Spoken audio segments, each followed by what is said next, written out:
Hello everyone, welcome to SAS online training by Eduemaster.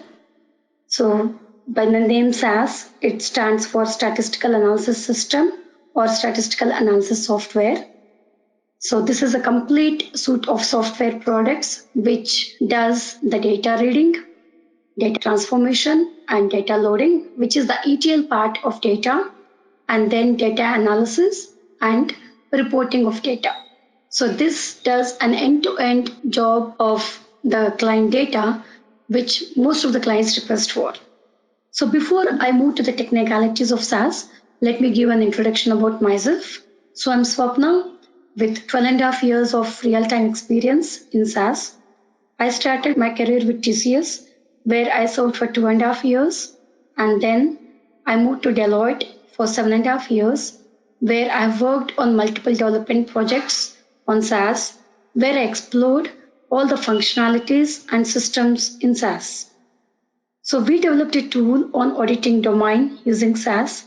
So in the tool, SAS interacted with Excel through the VBA code and did the job of extraction of data, reading the data, data analysis, and data reporting as per the client required format.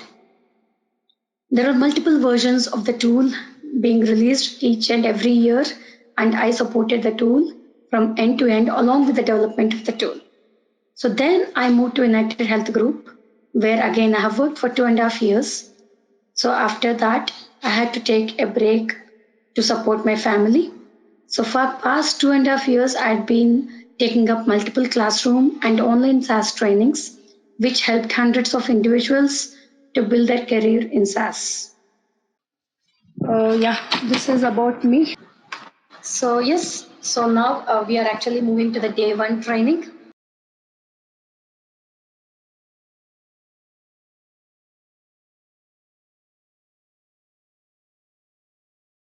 So here I was telling data set all the time. So as I told, what is the data set? Can someone help me writing that? What is data set in SAS?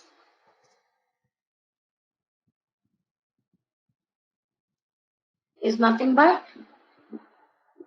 a table, right? In general terminology. Yeah. Yeah. So I'll be just writing the text, and since this is not part of code, this is just a text, I'll have them in comments, okay?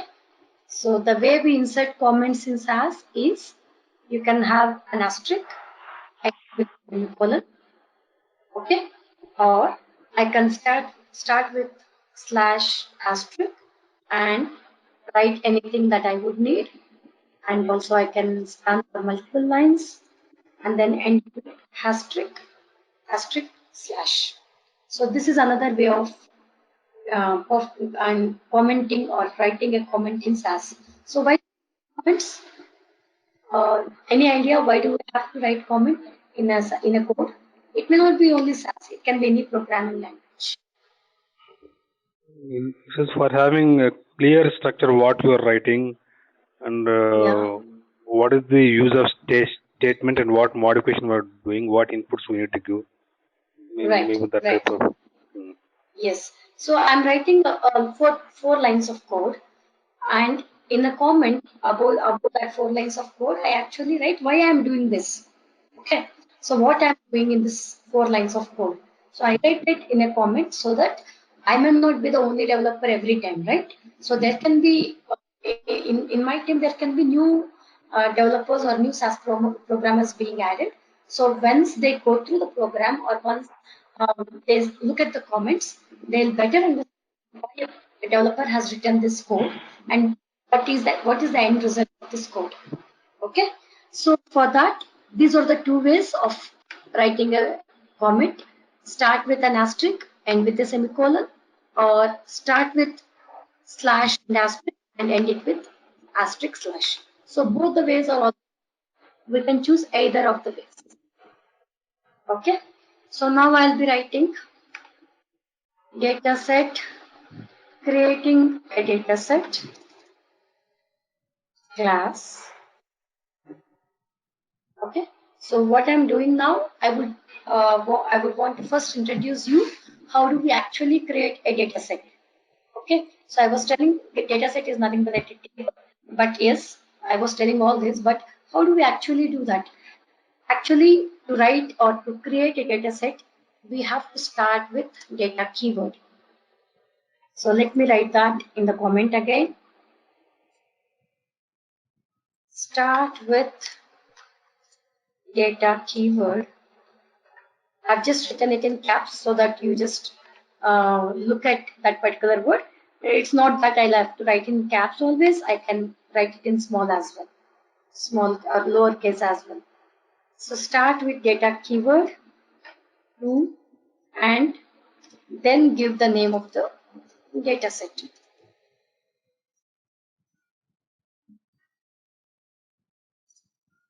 Okay. So yes, now I started with data keyword. So what is that I'm doing? I'm creating a data set. So only after the data keyword, I can actually mention the name of the data set. Without data keyword, it doesn't understand, SAS doesn't understand that you're creating a table. So now I'm saying data class. So what is this particular statement doing? Data is a keyword, and after that I have followed that with class. Then it SAS understands, okay, you are creating a data set called class, and every statement should end with a semicolon. Okay, so let me write that also. Without a semicolon, we actually get an error. It cannot recognize what you're doing because you have not entered that statement with a semicolon. Every statement should end with a semicolon. Okay. And the shortcut I have just commented by using control slash. So if you have noticed here, I did not put slash asterisk and asterisk slash at the beginning and at the last manually, right? What I've done is I've just used control slash. So control button plus slash button comments a particular line or statement in SAS. Okay. So the moment I click on control and slash, both the keys together, actually that line becomes a comment. Okay. So here I'm creating a data set called class. I ended with semicolon. Yes, I followed the rule. Now, what is that I want to do? Just creating a data set without any data in it is meaningless. So I write something called input statement. Okay. Input statement is actually used to create a variables in a data set. Okay, so I can just say create name or roll number or class or subject just like that. I can't mention like this. I can't just say name, class, roll number, and just give a semicolon. No, SAS will not understand this. If I want to create variables, I have to actually start that with input statement or input keyword. This is actually called, the entire statement is called input statement. Okay, so what am I doing here? I'm creating a variable called name, I'm creating a variable called class, and the third variable is roll number. Okay, apart from this, let me also write grade. Okay, now data lines. Now, so let me first take out the data lines. Now, I am what is the name? Generally, name contains alphabets, isn't it? So all our names will have alphabets in it, and there are no chances that I can have numbers in my name. So name is always a character variable. So I have to tell SAS that it is a character variable by using a symbol called dollar. The moment I write dollar, I'm telling SAS that I'm creating a character variable. And what is a character variable? It is name. So always have the dollar after the variable name.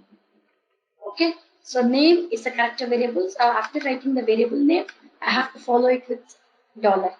Class, we know class will just have numbers, either first class, second class, third class, or let me take out class because I already have grade. Roll number again, It will be numbers, Swapna, right? is there any space? Is there any Swapna, is there any space requirement between variable to variable? Is there any Yes. such limitation? Yes. Right. Right. Yes, you're right. We have to separate one Only variable to a variable with a space. So only one here, space, one character space. yeah, only one space. You can also give multiple spaces. That's not an issue at all. Even if you give multiple spaces, it lacks single space. So I can also write like this, not a problem. It is still acceptable. But a name, But yeah, name and a dollar in between space is required, or yes, without space also name will and dollar, accept. yes, it is required. Otherwise, what it thinks is, it will think name dollar is the name of the variable. It will not Okay. assume I'm creating a character variable. It assumes that I'm creating a numeric variable and the name of the numeric variable is name dollar. So even between the variable name and the dollar, there should be single space. Okay. Okay. Number, Okay. Yeah. yeah. Roll number, yeah, it's a But numeric variable. Yeah. variable to variable can have a number of spaces, right? Or only one is It can required. have number of. One is actually required, one is mandatory, and having multiple spaces also Hmm. is not an issue. But yeah, let me also Okay. write that. Separate variable names with spaces in input statement. Also, follow the character variable name with a dollar sign. But for the numeric variable, I don't need a sign. Let me also write department. Okay. So how about roll number and grade? Do we need them in character? No, right? So roll number or grade No, will actually, yeah, they're right. numbers only. Their numbers. So what I do is I actually just leave them as numeric and I don't mention any dollar. For roll number, I'll not mention dollar, and even for grade, I'll not mention dollar. But for department, so name of the departments may be an electronics department, or if I'm here taking an example of an engineering student, he can belong to an electronic and communication department. He can belong to computer engineering. He can belong to electrical, whatever. So those actually contain alphabets. So what should I do? I should have a dollar again. And when will I have a dollar?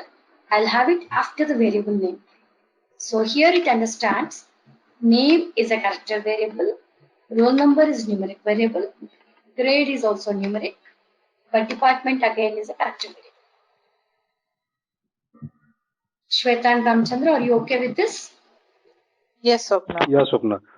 So by keeping Okay. that dollar symbol is going to convert as a number, or Character. how the okay. Yeah. I'm passing the data, Ramchandra. You'll get a better picture. I'm passing data for each of these variables. Okay. So what I should do when Okay. I'm passing the data, I'll write something called data lines and give a semicolon. After data lines, whatever you write is actually data. So after data lines, we have to pass data for the data set. Let me take an example of Excel for you to better understand this. So if I take an Excel, I think I've shown this yesterday, but let me also do that again. It's both are related now. So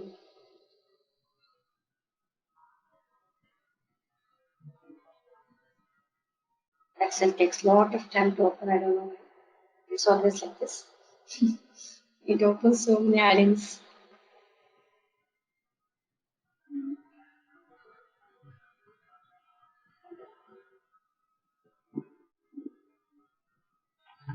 Okay.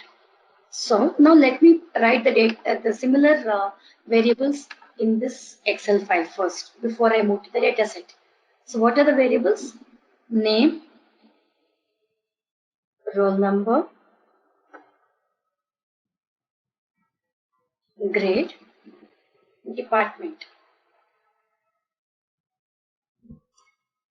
Okay. So name, I may say John. Roll number is 1000 or 1401. Grade, maybe I just put 18 or 19, whatever. And department, I'll say electronics. Let me say 14, 18 is too much.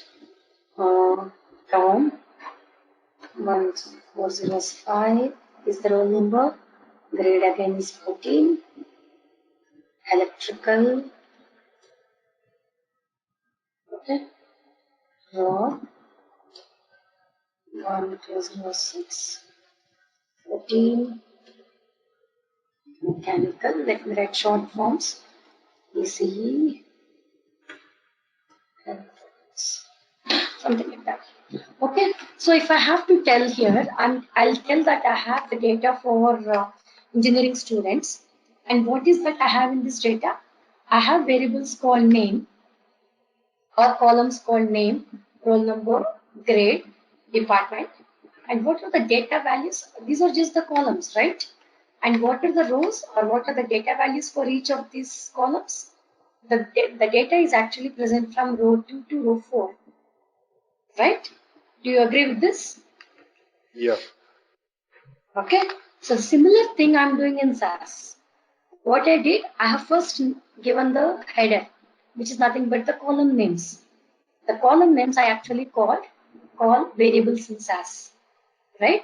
So I created the variables. Now what is that I have to do? I have to pass the data for it. Okay. So that data I can pass only after the data line statement. So now, whatever I write in data lines will actually be having yellow background. So which means that it is nothing but data. Name, John 1001, grade is 14. You see, again, when you look at the data, here I'm separating the data with spaces. Okay, so there should be again some separator which tells that this value actually belongs to the first variable, which is name. It will have one-to-one correspondence with the variable name and the data. And the second value is actually the roll number value. The third value is nothing but a grade value, and the fourth one is belongs to department. And you may have a doubt. I'll not have data always separated by spaces, right? Like, for example, the client may give the data separated by a column or separated by a tab, whatever. Yes, we have so many types of input. That's what we'll learn in next classes.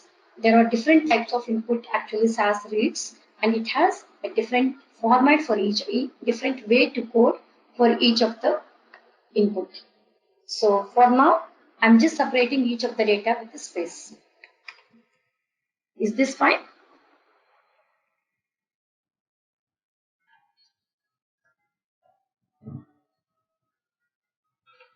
So I'm just giving a single space.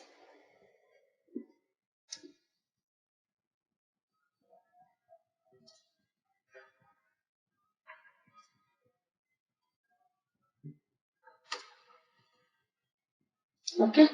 So this is just 3 records I have for these variables, and that I'm putting in a data set called class. Okay. So what do I do? What did I do now? This total thing is actually called a data step. The line starting with the data keyword and ending with the run keyword is actually called a data step. Whenever I finish writing the data, I have to end it with a semicolon, as I did here. After that, I should write something called run and give a semicolon. The moment I write run and put a semicolon, then SAS understands, yes, I have finished writing this data step. So whatever I've written from here to this, the entire thing is actually treated as a data step in SAS.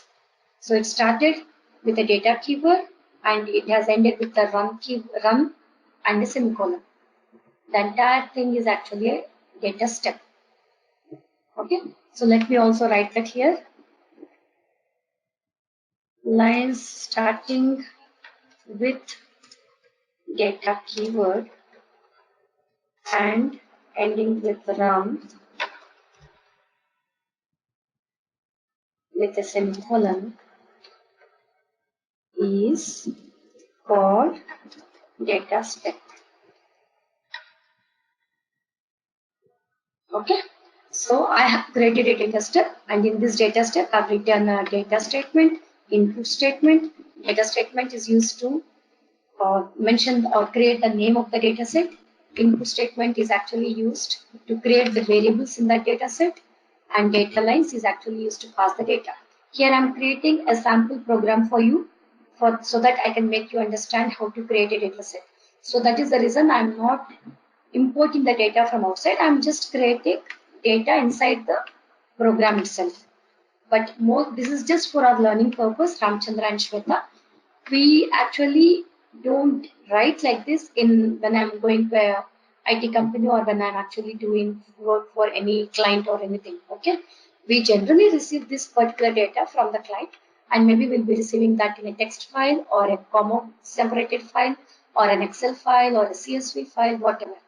So we have ways to read all of them. Nothing to worry, but just for you to understand, this is also one way to embed the data. What I'm doing here, I'm embedding data inside the program, inside the data step. How can I do that? I can write a data lines, semicolon, then write the data. And for writing the data, I should separate each of the value with a space. Are you guys clear till here? Yes. Yes. Okay. Now, what is that? I have written this, but now I have to run this. How do I run it? I can click. Do you see a run man button here? I can click on the moment I hover over this on this, it's saying submit. This is actually used to execute the SAS program. Okay. So how can I submit? I can click on this run man button, or I can select everything and click on F3 button. To run a SAS program, click on run man button on the command line, or hit F3 button. Both the ways you can do any of the way, but both does the same thing. Okay, I have executed it already. Now what will I do? The first thing the SAS programmer has to do is, once you run this, you should not go and look at the data set how it is created. The first thing that you have to do is go to the log window. Okay, so while log window, not all the times our code may run error free, right? So we should actually look how actually it has executed. Did it generate any errors, or is it error clear program? We just have to get the overview. Yes, I'm not seeing any error here. Everything in blue. So if at all there is error, we'll get a red note. And if it's a warning, we'll get a green note. I'll show that also in the meanwhile. Okay, but here I don't have any error or warning. It's saying the data set work.class has 3 observations and 4 variables. Now, can you just maybe tell me what this work.class, did I write it as work.class here? No, I just said data class. But maybe just want to get your inputs. Why did it write as work.class? Any idea?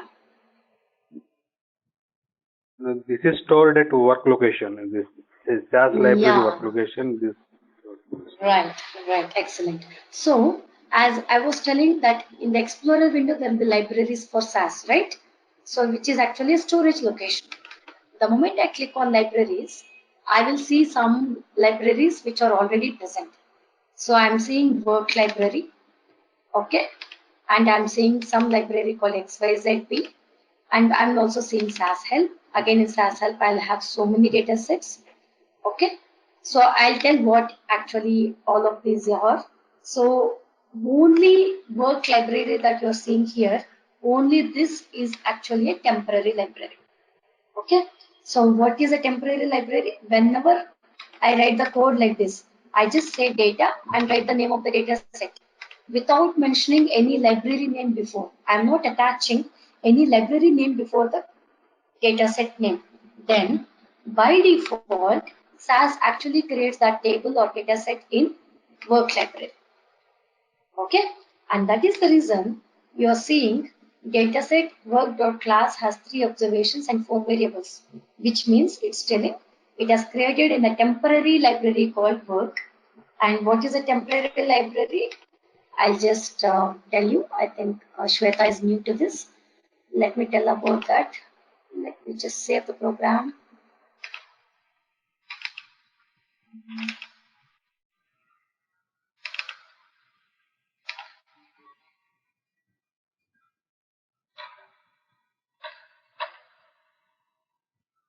Okay, so I've just set the program. Now what I'll do, so let's go to the log and just discuss about it. So it is saying dataset work.class has 3 observations and 4 variables. Right. How many variables I created? Name 1, roll number 2, grade 3, department 4. Yes, I created 4 variables. And what are the number of records that it has? It has 3 records. Yes. So that's what it's saying, right? Records, observation is nothing but record. So it has 3 observations and 4 variables. Yes, all good. Now what I do, I go and open this data set and see if it's all proper. Yes, the moment I'm seeing this, I see everything properly, right? So this is the data I have passed for this data set. I'm seeing 4 variables and the data inside it. Fine. Swapna, for department variable, it's not showing any error because maybe I heard that variable name should not cross more than 8 character limitation. No, that's not the way. That's the library name. So library name should not exceed 8 characters, but the variable name is Okay. limited to 32 characters. Okay. You can Okay. aggregate till 32. Okay. Okay. Yeah. Here Okay. it's a variable Thank name, so it doesn't have that limitation. Yes, it has limitation, but till 32. you. Okay. So, any questions still here? So I was telling that it creates, it is in a temporary library. What is temporary library? So what I do is, I actually close this SAS window. Okay. Now what I do, I go back to my desktop where I have saved the SAS code. I saved it on the desktop. The SAS code is the folder. What I do again, I double click. Doesn't open like this.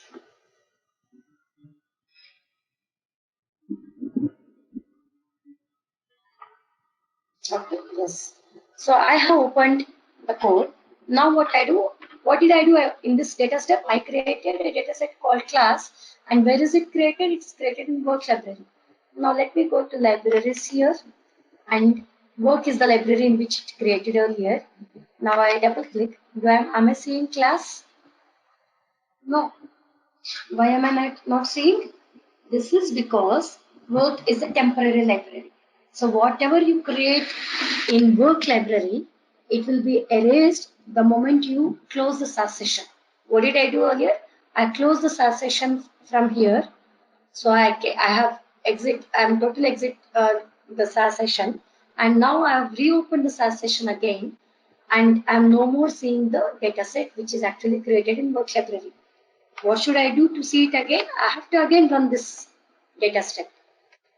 Okay, so that is why most of the data sets or prominent or important data sets which you need on day-to-day basis, we generally don't store them in temporary library, which is work. We actually store them in permanent library. Now let me come to the permanent library. Now here, you're seeing something called SAS help, XYZB, SAS user. So these are the different catalogs. Let me go to SAS help. I'm seeing so many data sets here. Did I create any of them? No. Now I open the SAS session just before you, but I have not created any of these SAS datasets, right? But I'm still seeing them on the left side when I open SAS help library. This is because the SAS help library is a permanent library which is actually provided for us by SAS. Okay, so I install the SAS system. The moment I install the software, I download the software, then install the software. The moment I open the SAS session, I can see SAS help, I can see SAS user. Even for you tomorrow, for Ramchandra and Shweta, we'll install the SAS software. You will also be able to, you'll also see the SAS help and SAS user. This is because these are the permanent libraries which SAS has provided for us.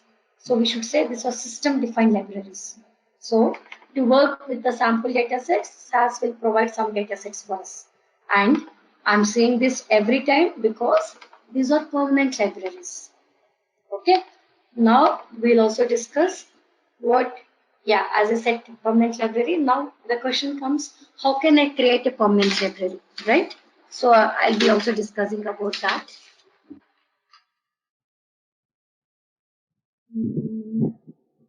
So any questions till here? No, Shweta. No, No, no, Swapna. Swapna. Fine.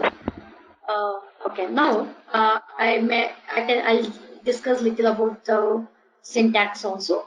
So as I was telling, I can write multiple statements in a single line, right? So data class is one statement.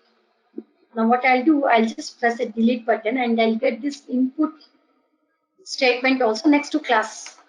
After class, I have put a semicolon. Then I am writing input statement next to it.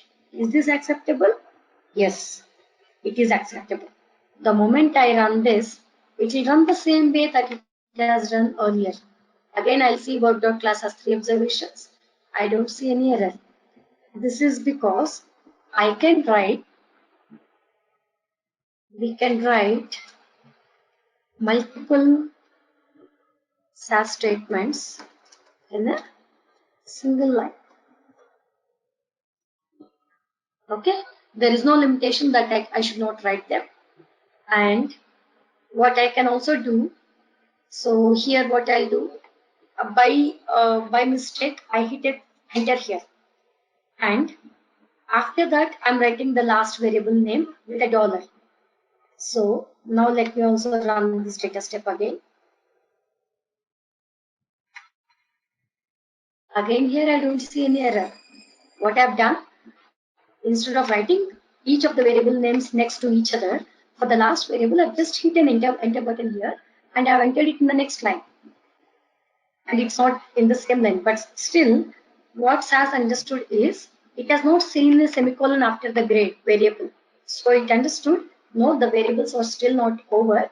There are still variables. And let me go to the next line and pick the department variable.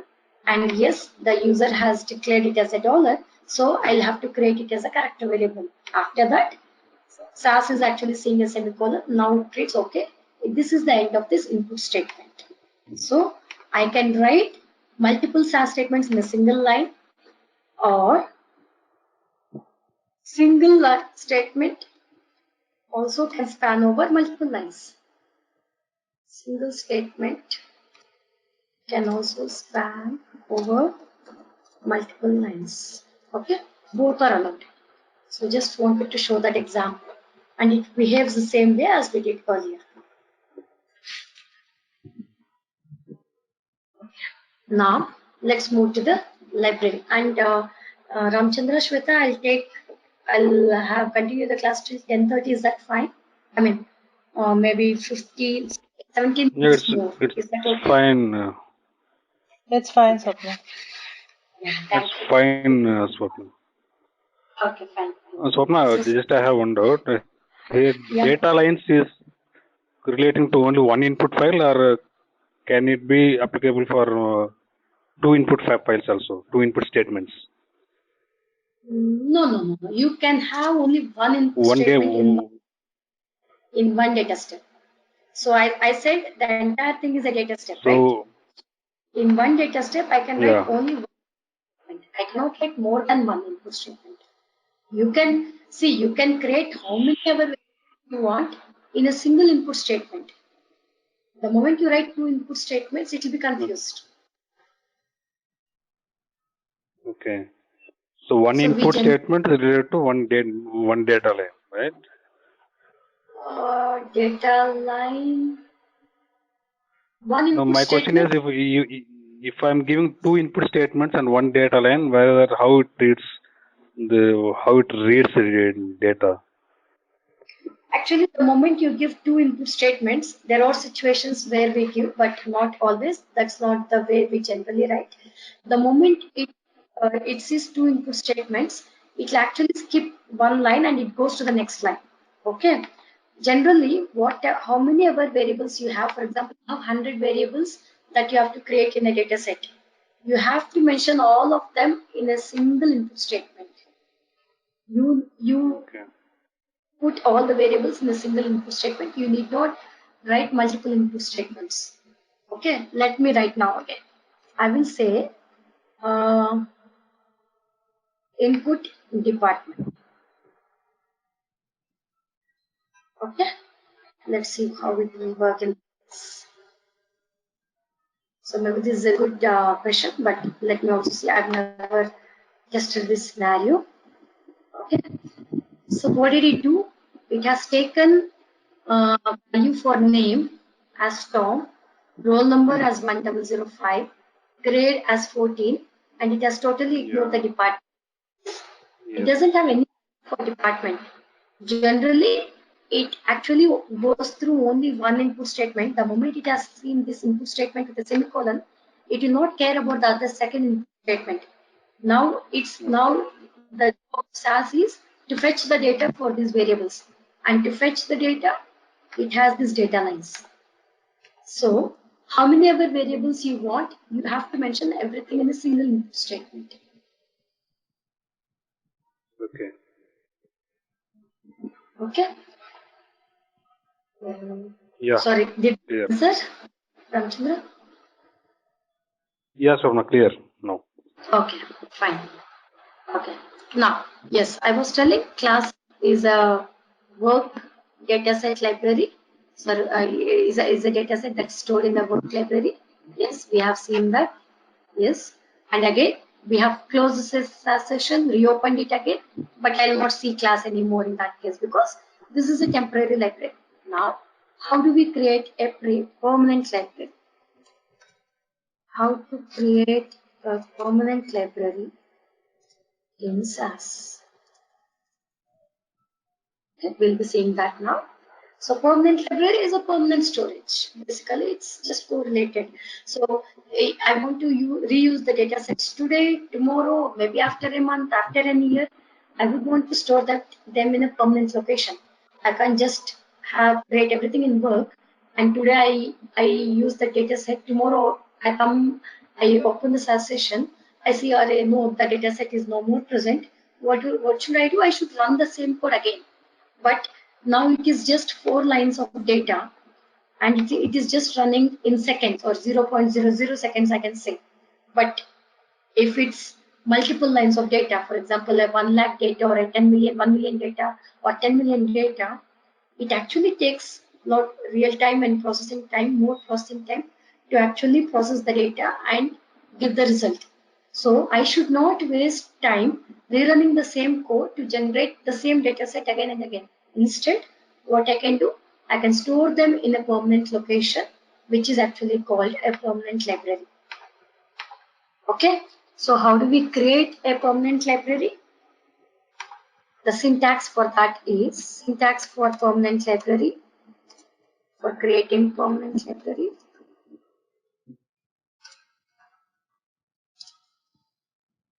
Lib name is lib name. Let me write it in the next line. Lib name, libref, and the location or path, and a semicolon.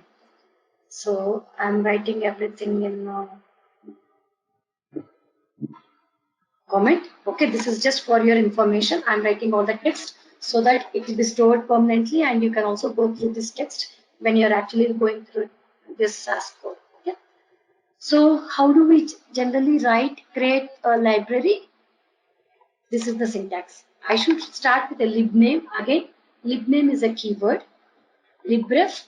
Libref is the reference for SAS. Okay. So what is Libref basically? My name is Swapna. Okay. And I can have many nicknames, but I'm actually Swapna, even though I'm called with multiple nicknames, right? So those nicknames are also associated with my name only. Okay, even though they call with any nickname, I'll still respond because that is my nickname. So similarly, libref is basically a reference for the library name, which actually refers to this location in SAS. Okay, this location is nothing but a location in a physical drive. So I want to store the data set. For example, let me go to this desktop and let me go to this data set. Okay, let me remove it for now. Now I want to store the data set in this location, desktop, SAS code, dataset folder. So how should I tell SAS to do that? I have to write a libname statement, start with the libname keyword and give a lib reference and give the path in which you would want to store the dataset. So I am writing a lib name to create a library reference for this class dataset now. So lib name, libref I am writing ABC. This is the reference for SAS, not for our physical drive. This is for reference for SAS. SAS actually creates that library in this library's location. And what is the path that I'll give? The path is what you will have to do is just go to this location, copy the path and paste it here so that we don't miss any spaces and will not end up with any errors. So what did I do? So lib name, lib reference, the lib reference that I'm creating is ABC and I'm just enclosing the path in quotes.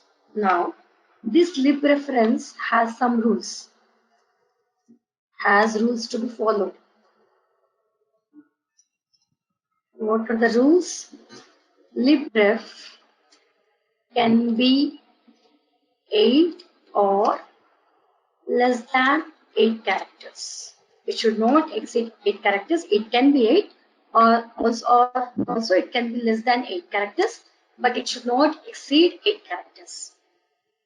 Libref should start with an alphabet or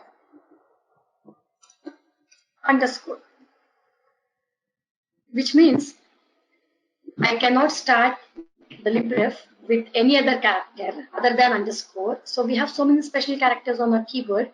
We have an exclamatory mark, we have an asterisk, we have ampersand, we have a dollar, so many special characters. No, I can't use any special character other than underscore. I will show all of those with an example. And also, or I can also start with an alphabet from A to Z. But libref should not start with number. Okay, it should not start with number. Okay. Now, so all these are the rules that I have to follow to create a library reference. So libref can be 8 characters or less than 8 characters. So let me first create this library reference. Okay, what should I do? I'll go to the log. What am I seeing? It's saying libname ABC was successfully assigned as follows, and it is actually referring to the location that I have just assigned to it. So, and yeah, this is successful here. And on the left side in the libraries, apart from the libraries that I had earlier, I also have ABC now. How did I create? I created it here, right? Now, what I'll do is, I was telling I created this dataset class in work library earlier because I did not mention any library. But now, how will I create that dataset in permanent location? I already created a permanent library ABC. Now what I'll do is, I will assign the library name with a dot and then write the dataset name. So The moment SAS sees abc.class, it will search for this library ABC. There should be a dot after the library name, otherwise SAS cannot understand that you are referring to a library for that class dataset. So the separator between the library name and the dataset name is dot. So when I say abc.class, SAS will understand that I have to create a dataset called class, and where should I create? I should not create it in work library, but the user has assigned some library here, which is ABC. So I have to create that dataset in ABC library. And I also created ABC library here. So now let me run the same step again. Now what is the difference? You see a difference earlier. Earlier it was saying dataset work.class. Now it is saying dataset abc.class has 3 observations and 3 variables. Isn't it? So what happened now? It has created the same dataset class with 3 observations and 3 variables, but it has created in library called ABC. Okay. So I forgot department here. So let me write And department. Sapna, I have one doubt now here. Mm-hmm. While creating the dataset name, it should not have that ABC dot class if you are defining there. Dot should not be there, right? As per the rule. Dataset See, name. dataset name is class. It's only class here. But where am I creating that class? I'm creating it in the ABC library. Okay. But So, will it consider as a dataset label like ABC dot class? Because if you are not keeping that ABC dot, that label name will be as a just class only. dataset name, even now it is class only. It has not changed. But only thing is, it has created this class dataset in a permanent library called ABC. So, Okay, so in this order is to called keep two-level naming. okay, Yeah, please go but ahead. while creating this way, already above one statement is required, like library name ABC that is required to Yeah, support the yeah. down Yes. dataset label. Right. So what did I do in this first statement, in this libname statement? I created a permanent library called Okay. ABC, and I'm assigning this physical location for that ABC. I'm telling SAS, create a library called ABC in SAS and actually Mm-hmm. refer to this location. I can't write this location all the time. And also, writing the location before the dataset name is not acceptable if I want to store the dataset in this location. What I have to do, I have to follow a syntax called libname and library reference. I can write a library reference by following these rules and then assign the path. And now when I say data abc.class, what it does is it is still creating the dataset as class only, not the name of the Mm-hmm. dataset changed. But the only change now is it is creating an ABC library instead of work library. That's why when you So, go, you see class. Yeah, please go ahead. so without libname statement, the down data ABC may not valid, right? Yeah, it's not valid. It's not. See, So above what I'll libname statement. Yeah, right. So what did you do in the libname statement? You created a permanent library called ABC, and that Yes. permanent library so that you can store your datasets in the permanent library, right? So that I have assigned to that dataset. I should tell hello, create the class dataset in ABC library, but not in any other library. How can I tell that? You have to write name of the library followed by a dot and then the name of the dataset. So this is called two-level naming. Two-level naming the dataset. Or let me not write here. So if I just write data class, this is one level naming the dataset without I'm not referring any library to this. One level naming of the dataset. If I write data abc.class, this is two-level naming the dataset. which means I'm assigning library name also and the class data and the name of the data set also. So I'm telling go and store this data set in so and so library. That is the difference between these two. Okay. Now what I'll do? Okay. Coming to your doubt, Ramchandra, what I'll do now here is I'll I'll not refer to ABC, but I'll refer to DEF. Do you think this works? No, it won't work out. It will not work. Let me see that. The moment I run this, what happens? Go to the log to see if it has successfully assigned or updated or not. It has an error in red which says if is not assigned. It's saying you have not created that library DEF at all, but you are referring that in the code. How where should you go and search for it? You have not created it, right? So it can't store the set in this DEF library. So to actually work this, you have to replace ABC with DEF. Then it works fine. And just replacing is not enough. Again, you have to run the libname statement because you just created libname with ABC earlier, right? Not with DEF. This again, now it says DEF is successfully assigned as follows. And now I run this. It will not have any problem. It works perfectly fine. Okay. Now go back to the libraries. ABC I also see DEF. And what is the data set here? It's again class. Right? Now I have a question for both of you. Now tell me, I'm seeing ABC, DEF, two libraries in SAS. And the location is this location for both the libraries. Now, in my physical drive, do I see two or I see only one? I actually don't see ABC DEF at all because what are ABCs and DEF? This is the library reference for SAS, not for us. Both are referring to the same location. So when I go to this, I will not see ABC DEF here. Do I see ABC DEF? No. No. But why? I have already given the answer. I just wanted to know your understanding as well. So why I'm not saying here? I'm just referring this location and I'm giving a name in SAS as ABC and DEF for the same location.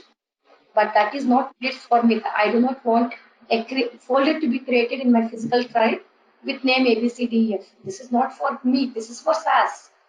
That is why I'm not seeing any folders ABCDEF here. Did you get the point? Yes. Yeah. Yeah, clear? Yeah. So please, what generally happens is, generally students get confused. Why I'm not seeing this ABC and DEF again in my physical drive? No, that is for SAS. That's not for us. Okay. We are just saying I'm assigning this reference, this physical location to these libraries. That's it. And you'll see those two different. But again, ABC is also referring to the same physical drive. DEF is also referring to same physical drive.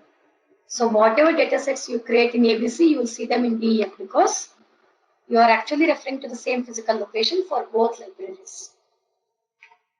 Isn't it? But DEF library is temporary or permanent? It is permanent. It is permanent. Okay. Let me show you that also. The SAS session. Okay. I close the SAS session. I will open it. Still, I'll see ABCDEF. I will not see ABCDEF, but these are permanent libraries. Let me try. How do I recall them?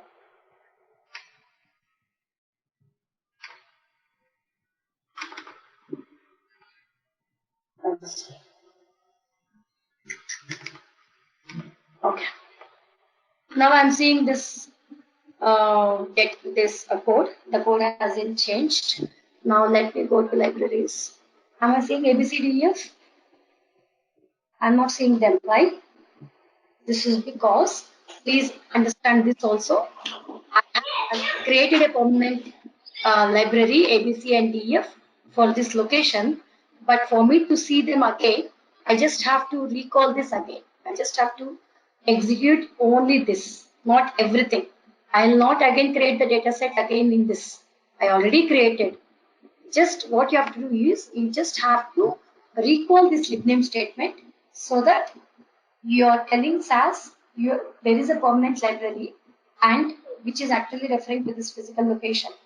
I'm just running this statement alone so that I actually create it again here. But again, if I go and see, the data set is still there. It has not vanished. It is not deleted. Only thing is, the library which I created earlier is not visible now because I closed the SAS session. But I can just recall it back by just executing this single line. And today I create 10 data sets in this library and I close the SAS session, I leave it and I leave for the day. Tomorrow I come back and I want to work again on the 10 data sets. I will not run the code, for example, this code to create the 10 data sets again. What I'll do is I just recall this statement. The moment I recall it or submit it, this statement, it creates the library DEF and whatever datasets, 10 datasets I created yesterday, all those 10 will be still be there because this is a permanent location. Okay, you just have to call this statement after you open the fresh SAS session, but the datasets are still there. Got my point? Any questions here? Sapna, this lib name can we keep after dataset after data step, or it should be always before the data step only? Which one? You can write even after the data set, but wherever you are using, for example, I'm not here, okay? I'm not using here, but using somewhere down, okay? Then you can write this libname statement after this data step. But when I'm trying to use that in this data step, I should have defined that library before itself. Otherwise, before itself only. yes. That's why these are actually global statements. What we generally do is we keep them at the top of the code. Okay, after this, I actually how many ever libname statements you have. This is referring to one location. But tomorrow I will create multiple folders in this. Let me create now. Okay, I create a folder called one. I create a folder called 2. I create another folder 3. Yes, sorry, I'll just finish it after this discussion. Okay, now inside this dataset folder I have 3 folders. Okay, now I want to refer to this location. I want to create one library for this so that I can store some datasets here, and then again I go back to 3 of 2, I store different data sets here. So that can be my requirement, right? In not every folder need not contain the same data sets, which is actually of no use. I'm just using the memory resources, but I'm not gaining anything out of it. I should actually place different data sets in different folders so that it makes my job easy. Or let me do one thing. I will name this folder as, for your understanding, I will say June 6. Okay, I will name this as June 7th. I name this as June 8th. And all the datasets created on June 6th should go to June 6th folder. All the datasets created on June 7th should go to this folder respectively. Okay, so for that, what I do is I'll write one more libname statement. Right? What should I do? I have not created a physical, I have not referred the physical location 1, 2, or June 6, June 7, June 8 till now, right? I assigned only till data set, and that is DF. But for this June 6, what I'll do is I will create something called maybe XYZ, and I give that location. For June 7, I write ADF and I create that as in that location for WXY. I assign June 8. Now what am I doing here? I have 3 different locations, and for each of the locations I want one library to be created in SAS. For June 6 folder I want XYZ. For June 7 folder I want ADF. For June 8 folder I want WXY. So what am I doing? I'm writing 3 libname statements after this libname statement, and I am keeping all the libname statements at one place at the very top of the program.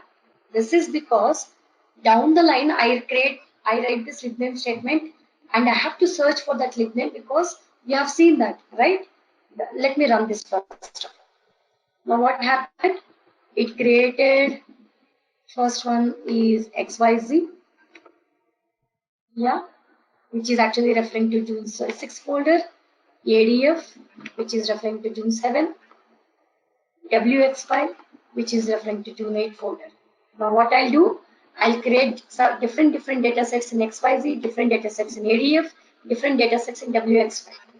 And every time, tomorrow I come and open the same SAS session, I'll not see them. So I have to execute these libname statements for sure to get them in my SAS, right? So for that reason, what we generally do is we'll keep all these libname statements at the very top of the program, so that one can come, just he need not go to each and every line, search for libname statement in the code. He can just run only these 3 lines and start creating the rest of the data sets. Did you, is it making sense? Any questions? No, Swapna, clear. Okay, so let's create maybe the next class. Let us also use XYZ, ADF, WXY folders and data sets. Okay, so we have actually exceeded our time, taken more time. So let's close the call for today. Any questions before I end the call? Thank you, Swapna, for your patience. No problem at all. I'm actually, I'll be very good whenever there are so many questions. Otherwise, I'll think that whatever I'm teaching is not at all making sense. So that should not be right. You should understand and you should come up with questions. Only then the faculty feels very good. Yeah. Okay. So in the next class, we'll be discussing about SAS variables, numeric variable, character variable, how do we create them, so other limitations that we have, length and all. So that's it. Shweta, are you also good? Any questions? No, Sapna. Okay. Sounds good. Okay. Thank you all. So have a nice day. Yeah. You too. Thank you, Swapna. Good Thank night. you. Good night. Bye-bye. Bye. Yeah, bye-bye.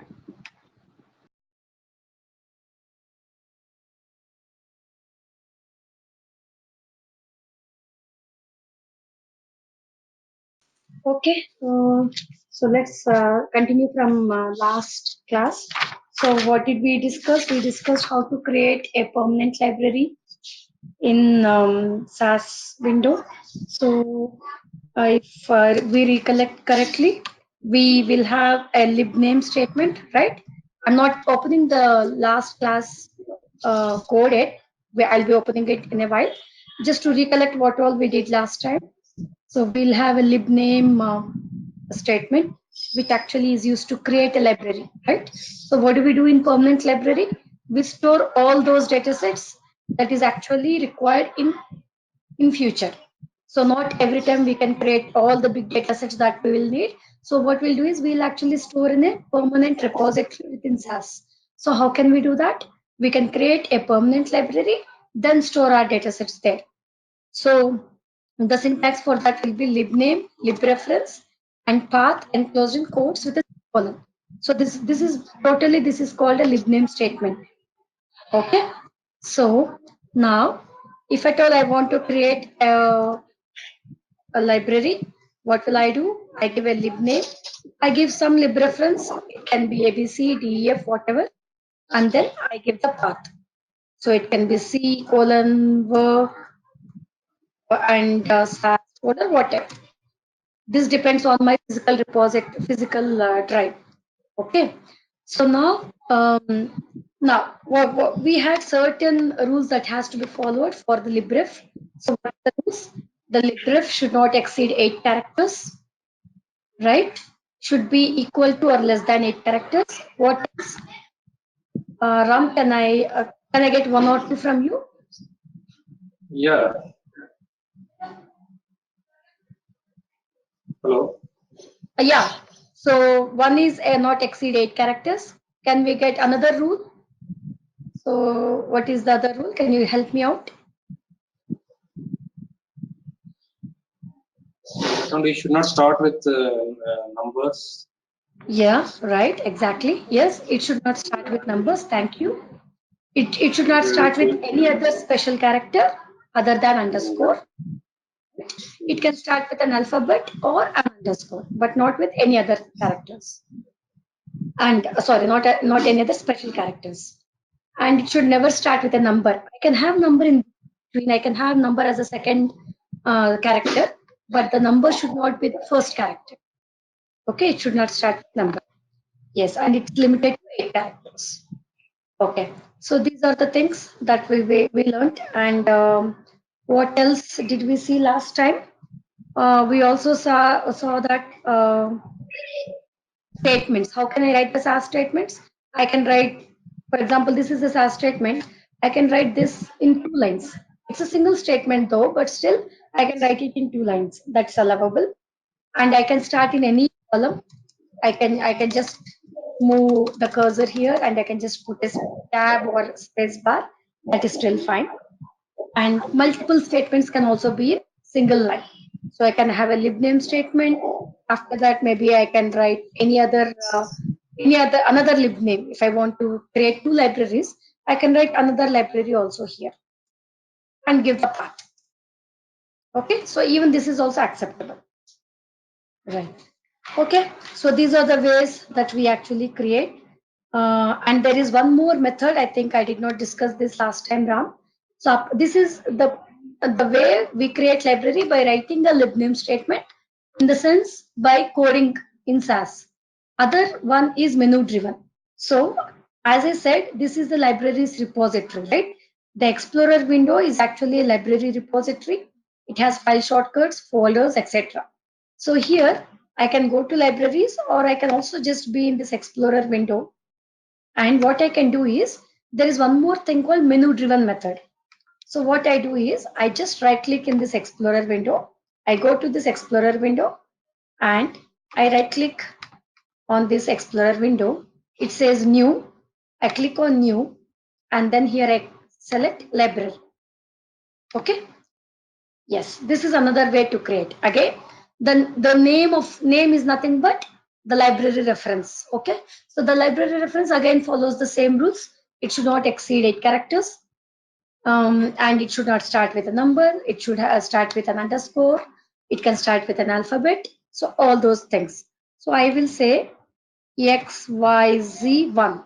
Okay, and then what is the next thing that we generally do? We have to give a path. So what do? I can give the path here.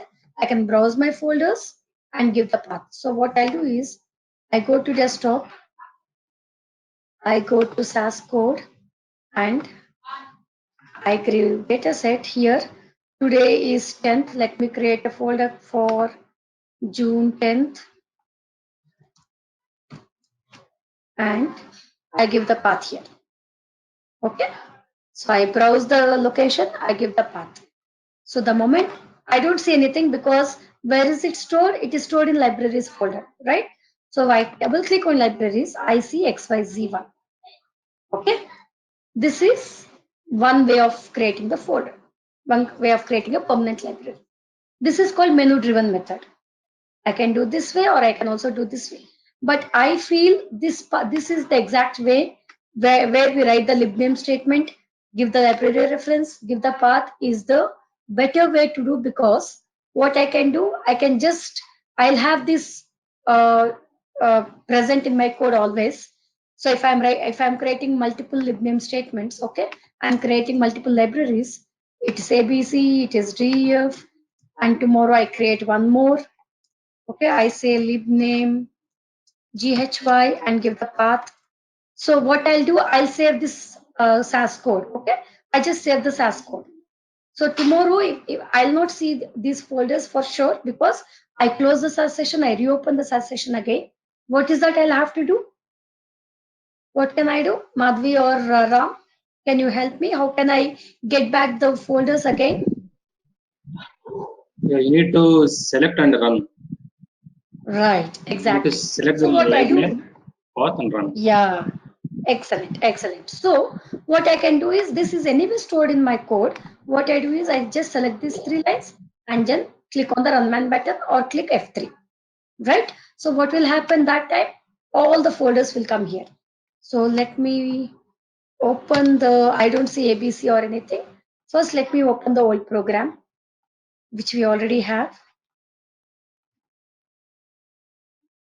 Okay, so it's June 7 SAS code. Let me open this. So what I'll do is, okay, so what I'll do is I keep this libname as the very first statement because I may have to rerun it whenever I open the SAS session today, tomorrow, or whatever. Now I'm creating one more XYZ 1B or whatever, and then I select the folders.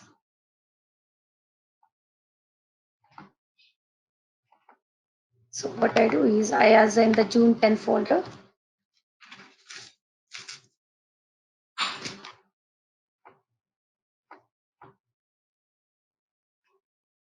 Okay. What I do is I actually have it here. And one more libname HYC, and again I copy the same location, but I will have June 7 here.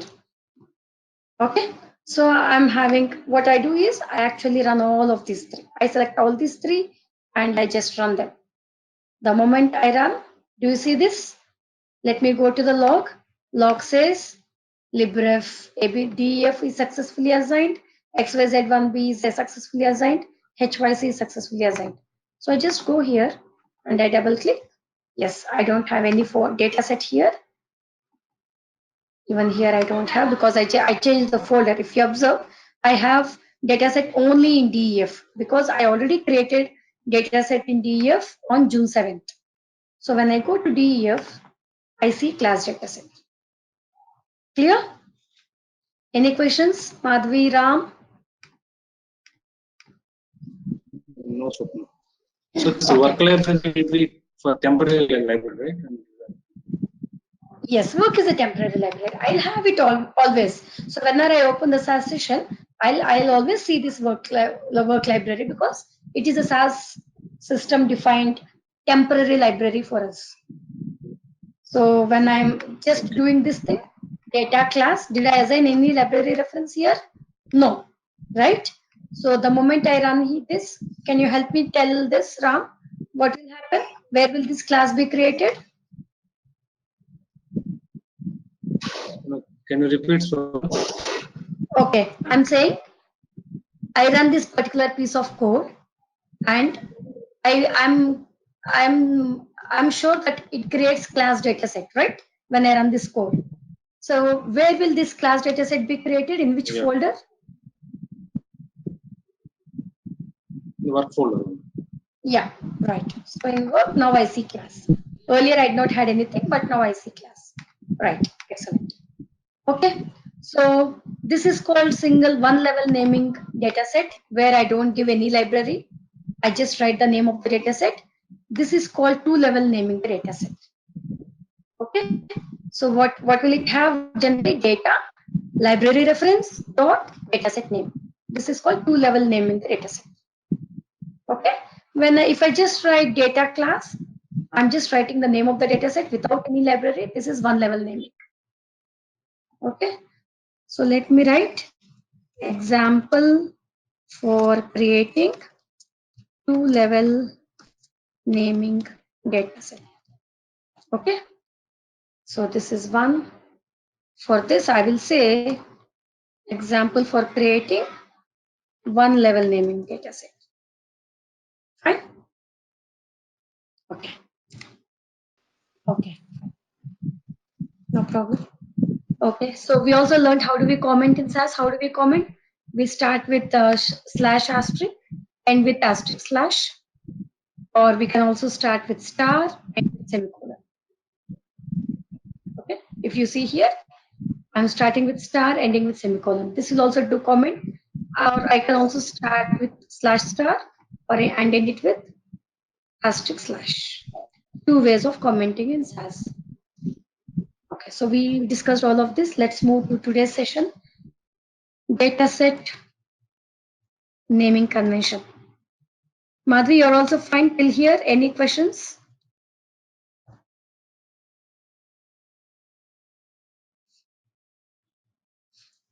Okay, thank you. So dataset naming convention, we already learned about one level naming, two level naming. And what is the dataset naming convention? That is just two ways of creating the dataset. So what are the rules that we have to follow when we create a dataset? So again, it's almost similar to library reference, but we have a small minor change here. So what are the rules we followed? Rules, I will say, first one, dataset name should not exceed 32 characters. If you remember, library reference should not exceed 8 characters, but dataset name should not exceed 32 characters. It can be equal to 32 and less than 32, but not greater than 32 characters. The second rule will be, again, it's similar to library reference. So I can start the name of dataset with alphabet or underscore and not any other special characters. Again, should not start the name of dataset with a number. That's what I said. It's very similar to library reference with very small changes. Name of dataset with a number. Then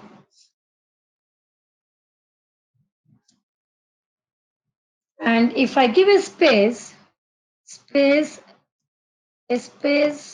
between two, no space, basically I'll say like this, no space in the dataset name.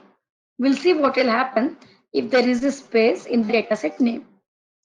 But as of now, let's learn that there should not be space in the name of the dataset. Okay.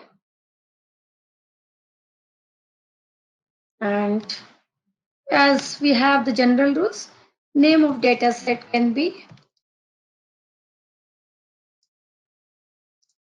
in mixed case. Okay. So all these are rules. Okay. Now, so again, let me take an example for the first one. Dataset name should not exceed 32 characters. How do we generally create the dataset? So if you see, what is the sorry, difference with the library name and this one? What is the difference in the name convention? You told us some minor difference. Yeah. With So respect to if you library name. remember, library reference should not exceed 8 characters, right? Should not exceed 8 characters. Okay. But dataset name can accommodate till 32 characters. That's the difference. Okay. Thank you. Okay. Yeah.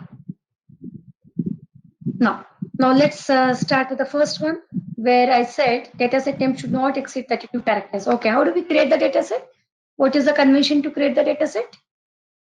Data, start with the data keyword and write the name of the dataset. So I will say class 1, 2, 3, 4, 5, 6, 7, 8, 9, 0, 9, 8, 7, 6, 5, 4, 3, 2. Let me write a bigger one so that it accommodates more than 32. So this should be, let me check the length of this. Okay. So what is the length of this?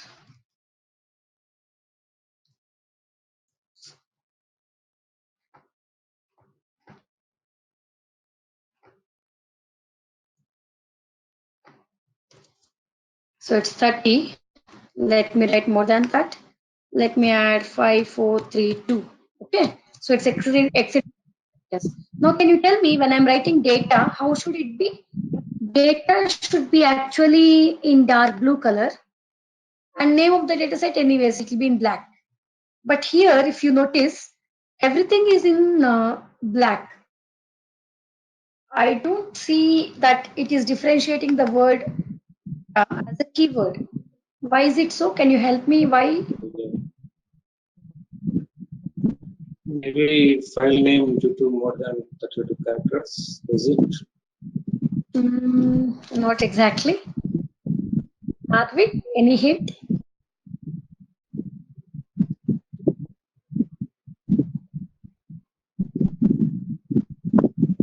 Okay.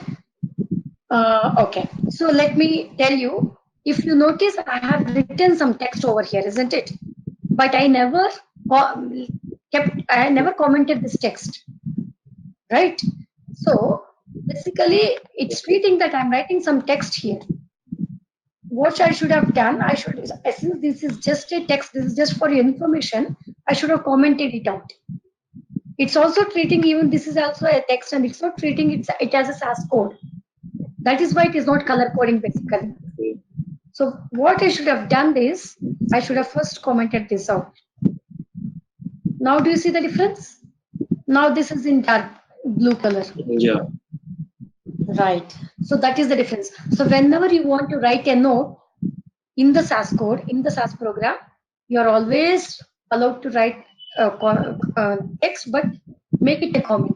Otherwise, it treats it as a plain text. Even after that, if you write the code, it doesn't treat that as a SAS code. It treats as a plain text. And we'll be in struggling because it doesn't give any error. It doesn't tell you anything. And we'll be struggling so hard to figure out what is the issue. Okay. Okay. Now let me write the same code. Okay. So this is what it is. Now let me run this. The moment I run this, what did I do? I just changed the name of the dataset. Now others are all same as earlier. Let me go to the log. Do you see this? It gives you very clearly the error which says the dataset name cannot have more than 32 characters. Okay. So you can have less than 32 or equal to 32, but not more than 32. Now let me run this. I have truncated last 3 characters.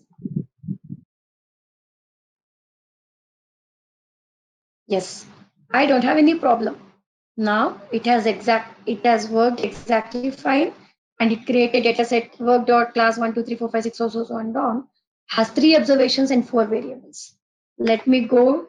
So where is this created? It says very clearly it is created in work library. Let me go to this work library. Okay. So you see the data set here. This is the data set. When I just double click on it,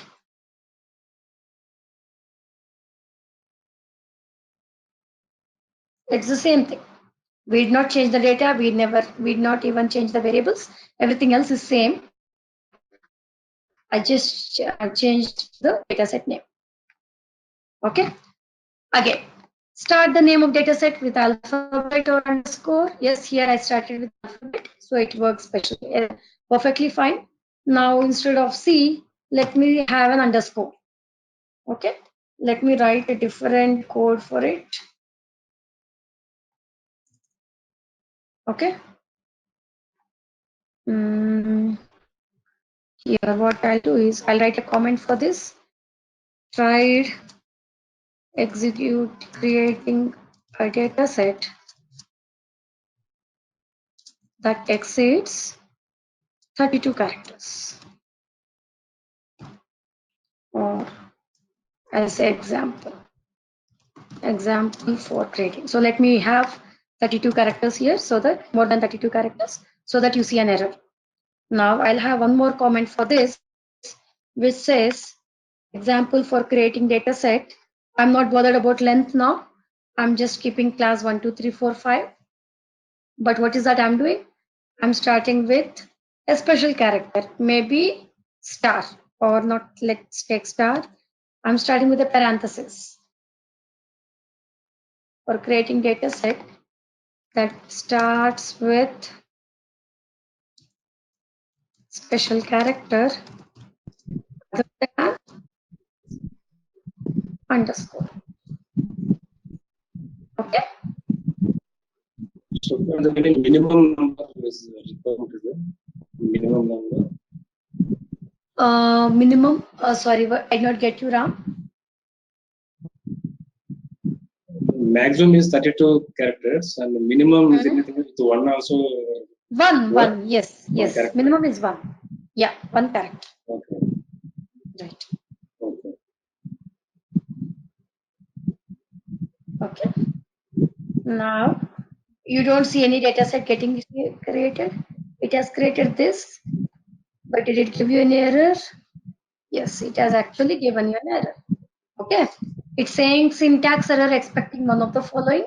It is actually seeing a symbol that which it cannot recognize. So it's saying the symbol is not recognized and will be ignored. It is seeing some special character. If you see, there is a small underline at the place where it has seen an invalid character which it could not recognize.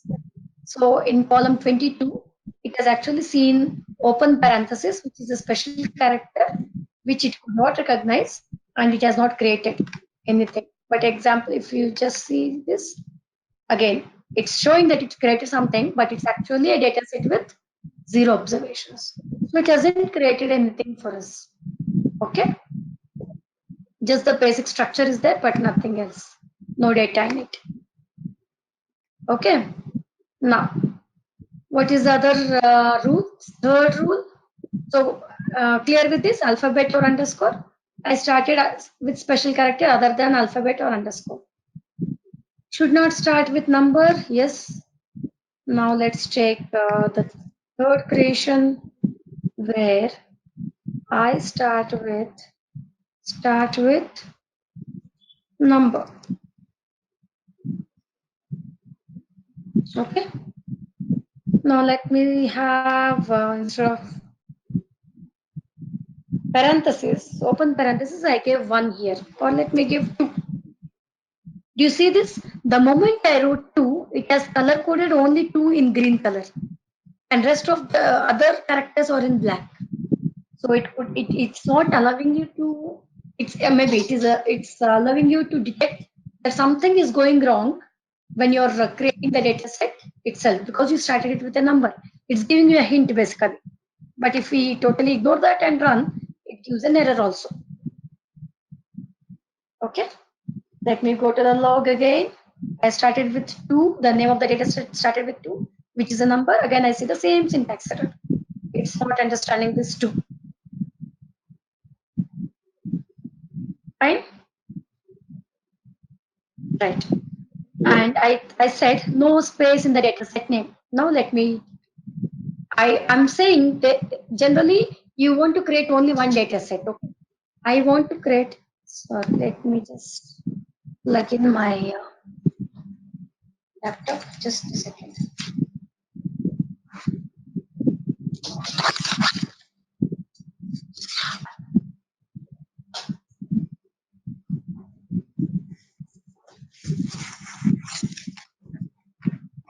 Okay.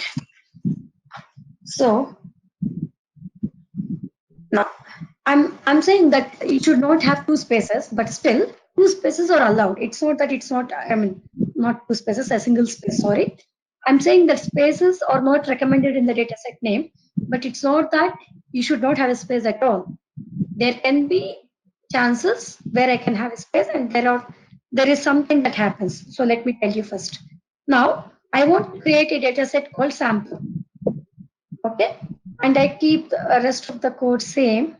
I just copy the things from here, get it down here. I'm creating a data set called sample. Okay, but by mistake, there is a typo issue. where type of mistake where I actually pressed a space here. Okay, so I'm actually intended. I wanted to create a data set called sample, but I pressed a space. Now let me see what happens. The moment I run this, you see that, you see this? The dataset work.sam has 3 observations. The dataset work.ple has 3 observations and 4 variables. Basically, it is taking the same thing, but whenever it has seen a space over here, it treated this as one dataset and it treated this as another dataset. So that is what happens. Basically, it doesn't give you an error. It doesn't stop you from execution and it doesn't actually do anything. But what it does is, whenever it sees a space, it creates 2 data sets. So number of data sets is equal to number of spaces plus 1. So I have one space here. So what did it do? It created 2 data sets. If I have 2 spaces, example, I have sample yu is the data set I wanted to create, but accidentally I have pressed 2 spaces. So one space here and one space here. So what did it do now? It will create 3 data sets for me. Do you see this? It created SAM, it created PLE, it created YU. So as many spaces it sees, it creates data sets, spaces plus 1. Is this clear? It doesn't stop you, but it just creates that many data sets as it sees the number of words. So we can say as many number of words it sees, it creates that many data sets. It has seen word SAM, PLE, YU. It treated this as each single data set and created them. So this is what happens if you have the last but one rule which says no space in the dataset name. Any questions here?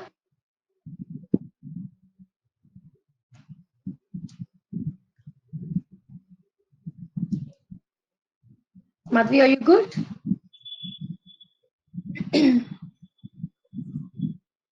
Okay, thank you. Ram?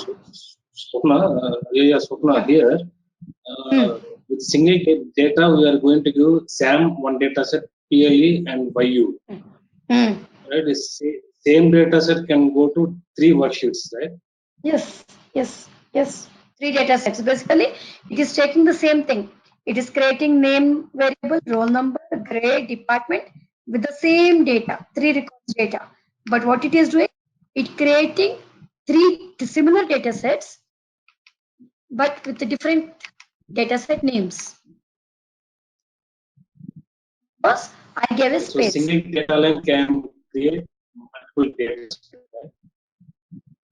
right? Sorry, your voice is breaking a little bit, Ram.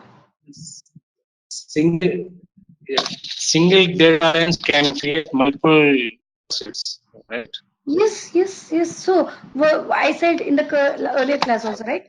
So data lines is just to tell SAS that I'm entering the data for that table. Okay. So I just write only single data line statement. After that, I can write as many records I want.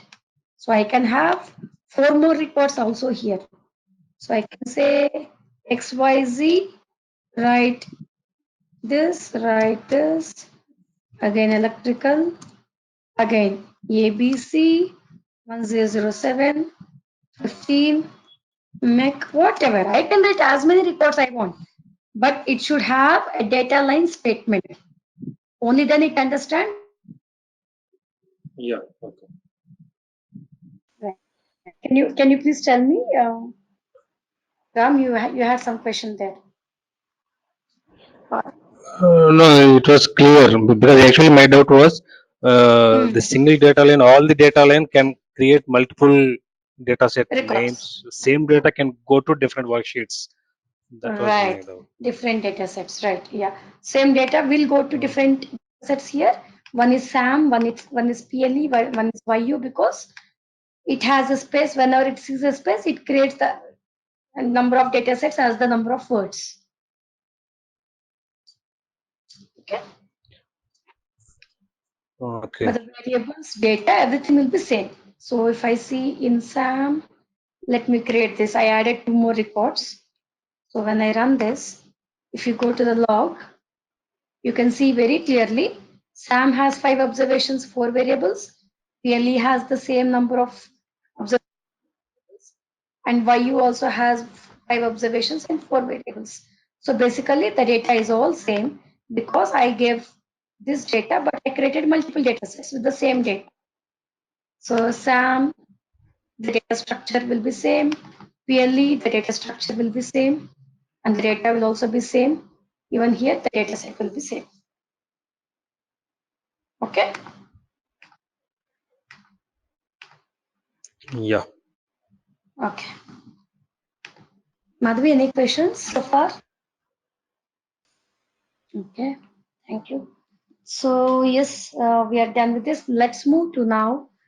Till now, we have seen how do we create a data set, how do we create a permanent data set, how do we create a temporary data set, how can we create a permanent library, and other than that, what is that data set naming conventions that we have to follow whenever we are creating a data set. Not more than 32 characters, should not start with a number, should not start with any other special character other than underscore, and should not have a space. If at all there is a space, it actually creates that many words as it sees in the data statement, that many data sets. Okay, and then it can be in mixed case. Okay, the last one is name data set can be in mixed case. So I don't think we need an example. What I can do is I can write YU in capital and I can leave others same. But if I do the same thing, it doesn't change the case of this. Okay, it just keeps the first letter of any data set in caps and others in small. Okay, but others are all same. And Swapna, even library names also create two library names if you are giving space in the library name. Library name. In our Basically, library name actually permanent should throw. library. Yeah, I understood. Let me see No, that. It should actually give an error. I think same should apply for that also. Yeah. Yeah. So what it does is, no, it doesn't create two libraries for sure. If I want to create two libraries, I should write two name Mhm. statements. Now what I'm doing is, Okay. take out from here. What I do is, I copy this. Okay. So after one, I'm giving a space. Okay. Let me run this. It should give an error. Mhm. This is the B engine cannot be Yeah. physically. Whenever there is a space between library reference and then another letter whatever you're writing, it actually treats that as an engine. Okay, basically we are not going very deeper into this lib name. But basically, this is the typical syntax we generally use. But if the engine is changed, for example, I'm going to create a library reference for an Oracle engine or an SQL engine, we have little different syntax. As of now, we are just learning, we are in basics, so let's concentrate there. So basically, it actually gives us an error saying that, it actually refers to engine type where we are actually not fetching any data from other engine. So it will stop us there. Okay. But sure, it doesn't create two libraries. If I want to create two libraries, I should have two libname statements. Okay. Okay. Yeah. Now, so till now we have seen all of this. Now we'll see SAS variables, or I'll say variables in SAS. Again, so I think I have told this even in the demo session. I'm reiterating the same thing again. Basically, we have only two variable types in SAS. One is character and the other is numeric. Okay, we don't have any other variables other than this. For example, if we go to some other any other programming language, take an example of C. I have an int, I have a floating integer, I have a double. I have so many data types. I don't recollect everything, but for sure, I have seen at least 4 to 5 to 6 integer types in other programming languages. But in SAS, I have only two variables. Either it should be numeric, okay, or it should be character. Only two variable types are allowed and nothing else. Even the variables like variable values that holds dates, time, okay, and what else will we have? Date, time also comes in numeric variables, okay, are also treated as a numeric variable. So we'll see how it actually does it. We have so many things that we'll be discussing. Nothing to worry as of now. I'll be telling everything in detail. Okay. Let me get the examples first. Okay. So till now I was telling what is a variable basically.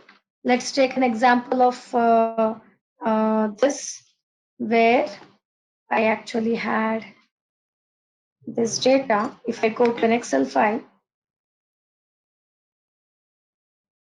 okay, let me put this in Excel. Okay, just put everything.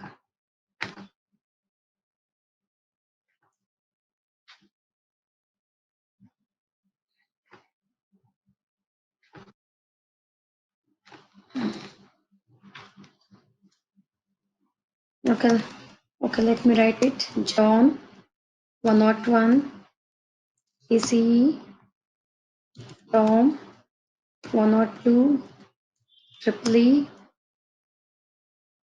Ram 103 again ECE, Ken 104 Triple E, or let me write MEC.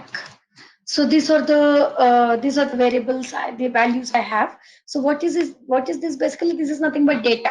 So for a class where a student has a name and the ID to which student belongs to, the department to which the student belongs to, all this, if I say, this is nothing but the values for the variables. Now, what are the variables? I should have an header which says this is name, this is ID, and this is department.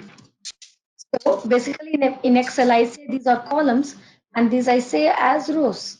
But here I will say name, ID, and department are variables, whereas the values from second record till fifth record is nothing but the data for these variables, isn't it? So this is what we had been discussing till now. So name, ID, and department are variables. Now, what is a name variable? What type of data it is holding? To which category I can actually assign this variable? And what about ID? What about department? Okay. Now let's see all of those. So let us take the same example. Okay. So what I was telling, we'll have only one is numeric variable, the other is character variable. Okay. So whenever we actually define on what basis we actually define, one is where character variable and the other is numeric variable. Let's take an example of this. Okay. Name. Now first let me see the variable name. So whenever I see name, I assume that it contains only characters. It can also contain numbers, but it contains mostly characters, right? So name of a person basically contains characters. Okay. And name, so I categorize name to be a character variable. So no way I'll enter numbers in it. And so I actually categorize name as a, so let me take the same example. Let me put here so that we understand. So here, what I do is, yes. So what I do is, I know that name generally contains alphabets. So it's always safe for me to declare name as character variable, right? Now, let's go to ID. Let's go to the next column, ID. So when I see ID, so can we assume that we'll have characters in ID? Not really. Basically, may contain characters, but most of the scenarios, ID generally starts with a number and will have numbers. So if I'm sure that ID will always have numbers, there is no way that ID contains characters. What I can do is I can define ID as a numeric variable. Okay. So what I do is I declare ID as numeric variable. Now, the last column, which is department.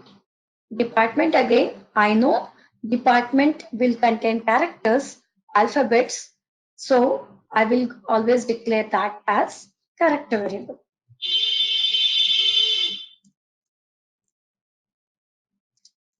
Okay. So what I'm telling here is based on the data that I have, based on the data that comes to me, or based on data that I actually write, if that is the case, I should define the properties of a variable. I should categorize to which variable this data goes to. Either I should define this variable as a numeric variable or character variable, depends on the data that I have. Here I entered the data myself, but maybe I actually receive some very big data set, okay, where I actually have 100 columns or maybe 100 rows and maybe 5 to 6 columns. So based on the data that I receive from the client, I am the one who has to justify whether I should treat this as a character variable or a numeric variable, because there are some limitations for character variables, some limitations for numeric variables. Okay, now we'll discuss what are the limitations. Now I was telling you John. I'm telling name, right? For variable name should contain characters or sorry, or containing characters here. So I'm treating this as a character variable. What if I have John 1 as one value, John 2 as another value, Ram 1 as one value, Ram 2 as other value. It's possible. Maybe there are multiple Johns in a class. So what the teacher did for his or her convenience is maybe he added numbers to the names just for his convenience. In that case, it will be John 1, John 2, Ram 1 and Ram 2. Right? Now what should I do? Can you just give your ideas? In this case, should I declare name as a character or numeric variable? Name as a character only, we need to instruct the system. Yeah, right. Exactly. Right. So, yeah, still character. You're right. Both are right. So, what I should do is, even though it contains numbers, basically it can contain numbers or alphabets. Both are allowed. In that case, also, I actually define name as character only. Okay. Since I'm saying numbers, I'll not define that as numbers, because character variable, in character variable, what are allowed? Alphabets, numbers, special characters. All are allowed in character variable. Okay. Maybe I have John Star here. Okay. And here I have John Dollar. Maybe like this. I have some special characters as well. Even then, I will character variable actually supports alphabets, numbers, special characters. So I define that as a character variable. Okay. Now, how about ID variable? As I said earlier, in ID, I don't expect any alphabets. So if at all there is a chance that again it contains alphabets like A, B, C, then don't make it a character. Don't make it a numeric, because numeric variable doesn't support alphabets or any special characters. For numeric variable, it should only be numbers. So it should be like this: 101, 102, 103, 104. So numeric variable should contain only numbers and no alphabets, no special characters. Okay. And now again, department is character variable. So it can allow alphabets, numbers, special characters.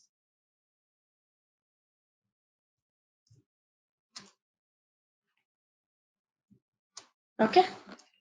So just remember, For character variable, it allows characters, it can allow numbers, it can allow special characters that you have on your keyboard. But for numeric variable, it should always contain numbers and nothing else. Okay. Now, Special characters, any character will it allow? yes, it allows. For that variable, it can any special characters that you actually see on your keyboard. Mhm. Yes, time and date. Yes, actually for time and date, this is then, yeah, this is a very good question. So for time and date, basically, there are something called formats and informats that are defined in SAS. Okay. So basically, yes, as you said, time, let me also discuss about that. Time or date. So time, I may have time as 3 hours, 33 minutes. And for date, I may have 7 June 2019. Okay. So for time and date, as I said, numeric variable also supports dates, time and date time. I will treat, in this case, I will treat time and date also as numeric variables. And for that, there is another thing that I have to do in SAS. I should define some formats and informats that we have in SAS. So this is very early to discuss formats and informats. Let us do that slowly in the next classes. But SAS has some certain formats and informats which are already defined for time values and date values. Using those informats and formats, we should declare, it's not we can, we should declare time and date also as numeric variables. Okay. But if you just declare as numeric variable and pass date as 07 June 2019, it will not agree because it's actually seeing 3 alphabets in it, which actually doesn't accept. So there is some additional step which we have to do, wherein we have to declare an informant for that variable, then make that variable as a numeric. We'll learn how we'll do that. Okay. Don't worry as of now. We'll deal all those. Okay. So fine till here. Any questions? No. Okay. So let's I'll take at least maybe, since little things are disturbed, sorry for that. I will end by 10:20. I mean, 10 to 1, 12 to 15 minutes from here. Is that okay, Madhvi? Ram? Yeah, it's okay. Okay.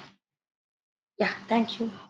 Okay, so discussing that character variable allows alphabets, numbers, special characters. Numeric variable allows numbers only. Now, how are the missing values treated? Missing values for character and numeric variables. Okay. So for character variables, missing values are actually blanks. Okay. For numeric variables, missing values are actually dots. It's a period basically. It's a period. Let's take an example for that. Let us do that. Now, okay, again, I did not comment all the text that I wrote. First, let me add a comment, slash star, have a star slash here. Okay. Now, let me write data. I created a data set called sample. Okay. So the moment I wrote data is actually in blue color. Blue color. This is how, because data is a keyword which SAS has identified, so it should be in blue color. Okay. Input. What will I do? Name and okay. So how do I define a character variable? Variable name followed by a dollar. Okay. Only then. So how do I define character variable? Defining character variable in input statement. How do I do that? Variable name space dollar. To define a numeric variable, let me just copy and paste this. How do I define a numeric variable is variable name without dollar. That's it. I just write the variable name in the input statement, but I don't add any dollar to it. Then it becomes a numeric variable. Now, I know that without space between, no, there should be a space. There should be a space. So variable name followed by space, followed by space, and then dollar sign. There should be a space. Yes, good point. Thank you, Madhvi. We should have a space. And so what is the next one I entered? ID. ID, I want to make it as a numeric variable, so I will not add any dollar. Then department. I want to make it a character variable, so I add a dollar. Fine till here? Now let me write the data. Let me copy from here. Okay. Can you run without space between name and dollar, Swapna? Yeah, sure. I'll do that. We'll see on that.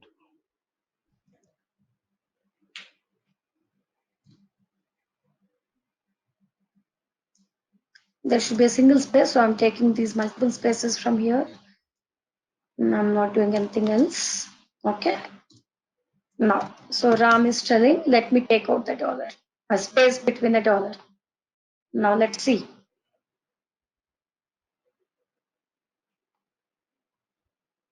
Okay. The sample has 4 observation variables. Let's see how name is defined. Sample. It's defining still this as a character. Oh, great. It is still defining that as a character variable. Great. Okay. So even without a space, it's working. But it's always better to add a space between variable and dollar. Yeah. Yeah. Good. Okay. So it's even without a space, it's still treating that as a character variable and working because I gave the dollar. But I generally give a space. Safer side. Okay. Okay.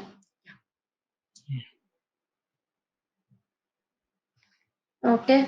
So see, just what we can do is we can actually right click on this data set and see the properties, or I can double click on the variable name and see the properties.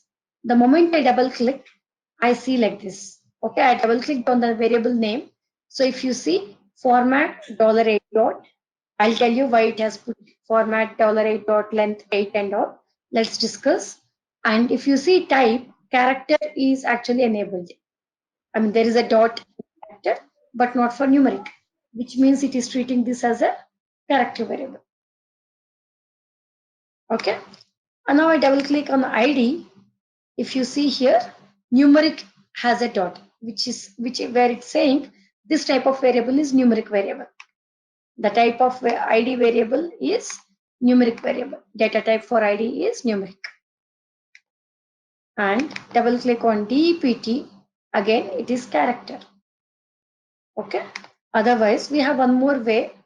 I right click on the data set, click on the properties. Okay. Now I go to columns tab. I have general details. General tab just gives the table information. When it is created, what is the name of the data set? Where is the location? What is the version that you are using? What are the rows, columns and all? Details. Again, it also gives certain details for you. Okay. Columns. When I go to columns, you can see all the variables at a time here. It's saying name, column name is name, text type is text, length is 8. Let's discuss about length. ID, again, it's number, length is 8. DPT, it is text, length is 8. So you can know the type of the variable, text or numeric, in this type. Okay. So this is how I'll test how the variables are created in the data set. Okay. Now, let's say I don't have value for this third person, Ram1. I don't have the ID. Okay. So what I generally do is I have to give a dot which says that I don't have data for that ID variable for RAM1. Or let me also take out this space. Let's see how it creates. Okay.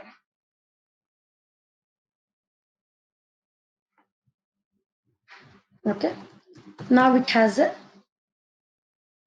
uh, data issue.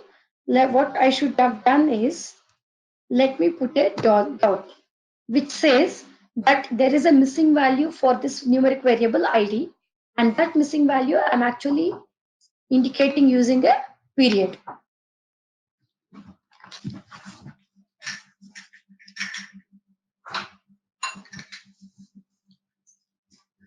Okay.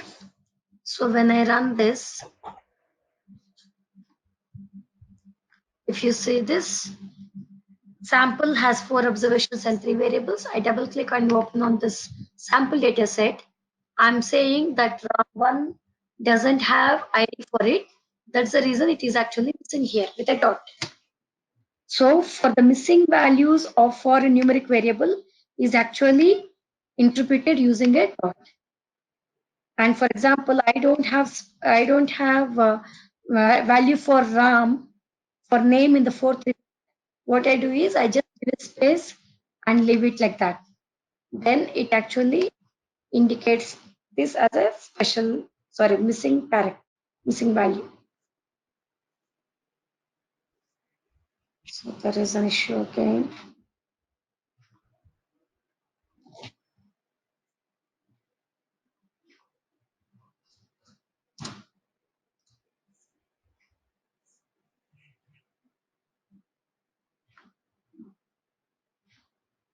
Let's see how it has created. Okay, yeah. So I'll tell you why it's like this, but there is a reason why it's behaving like that. I'll tell you why it's like that. Let me tell you, for example, I don't have value for RAM2, and let me leave it like this as of now. Okay. There wouldn't keep dot, no, Swapna? No, it will give a space. I just wanted to show you that blank space. That's what I'm trying. It's actually, let me actually I will be discussing the types of input. Okay, so this is one type of input where I'm separating the data with spaces. Okay, so when I'm separating the data with space, and I also have a space which actually depicts that there is a missing value. Okay, again I'm saying that there is a missing value again with a space, right? So it doesn't basically understand that. So we have certain limitation. This is called list input with space delimiter. Okay, so in this case we'll actually have certain limitations. So let me make this as a comma delimited file. Okay, so what I'm saying is the values are actually separated with commas, not spaces. Okay. So this has some limitations. That's why it's actually not showing us the blank value. We'll discuss this in the types of input. Nothing to worry. Sorry. Okay. So if you notice in the second record, I made ID as a missing value with a dot because ID is a numeric variable. I have inserted a dot or period to indicate that there is a missing value for ID variable in the third record. And in fourth record, department is missing. There can be chances, right? Not every time all the data is populated. I can also have missing values. I want to tell you how these missing values are shown in the data set for you. So what did I do? Earlier I was separating the data with spaces. I just I just separated that with comma. Okay. So for that, I should say that it is separated with commas and not spaces by writing one thing called in-file statement, where I'll mention the delimiter. This is not yet discussed, so don't worry about this. In-file statement will discuss very clearly how actually we have to write the in-file statement. But just remember, we have to declare the delimiter in the in-file statement if we use any other delimiter for data instead of spaces. Here I'm using comma as the delimiter for the data. So I should mention that in the infile statement. Okay. And we'll be discussing what this infile statement is, how do we write the syntax and all. Okay. Yes, this is what I wanted to show you. Do you see this now? If you see in the third record, it is period. ID value is not present for third record. For RAM1, there is no ID, so it is indicated with a dot. And for RAM2, there is no department, so it's indicated with space. So this example I have written to show you how the missing values are written in SAS for character variables and numeric variables. For numeric variables, it will just put a dot, and for character variables, it will put a missing space, missing value as a space. Okay, is this clear? Yeah. Okay, so just to show that, yeah, just to show that I have written this example. Okay, and I don't know that I want to put a dot. So what I do is I actually leave it like this. Okay, for numeric variable, I don't know that I want to put a dot. So I just left a blank value saying that there is no data for ID variable in the third record. Okay, generally we leave some things as blank and we do not know, isn't it? That's a general way where we write a missing value. So in the same way, I have written missing value for department in the fourth record, and in the third record, I did not put a dot because I don't know that I have to put a dot. Now what happens? Now also it works the same way, and in sample you will see a dot. Even though you have not put a dot, because you do not know for numeric variable I want to put a dot, for missing value I did not put a dot. What I did is I just left a space because there is no value for ID in the third record, and in the fourth record there is no value for department. So I left them as blank and I've run the same thing. Even then, for the ID variable in the third record, it has put a dot because this is a numeric variable. And for department in the fourth record, it has put a space because this is a missing value for character variable is space, missing value for numeric variable is dot. Okay, fine.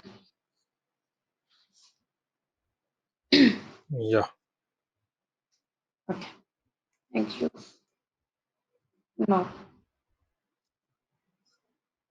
so when I said alphabets, it allows alphabets from A to Z, small a to Z, capital A to Z, numbers 0 to 9,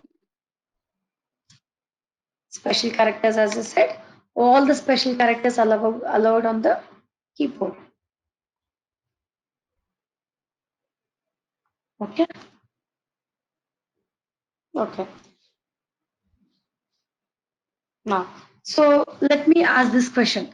In 101, yes, ID is a numeric variable. So, do you think I can perform any mathematical operation on this ID variable? Can I add one? Can I subtract one to this ID variable? Within data lines, you can't do it. No, not in the data lines, right? Not in the data lines, but outside. Okay, what I'm Outside, telling, you can do. yeah, what I'm telling is, I'm saying ID new is equal to ID minus 1. So I just want to know if this is allowed or not. Madhvi is saying no. So Ram, what do you think? ID minus one. One is showing some symbol. It seems it doesn't allow the number. Nothing like that. Nothing like that. It has put in a green color. I agree, but let me run this. Maybe we can do that. Okay. Ram is saying no. Madhvi is saying maybe we can do. Let's see what it does. Do you see any error? No error. It just adds a note. Missing values were generated as a result of performing operation on missing values. I'll tell you why it has added that note. But now let me go to this sample data set. If you see, it has created a new variable called id new, where it has subtracted 1 from id. 101 has become 100, 102 became 101, 104 became 103. But here Yeah. it has kept it as dot. That is why it has added this note which says missing values were generated as a result of performing an operation on missing values. What is the operation? Just a subtraction operation. It's saying there is a missing value. So even if you subtract something from a missing value, it again generates missing value. That's fine. We don't have any problem, right? That's okay. So what is the conclusion? I can perform mathematical operation on the numeric variable. So mathematical operations are allowed on numeric variables, but not on character variables. I can't perform any mathematical operation on department, not on name, because those are character variables. Okay. And what is the significance of that blue, that green color, one number? Maybe just after a mathematical operator. So minus is a mathematical operator, right? So let me write into. Even for that, it has put in green color. Maybe just after a mathematical operator, it is just adding a green color. No harm in it. So for any mathematical operator, id divided by 1, if I write, what is it divided by? I'll not say divided by here. id by 1. Again, it puts it that in a green color. No issues. Okay. Okay, now, so just defining, yeah, it's almost near to the time that I said. So I'll just conclude this class with just defining the numeric variable, character variable. So numeric variables, character variables. What is that? What is the conclusion? Whether a variable should be treated as a numeric or character, no one tells you. As a programmer, it's our job to decide what is the type of data that we are receiving, and based on the data, what is the type of variable I should create. Either I should create a numeric variable or I should create a character variable. It's totally dependent on the data. Based on the data, the programmer has to take a decision and create the variables in SAS dataset. The client doesn't tell you. Okay, if at all it's a date or something, maybe he tells you, but not for every what to say row, or sorry, for every column. He doesn't tell you, I want this as a character variable, I want this as a numeric variable. No, there are very less chances that the client tells you. It's the programmer's decision that based on the data, you have to decide the data type of the variable. Okay, and now we have also learned what the character variable can contain. It can contain data as alphabets, numbers, special characters. But whereas numeric variable, it should contain only numbers as the values. Okay? And again, I said time and date. We have something called informats in SAS, wherein I can declare time and date also as numeric variables. We'll see that in the later classes. However, the missing values created for character variable, the missing value is represented as space in the data set. And for numeric variables, missing values are displayed as dot. Okay. Yeah. So any questions still here? Why dot is considered as a period? No, we generally call dot as a period in SAS. Not considered, nothing like that. We call that period. See, full stop, right? Yeah. Dot at the end of the line, we call it as a full stop. In SAS, dot is actually called a period. That's it. Okay. Any other questions? Okay, okay. Thank you, Marvi. So I'm just again appending to the first code only so that we have everything in one. I think, is that okay? I'm adding just to the same old code, I'm adding the new code. Is that okay? Or should we create different codes for each and every day? How do you suggest? No, it's okay. Okay. Okay. So now we have one more thing yet to be discussed on the variables. That is what is the size that is limited for a numeric variable, or what is the length. Okay, not all the data. For example, if you see name, I'm at most having 5 characters here. Okay, 5 characters. How much if I enter 5 characters, how is it actually displaying? It is displaying all the 5 characters. It is not removing any characters. Okay, but what if I exceed certain characters? Okay, so what if I exceed certain characters? How do I get the data? For that, what is the additional things that I have to do even to accommodate data with the bigger values? There can be bigger values, right? Not every name will be 4 or 5 characters. I can have a big name. For example, my name, it's Swapna Seshadrivasam, which is actually a very big name. If I add my first name and last name. So if that is the case, even then I want to enter the data. How do I actually deal with the size of the variables?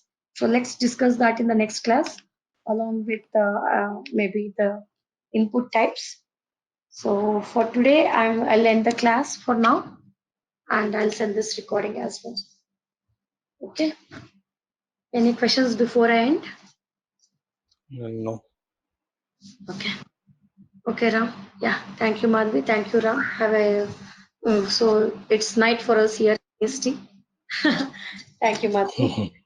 You have a great Okay, day. Swapna. So, Ram, where are you staying now? In India, or where do you stay? I'm staying in Hosur in Tamil Nadu, Oh, okay. So you're in Tamil Nadu. Okay, fine. near to Bangalore only. Oh, Hosur. Yeah, I heard it. One of my Yeah. friends. Okay. So have a good night, you too. Ma'am, where you are staying? Where you are from? I'm in Hyderabad. I stay in Hyderabad. Okay. My proper is Andhra Pradesh only. Okay. Okay. Okay. And Madhavi is from which place? Madhvi is also from, she's now in New Zealand, right, Madhvi? Yeah, Yeah. good. So we are just geographically located in different places, but still Yeah. we all We come are under the all from. same. Yeah, right. Okay. Thank you. Yeah. Thank you, Yeah. Swapna. Thank you. Thank you all. Thank you. Bye Yeah. bye. Thank you, Madhavi. Bye. Good Bye. night. Bye. Bye. Yeah, good night. As we discussed yesterday, there are two types of variables. Fine. So we will see what is the size limitation. So the size limitation for numeric variable, character variable, okay, and data allowed in numeric and character variable. Apart from that, we'll be seeing how we read different types of data in SAS. Okay. Okay. So now let's go with the class. So size limitation. Now let's create data. So I have data like this, maybe ID of the student, um, department of the student, and marks he obtained. So something like this. So 1001 is the ID. The department to which he is associated with is computers, and marks he obtained or total marks he got is 105 or whatever. Let me say 98. And 1002 is the student. He belongs to engineering, he belongs to electronics department. And the marks he got is 87. 1003, the department is electronics with the marks of 77. 1004, mathematics, and the marks he got is 69. So I have data like this. So basically, from the above data, can you tell me into which category I can categorize ID and marks variables? So to which category I can do? Numeric, right? Right. So ID and marks both will be numeric variables. Okay. because ID, yes, ID is just containing numbers, and also marks. Marks is very valid to consider as numeric variable. And for department, I will go with character variable. Okay. And now, so let me do the same thing here.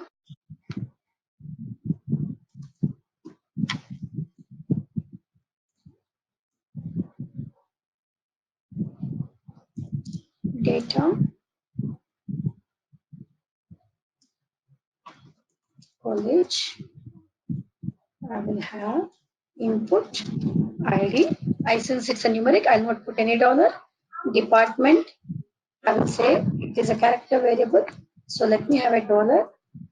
Marks is a numeric variable. And in the data lines, I'll just use the same data as we have done here.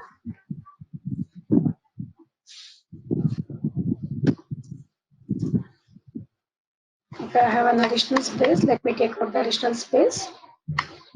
That's what. So maybe you will be confused. Why should I take out the additional space? We'll be seeing the different types of input tomorrow. Okay. So what are the types of input? So is it separated by space, or is it separated by a comma? Is it separated by any other delimiter? So here the delimiter is a space. So that is the reason I'm just having one delimiter, so that SAS understands that all this data is separated by a space. Okay. So now if I create this data set,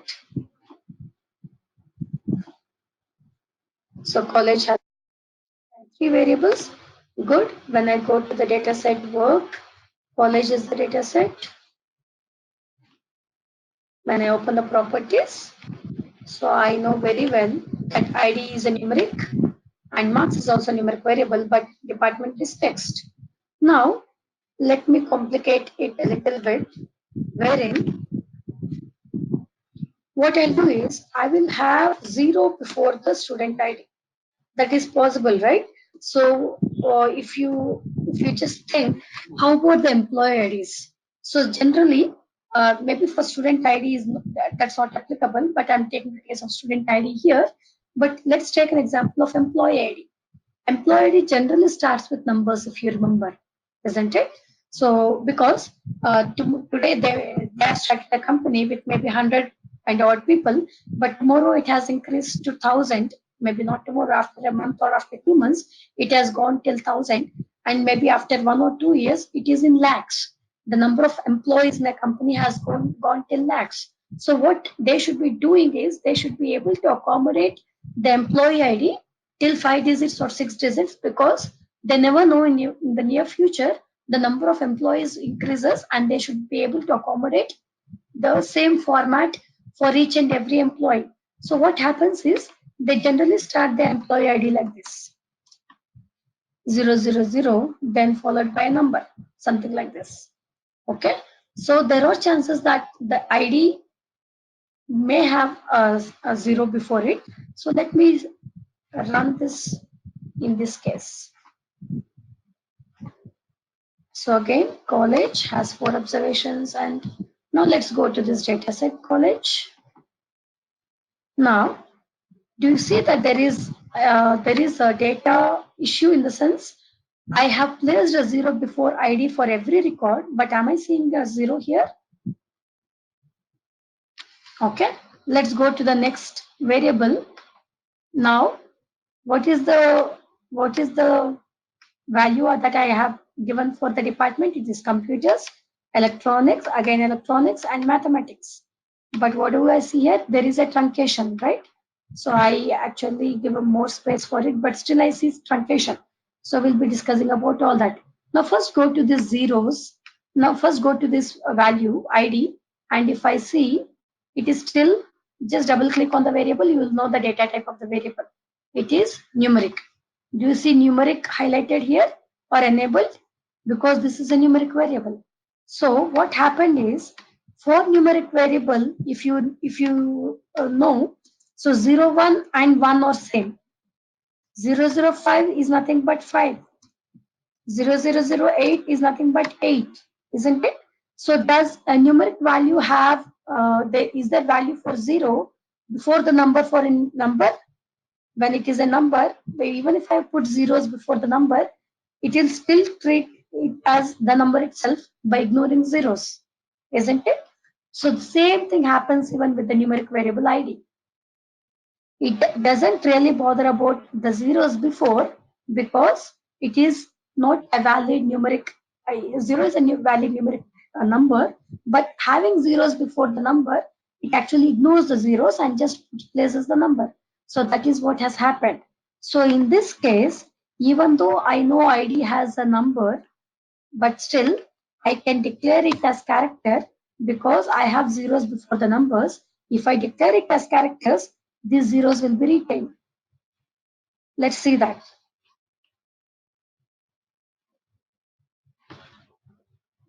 Now do you see the zeros retained? I double click on it. What do I see? It is character. Okay. So if you think that the data has zeros before the IDs, so in that case, even though I know ID is a numeric content values as numbers, but still I go with declaring that as a character variable because if I declare as character variable only, those zeros before the numbers will be retained. Otherwise, not. Let's take an example of patient ID. Maybe we are working for a clinical trial and I get patient IDs. There are possibilities that I get zeros before the patient IDs for every record. In that case, declare the variable as character if you want to retain those zeros. Okay. Now, let's discuss about the length of the numeric variable. We have discussed about the data type of the numeric variable, which is actually number. Now, what I'll do is we will discuss about the length of the size or length of the numeric variable. Okay. So now let's go to the college data set again. I open this. Sorry, this is a character variable now. Let's go to marks. Okay. What did it do? In length, do you see 8 here? So what is it doing? By default, it is giving a length of or size of 8 bytes for a numeric variable. Now, so what happens? So the default size of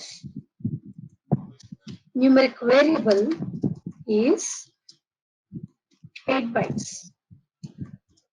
Okay, fine. Its default is 8 bytes. Now what I'll do is I'll create one more data, the same data set with one more variable added. Okay, so here I have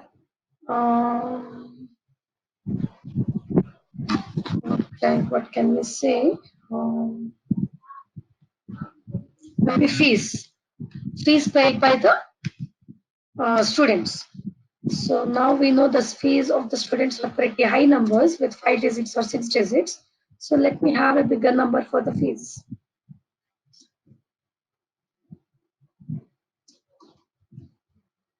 Okay. So just to show, maybe this is not a realistic fees to be paid for the student, but I'm just adding it so that it makes sense. So what is happening now? I said the default size of the numeric variable is 8 bytes. So what happens in this case? Now let me run this data set again and see the log. It's always best practice to see the log once you run the code so that you know if there are any errors or warnings. Now what happened? Do you see this? And let me double click on this. I will tell about the values. Still the length is 8, isn't it? And but this is the format and format which we'll be discussing in further classes. But just see about length. The length is still 8 bytes. Now, what happened in the first case? It is accommodating all the numbers. Second, yes. Third, yes. In the fourth case, it is a pretty big number with 1, 2, 3, 4, 5, 6, 7, 8, 9, 10, 11, 12, 13 digits. Okay. So once it has crossed maybe 9, 10 digits or 11 digits, what will it do is it will convert the value to an exponential format. Just for the appearance, it is the exponential format, but the value will not change. The value is still the same. The value is still 3335789901111. So the value will not change. Only thing is it will just convert it into exponential format, because by default SAS assigns a length of numeric variable for length of 8 bytes for a numeric variable. So if it exceeds, the value is exceeding certain digits, it will just convert that into exponential format and still stores the number within 8 bytes. And also please note, for numeric variable, the size I can start is, I can also assign the length. Can I change the length of numeric variable? Yes, I can change. We will see how we'll change that. Okay, yes, I can change the length of numeric variable, but I should start with what is the range that I can give. The range of length that I can give for numeric variable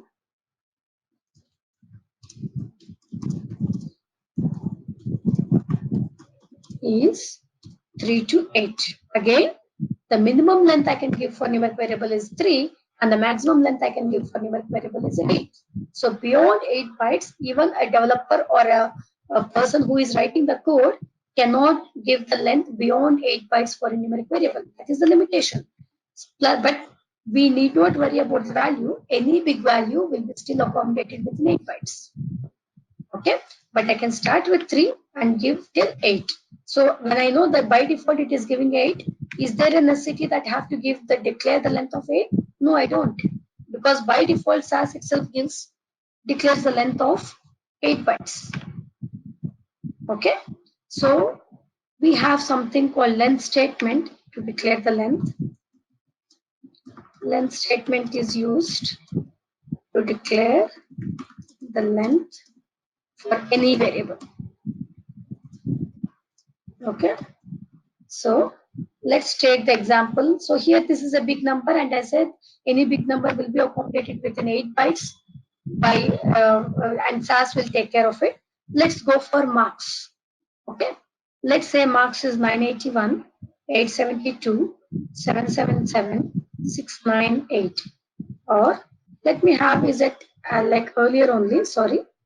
Okay, I'll not change the values. I'll just keep it like that. Now what I can do is I can give a length statement.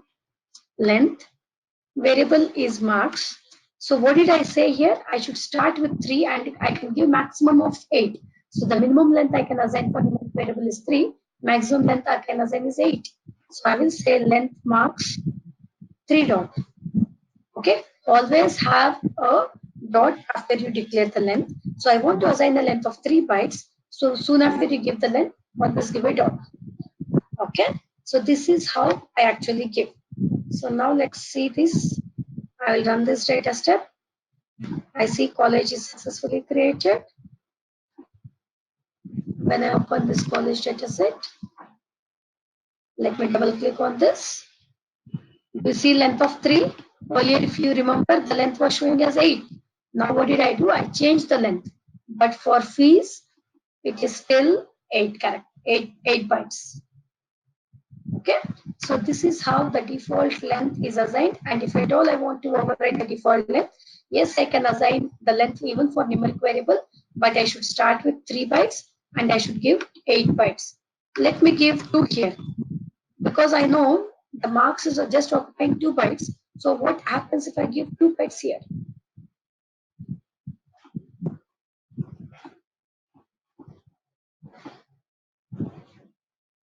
What happened? I see an error which says the length of numeric variable is 3 to 8. So I don't have feasibility to declare a length less than 3 bytes for a numeric variable, because this is the range. I have to go with this rule. I should start with 3 and with 8. Even though I don't give any length, it is still fine, because it will assign a length of default length of 8 bytes for any numeric variable. Okay, so this is how we assign lengths for a variable, and we have seen how we can assign the length for a numeric variable. We'll be discussing what is the default length it assigns for character variable, and how we can change the length, how much bit length I can give for a character variable, and all tomorrow. Any questions still here? Let me save this. Okay. So please remember, we will have this type of questions even in interviews. They will say, can I give a length of 1 byte for numeric variable, 2 bytes, or what is the default length it gives? So all these are pretty important that we have to know. And please ask any questions that you have. Okay. So, July 10, okay. So I think Naina, I think it's already 11 there. So let's close the session for today. We'll meet again tomorrow. We'll be discussing about I rest have of a the. doubt. Yeah. Yeah, Uh, sure. Here you told us that numeric variable can accept only 8 characters. If it is more than that, they will convert it. But in this case, for the first one and the third data, we have more than 8, but we see the same value.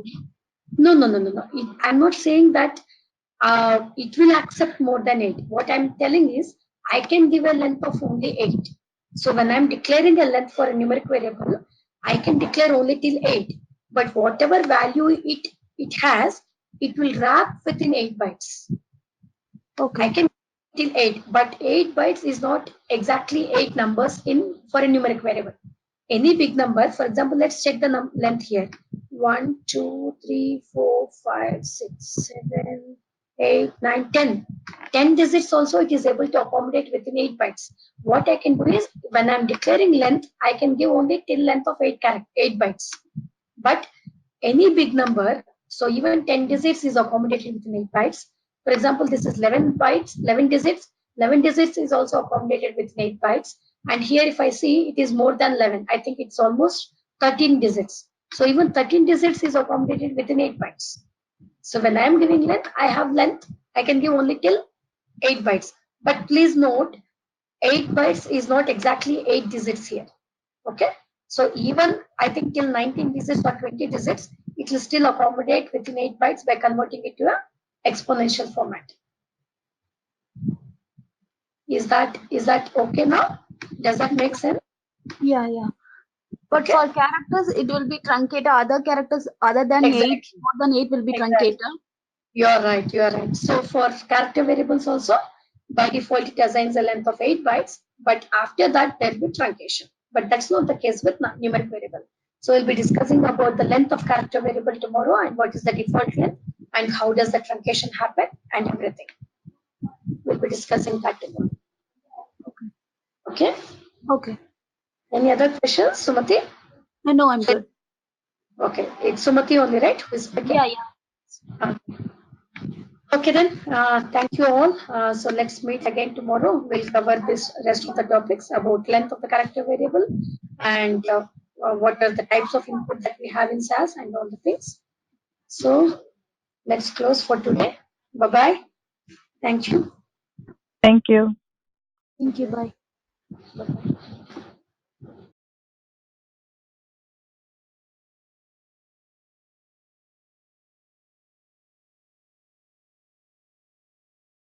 Okay. So now we have seen that, what did we see in yesterday's example? So we have seen that ID is a character variable here. Department is also character variable. Marks is also marks is a numeric variable. And what did I say about ID? I know ID contains numbers, but I see a number in the beginning, which is like a prefix. So in the beginning, I see a number, which I see a 0. For this, if I treat this as a numeric variable, so 0, 1 is nothing but 1 for a numeric value, isn't it? So 0 before the number doesn't have any value. That is the reason I made ID as a character variable so that it retains zeros. So let me run this again and show this. So when I open the work library, college, so I see 0 before the numbers, and when I double click and see the data type, if you see this, the data type is character. So if there are zeros before the number, better you have to, and you want to retain zeros. Okay. If you do not want to retain zeros, well and good, you can go with the numeric variable declaration. But if you want to retain zeros, you have to make the variable as a numeric variable.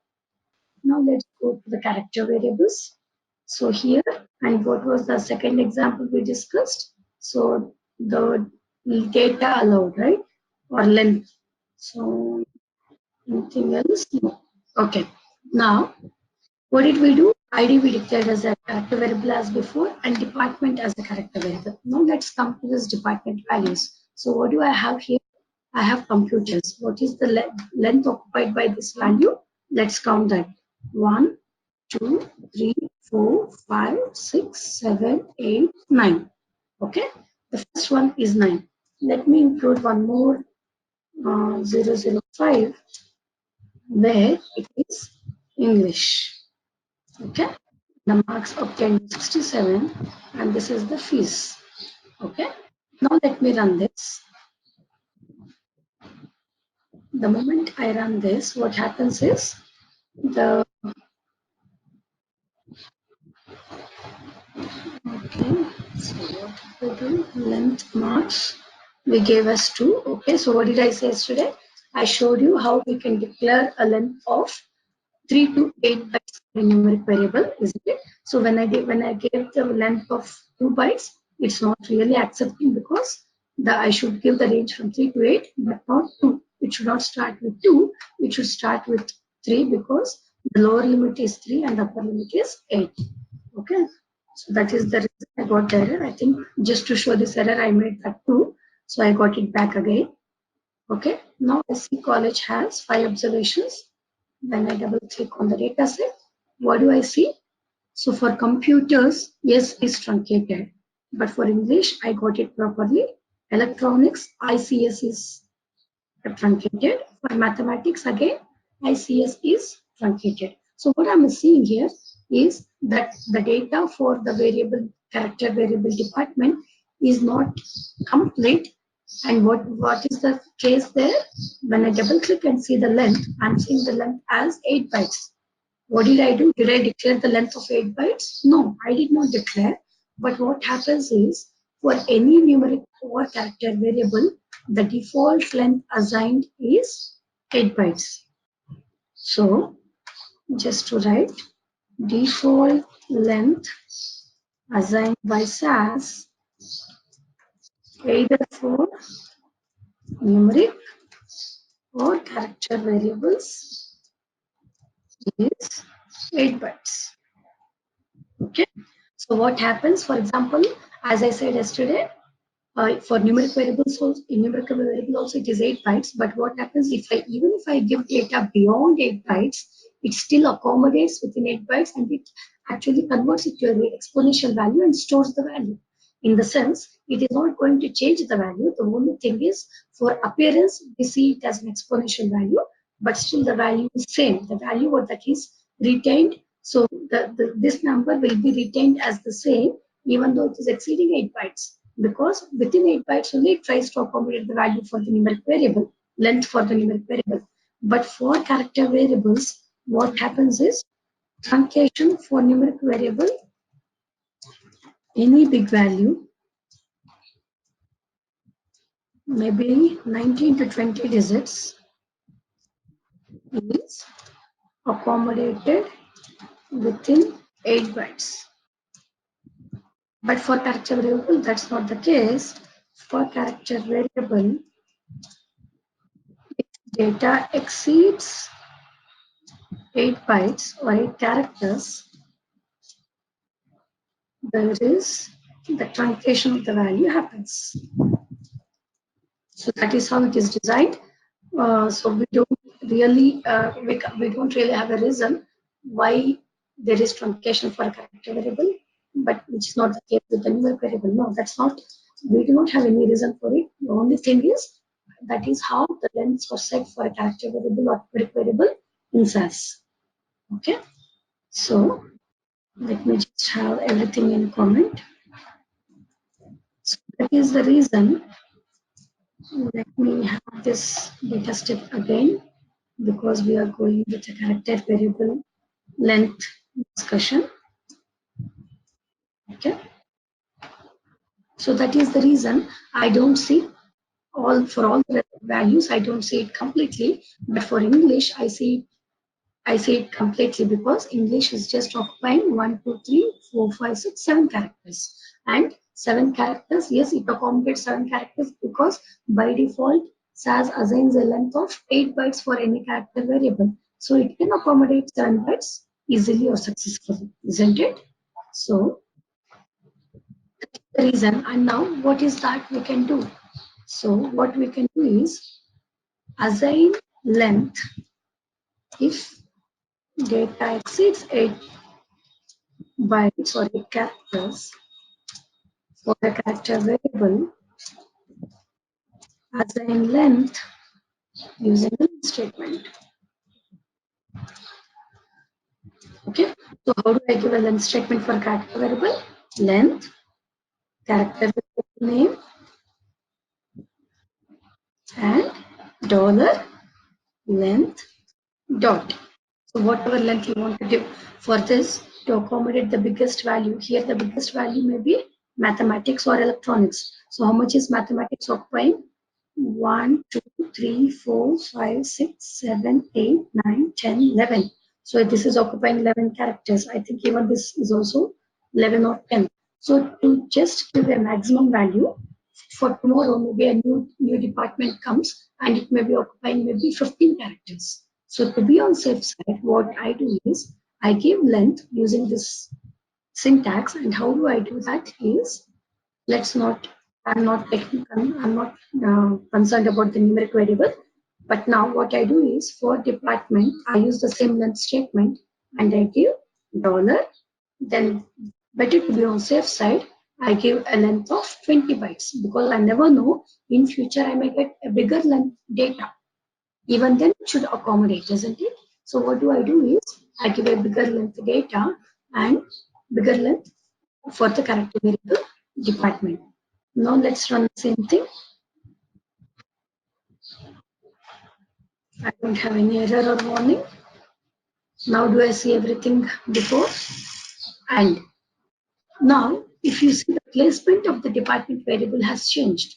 Earlier, what is the order I declared in the input statement? First ID, then department, then marks, then fees. So it was like that earlier, but now when I use the length uh, declaration for the department variable, the department is coming first. This is because, let me tell you the reason for that as well. Okay, so what I do, no, I don't want to see the department in the beginning. I want to see as per the data. So in data, I have it in the second position. So I want to see it as per the data. So what do I do is I will place it. I will have the length statement. I say before, because the length statement is placed before the input statement, I'm saying the department variable first. Okay, that should not be the case. What I do is I take out the length statement from here and I put it here. Okay. So in this case, what happens? Let's see.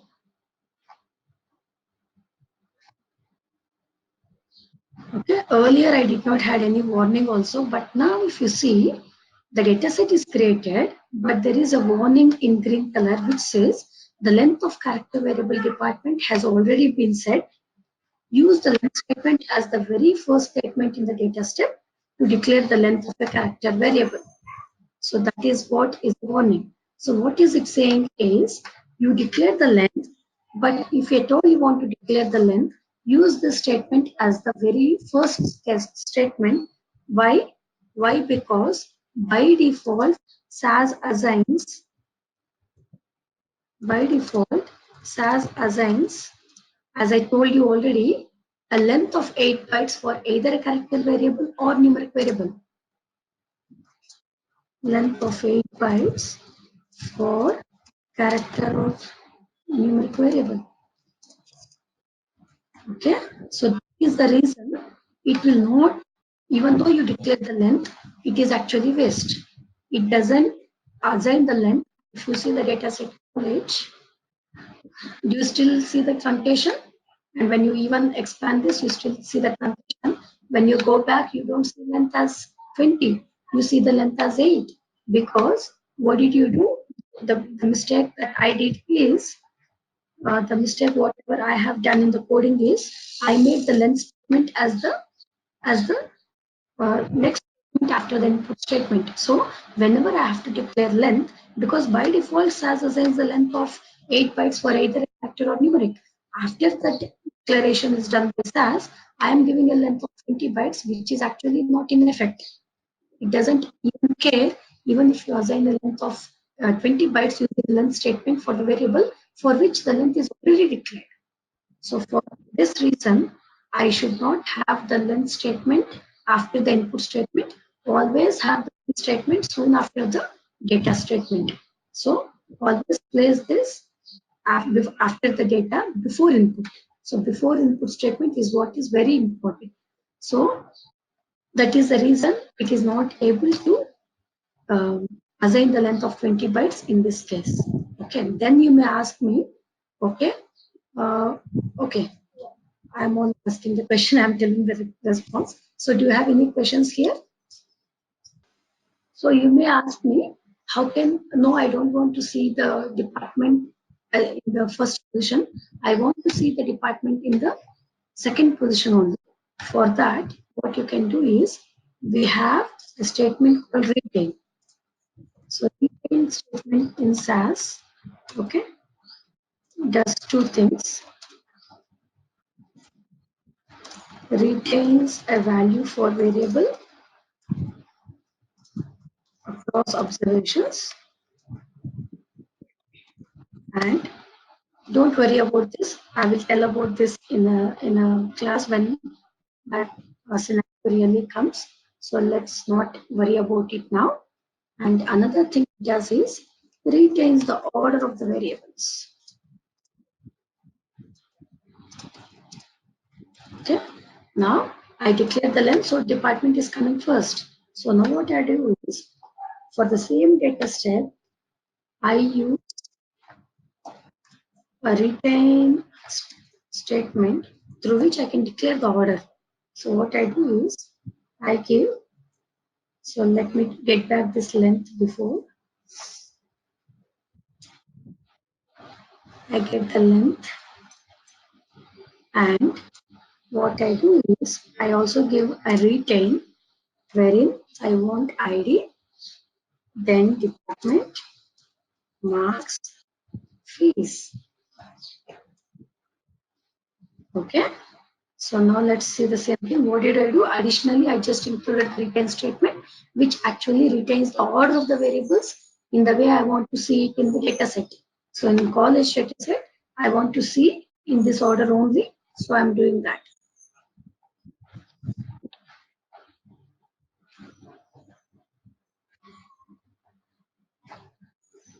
Okay, there is no warning or anything. So now I go back to the data set. I don't see department is still in the second position.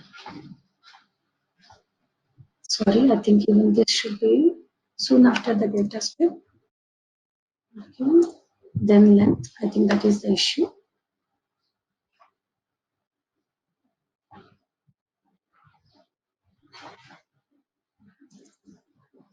Okay, yeah. So I should have also placed that after the data step.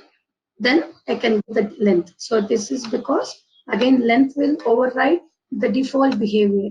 So when I have the length first, so what happens is that variable will come first. Okay, that is the reason. Even if I want to use the retain to override the behavior of this length statement, have it first, then give the length statement. But it works as usual. There is no issue how the length will work if I do like that. It works as usual. Only thing is the order of the variables are retained in the way that I want. Any questions here?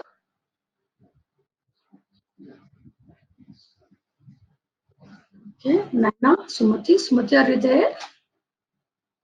Yeah, Sumati is there. No. Okay, fine. So now we are done with, what is a character variable, what is a numeric variable. We know what is the data allowed for a character variable or numeric variable, and what is the default length SAS assigns for a character or numeric variable. So by default, it assigns 8 bytes. No, it's not 8. 8 bytes always for a character variable, because for character variables, it will not wrap the text within the 8 bytes. It will need more space as the length of the value. So what I'll do, I will assign the length using the length statement. I can also assign length for numeric variable using length statement. But anyway, SAS assigns a default length of 8 bytes. And even though you want to assign, you can't assign more than 8. You can assign only between 3 bytes to 8 bytes. So generally, we don't assign a length for a numeric variable, but we assign it for a character variable. Now that we know this. Okay. Now let me say in the same data set, okay, I have another variable called gender. Okay, let me take out this first. So I will have space for this. I have input ID dollar. I have gender variable as well. Then department, marks, fees. So all the above variables. I just have an additional variable called gender. And the data for this is same. Okay, gender is female, and the rest of the data is same. So I just copy paste from here 01005 male, and rest of the data is same. Just that the gender variable is also included now. So let me copy everything. Just have gender included. Again, this is female. This is male. This is female.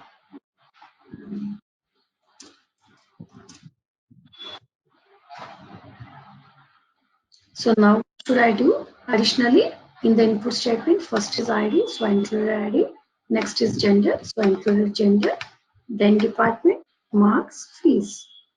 Now, again, what is that for department variable? Department $20 dot, and to read order, again I use this return statement. Now, additionally, okay, first let me run this. I create the data set as college 1. Okay. Now let's, I think everything is good, but let's go back to each of the properties, columns. So if I see ID is a text, it has 8 bytes, department 20 bytes, marks, non-numeric variable 8 bytes, fees numeric variable 8 bytes, gender text 8 bytes. Everything is same, everything is fine, I don't have to worry about it. But for gender, I always know I'll receive the records data like this, FM. So at least for past 1 month or 2 months, I've been receiving data as FM. F says female, M says male, and this is the receiving the data. So now you see in the properties, even gender is occupying 8 bytes, and that is the default length that SAS has assigned. That is obvious because gender is a character variable and it should assign a length of 8 bytes. That is fine. So that the SAS did the work that it has to do.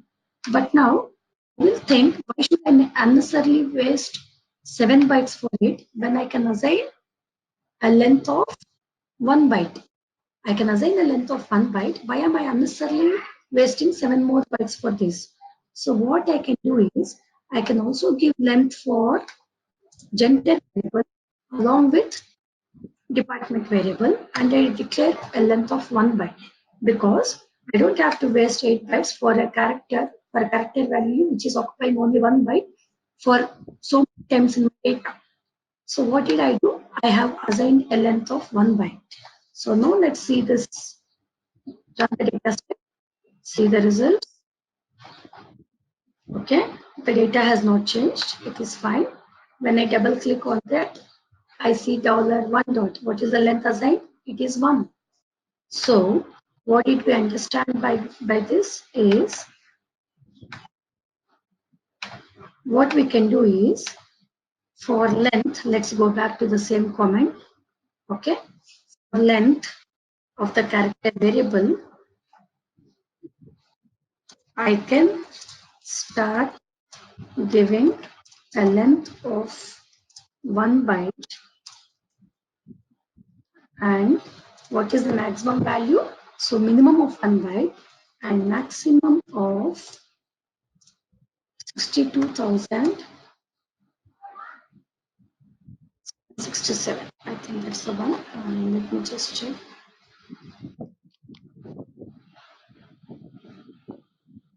So 32,067. So it is 32,767 characters. So which means I can assign the beginning length of 1 till 32,767 bytes for a character variable. Okay. So which means here I've given a length of 1 byte, and here I've given a length of 20 bytes. But no, if you think no, it exceeds 100 bytes, you can give 100 here. If you think it exceeds more than that, you can give, and you have provision to give till 32,767 characters for a character variable, as in a length of 32,767 bytes for a character variable in the length statement. You need not stop at certain limit. We have limit till this, and no way we have a text of such a bigger length, which is 32,000 bytes. So maximum will have 100 bytes or 200 bytes. We can still go with that because we have the upper bound of 32,767 characters. Okay. So just to show that example, I have included the gender variable as well, wherein I can give minimum length of 1 byte. Any questions on the character variables, numeric variables, length and all? Are you all good? Okay. Nana says no. Yeah. Okay. Pooja Sumati.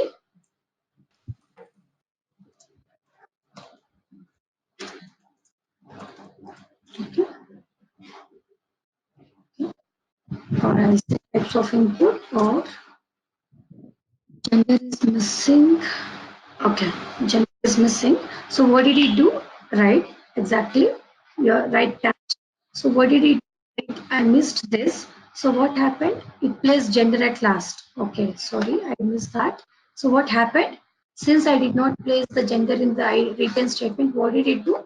It has put gender at last because it is seeing gender in this input statement anyway. So what did it do? Since the order is first given for ID, department, marks, fees, what did it do? It has gender at last, right? So what can I do is, so if you want gender also to be placed in the second position as per the data, what I can do after ID, I can give gender. Good catch, Pooja. So yes, so when I don't give the order, when I don't give the variable in the return statement, what happens? It is placed at the last. Okay, after all these variables. So after all the variables that you declare in the return statement, the next position will be given to that variable where you have not mentioned. Yeah, that's a good thing. Now gender is in the second position. Got the point, Pooja? Did you understand why we got it at last? Okay.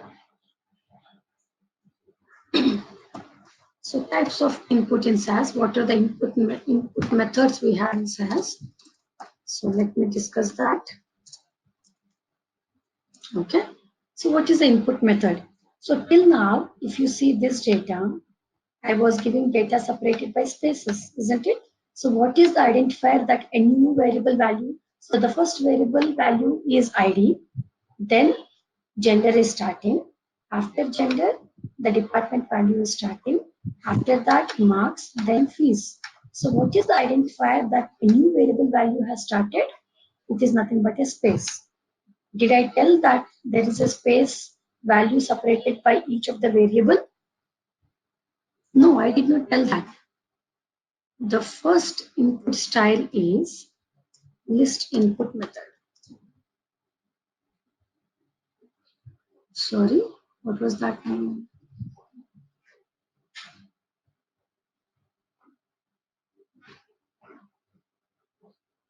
Yeah.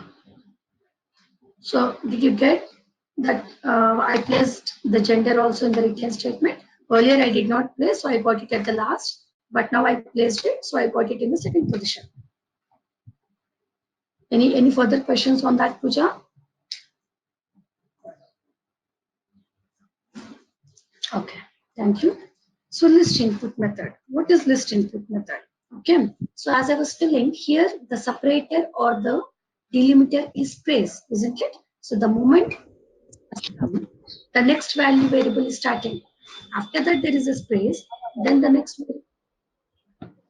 sorry, after that the next variable value is starting, then there is a space, the next variable value is starting.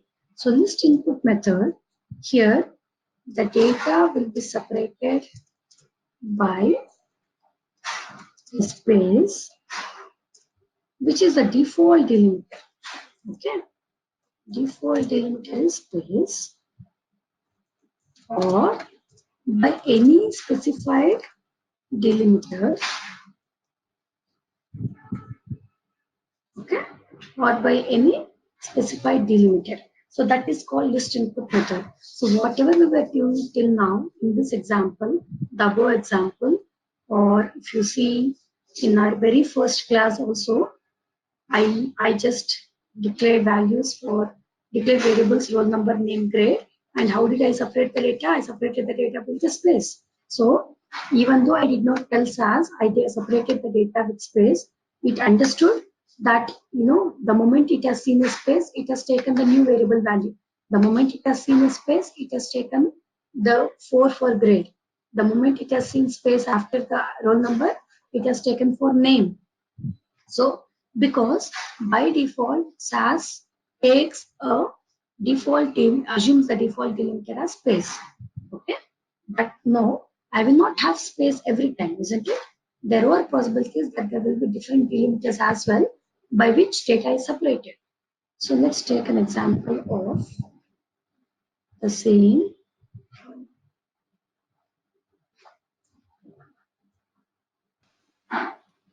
Okay,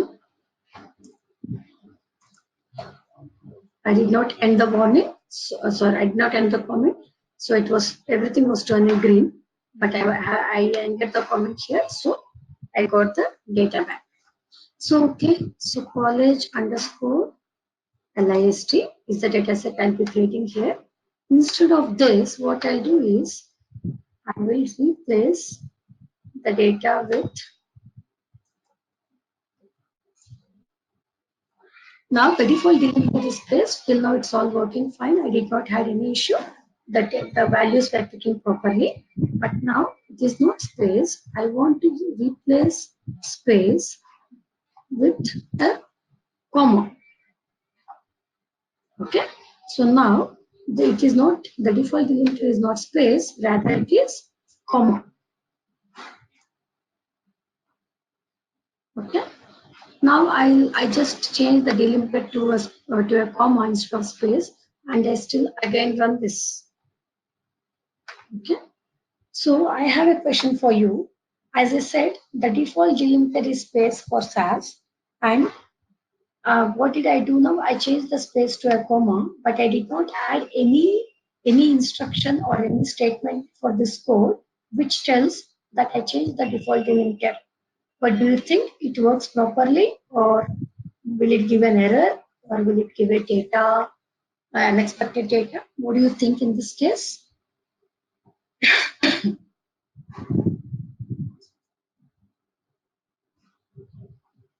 So college underscore list, some error. Okay, Smriti says error. Naina, Pooja, what do you think? Let's go to the log. Yeah, there is error, but this is called a data error. You see everything blue, right? So you don't see any red error or a green warning, but basically you are seeing a data error. Let me open the data set. What happened? So what did it do? It has gone to the first record. It did not find space. So what did it do? It tried to pick the entire value. Okay, for the variable ID. What is the first variable I declared? ID. So for ID, after ID is picked, how will it detect that the ID value, the value for ID variable ended the moment it sees a space? It did not see a space. So what did it do? It assumed that the entire value is for ID only. Again, did I declare any length for ID? No, I declared length for department and gender. So what is the default length for ID variable? 8 bytes. So what did it do is, it picked 1, 2, 3, 4, 5, 6, 7, 8. So only till this it picked for ID. Do you see this? It picked only till this for ID, till F. Then what did it do? Okay, it thought, okay, I'm done with this record, and it jumped to the next record. It will not go further because it is not thinking that this is the data for the gender variable. What it does is, it goes to the next record. Okay, it jumps to the next record, and it picks the variable value for gender. It will pick what did I do for gender? I declared a length of 1 byte. So instead of taking the entire record, it picked only 0 for gender. So for gender, you're seeing 0. Then, okay, it will ignore rest of the value because it is not seeing the space, which is the default delimiter. So it went to the next line to pick the data. So again, what happened for department? Department is a character variable. Still, numbers are allowed for character variable. What did it do? For department also, it has, did I declare length? Yes, I declared length of 20 bytes. So what did it do? It has picked the length till 20 bytes for the department. That is the reason you see till 01002, F, electronics, and you just see a space after that. Again, for marks. So again, it went to the next line, and it did not find a valid value because it is seeing a special character also along with number. So it has put for marks, do you see this period, which is a missing value? Even for fees, you are seeing a period which is a missing value. Because it is not finding the data which it is looking for, it has put a period which is a missing value for marks and fees. So what is the mistake I did here? Instead of telling SAS that I changed the default delimiter from space to some other character, I just ignored that and I just did the coding as usual. Okay, so what I should have done is, so let me write again college underscore list 1, wherein I should tell that the delimiter has changed. Until now, the default delimiter is space, so I did not tell anything. But now the default delimiter is not space, it has changed to comma. So what I should do is, I will generally tell about delimiter in the infile statement. Okay, so what is the infile statement? Infile tells SAS where the data, or what is the source of data. Tells us what about the source of data. Okay, so when I say source of data can be data lines. Till now we have seen data lines only, right? So it can be data lines. It can be external file.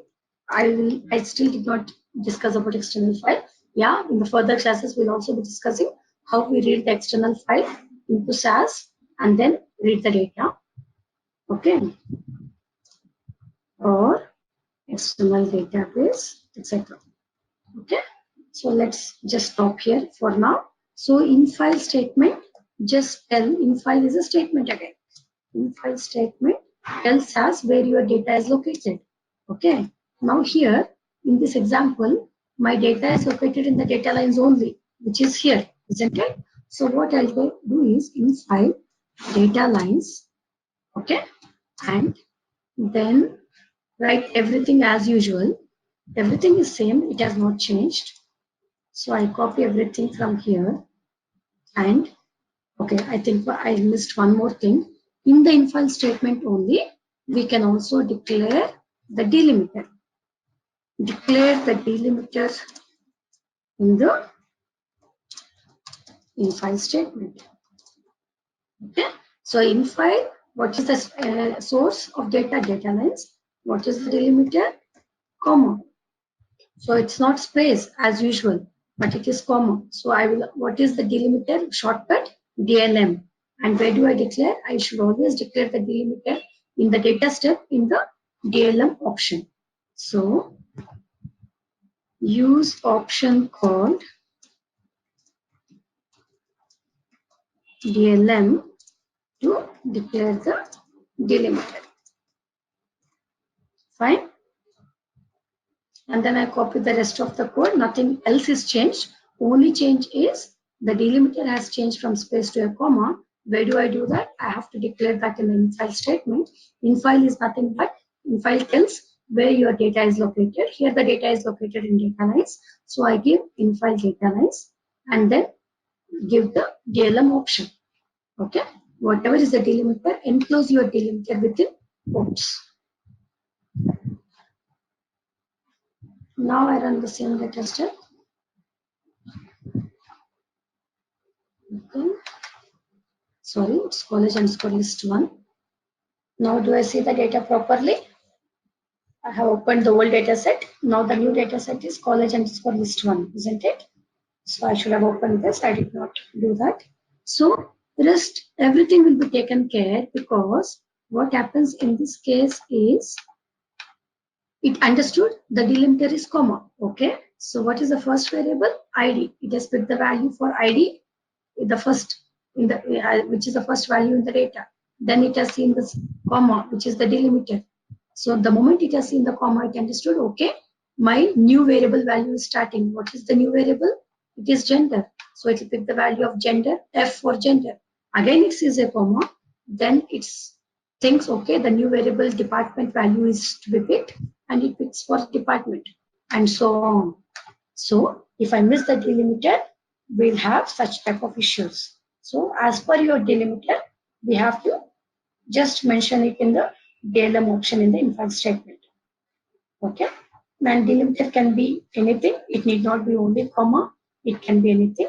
Let's take the delimiter is hash. Okay. So what I'll do is replace comma with hash character, which is my new delimiter. Sorry. Okay. Now this is my delimiter. Yes, I can have any delimiter. Okay. Now what is the only change I have to make?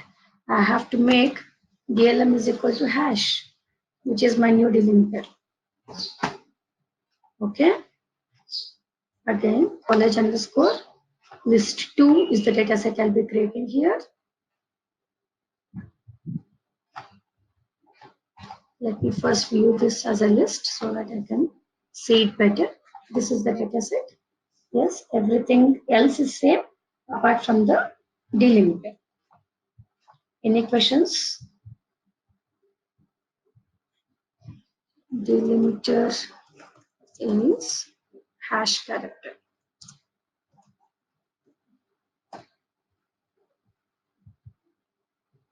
Delimiter is comma.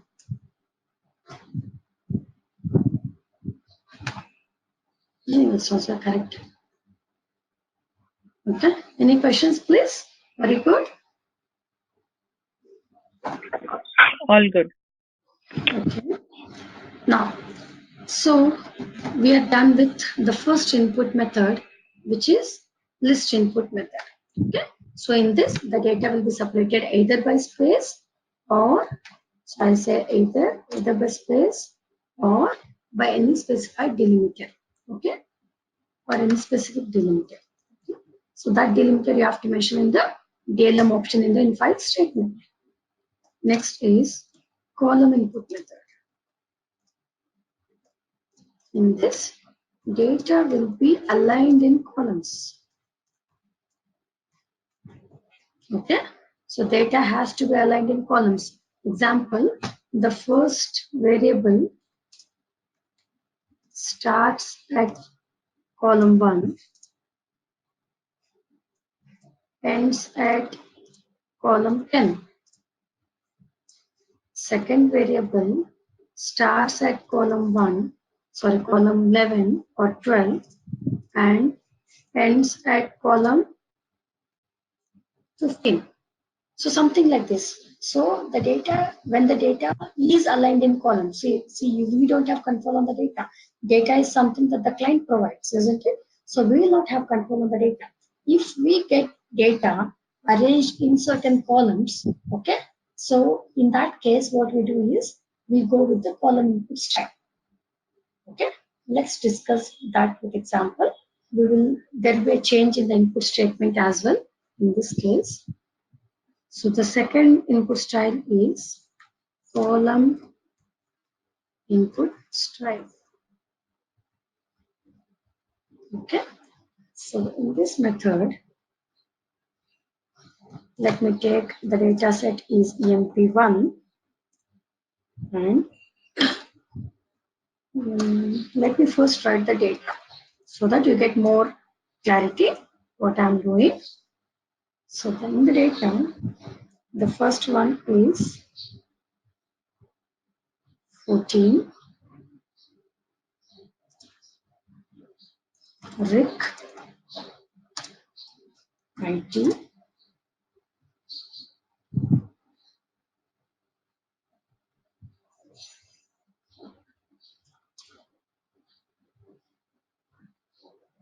okay, then 24, GAN, operations, and I'm saying it should be aligned in columns. At least the starting position should not change. So that is the reason. OPS, GAN is a smaller value, but still I have to move OPS to below this I so that I know the data is aligned in columns. 30, Mary, again, I should start exactly below this, right? So I, O, and below that only the next value should come. I mean, again, IT, again, 41, the name is Piyush for PU, and again in operations, 52, Shen, who is in finance.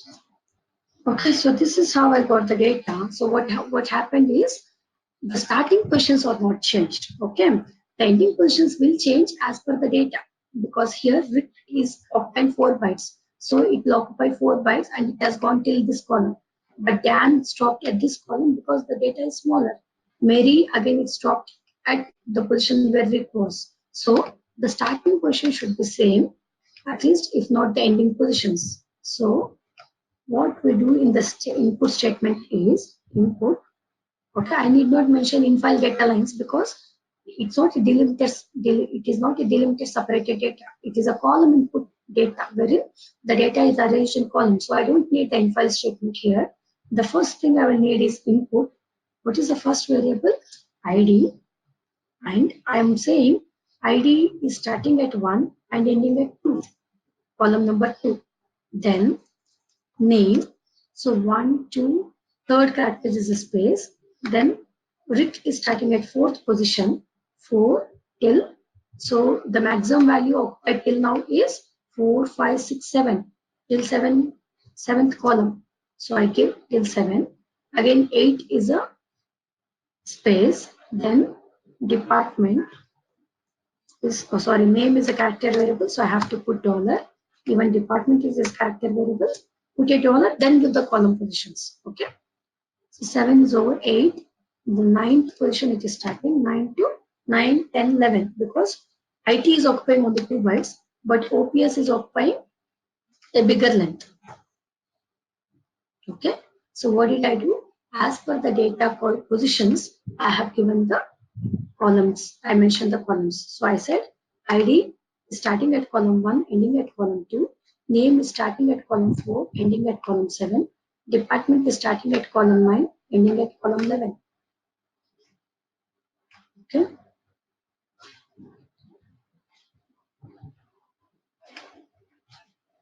Okay. I don't have any error. Let's go to EMP1. So what happened? Do you see all the data properly? And now let's look at the properties of these variables.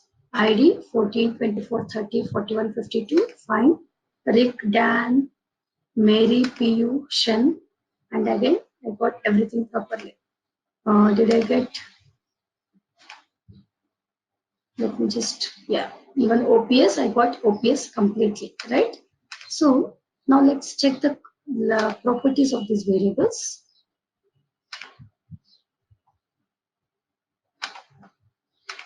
I can either right click on the data set and go to columns, or I can also click on the individual, double click on the individual column names. So ID by default is occupying 8 bytes. Okay, because what happened to ID? How did I give that? ID is a numeric variable. Okay, so it is giving a default length of 8 bytes for it. Again, let's go to name. Name. So for, as I said, for character variables, I can start giving that 1. I can go till 30,067, but I did not give any length. What happened is, by default for ID variable, even though it is only occupying 2 columns, it is giving a default length of 8 bytes. But for character variable, since we have feasibility to change, what happened is, it has seen that I started at 4th position and I have given till 7th position, which is basically 1, 2, 3, 4. So that is the reason for name, it has given 4 bytes. So as per the column positions, even though I did not declare length, what happens in the column input method is, as per the column positions, it picks the length also for the, or it justifies the length for the character variables. Again, for department, it's a character variable. I started at 9 till 11. So it understood it has to give 3 bytes. So it has given a length of 3 bytes. So one advantage that we see for the column input method over list input method is it decides the length based on the column positions. I need not give the length. Okay. Then now as new variable salary is added, and which is again a number. So where will I start? Till 11 I have department. So 12 I'll give a space for better readability. I start at 13 till 19. 13, 14, 15, 16, 17, 18, 19. So I'm giving 7 digits, or let me give 6 digits. So just I'm giving a bigger numbers.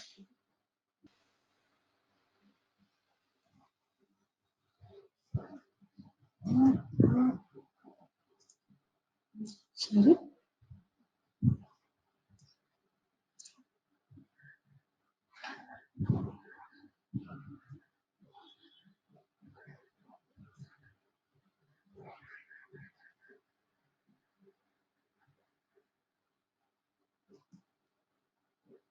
Okay, this is how is the salary, and let me tell you again. So it's 1, 2, 3, 4, 5, 6, 7, 8, 9, 10, 11, 12. So it's starting at 12. 9, 12. Okay, 1, 2, 3, 4, 5, 6, 7, 8, 9, 10, 11, 12. So it's starting at 12, not 30.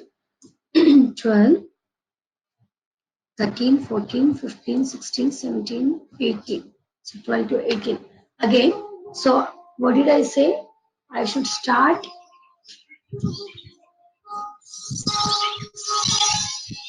Just a second.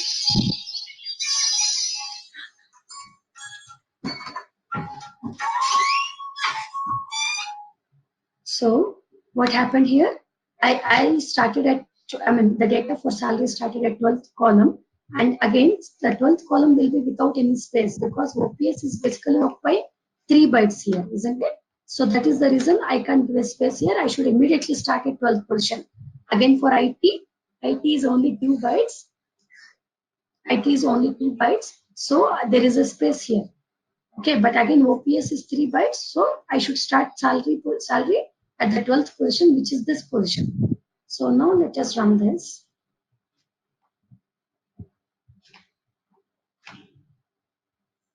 Okay, let's go to MP1. Am I saying the salary values properly? So these are the salary values for the employee, and when I double click and look at the properties, it's a numeric variable with the length of 8 bytes. Okay. So now I will tell you one thing. I have the data for ID, name, department, salary. No, I'm not interested to read salary, or I'm not interested. Yes, this is a column input style. If I don't mention the column positions, it cannot read the data, because I'm saying that the data is separated by space. Is the data separated by space? For the first record, yes, the data is separated by space. But for the second record, if you see, for ID, name, department, it is fine. But when it comes to salary, there is no space at all. I did not give space because I know the data is aligned in columns. So it is the starting positions of each of the variables is the same. Okay. So for salary, all the values are starting at 12th column. For department, all the values are starting at 9th column. For name, all the values are starting at 4th column. So the column positions are standard. That is the reason I'm going with column input style. If I don't mention the columns, you will not get the right data, because not all values are separated by spaces here, and there is no any other delimiter also. Okay, right. So now what I want is, I want to know ID variable value. I'm not interested at department. I just want ID, name, and salary. Okay, so I'll be, which is the time now? Okay, 2 more minutes left. So let me finish this off and we'll end the class for today. So what I'll do is pick only those variables, or read only those variables I need. Read only certain variables we need. Okay, so how do I do that? So what I want is, I want to read, in the data I have values for ID, name, department, and salary.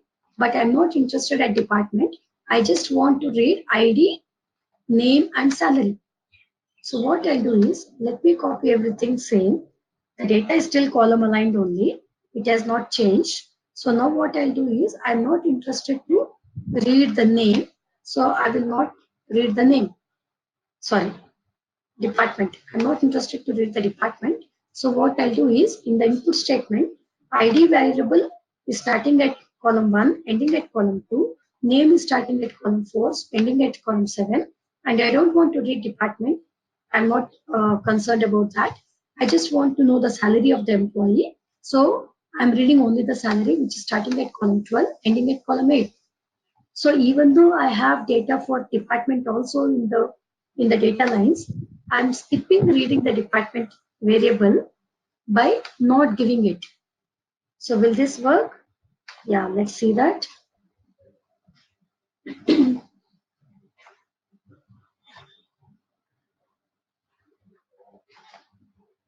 Is it working? I just want ID, name, salary. Yes, it is working. I'm not picking the department variable at all, because I'm not interested to do that. So one thing that we have to get out of this is, in column input, I can read only those variable values that I want. I can skip those variables that I don't need. But in the list input method, I don't have that. Either it is separated by comma, or any other delimiter or space. Whatever data I have to read all the data in the input statement. If I skip one, what it does is, it reads one value for the other, because the moment it sees a delimiter, it thinks that the next variable value has come. So let me take an example of this. Okay, here I want to read only ID, gender. Again, here I want to skip department. What I'll do is, I'll skip the department here, and I will say I want to read only ID, gender, marks, fees, by skipping the department value. Can I do that? Let's check that.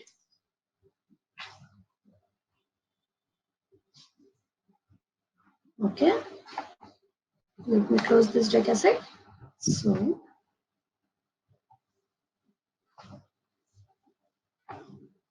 do you see that there is data error? Whenever you see like this, invalid data for marks in line. So for all of the records, it is seeing invalid data. The reason being, the first value it has picked for ID, because I gave ID as the first variable. Then it picked gender. Then for marks, it is not. It doesn't know that this is the value for department and it should skip this. No, whatever value it sees after the delimiter, it picks for the next variable. So for marks, it tries to read the alphabet value, whereas marks is a numeric variable. Marks is a numeric variable, but it is seeing alphabets here. Because after gender, I'm getting this alphabets. So it tries to read this alphabets for marks, which is a numeric variable, wherein there is a data mismatch, data type mismatch, right? So that is the reason it is saying invalid data for marks.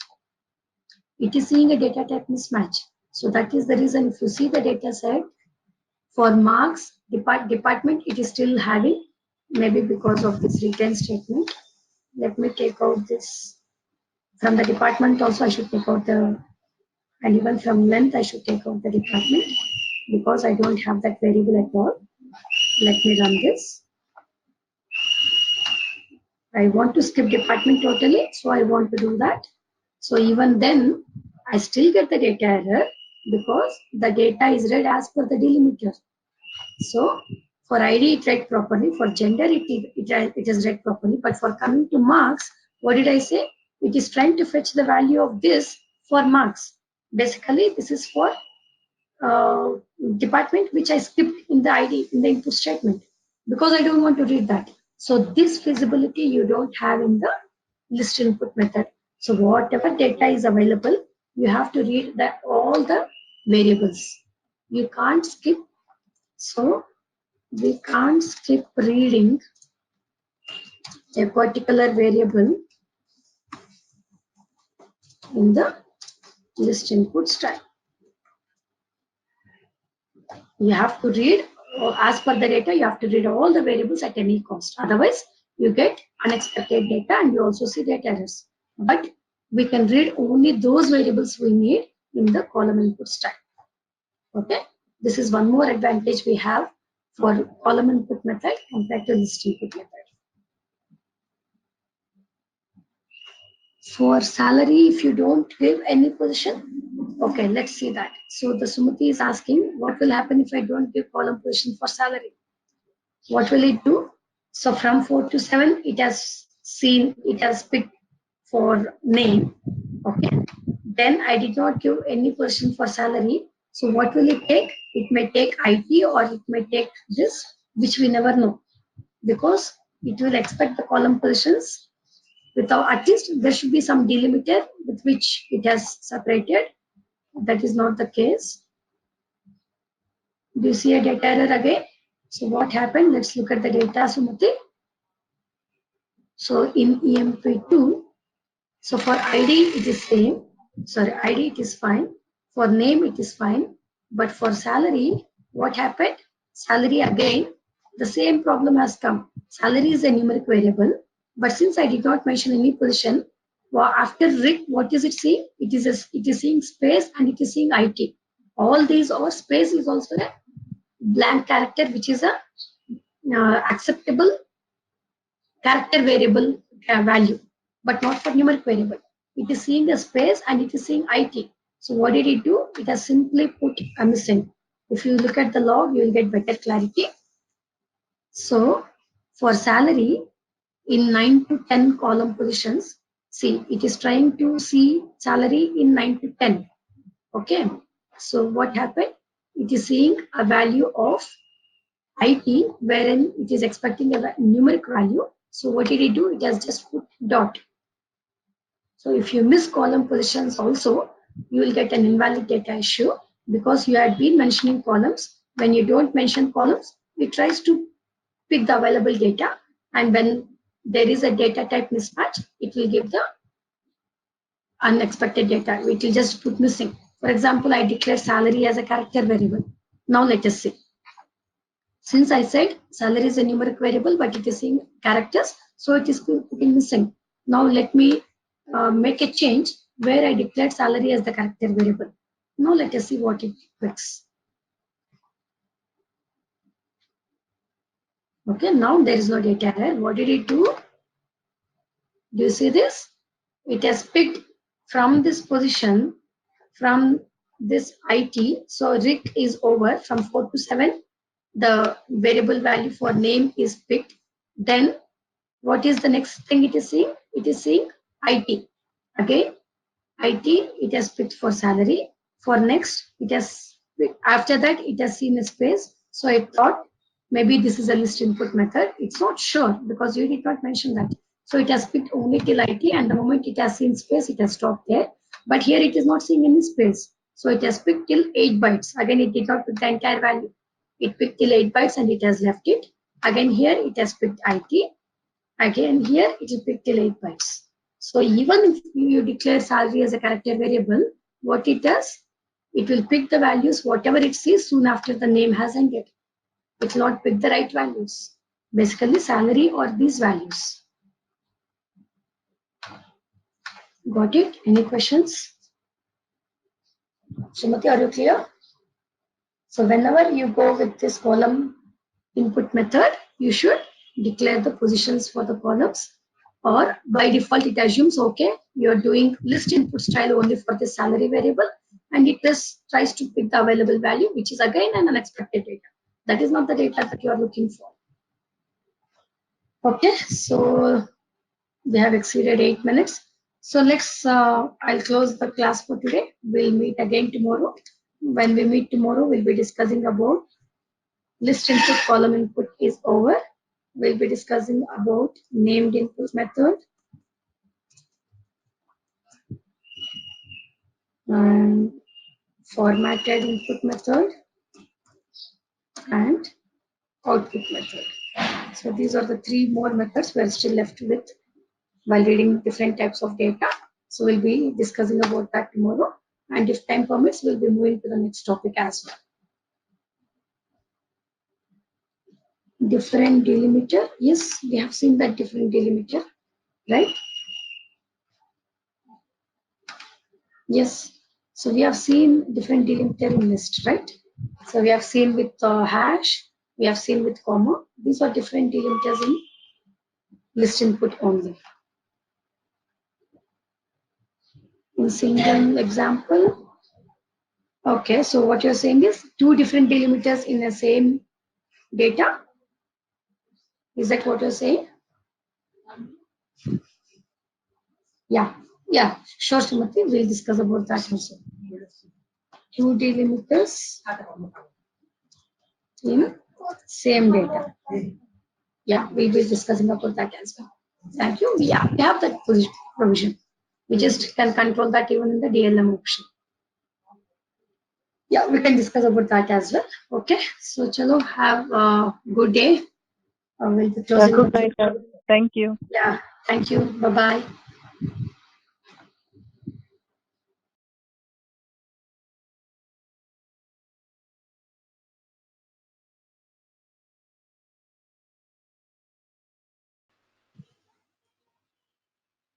Okay, so what did we do yesterday? We learned different types of input methods, right?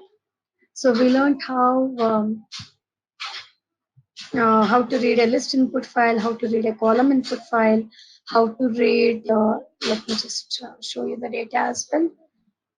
So yeah, so if the data is just like this is a list input. I'm not seeing that the data is aligned in any columns. It is just separated by a space. So this is a list input style. In the list input style, we directly we just mention the variable names in the input statement. And if it's a character, we just mention the dollar. If it is not a character, we don't even do that. We just mention the variable name. And if in case we feel that the length is beyond 8 characters for the character variable, we need not worry about the numeric variable. But if we feel that for the character variable, the length is beyond, the data is coming beyond 8 characters, since SAS assigns a length of 8 characters by default, what we'll have to do is we have to assign a length statement for the character variables and assign a length. Here we have assigned for numeric variable as well, just to show you that I can start assigning length from 3 till only 8 characters. Okay, but that's not actually necessary. So that was list input. Column input, what we have seen, the data starts at one for a variable, it starts at one column, and the ending position may vary, but at least the starting positions will be same for that variable. Okay, and for the next variable, whatever is the maximum length for the first variable, we take out that length and we start from the next column, next available column. So that way we actually give the column numbers also in the variable in the input statement. Otherwise, there will be messy data, because because here the data is not separated by space, so I can't tell this is a list input, but at least I should mention the column IDs so that SAS knows from where the data it has to pick. Okay, and also yesterday we have seen a mix of list input and column input. Can we do that? Actually we can do, but most of the times we'll end up with unexpected data, because not all the cases we will have a space separated by within each and every field. So in that case, when we go with a mix of list and column input, we'll see data issue reading, data issues in the data reading. Okay, so it's better not to club both, either go with the list input or go with the column input as per the data that we have. Okay, we can't tell we can always use only this type of input method. No, that's not the case. The justification comes from the developer or the coder after looking at the data. And then we have seen named input. So in the named input, as the name itself says, it has the variable names followed by a equal sign in the data. Okay, so how do we give in the input statement? We also give with the variable name followed by an equal to sign. And if it's a character variable, after the equal to sign, we'll have to place a dollar sign as well. Okay, this is about named input. Formatted input, we have again two methods: absolute pointer method, relative pointer method. Absolute pointer method, in the input statement, what do? We just start giving the beginning position, give the variable name, and also give the maximum length it will occupy in the data. So for all the variables, we do in the similar way. What is the advantage of this type of input?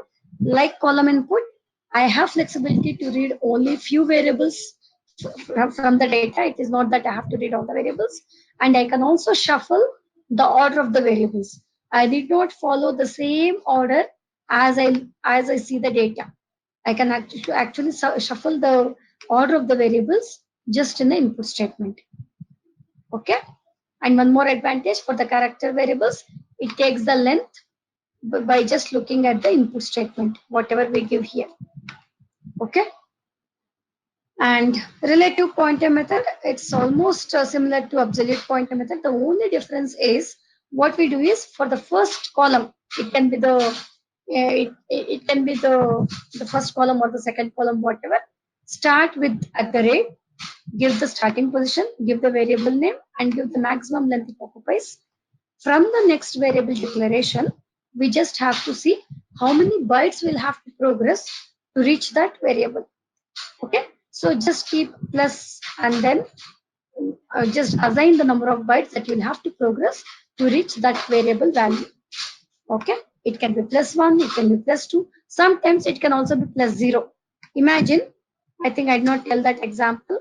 So if this is the case, okay, so for weight, I am seeing weight immediately after height without any space.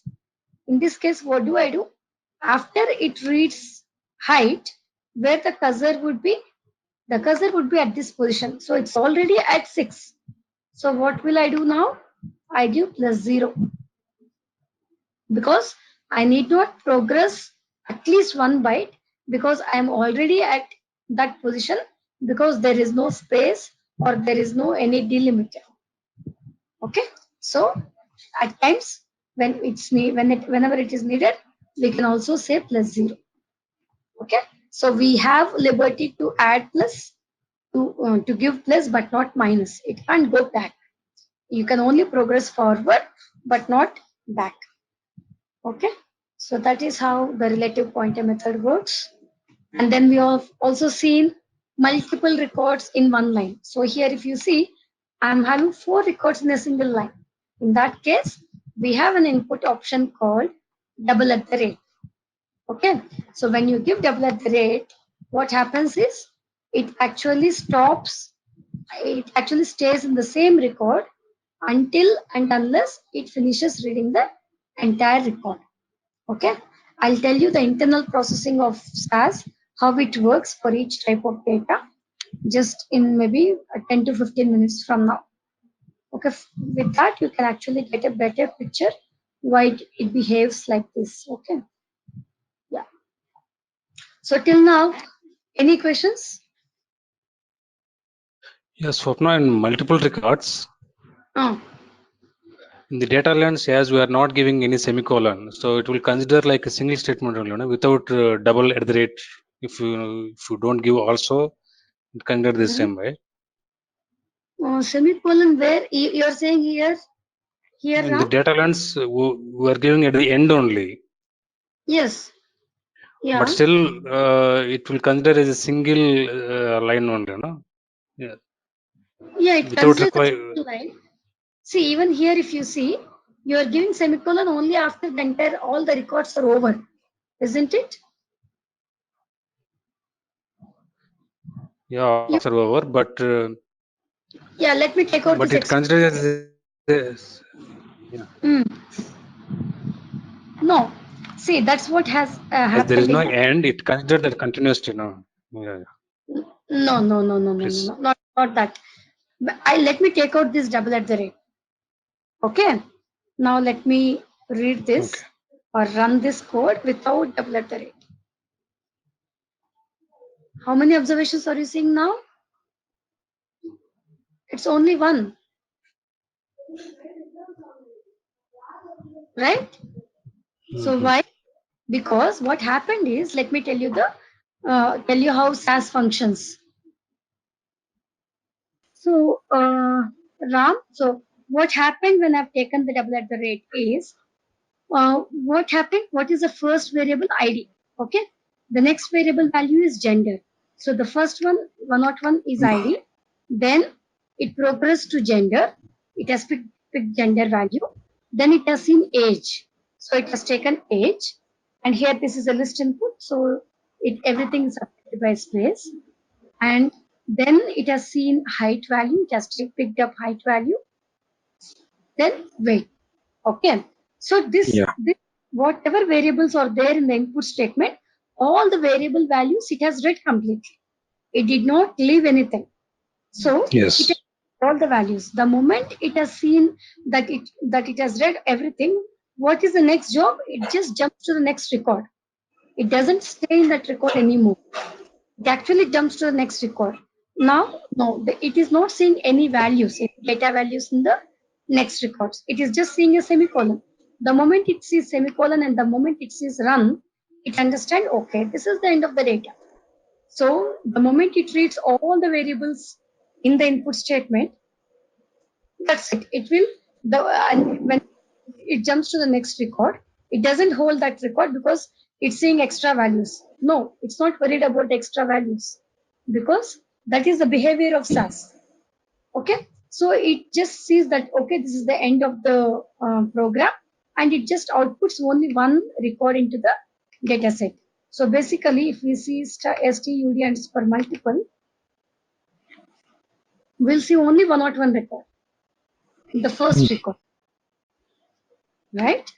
But Yeah. what happens when we put double at the rate is, it will actually hold this record until it reaches the end of the record. The end of record is actually after 60. So what happens is, the moment it is double at the rate, first it reads all the 5 values as usual, okay. But it is not the end. It is actually seeing a double at the rate. So the moment we give double at the rate, SAS understands, no, I should not leave this record and go further. But there are certain other values also which I have to read for the same data set. But I should take that as a second record. So again, 5 values it reads, and those 5 values it will put for the second record because the variables are just 5. Now again, is it seeing the end of the record? No, it's not the end of the record. There is still data. So then it reads this as the third record, and finally it reads the fourth record, and then it comes down, it sees semicolon, that's it. It finishes reading everything and it outputs everything into this data set. Is that clear? Yeah. Okay. Yeah. Okay, so till now we were actually reading data inside the code itself, inside the data step, I should say. So the entire thing, as I was telling from the beginning, this is data step. This is called data step. The thing, the step that is starting with the data keyword and ending with the run keyword, the entire bunch is actually called the data step. Okay. So we were actually seeing that we are entering data within the data step itself in the data lines. But that's not the case always. We hardly do this because we are just at the very beginning of the course. I'm telling this so that it becomes easy for you. But now we are progressing day by day and we are learning things. Now what we'll do is we'll read data from the external file. So that is how we generally receive data from the client. We don't get we don't get very small data so that you can just embed in the data lines. So we generally get data from the external files. Okay. So reading data from external files is the topic which we'll do now. Let me start the comment /star. Okay. And what are the external files? Types of external files which is we generally read is .txt file, .rtf, .xls, access.mdb. MDB is access file, and .dat file. I don't know the expansion of this, but this is a type of text file. It looks similar to the text file. That's what I believe. So now, if data is received in these types of formats, what is the work of SAS developer? SAS developer has to read these external files and convert the data into a data set, SAS data set, right? That's the ultimate goal. So just receiving the data in external file, that doesn't, we can't achieve anything until and unless we make a data set out of it. So now let us start with .txt file. Okay. So how to read a .txt file. Okay. .txt file, we can say if we receive data in a notepad, it's a .txt file. If we receive data in a text pad, it is a .txt file. Okay. So how do we do that is what is the thing. Now, so from the beginning, we are actually using a data step, and how does it start? It starts with the data keyword and student underscore ext file. Okay. So I'm creating this data set. Now, what is that I want to do? I want to read from the external file. So I wish I should tell SAS that the data is not in the data lines, but it is actually out of the data lines. It is actually in the external file. So how do I tell that? I have to write something called in-file statement. So in-file statement is used to read data from the external file into SAS. Okay. So how does the in-file statement, how in-file syntax will be, statement syntax will be, it will be in-file. Okay.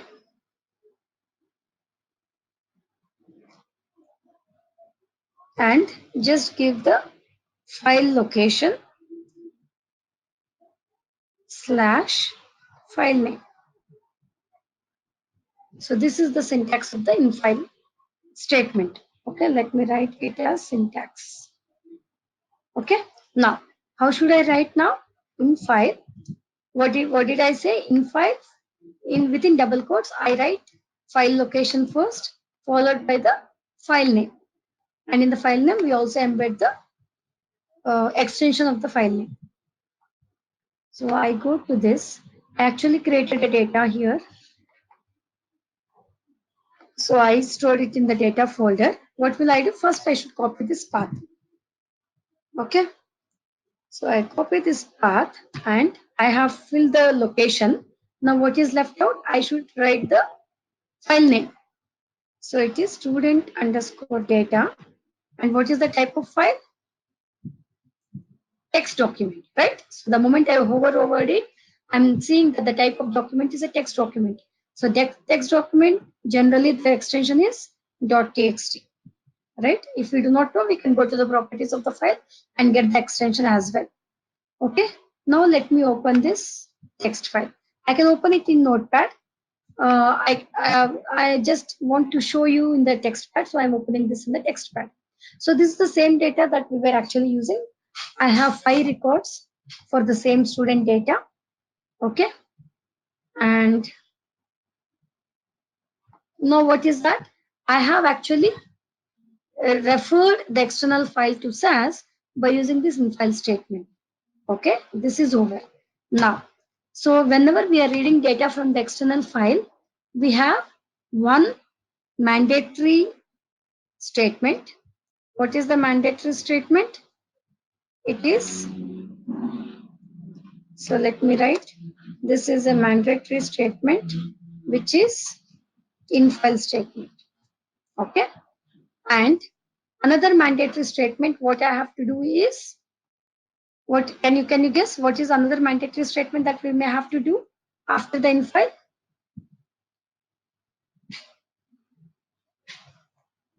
Any guess? I refer the external file. Now what is my next job?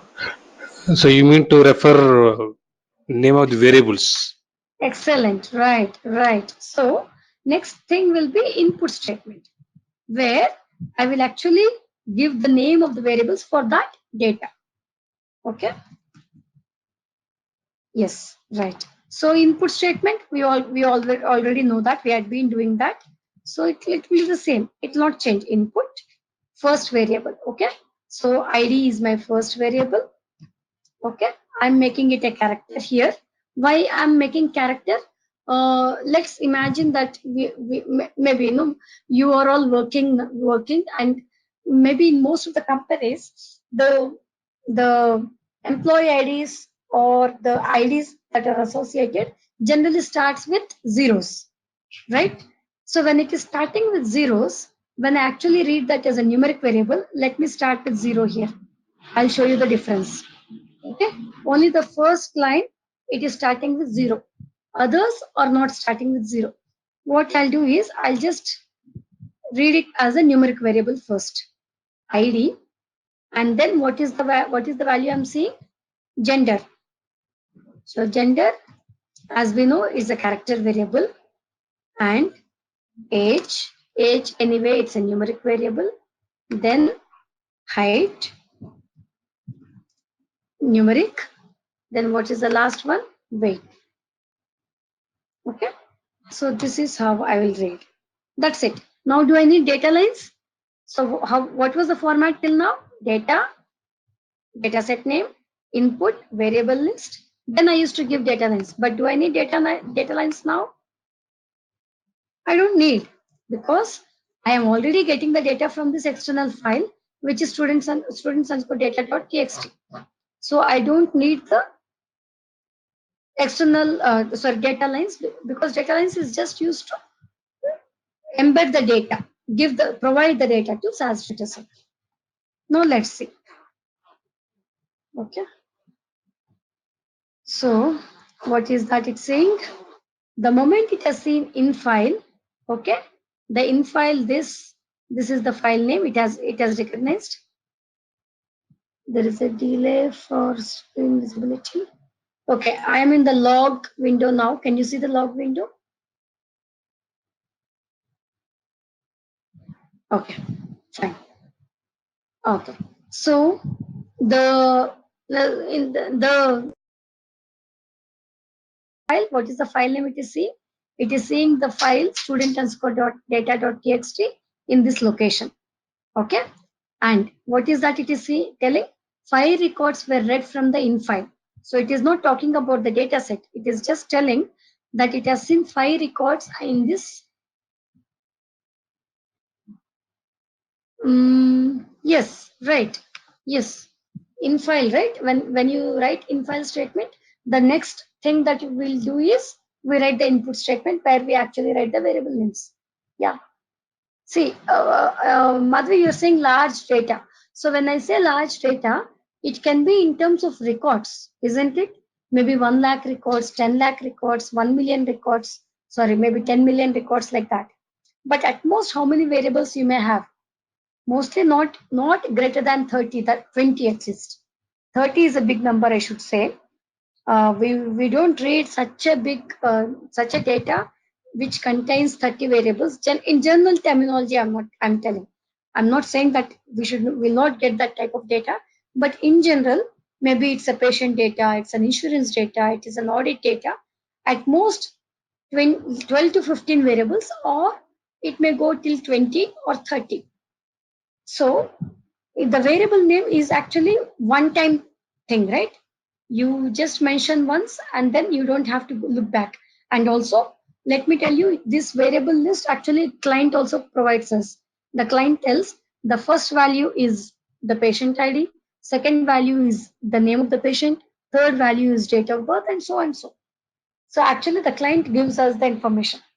So that actually helps us in writing the input statement. Okay. Huh? So 5 records are read, and also finally what it is saying, dataset work.students underscore ext file has 5 observations and 5 variables. Okay. Now let me open this dataset. Yes, everything is read perfectly. Now, do you observe ID? What is ID basically? It's a numeric variable. It's not a character, it is numeric variable. So if you see here, do you see 0? The first value actually had 0. It is 0101. It's not 101. But in the data set, we are not seeing 0. This is because ID is actually read as a numeric variable. Whenever it sees numeric variable for a numeric value, it doesn't have any value if the zeros are present at the beginning, right? It will read the number 01 also as 1, right? It considers 01 also as 1. 0100, it reads it as 100. Because basically the numeric value 0 in front of the number actually doesn't have any meaning. It is the same number even with 0 or without 0. So in the same way, since ID is a numeric variable, we don't see that leading 0. Okay. So if at all it's an employee ID or a student ID or whatever ID it is, and I want to make sure I also read zeros, what you do is, yes, you have to assign as a character. Now what I'll do is, I will assign ID as a character. Yes, Madhavi, whatever you said is right. Patient ID 001, yes, you have leading zeros and you want to read, you want to see that zeros even in your data set. You don't want to skip them, right? So the only thing that we can do is read the variable as a character variable. Okay, now observe the difference. When I do this, what did you do?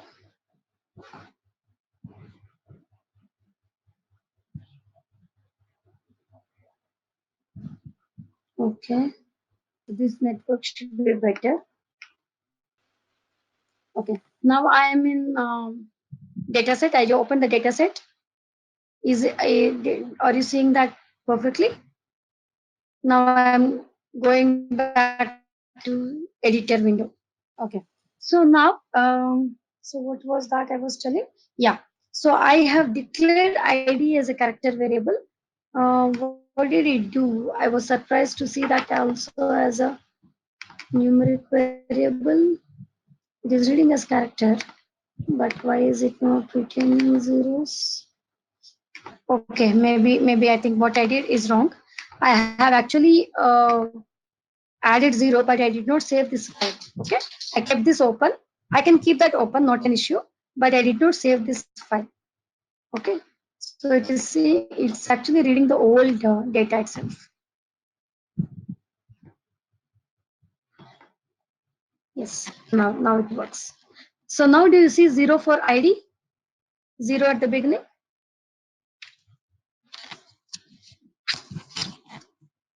Right? So what happened is when you read ID as a character variable, the 0 value which it was not reading earlier when it was declared as numeric variable, it actually reads properly now when it is read as a character variable. So leading zeros you can read only with the character variable, but not with the numeric variable. Okay.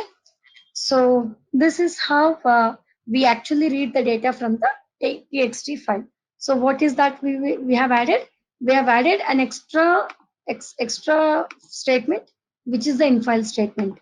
So infile statement tells us go and fetch the data from so and so location and from so and so text file or RTF file, whatever file it is, and so file.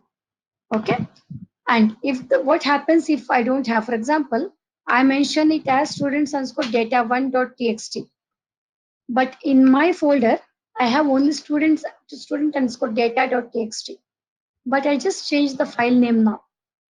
Let's see what happens. What do you think will happen in this case? I have given a wrong file name or another file name. What may happen?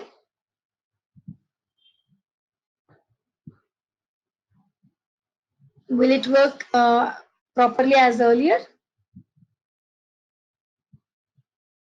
Yeah, now we are in June 12 editor window. Yeah, I'm in later window, but my question was, I changed the file name to student underscore data1.txt. But if I go to this folder, I don't have any file name students underscore data1.txt. I have No, student underscore. no, it won't recognize as that file name is not there, so it won't recognize. Right. So it should give me the error saying physical file does not exist, right? In this location, I have student underscore data.txt, but not student underscore data1.txt. So it will not recognize the file and gives the error physical file does not exist. Swapna, previous step, starting with employee ID 0, what type of instruction we need to give? I just changed the variable as a character variable. That's it. Nothing else. Earlier I Change was it reading in the numeric. input file only? Yeah, in the input statement. Yes.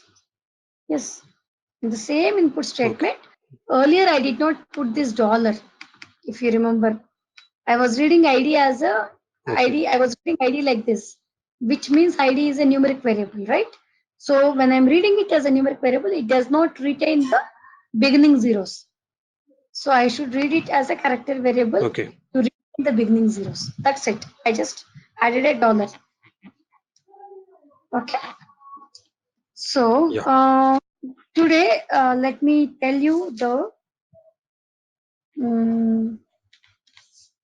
way actually SAS works. Okay. So what is the internal processing of, we should have discussed this earlier, but since we have not gone through different types of data steps and different types of raw data, I did not tell that. But now is the time to understand how actually SAS works for this data step. Okay. Before that, let me do one thing. Let me add another value. Maybe, before this or, so maybe after at the end of the record, I went to this text file now, and here I'm adding the name of the students as the last variable. Okay.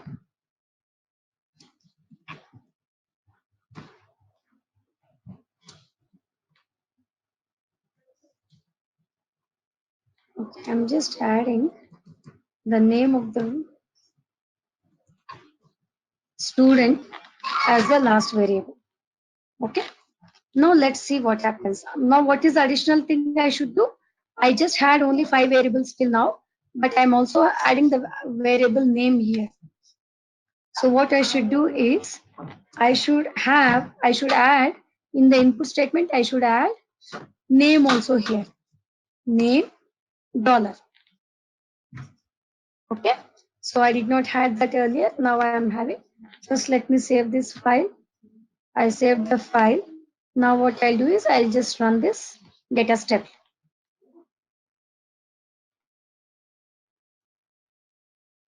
Okay, sorry. I did not change the name of the file. I still kept it as student underscore data one, but it is student underscore data.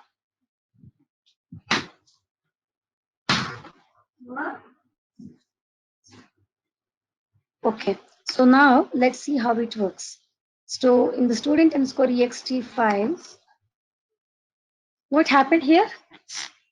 It read Ram correctly, Murali K also correctly, Krishna is also fine, but the last value is Murali Krishna, right? The name of the student is little big here. So what is it doing here? It has read it partially. So why is it so? Due to 8 characters limitation. Yes, right. So it is 8 characters limitation, right?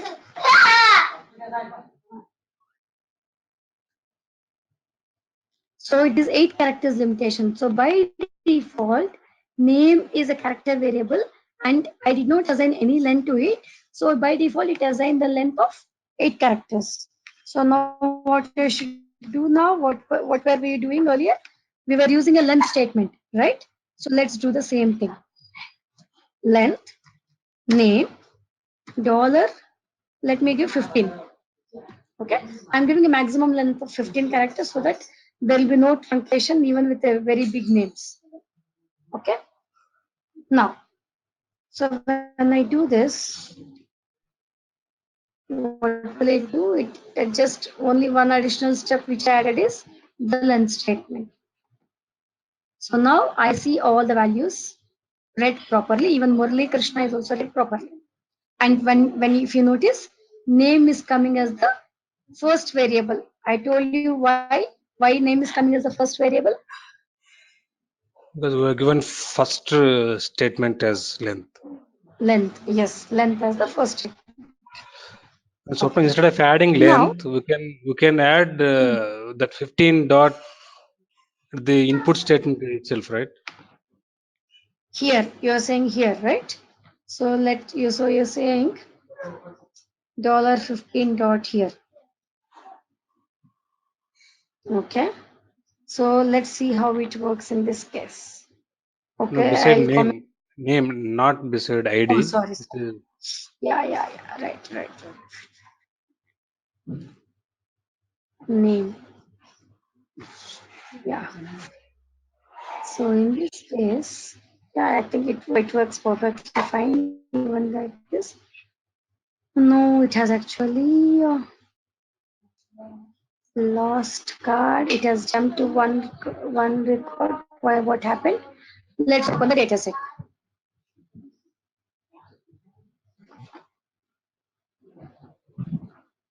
Why is it reading like this? Mm-hmm.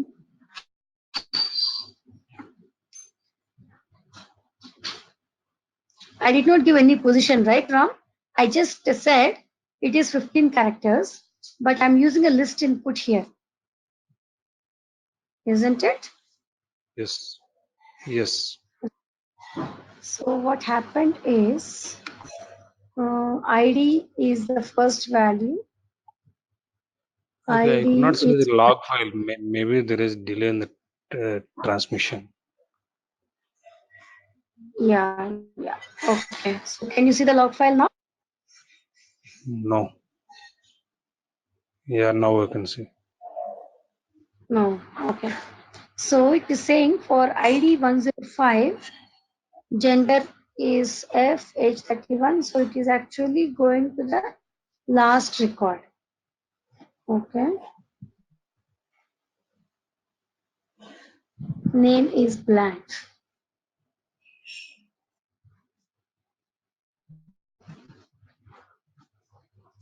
Maybe I'm just moving from one file to another. Just give me a moment. So what I'm wondering here is, Ram, I did not give at the rate, right? I just gave $15 dot, but I did not give any starting position for the variable name, isn't it? I should have said Yeah. it starts at certain position, maybe 15 or 16 or whatever. But I did not say that because it is a list input file, right? So imagining this is a list input file, I have given for all the variables. I just mentioned one variable after another variable. So, but only for the name, I did not do that. So let's see the beginning position of the name. So if you see here, name is actually not starting at the same position. For the first record, do you see the text file now? I open the text file.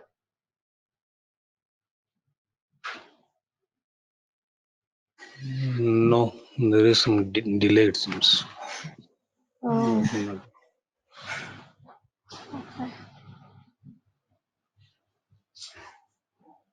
let me know when you see the text file. And now I can able to see the text file. Okay, fine. Okay, so in the first record, if you see, the first record actually, I added a 0 for the first ID, right?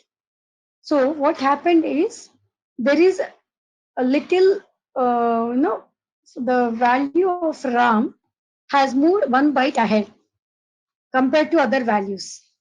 Murli K, Murli Krishna is all in the same line, right? It is starting in the same column, but that's not the case with RAM, isn't it? Since earlier I read it Yeah. as a list input without giving any length there, what happened? It's reading one after another. As soon as it sees space, it is reading that value as a new variable value. Okay, but here I added $15 dot to the variable. But in this case, I should also add the beginning position for the variable name, isn't it? I did not add the beginning position. But now to add the beginning position for the variable name, again I have issue because not all the names are starting at the same column. It is starting in different column for the first record and different columns in the second, third, fourth, fifth records. Did you get my point?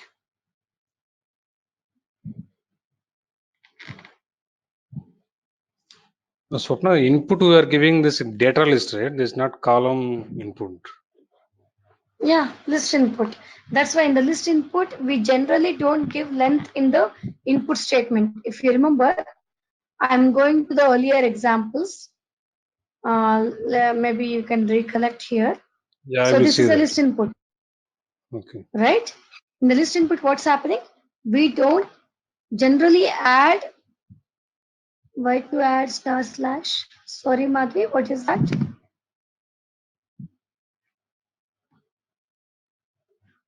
Okay, I'll tell you. I'll tell you why I added that. Okay.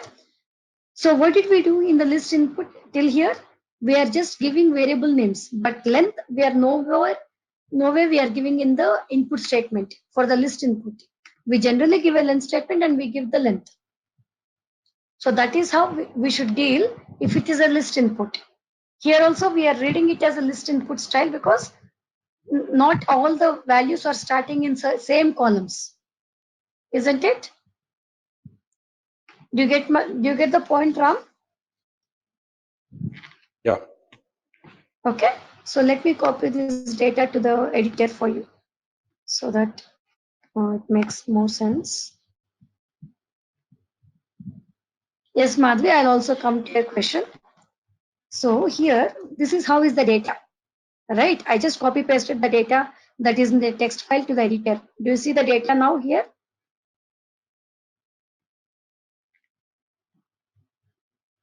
Do you see the data? No, Swapna. Rarely, I think today there is some issue in the network. I'm not able to follow. I'm in the same network. I don't know what's the problem.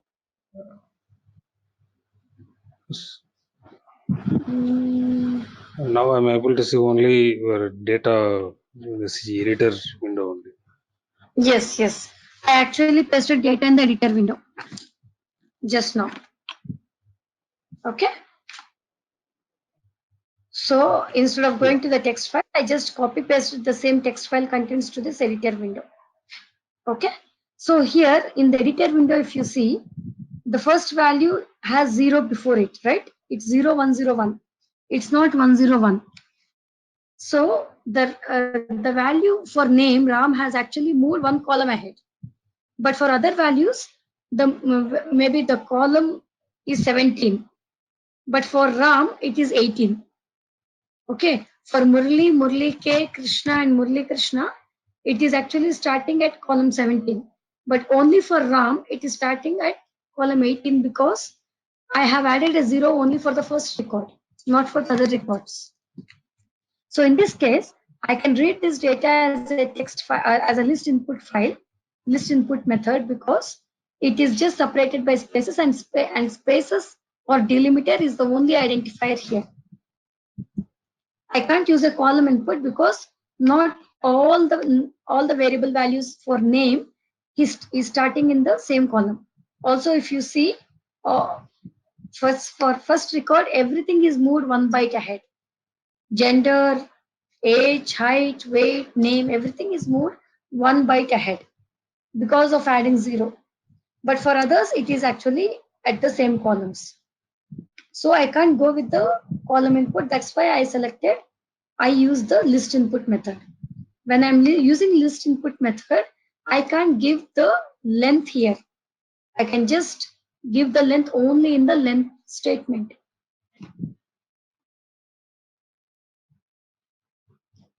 Do you get the point, Ram? Yeah. Okay. So that is the reason I cannot give the length in the input statement. Rather, what I do is I use the length statement. So why I commented this is, Madhvi, I just wanted to show you, okay, what did I do now? Name has actually become big. So I added a length statement for name. Now what I'll do is, instead of using the length statement here, what happens if I use it after the input statement? I wanted to show you that. So what I'll do is, I'll use the length statement here. Instead of adding it at the beginning, I'm adding it at the after the input statement. I can do that, not a problem. I can use length statement anywhere. But let's see what happens if I use it later. Okay. Do you see a warning? I'm in the log window. Do you see the log window?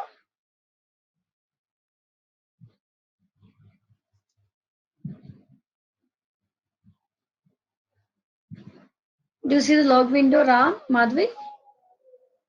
No, Swapna. Why is it like this? Is it the same for Madhavi also? This type of problem is facing the Madhavi or not? Madhvi, do you see the log window now? Oh, it's clear for her. Okay. So Madhvi, just stay there. I am going to log window. Do you see the log window now? Okay. So maybe Ram, there is a lag from your end. Okay, I will check it maybe from Okay. tomorrow class. Yeah. Not a problem. So I'm actually in the log window now. So just let me know when you see the log window, Ram.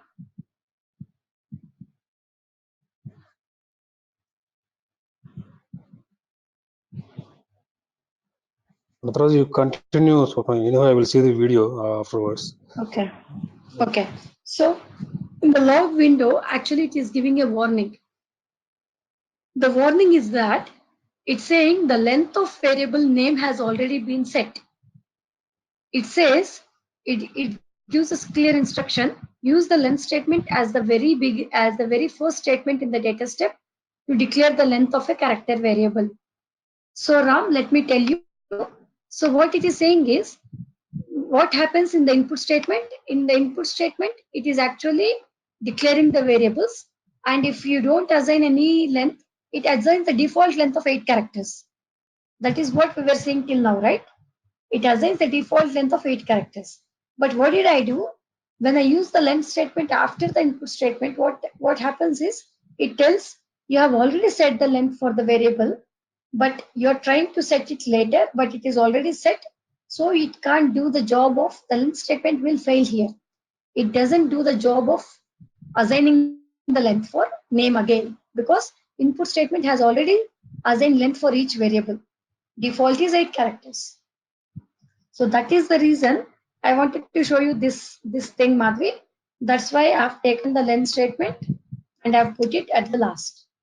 So that is one reason why we should always have length at the first step as the first statement after the data statement. Okay. So hope you got what I'm telling, Ram. Sorry, you cannot see this clearly, but that's why I'm telling orally. Is that okay? Yeah. Thank you. So now let's understand how SAS works internally. Okay, when I'm submitting a piece of program, I want to know how actually SAS works. So basically, let me write that how SAS works when I submit a program, when I submit a data step.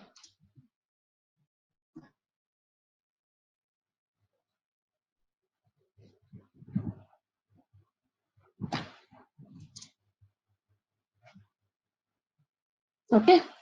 So when I submit a SAS program, what happens is, for SAS first, there are two phases that actually comes into picture when I actually submit a program.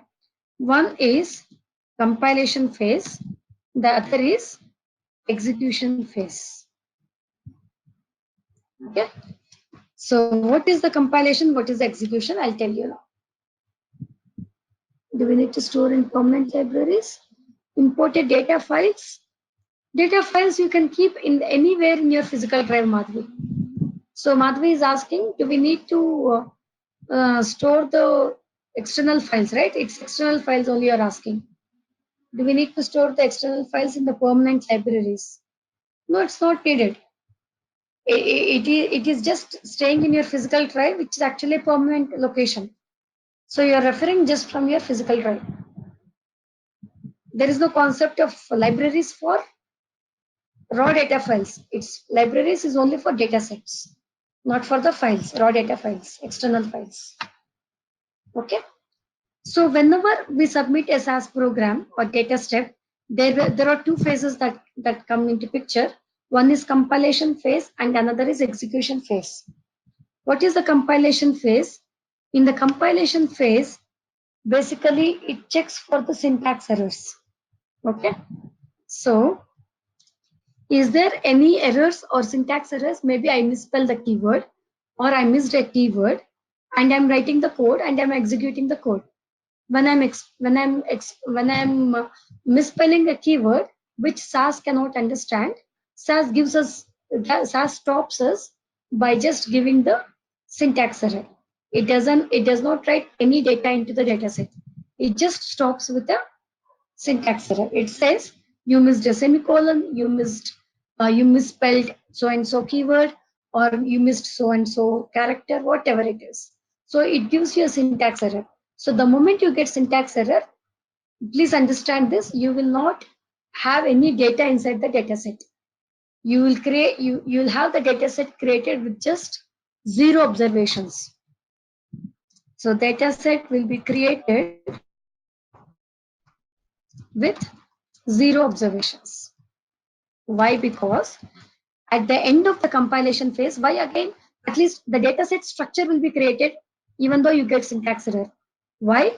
Because at the end of the compilation phase, two things happen.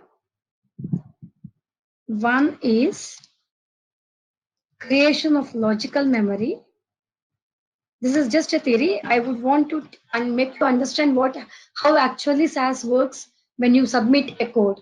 So without understanding this, I don't really think it makes sense to go to further programming. First, we should understand how it works internally. Okay. So at the end of the compilation phase, logical memory gets assigned and PDV is created. What is PDV? It is program data vector. Okay, so two things will happen: logical memory and creation of PDV. What is logical memory? Logical memory is just,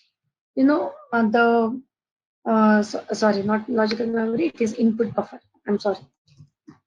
Input buffer is created and the PDV is created. What is the input buffer? This is nothing but the logical memory for creation of the data set.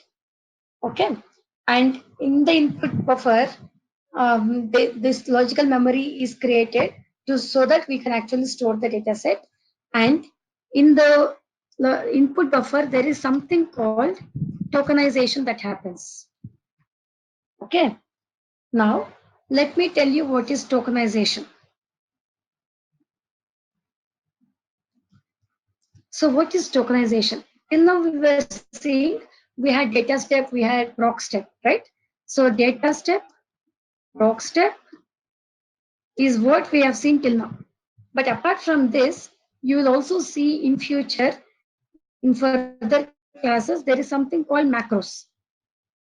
Okay, so what happens in the data, in the tokenization is, it actually assigns tokens for data step separately, proc step separately, and macros separately.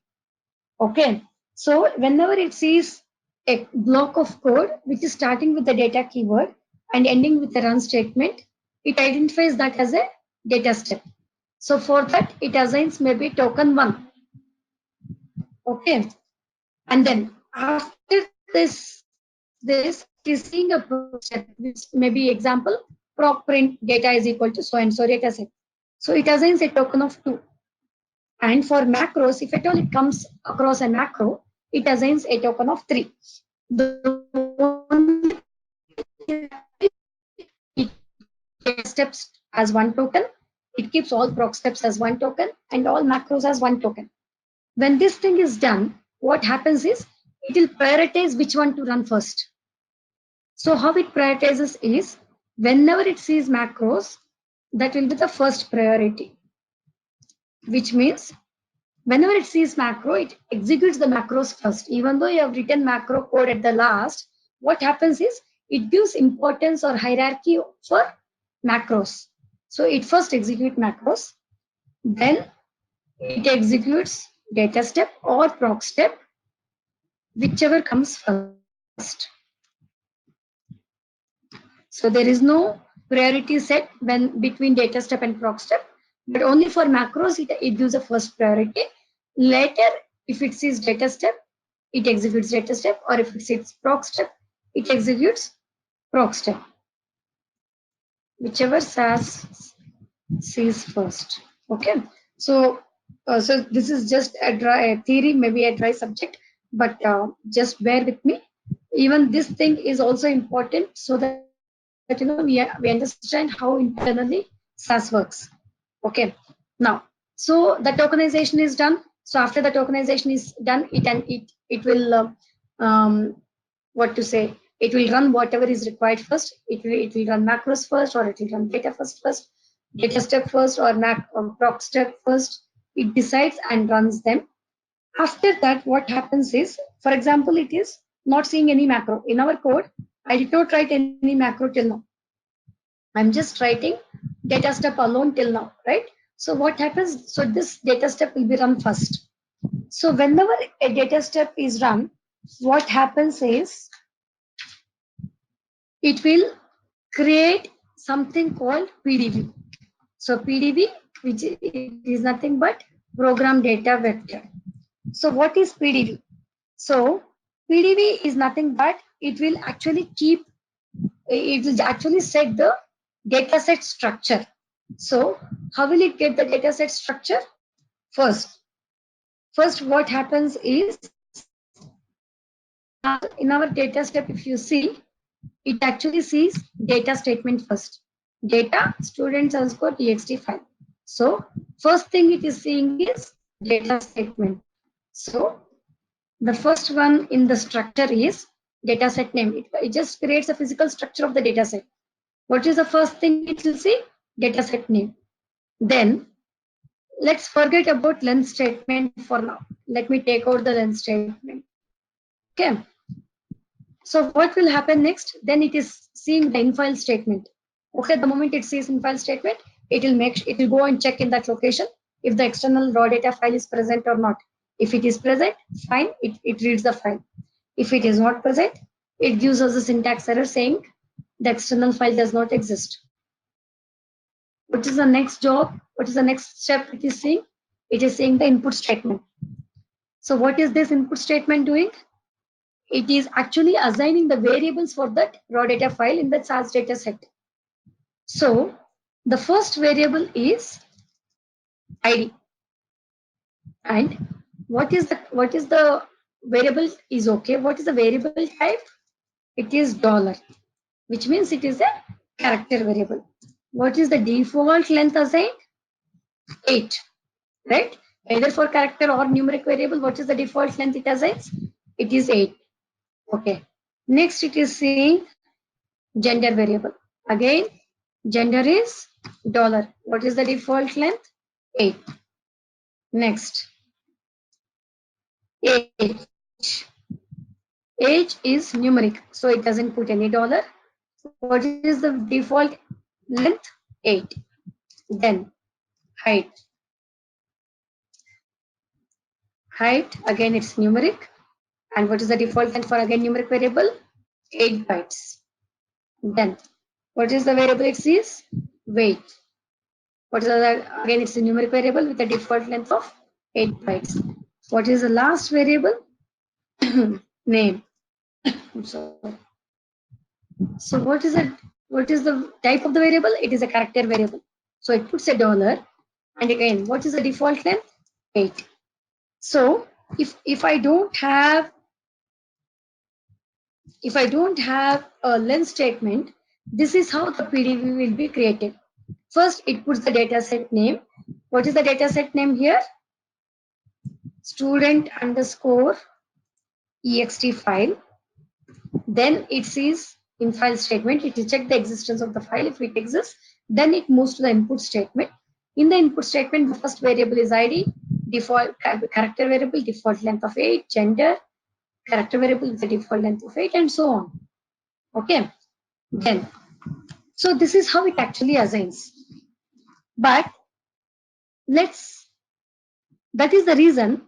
Now, if you actually put a length statement up, so this is how the PDV is created. So this both are happening in the compilation phase, which is actually the first phase, which means SAS has not come into the data part at all. It is not going to data and it is not reading the data. It is still in the dataset structure creation.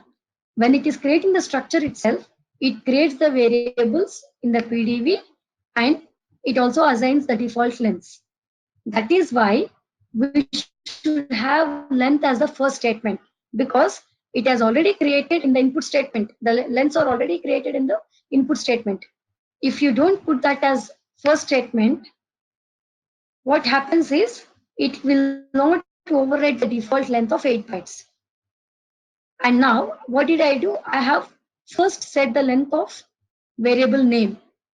So if I have the length statement, in the length statement I'm actually giving name. Okay, so let me put this again. Okay, PDV creation, PDV when there is length. When there is length, how the PDV will be created? When there is length assigned for any variable. Okay, again, data set name, that is same. So first it sees data set, it puts the data set name, that is fine. Then What is the next thing it is seeing soon after the data step? Data set name, it is seeing the length statement. So what is it seeing? Length name $15. So how it works is, first it will, in the PDV, it will first add the name variable, again, which is the character variable with a length of 15 characters. So this thing is done first. So the name variable length is already assigned as 15 in the length statement, so it puts that first. Then it sees the infile statement, and then it's seeing the input statement. In the input statement, what is that? ID. So where will ID come? It will come only after the name, because name is the first variable which SAS has encountered, and it is setting the length of it. So later it is seeing the other variables, ID, and ID is a character. Since I did not assign any length, the default length is 8. Then gender, character, default length of 8. Age, numeric, length of 8. Height, numeric, length of 8. Weight, numeric, default length of 8. And then in the input statement, it is seeing last variable as name. But for name, will it assign lengths again? No, it will not, because it has seen in the length statement, and it has assigned the length already. So it will not worry about name variable name, since the length is already assigned. So it does not reassign the length again, because by using the length statement, we have already assigned the length. So if I have this length statement, what happens is, the whatever comes first, that variable attributes are first assigned. Attributes in the sense, what is the data type, what is the length that I have to give for it, and all the things. So that is the reason it will actually consider the length as first, and then it reads other variables in the input statement. And what happens in the execution phase?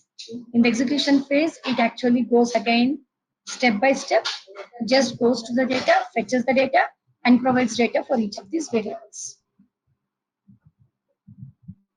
Okay. Any questions? So in the execution phase, it goes through the data step, reads each statement, and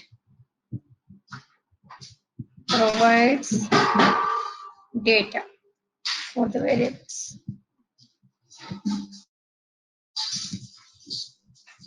Okay. Any questions here? Madhvi and So, Raj? Swapna, in the beginning only, as you are giving length statement for the name, is again in the input statement, is it required to mention the name? Because anyhow is not going to consider In the input beginning, you are just providing the length for the variable name, right? But what is input statement doing? Input variable statement, name only considering. it will understand that you want to read the length, the variable name also from the data. If you don't give name in the input statement, it will not read that variable at all. It just creates a variable, but it will not have any value, because you are not reading that in the inputs. You are not providing it in the input statement. Only when you give it in the input statement, it goes and fetches the data for that variable. Okay. Okay. Yeah. So even though you provide in the length statement, in the input statement you are saying the variable value is there in so and so data. So the value for that variable comes from that text file, or it may come from the data lines or whatever. So it's also Because mandatory. anyhow, So as it is reading the name as it is reading the name in the first only, can we give input name length in this initial first statement? Because I think there is no use of giving name in the length statement you're input saying? length name. Yeah. Input length name or input length name? length name. No, Input. that's you need not give in the input statement. You need not give length because you are already providing length for the variable in the length statement, Okay. right? Yeah. You don't give the length again. Yes, that's not needed. Okay. Okay. Again, in the execution phase, we will actually also deal with the data. Since Ram, I think you have difficulty in looking at the screens. Let's discuss about this. No, how the data errors comes, because I'll be again moving through the screens. So Mm, what I'll do is mm, we'll stop today here. So we still have little discussion on the execution phase, which I'll take up tomorrow. Till now, any questions? no. Okay, yeah. So I'll have to be navigating between the windows. But if it is not clear, actually it doesn't make any sense. So please check your net connectivity, Ram. I'll continue this from here tomorrow. Yeah. Okay. Yeah. Okay then. So I'll share the link for this video also, and I'll provide this data set as well. It's not much is done in the coding today because we discussed most of the theory part. Let me continue from here from tomorrow. Okay. Okay then. Thank you. Bye. Bye. Good night. Okay. So bye. Good night. Bye, Madhavi. Bye. Bye.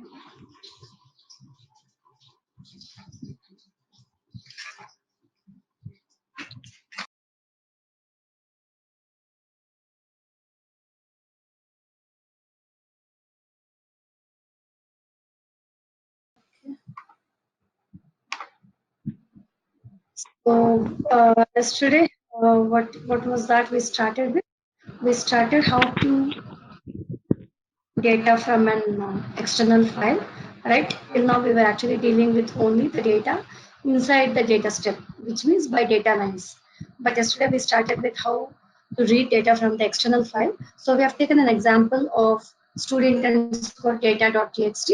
Basically, it just contains ID, gender, age, height, weight, and also name of the student. Everything separated by space.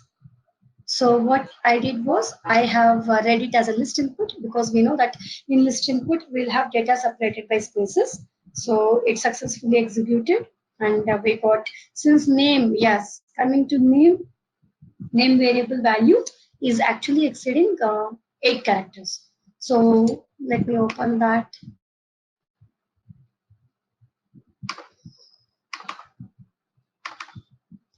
So this is the file. So this was how the data was looking like, right? So when we have data like this, what happened is, so let me also put the data here. So if I notice everything, not everything is starting in the same column. At least for 102 to 105, all the values are starting at the same column. But coming to first record, it has moved 1 byte ahead because I added a 0 for the student ID. So that's the reason I could not actually go with the column input, because what is the requirement for column input? That all the columns should start at the same position. The end position may not be same, but we will actually consider the maximum length or whatever that variable has, the data value which has the maximum length, and we give that length as the ending column length. So to be on safe side, but here that's not the case. So I have used the list input, where in the list input we just give the variable names. If it's a character, we give a dollar. And since name is exceeding 8 characters, I have given a length statement. Okay. So yeah, this is what we discussed. Coming to it, reading the external data file.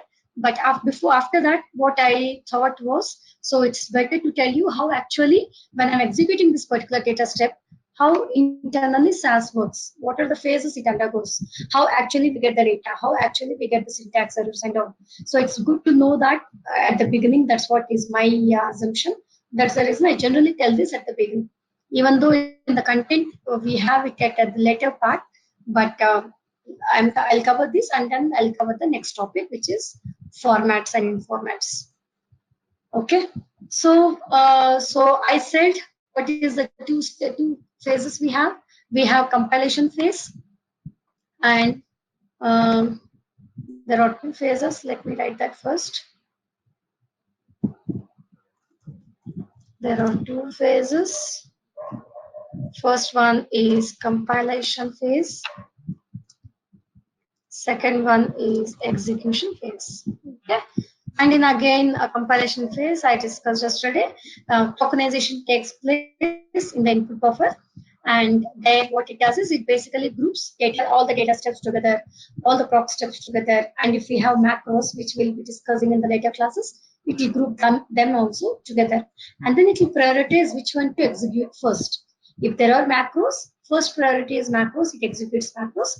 Otherwise, it will actually execute data step or proc step, whichever comes first. Okay. Then the first that part is the input buffer, prioritization, grouping, and prioritization. Second thing is PDV, which is program data vector. Okay. So what is this program data vector? So what happens is program data vector basically creates the data set structure first. Before it actually reads the actual data values, what is important? The structure is what is important, right? How does the data set look like? What are the variables in it? What are the properties of the variables and all the stuff?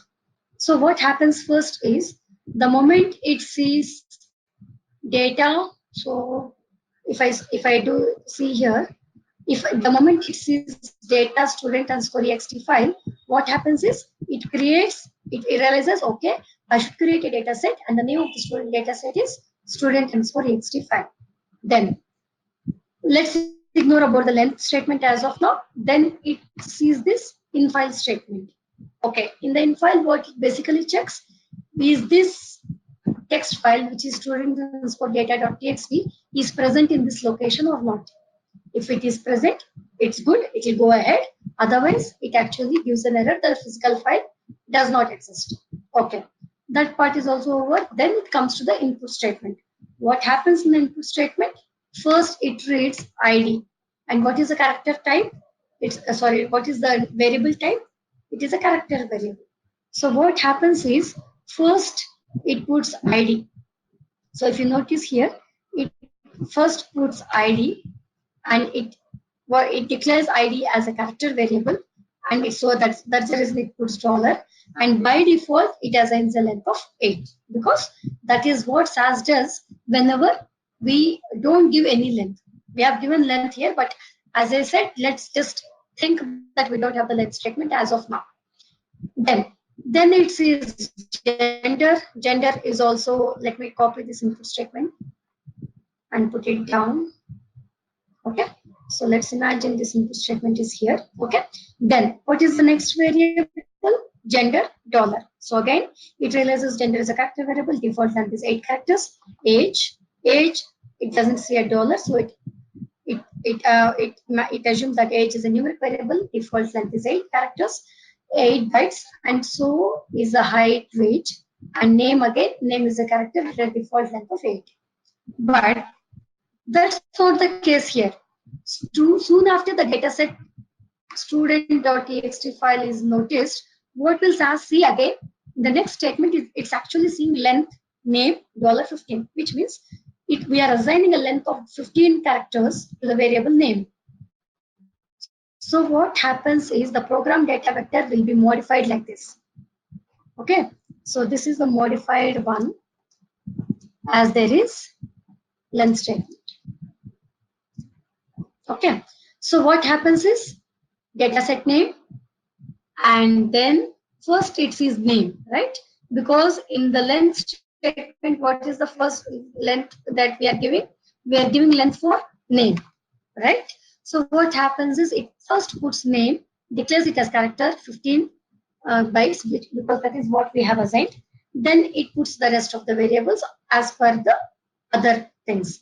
But again, here it sees in the input statement, it says name again. But since we have assigned the properties for name already, okay, it has already assigned the properties for name, which is a character variable and the length of 15 bytes. So it will not write name again in the program data vector. So this is how the data set structure is created, and that is kept in the memory.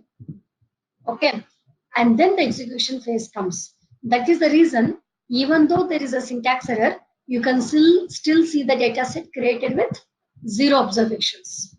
Okay, that is the reason. Let me tell you how it is. So what I'll do is, I will just say students as per data1.txt, which actually I don't have.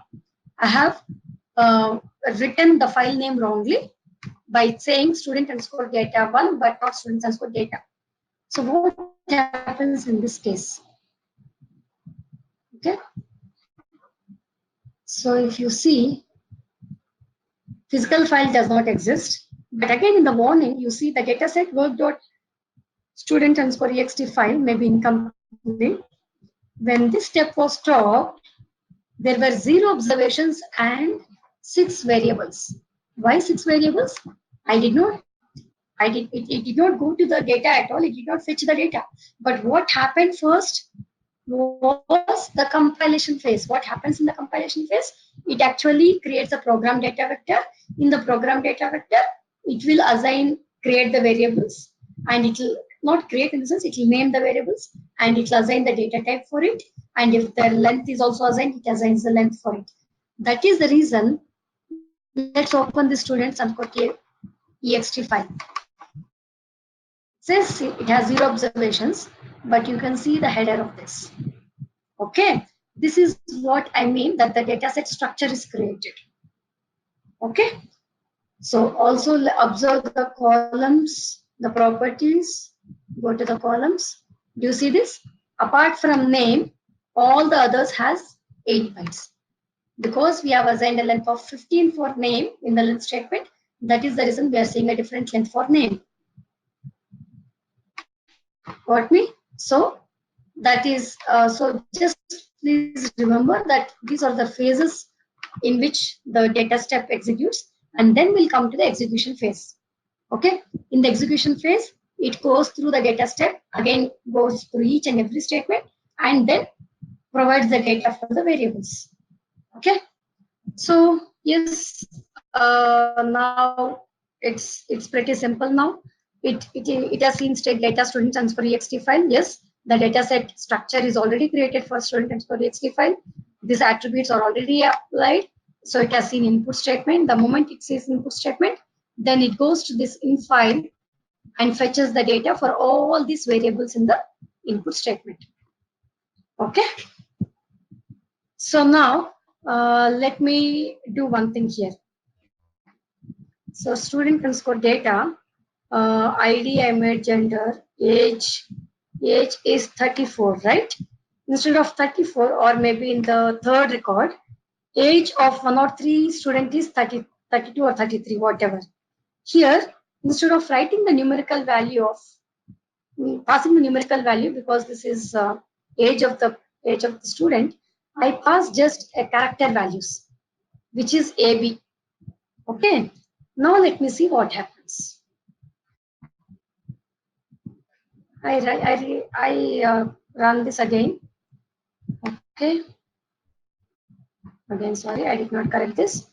I wanted to show you the error, so I have kept that. It's actually student underscore data.txt.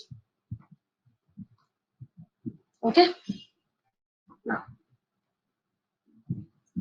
so what happened? What happened actually? You are seeing a data error here, right? It says invalid data for age in line 3, 7 to 8. Right, it's right. Because in the student underscore data, where it is expecting a numerical value for age, it's actually seeing a character value. So what happened? That is the reason it has made age dot, because it will not be able to, it is actually expecting a numerical value, but it is seeing a character value, which is why it has set it to missing, because it did not know what to do. Whenever it is not expecting the relevant data, what it does is it just puts the value as missing. So if I open this data set, in the third record, if you see, age is dot. Do you see dot here?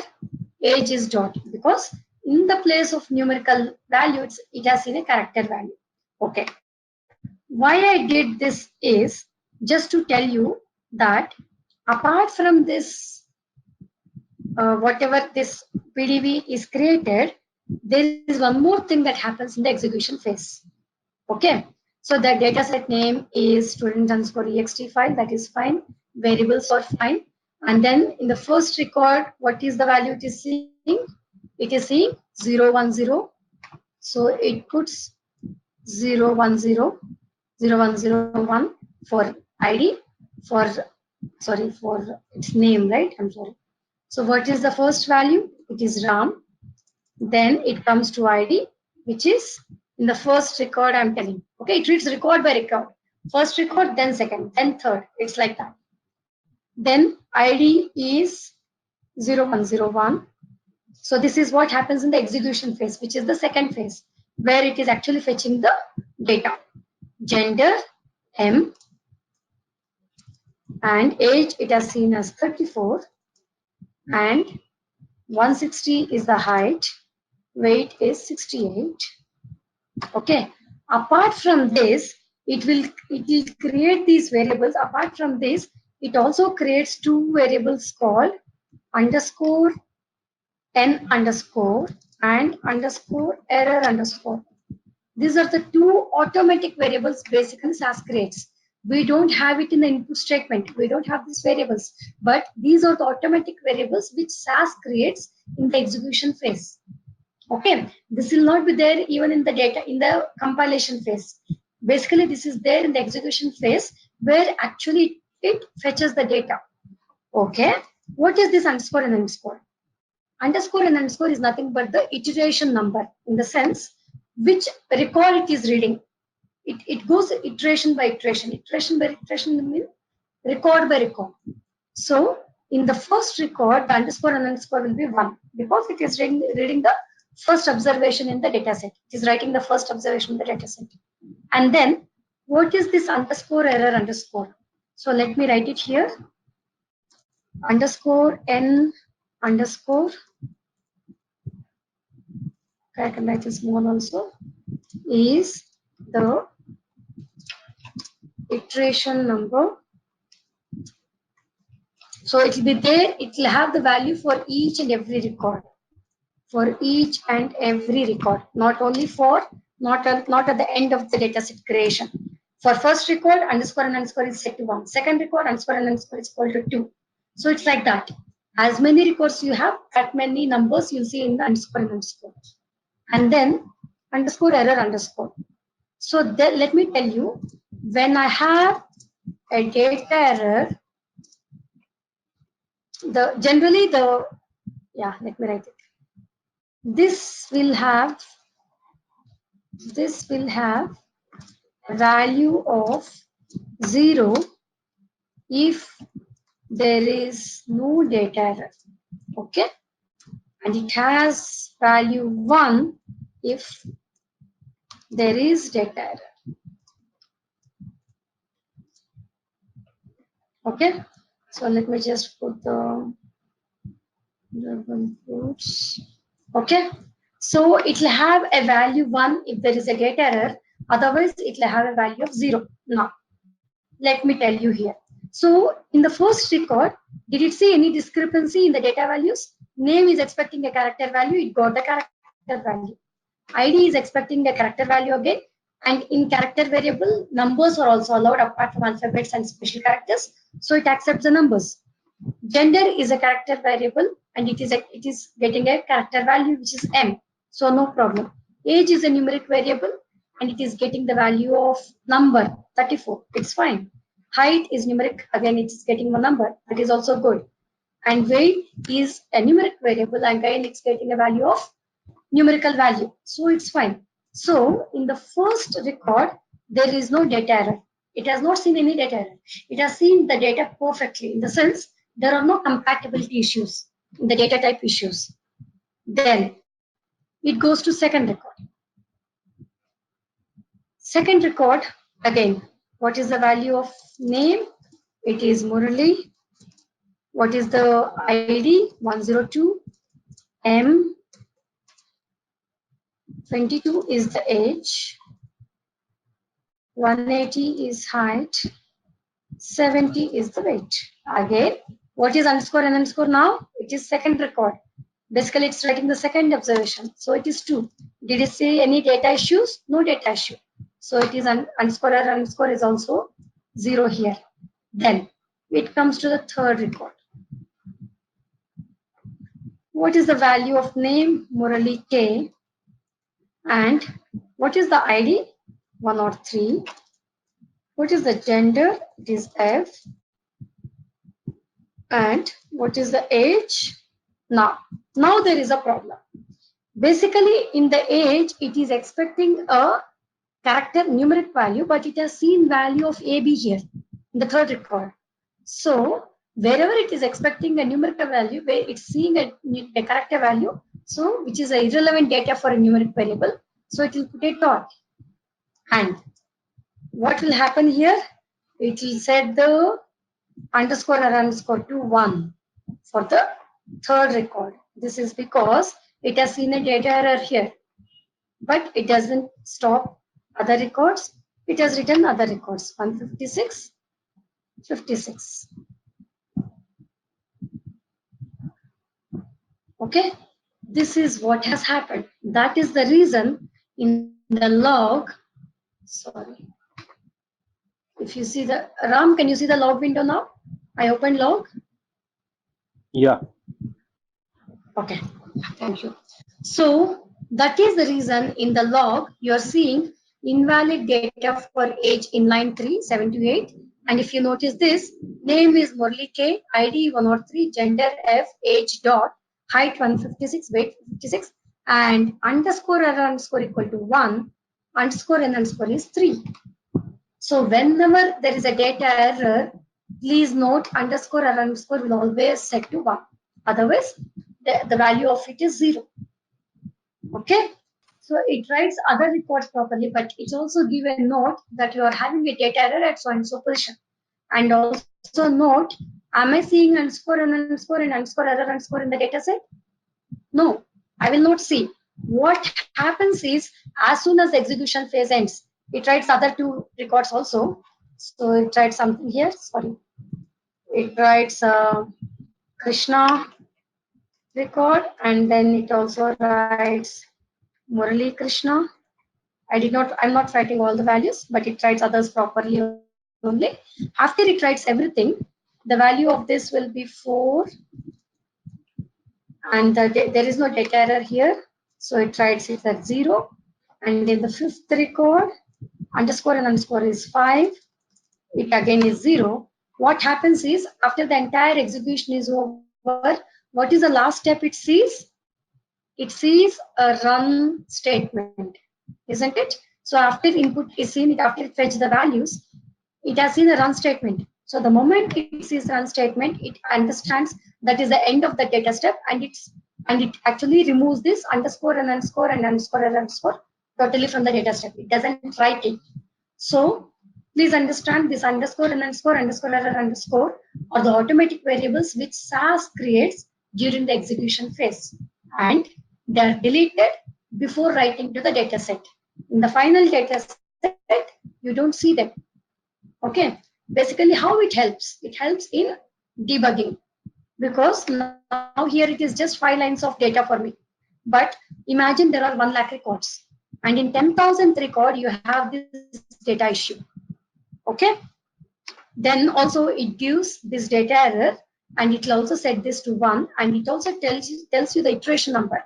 It tells underscore and underscore equal to 10,000, which actually helps you to go back to the data, check the 10,000 record, and see if there is really a data error. And if that data error, do you have to tell it to client and get the corrected file or not? Again, that decision making is up to the team or the client. Okay, so these are the automatic variable which actually helps in debugging the code. Okay, so this is actually something important, because while taking up the interview, they can ask, what is this underscore and underscore underscore error underscore? How does it help? When it is not written to the data set, how is it helpful for you? Why do we have to learn about it? So you can tell all of this. So I'll write automatic variables created during the execution phase. Any doubts here?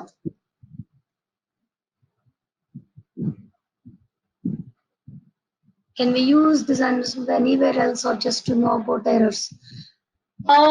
We can use this. Okay, what we can do is when underscore n underscore, yes, you can do. Maybe you can create a new variable. Maybe you can do like this, Madhvi. What I can do is, what is the data set here? So actually, I did not tell about set statement. Since you are asking, I'll just tell that. Okay, let me do this.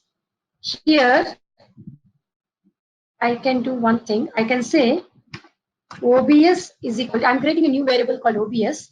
Okay, this is called assignment statement, which we'll be discussing. But since you asked, I'm telling the usage of underscore and underscore.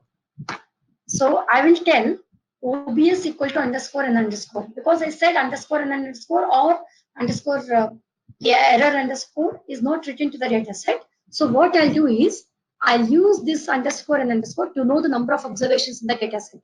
And I'm writing it to a new variable called OBS. So what I'll do is I'll run this data step and okay, everything is good.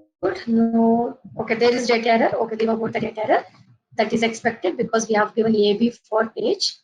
Now I open this. Do you see OBS as 1, 2, 3, 4, 5? So you can actually get this is just a data set. So you're actually seeing the serial number here.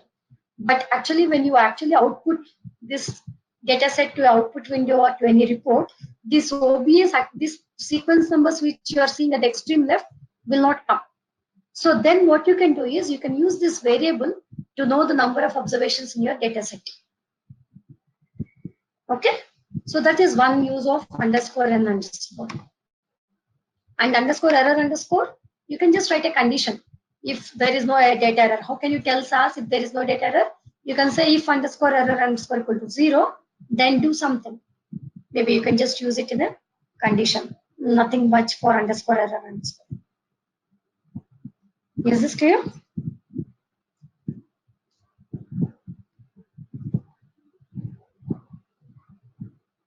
Yes, we can give OBS number as the first variable, right? We can do that. We can do that. So this is useful to get the number of observations or number of records in the data set. Okay. So any other questions, Ram and Sandeep?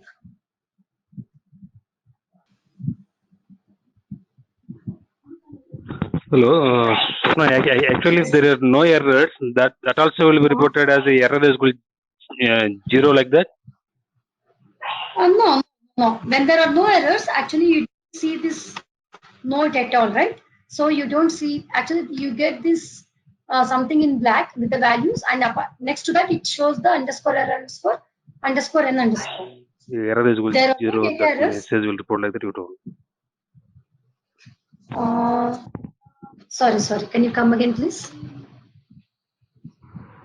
Not only if there are no errors, then it won't report anything. That error is equal to 0 like that. Yeah, it will not report anything. Yes, you're right. It doesn't the log, but as I said, it is there. It's available in the execution phase. So when it is going iteration by iteration, that will be available. So if you write a condition, even that condition also goes through iteration by iteration, right? So what I said is we can use that in a condition. That's what I'm telling. Okay. So it actually, when fetching the data, it goes one record by one other record. So you can just use it in a condition. But yes, most probably we actually don't use it.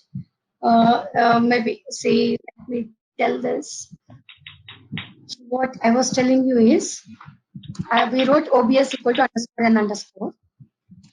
And here I'm saying if underscore error underscore equal to 1, then I am saying this. Then put there is a data error in your program or whatever. There is a data error from your file. Okay, let me tell you what it does, Ram. So, okay. So what did I do? I have said this. So what happens in the first record? The OBS will be 1. OBS it gets underscore and underscore in the first record as we have discussed below, and it sets OBS to 1. And in the first record, if underscore error underscore equal to 1, will it satisfy? No. In the first record, it is 0. So it's not satisfied. So it doesn't. What happens in put is actually a message to the log. Okay. So whenever I say put, what happens is this message will actually show up in your log. Okay, because you don't understand that underscore this see, if you don't understand that this is a data error, you'll just ignore it and you just go ahead, right? So in order to alert you, I'm saying I'm putting a message. Okay, so this one, when will this put the message? In the first record, it doesn't put this message. Second record, it doesn't put this message. In the third record, wherever it has seen underscore and error underscore equal to 1, because in age it is seeing the character value, it will put this message in your file, message in your log. Let me show you that.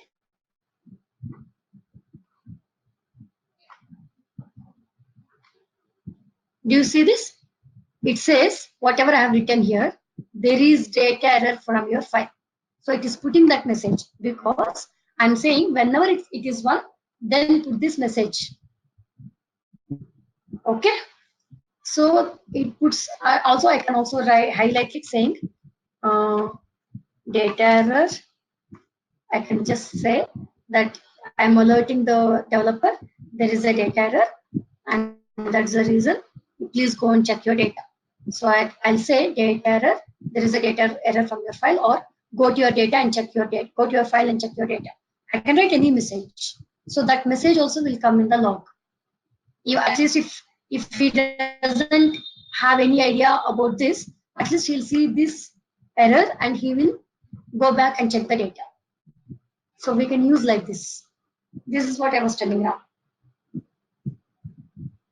Is this okay? So that that error related to number of iteration, right? That the number of errors are related to that number of iteration.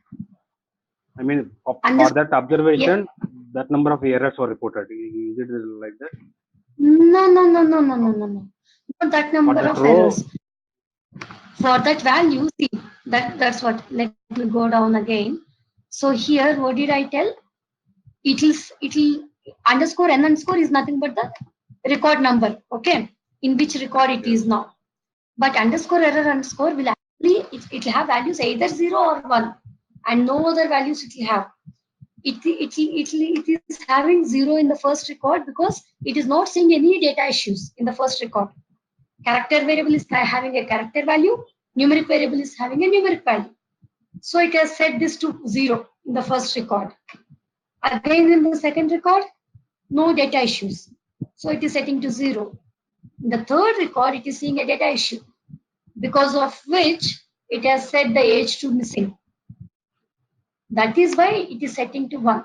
This is not number of errors. It will have a value of 0 or 1 depending on that record has a data error or not. That's it.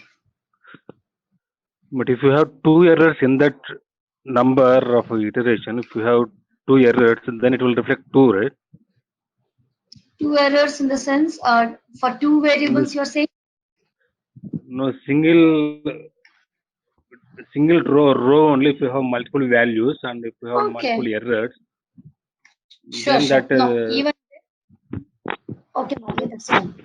Okay, yeah, I understood your question. So let me do one more thing. In the third record, okay, so here let me make this also a character value. Okay, I'm saying XYZ. Fine. Yes. Okay, again in 56, instead of 56, I'm putting 2. So for 3 numeric variables, I'm entering a character value. Let's see. Even then, it will have underscore equal to 1 only.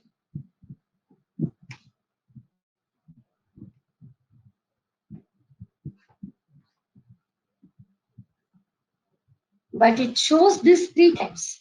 It shows once for age. Okay. So it says, if you see this note, invalid data for age in line 378.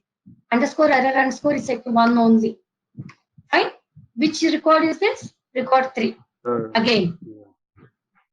Yeah. Next, let's come to the next data error. What is the data error again? Yeah. Do you see? Yeah. Sorry, I missed there only. It will. Okay. Maybe I'm saying the earlier log. Okay. This is the latest. So okay. So if you see invalid data for age in line 3, 7 to 8. Invalid data for height in line 3, 10 to 12. Invalid data for weight in line 3, 14 to 14. So it's actually seeing 3 data errors for 3 variables, but still underscore error underscore is always 1. It will become 1 if there is a data error. It is not bothered how many data errors it is seeing, but it is giving it the note for you, saying that for 3 variables it has invalid data. So that number of errors, if it's not quantifying, then what is the use of that error? Number of errors it doesn't, but at least it is telling you that it is having data errors in each of these variables, right? So you can go to the data and look what are the actual values for the variables in that particular record. Even though it says the number of errors, again what you have to do is you have to get back to the file and correct the file. You mean to say it will be as 0 or 1? Yes, right. It will be only either 0 or 1. Only possible values are 0 or 1. That's nothing else. Okay. Thank you. Okay. Yeah.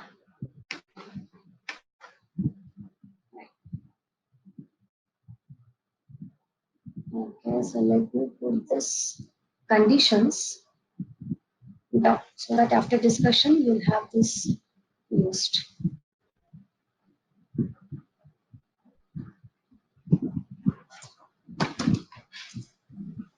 Okay, and here I will just take out these two because we have not discussed about OBS, about underscore and underscore underscore error underscore here. Fine. Okay, so this is the internal processing of SAS, how it processes, how it reads each and every line or every statement, and how it actually fetches the data, how it will show the data error. Not only the syntax errors, it also shows the data error. So we have discussed all of those till now. Okay, now let's move to the in-file statement. Now we will Swapna, just one question. Yeah. Yeah. Actually, during the Pinnacle validation, recently I have seen for one of the C-disk submission. So there finally in the Pinnacle software, you will be quantifying the number of errors, and it should be more than 80% of errors. So maybe in that aspect, here, these errors can be linked to that one to reduce the number of errors while submitting C-disk submission to FDA.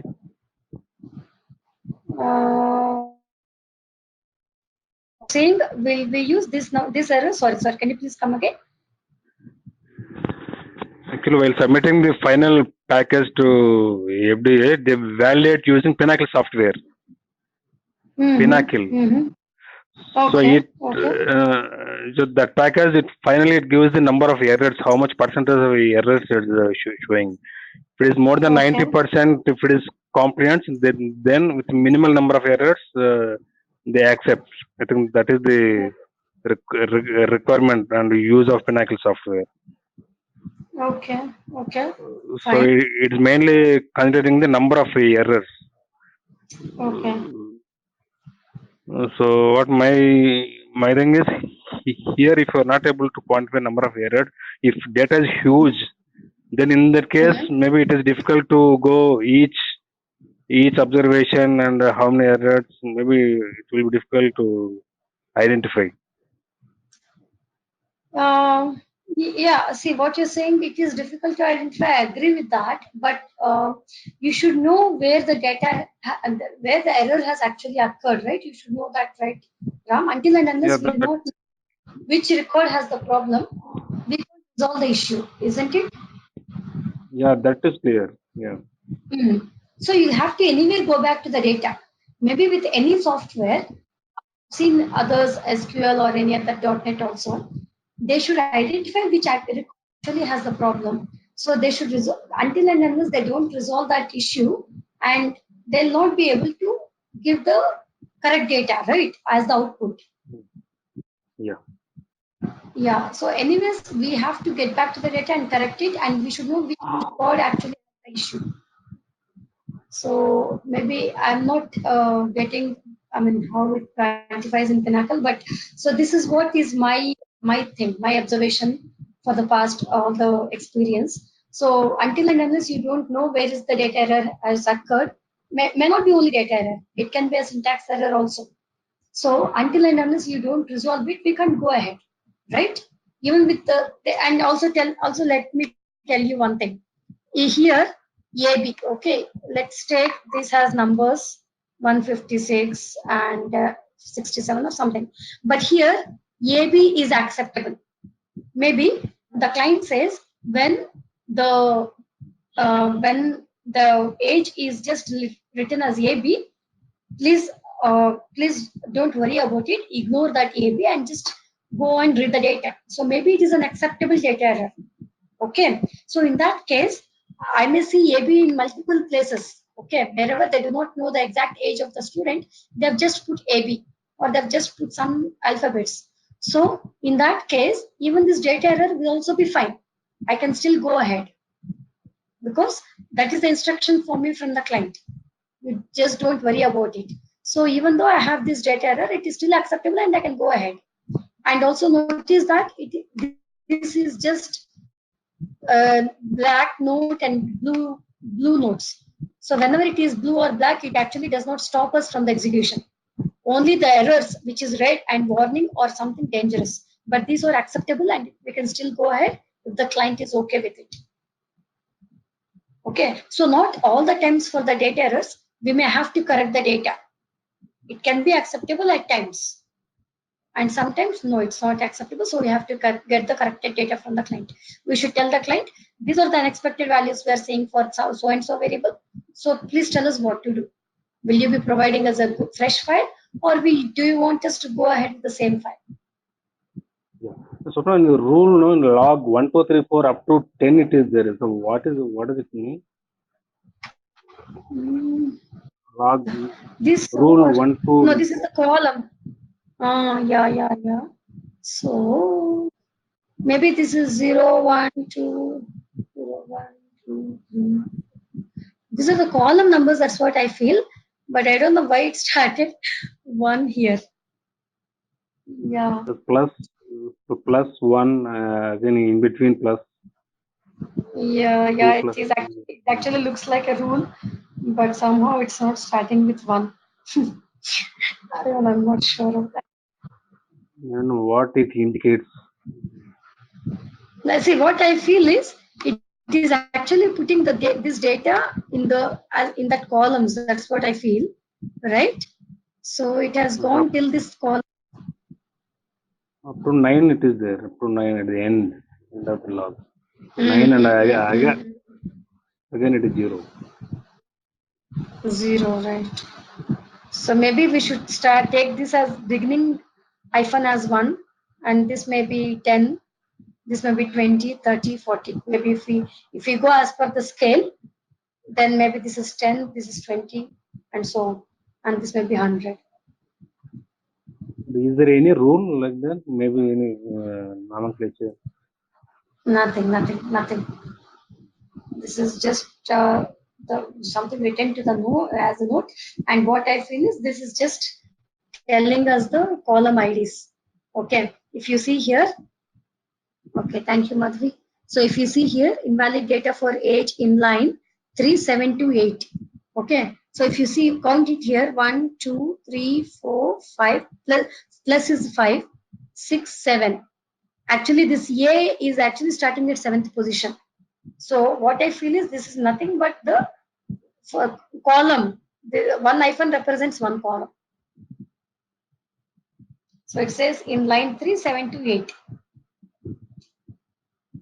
Okay. But it won't appear to all outputs, right?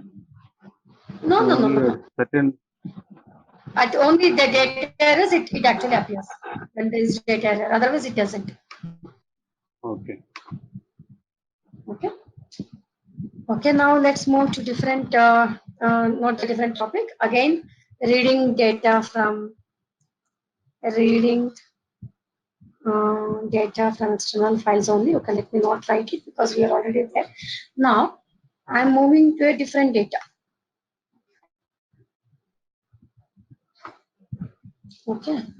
Now let me do this. Do I have AP here? Yes. Okay. So till now we are actually reading data that are just separated by spaces. So now let me do this. Take out these two. Okay. Now I'm going to read this data, which is actually aligned in columns. So open it with Notepad or TextPad. Anything is fine. If you see, I actually opened it in TextPad. And in this data, few IDs, student IDs are starting with zeros in the first and second record. But in third, fourth, it is not starting with 0. Again, in fourth record, it is starting with 0. Okay. And also, if I notice, since there is a 0, the starting position, since there is a 0, it's not the case. Even though there is a 0 or not 0, the starting positions has not changed. And also for each of the variable values, this mf is actually gender values. So all these gender values started at one column. All the age values have started at one column, height at one column, weight and names at one column. Okay. So here I'm actually aligning whatever data I received. I got the data received in aligned in columns. Okay. At least the starting positions are same for each and every column. In the sense, for column 1, it's always 1. For second variable, it's always column 5. For third variable, it's always column 10, so on. Okay, so what I can do here, we already learned about the column input. So what is the text? What is the name of the file? It is student underscore data underscore column. Now what can I do? Now there will be change in the input statement, right? Can you help me writing out that? Yeah, you can keep point at the rate of that. Yeah, you are right. So at the rate 1 for ID, and I can say dollar. So ID has actually, what is the maximum value of ID? 4 bytes. There are 3 bytes as well, but what is the maximum value? 4 bytes, maximum length. So I'll say $4 again at the rate. It's not that we have to write in write very much formatted way. I'm just writing so that it becomes easy. Now I go to gender. So when I go to gender, if you see, it is column 6. Okay. So column 6 is gender. At the rate 6, gender, and it's dollar. How much length is it occupying? 1 byte. So I'll say $1. Now let me go to 34. It is actually at column 8. Do you see down? It shows the column number. Column 8. So at 8, age, it is 2 dot. Again, let me move to height. It's at column 11. At the rate 11, height, again height is 3 bytes. I'll write 3 dot. Weight is at column 15. At the rate 15, weight, it is 2 dot. Name, how about name? Name is actually starting at column 18.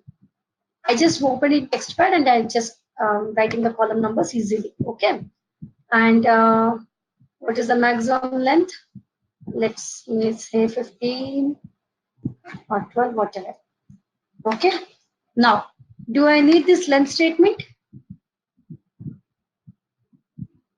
Do you think I still need it? No, it's not required.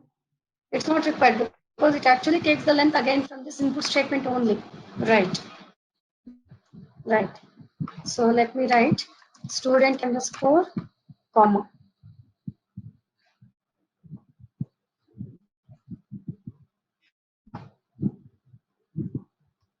Again, there is a lost card issue where in 105, why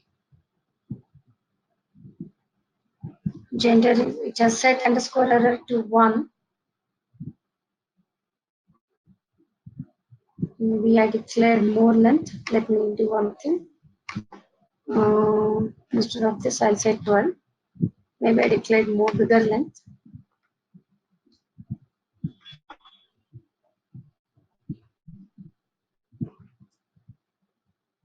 Okay, SAS went to a new line, but it go to the line. Let's see that. Student underscore comma. Okay, what happened? Name, I have given it. I started at 18. Name $12 dot.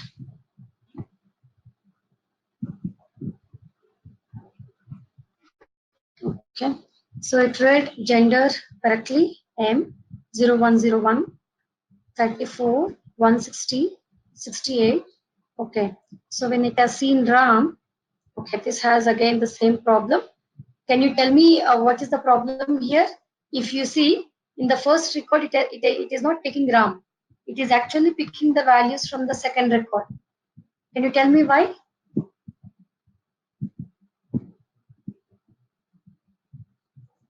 Okay, maybe whatever, let me only help you.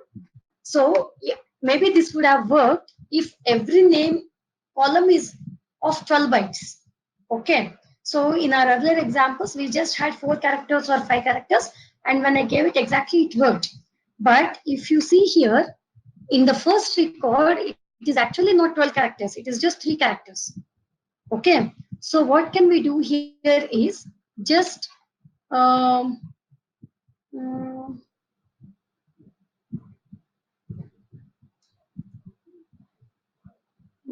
like this here and give a length statement.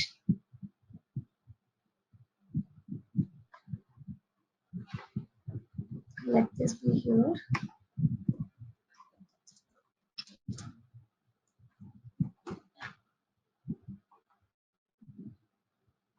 So when it is not actually seeing 12 characters, it is moving to next record and fetching the value.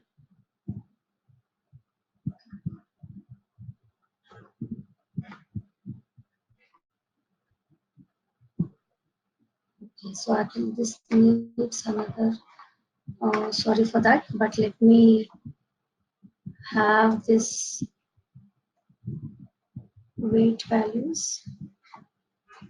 Or okay, actually there is one problem which we have not discussed. So that is the reason it's actually behaving like that. So what I can do is I can put the weight values at the last. Okay, I'll tell you that's the default behavior of SAS. I'll tell you the issue, just a second. Let me put the age values, sorry, weight values at last. Okay. And let me take code from here.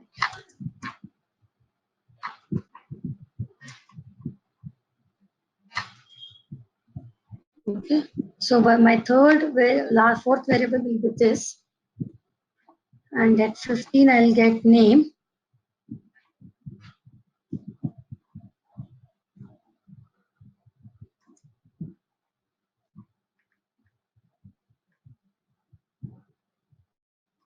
One, two, three, 4, 5, 6, 7, 8, 9, 13. 13 bytes I'm giving, and last will be weight. I'm just moving, shuffling the columns. Weight is just 2 root. Okay, now let me run the same. I'll save this text file.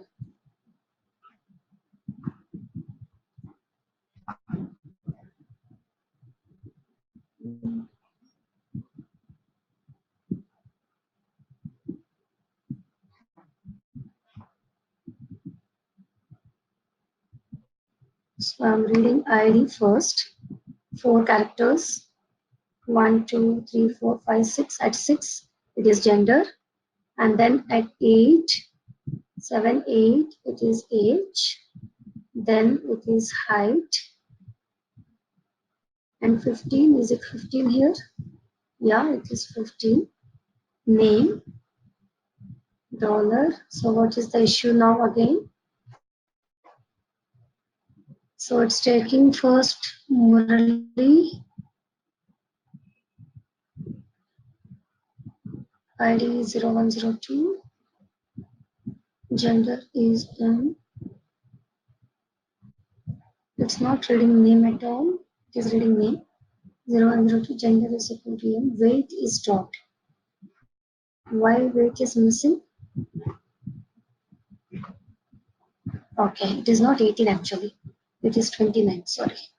So if you see, I did not correct the column position. Actually the weight is now starting at 29th column. So it is at 29. Wait, okay.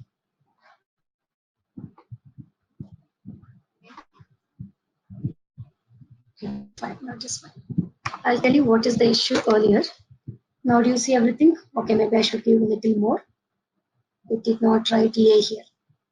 Okay, so maybe I should give 14 characters here. If I give 14, it reads the entire value.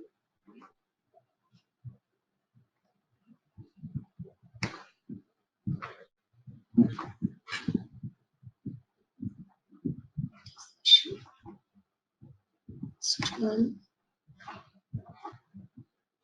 because of this length statement. I don't need the length also.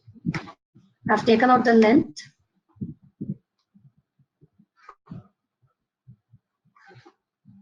Okay, fine. Okay, guys. Sorry. Something went wrong, so I had to correct everything. Okay. So what happened earlier? If you realize, I did not.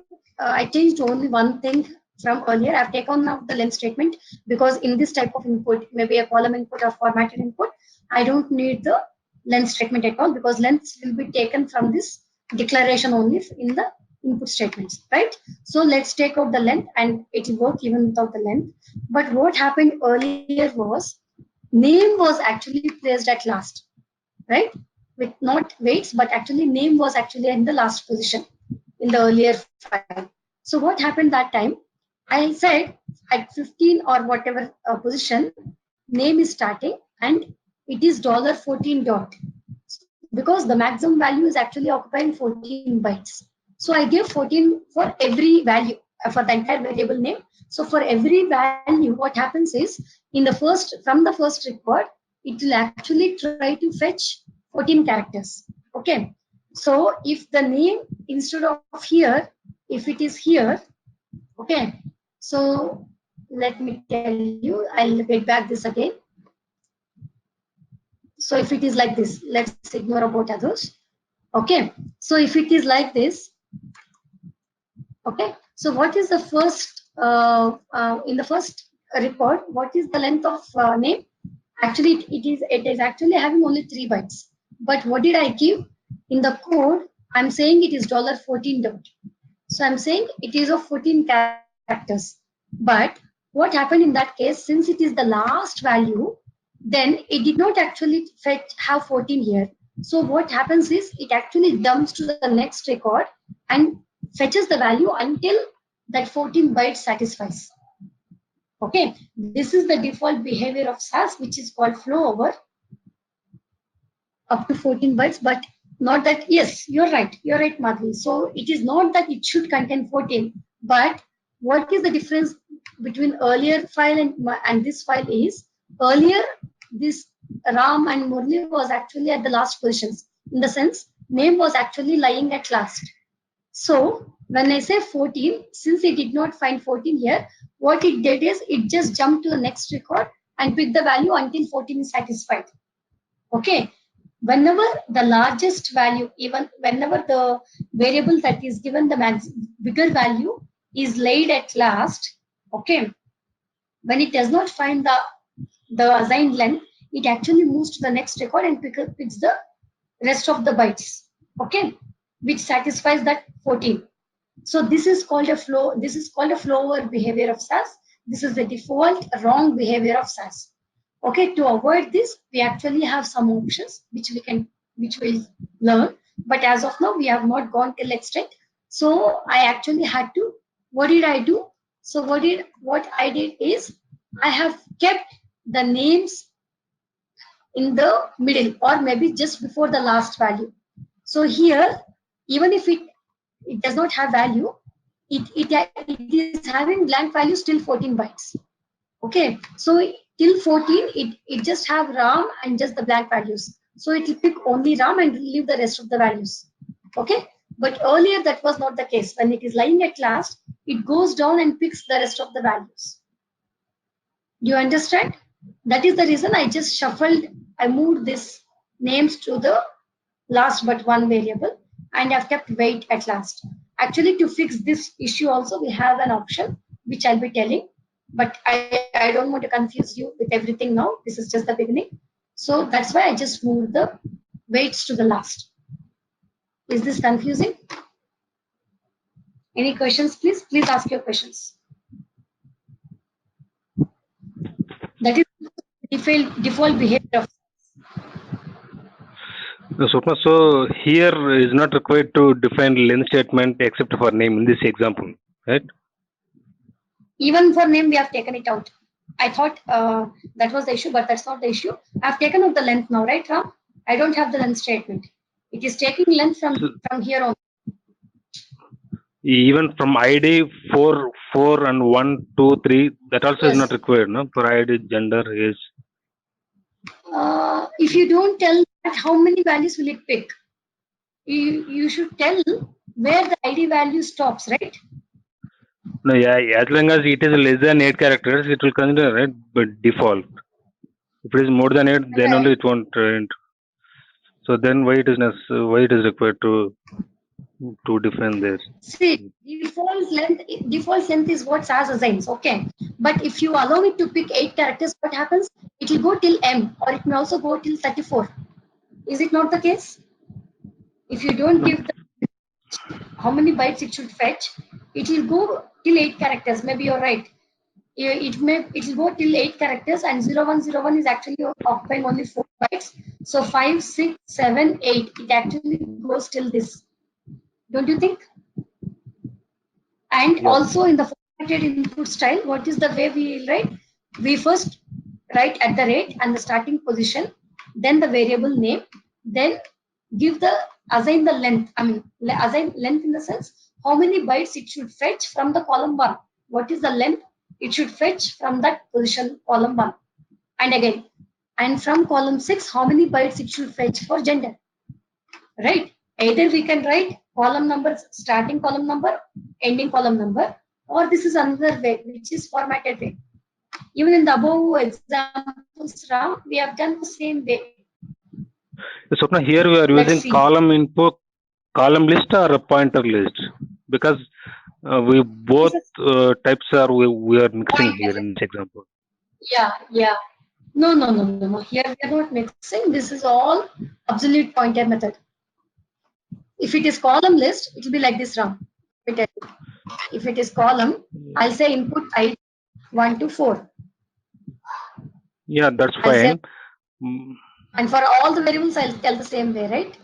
Gender, Yeah, like that. Yeah.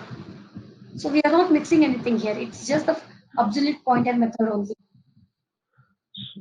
so but again here we are defining length You here, can see no? So only absolute pointer can we mention if any issue comes in this case?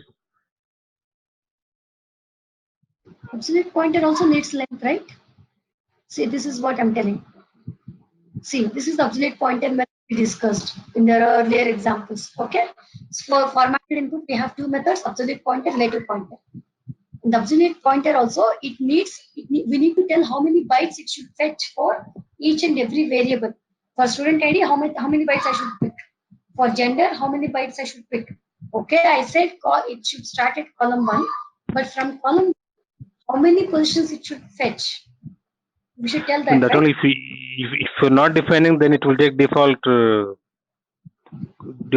characters, right? Actually, yeah, if you don't define, let's see. Actually, it will give an error, right?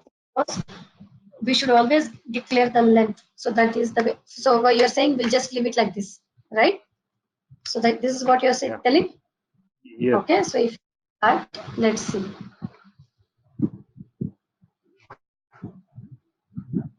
Five records are right. Next, go to student underscore comma. What is the length it has assigned for this? For name, it is fine. So for which ones we have taken from ID and gender, right? Yes. Yeah. ID, it has taken 8 characters. Gender, it has taken 8 characters. Okay. So what you are saying is, it will still work the same way, right? But we will have the issue when it is of bigger length, right? For example, Yes. I don't declare length for name. I don't give for name. I just leave it as dollar. So here, for all these variables, I don't have the length issue because by default it is 8. Let's see for name. For name, don't you think there will be a truncation? Let's go to this. Yes. Do you see this? Murli Krishna has not come totally. We Yeah, just only out 8 with only. Murli. Yeah. That is the reason we generally give how many bytes it should take from there. It's always safe to give the length as well here. If we don't give, we'll be in trouble because not all the values will have maximum 8 bytes. Not the case, right? So it's always better to give.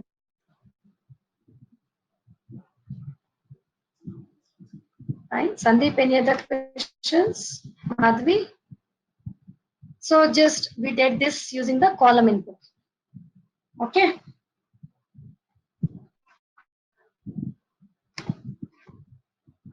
Okay, thank you. So now let's move to next one.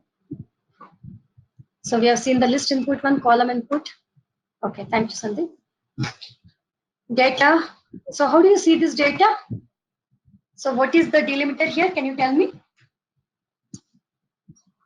Does it have spaces to delimit one variable? I mean, to what to say, differentiate one variable to another variable, or what is it having? The commas we need to check to remove it. Yeah, right. So what's the delimiter here? It is comma. It is not space and it is not aligned in columns, but it is actually delimited. So we'll say this is a comma delimited file. So if we get data like this, what should we do? Okay. So what I'll do is data. So let me put the comments for everything. Reading list input. Reading external file using list input method.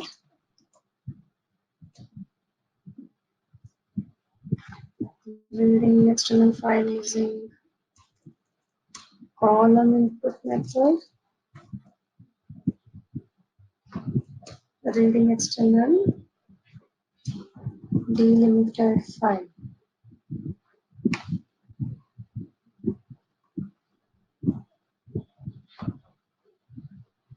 Or I'll say comma delimited file. Okay. Now let me write the data student underscore comma.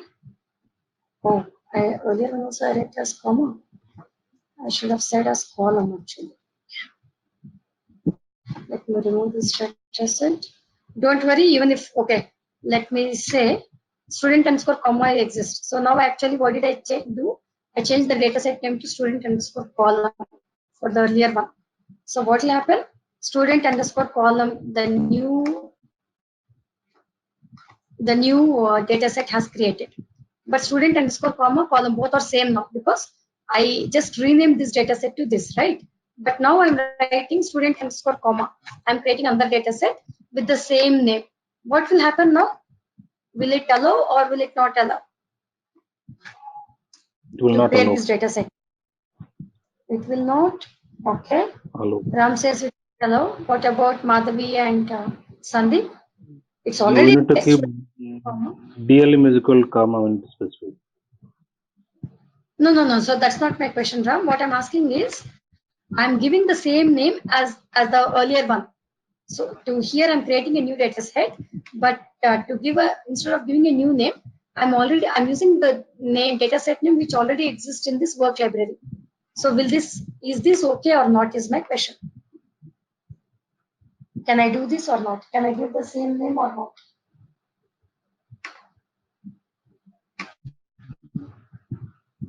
Will it give an error? Will it stop me?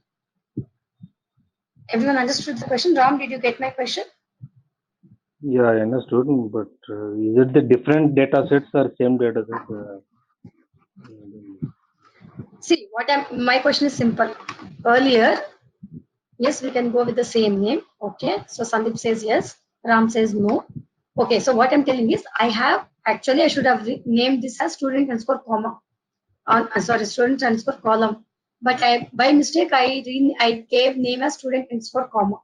Okay, but then I realized I should have written it as column. So I have corrected column to comma to column. And I have run this. So what did it do? It created one more data set, student underscore column. Now I'm creating a data set here. And what is the name I'm giving? I'm giving the name which already exists. So my question is, will it allow to create this data set which already exists or not? That's the only question. It will replace with this existing data. Yeah, right. So that's my question. You're right. Yes, Sandeep, you're also right. It will allow and it will replace the existing data set. Okay. Now, so till now we have seen a list input, column input, but now this is not a list input. This is not a column input. And if it had been a column input, at least I can go with formatted input style, which we did just now using the obsolete pointer method. But this is a comma delimited file. So whenever it sees a comma, it should realize the new variable value is starting. So the first value is ID 0101, and after 0101 is over, it is seeing a comma. The moment it sees a comma, it should know that after comma I'll get the gender value. So I will actually see a new variable value. So how SAS interprets that is in the infile statement. Let me write everything first. Input ID dollar. I need not write the column. I'll not write column numbers because it's not identical.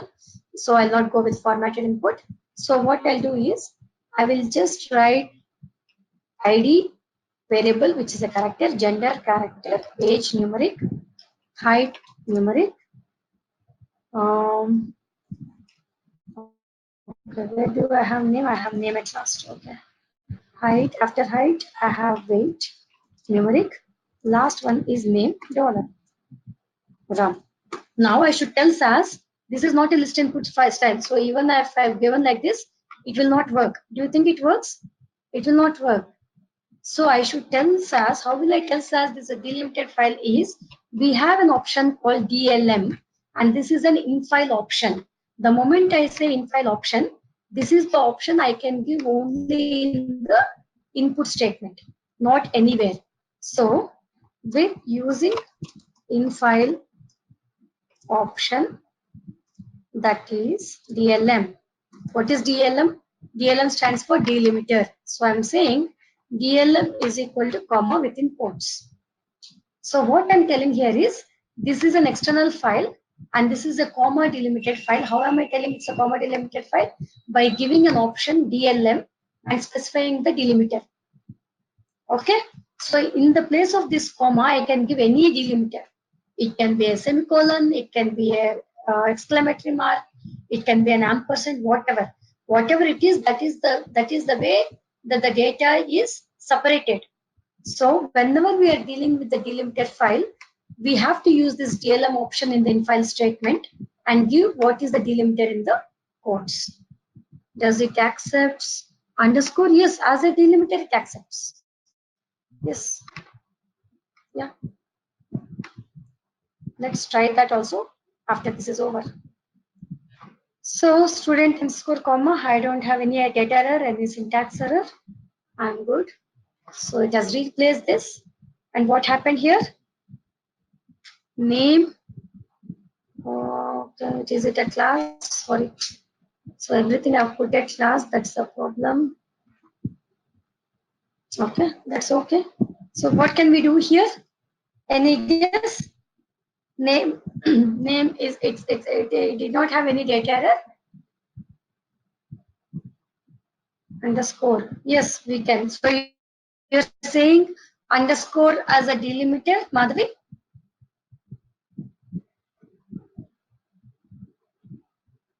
Okay, yeah, we can do that. Yes, we can. So what happened again? This is a delimiter file. So the moment it has seen a comma, it has read a new value. But again, since I did not declare any length for the variable name till Krishna, till fourth record, everything is fine. But for the fifth record, I did not declare length statement. So do I need to declare length statement or not? Let me see the length assigned to it. It is 8 characters. So that is the reason it is truncation. Do you agree?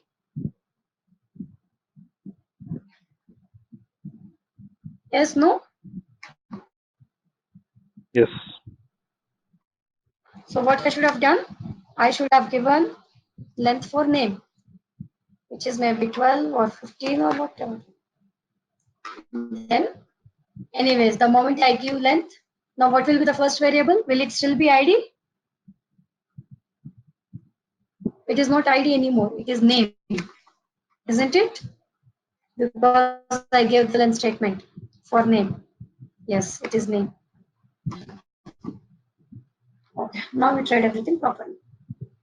So if it is a delimited file, we have to give the DLM equal to whatever delimited. Now Madhavi has a question. Instead of comma, can I give underscore as the delimiter? Now what I'll do is I'll replace all the commas with underscore. Replace all. Okay. Let me save this data. And here instead of comma, I'll say underscore. Okay. So let me run this again. No issue. Let me go to the data set. Did it read properly, Madhavi? So for that matter of fact, any character can be a delimiter. It can be a comma, it can be a special, any special character, it can be also a string. Is it fine, Madhavi? If I give length statement after the input, does that? If I give length statement after the input, does the name question will be in the last? After the input, I can give, but really this length will not really work because what happens when it sees the input statement, we have discussed PDV and all earlier. So it creates name with a default length of 8 characters. So even though you give length after the input statement, yes, as you said, length will be, name will be at last, but this length of 15 will not work because already 8 bytes of length is assigned to name variable. But even if you give length also after the name, it will not override the default length and it gives you a warning. Let me do that. We did that yesterday. Let me do that again. So what did I do now? I've taken out the length statement from there and I've put here, right? Now let's see. Do you see this? Length of character variable name has already been set. Use the length statement as the very first statement in the data step to declare the length of a character variable. So even if you use length, you use length, still the name will have only 8 characters. Do you see this? It will still be truncated to 8 characters. Not more than 8 it will write because in the PDV creation, first it sees inputs, first it sees data set name, in file, it will check the file and it sees it's a delimited file with an underscore. Then it is seeing an input statement. In the input statement, what it is doing? In the PDV creation, it gives the variable name, it gives the attributes for the variables. So $8 characters, gender $8 characters, age numeric 8, height numeric 8. Similarly, name character 8. So it has set the length of 8 already to name. Then it is seeing length which will not have any effect. So it doesn't actually change the length at the later part. That is the reason whenever you have a length statement, it should always be at the beginning, at least before the input statement, not after the input. What should we do to keep the name position at last? Yes, that we actually discussed. We have something called retain statement. Okay, so to have it at last only, what we can do is we have something called retain. So retain actually does many things, retain statement. So just give the variable names in whatever order you want in the retain statement.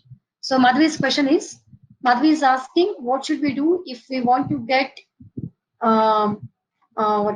variable name as the last variable only? I don't want that as the first variable. What should I do to get it as the last variable? So to be on safer side, let's have the retain as the first. Okay. So in this case, retain actually retains the order of the variables. Let's go to student underscore comma. Now is it okay? So retain statement is there, which actually retains the order.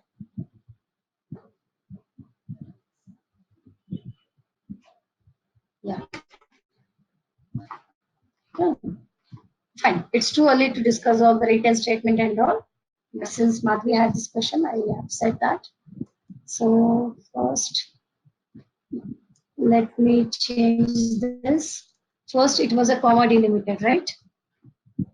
Comma delimited. Then the next example I showed is underscore delimited. I wanted to retain all the codes so that you can also refer anytime later. So I will say student underscore whatever. Okay. So this creates the data set when the delimiter is underscore. Fine. So that for that fact, it can be any delimiter. Okay. Let me save this. Okay. And then next type of file that I'm showing is multi-delimiter file. So here if you see, you are seeing multiple delimiters. You are seeing ones as comma, and in another place you are seeing star, and also you are seeing this, what to say, is this is not a tile operator, this is an inverted V. What do we call this? I'm not sure. So this character as a delimiter. So it's not only one delimiter, we have multiple delimiters. And we should tell SAS, these are not any characters, these are delimiters. Any idea how can we tell that? So let me show you the code. So if I have so many delimiters, what can I do?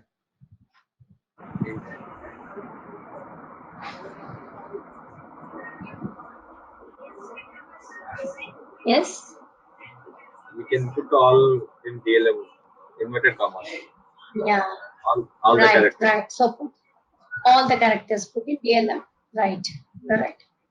So I will say student underscore multi-delimiter.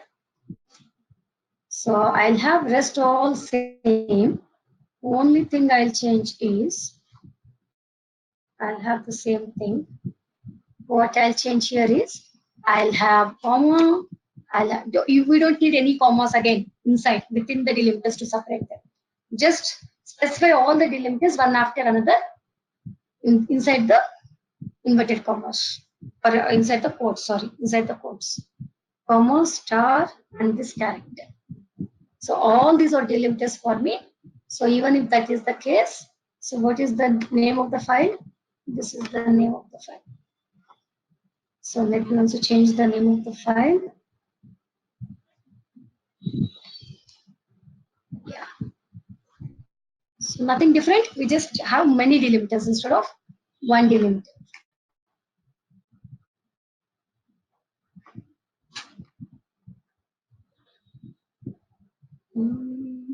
Why? Is there any other delimiter other than that? Let me open that file. So it is comma, star, and this character. So what happened? So first record RAM 0101 M 34 160 68. Second Murali 102 M 22. Okay. 180 70. Second is fine. Third, it's not reading weight. Oh, okay. Do you see in the third one? Actually, I should have had after 156 also I should have had a comma here, right? So 103 is ID, F is gender, 32 is age, and I just wrote 156. I should have separated 156 is the height, 56 is the weight. I should have separated that with any delimiter. It can be a comma, star, or that inverted V. So I should have put any delimiter. I did not do that. Do you see why is the issue? So here I should have had a comma or star or anything. So let me put a star here. I missed the delimiter there. So it is treating 15656, it is treating as height only. That is valid, right? Since I did not have the delimiter there. Okay, let me rerun it. I have corrected the file.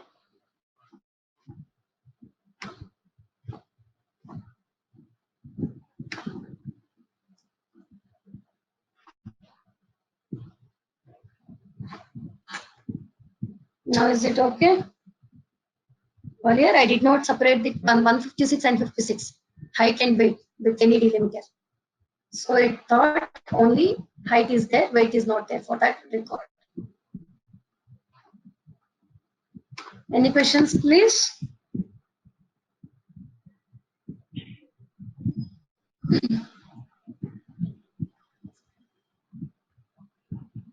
No questions? Okay. Okay, thank you. Ram, no questions? No, Swapna. Okay. So we are left with string delimiter. Okay. So here, let me open this file. Here, what is the delimiter? It is a string called AB. AB is the string, and this is the delimiter here. So every value, every variable value is separated with another variable value with a string called AB. Okay. So same thing. No change. So I will write, I'll just change the dataset name and I'll say string DLM. And so what is the DLM? I can write, even though it is a string, I can still write in DLM only. Okay. I can also use C. If it is a string, we have two things. I can use DLM or I can use DLM str. Both works the same. When there is a string, we can use DLM. Even DLM is not, it doesn't harm anyway. You can use either DLM or you can use, we have one more option which is called DLM str. Okay, we can use either of them. Why it's not showing? Next. I did not change the file name. It is strdlm. It is strdlm.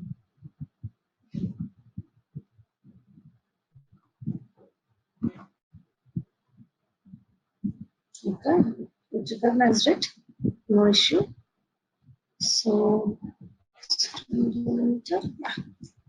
I don't know why it did not color code it in blue, but yeah, it is recognizing that it is a string delimiter file. And what is the delimiter? AB is the string. Okay. So till now we have seen so many delimited files, and let me show you the last delimited file, which is tab delimiter. So this is a tab delimited file. So one value is separated to another value just with tab. Okay. So this is a tab delimited file. So if I know this is a tab delimited file, I can also go with columns. Yes, Swapna, that just now delimited AB, will it consider only small letters or will it consider capital letters also, that AB. No, it doesn't actually consider capital letters. We have a way to deal with it. I'll tell you. Yeah, it actually here for now it considers only small letters. Only small letters. So, yeah, as you said, it's a very valid question, Ram. So it need not. It's not needed that always AB is in small, right? There can be delimiters even capital AB. In that, in some places small AB, in other places capital AB. If that is the case, yes, we have a way to deal with it. I'll tell you just in 2 minutes. Okay. So now we are seeing a tab delimited file. Okay. So let me first, okay, or let me clear Ram's question. So let's go to the string delimiter file. In some places, I'll make it as capital AB. And some places it is small AB, in some places it is capital AB. Here also I'm kept making it as capital AB. And in one place, one small and one capital. Okay. So if it is in mixed case, one small, one capital. Okay. If this is the case, still it should read it. So if it is all fine, it only DLM STR will be fine. But as you said, AB is always not in the same case. It's in mixed case, sometimes in upper, sometimes in lower, sometimes in mixed case. In that case, we have one more option that we have to include, which is DLM-S OPT. Sorry, it is DLM-S OPT. So we are saying is equal to I. So when I say I, it is ignored case. So this is an DLM option where you, whenever I say equal to I, it will know that I'll have to ignore case for this string, which is actually specified as a delimiter. So even if it is in different case, I should still deal with it. Okay. So hope I have saved this file. Did I save? And let me save it again. I can keep it open or I can close it. It doesn't matter. I can do either way. Just once you do the changes, just save it. I'll run this. Okay. Is it reading correctly now? So we have an additional option called DLM SOPT. So let me write delimiter with a string AB, which is in upper case, lower case, and mixed case.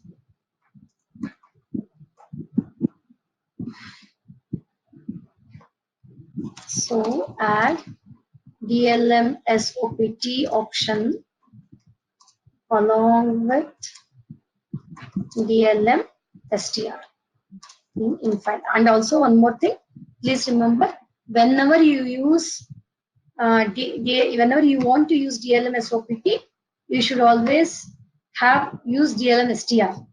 If you use DLM here, it will not work. When you don't use DLM SOPT equal to I, when you take this out, you can use DLM or DLM STR. Anything will work. But if you want to use DLM SOPT, the mandatory thing is that DLM STR should be used. Okay.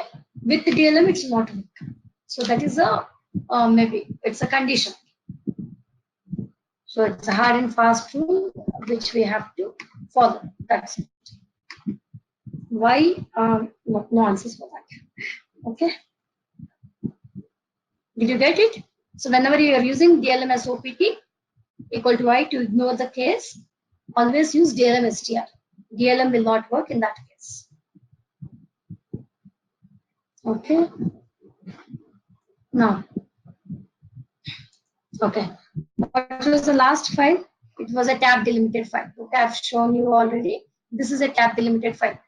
Had I known that this is a tab delimited file, I need not, maybe it's also aligned in columns, I agree, but it's a tab delimited file. So what I can do is I can just read it using a tab delimiter option. So how can I do that? Reading a tab delimited file.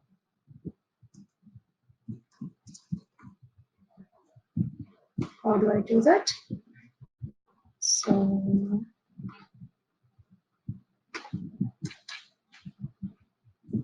take out all this, and DLM is equal to tell it is a tab delimited file, we have to use a hexadecimal representation, which is 09 in quotes X.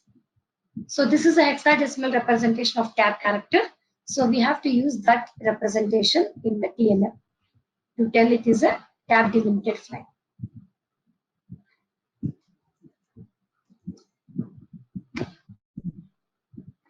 Anything others will not change. Everything works as usual. Data for each. Okay, sorry. Again, I did not change the file name. What is the file name? Student underscore data underscore tab. So it's actually reading the wrong file where it did not find tab at all as a delimiter. So it gave you some data errors. I corrected it. I corrected the file name. What is the data set? It has 5 observations, 6 variables. Let me go to student underscore tab. Is it all good as expected? Yeah. So these are the different ways. Let me discuss one thing and I'll close the class for today. Any questions still here, please?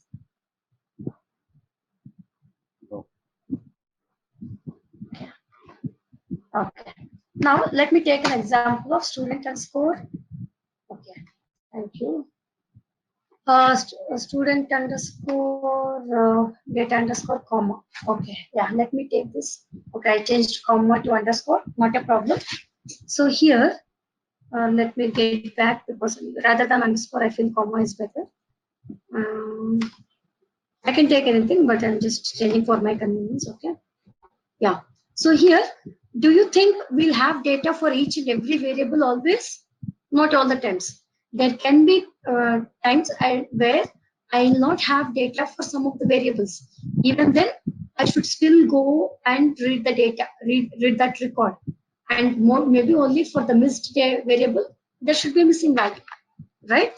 So, example, let me tell that in third record, I don't have value for height. Okay, so what will a person do when there is no value? They'll just leave it with a space, or maybe they'll just leave it with consecutive delimiters, which actually represents a missing value. Either of these a person can do. Okay, and in the first record, I don't have the value for gender. Okay, so again, even that I'm actually indicating that it is a missing character by using a space between that. I can either put a space or I can just leave it like that also. Anything is possible while typing. People can do anything. When it is missing, it is missing. So they'll tell I have said it is missing by just putting 2 consecutive delimiters. Okay, if this is the case, I go and let me write reading a comma delimited file with missing values. So, okay, missing values for variables it's implied, right? So let me take the comma delimited example. So how did I do? I'll just take this same thing. Everything, nothing is changed except the data inside it has changed. So I'm saying DLM is equal to comma. Let me save this. Let me save this. Now I'll run this.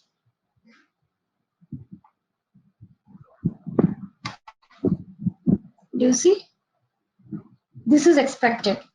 So when there are multiple commas, it actually did not recognize that it is a missing value. So how did it write? Let's go to the data set, student underscore comma. What happened? Let's check this file also. Okay, yeah. So the first record 0101, what is missing? Gender is missing. So what happened? It just ignored this consecutive commas. What did it do? It went and picked next available value, that is 34 for gender. And for height, for age, actually 160 is height value. It should have taken for next column, but it has taken for age because it did not find value here. So gender, it has taken 34. 34 is a numerical value, but still gender is a character variable which can accept even numbers as well. So it has taken 34, imagining that that is the value.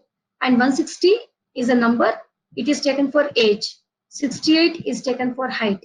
And finally, it has seen Ram. So Ram, actually, this is the value for name, but in the order, it will get weight last. Okay. So, in the input statement. So, it has taken, for weight, it has taken, it read Ram, which is actually an invalid character. So, it has put a missing value. Okay. Then, final last variable that I read is name. Name, it did not find anything. So, it just jumped to the next record and picked 102. Okay, so all this messy data has come as a result of ignoring these consecutive delimiters.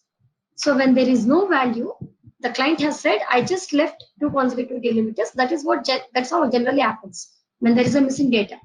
So keep that as a missing. Don't write anything there. So that is the requirement. So for that, we have something called DSD. Apart from DLM is equal to comma, we have another option in file statement, which is actually an file option. This is called DSD, which means delimiter separator data. So when there are multiple delimiters, so consecutive delimiters, not multiple, when there are consecutive delimiters like this, so treat that as a missing value. So that I can tell by using another infile option. Along with DLM, we should use this. Not without DLM, even this one. So DLM is comma, and again in that comma delimited file, there are consecutive delimiters which actually should be represented as a missing value. So it is DSD. Now let's run the same thing. Student underscore comma, did it read perfectly? Now what is that it has to do? Yes, it has read gender blank, right? In the first record, I'm is gender. Yes, two consecutive delimiters are there. So it's a missing value, gender. And in the third record, again, two consecutive delimiters are there for height. So which is actually missing value. So height is missing. So this is how it will be read. And without DSD, it will not read this way. I mean properly. So you should include DSD, which is a file option when there are consecutive delimiters which represents a missing value. So what is DSD, Swapna? It is, the full form is delimiter separator data. Okay. DLM Thank you. is delimiter. DSD is delimiter separator data. Yeah. Okay. So this is how different text files, different delimited text files we have, right? So if this is the case, how do we read? There can be strings, there can be commas, and in that comma delimited file, there can be missing values. So it applies to anything, not only comma. So you can put DLM equal to underscore or DLM equal to AB, and even there you can use DSD. Okay, whenever there is missing, there should be something which actually shows that. Okay, so And we should not keep dot, right? In case if any value is missing, if you are keeping dot, then will it consider as a missing value or? Yeah, it should consider. So you're saying, let's take for gender. You're saying dot here, right? Maybe it will read that as dot only. Let's try that. So dot is actually dot is a missing numerical value for numeric variable. Yeah, it is fine. You can keep dot also. Still, since it is a character variable, I kept dot, right? Where did I keep dot? I kept dot for gender, since it is missing. But still, gender is a character variable. So what is the character missing value? It is blank. So it has retained as blank only. We did not put this dot. So that is what is the missing character variable value, right? So if it's a missing numeric value, it should put a dot. If it's a missing character value, it should put a blank. So it has put a blank. So even though you keep dot, that's not a problem. It identified that as missing. Okay, Ram? Yeah, thank you. Fine. So I'm done. I thought I'll cover one more thing, but anyways, time up. So let me close the call for today. As you know, we don't have tomorrow and day after, Saturday and Sunday. So we will again get that. And Ram, I think you had this question. So next I will tell about, next topic will be modifier list input. Okay. Topics to be covered next 2 days. For next 2 days, I have planned. So one is modified list input, which is again very important. There is one more output method of data reading, and what is in formats and formats, multiple examples with in formats and formats. So these are the things that I'll be covering at least for coming 2 days at least. Yeah. Yeah, thank you, Swapna, for considering my request. No, actually I have started drafting a mail, but somehow there was little disturbance at home, so I did not finish the mail at all. Actually, I started drafting it. I wrote 2 lines and I totally forgot about it. So I thought at least I should tell in this call. Yeah. Yeah. So any other questions, Madhvi, Ram, Sandeep? Yes, fine, thank you. Hope you are getting head and tail of what I'm teaching. It's not that everything is going in a way. So please let me know if that is the case. Let me know if you don't understand the topic.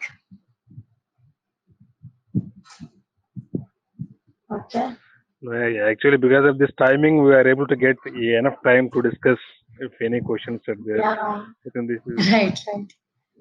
Yeah, and I think for Madhvi only it's very tough because it's very early for her.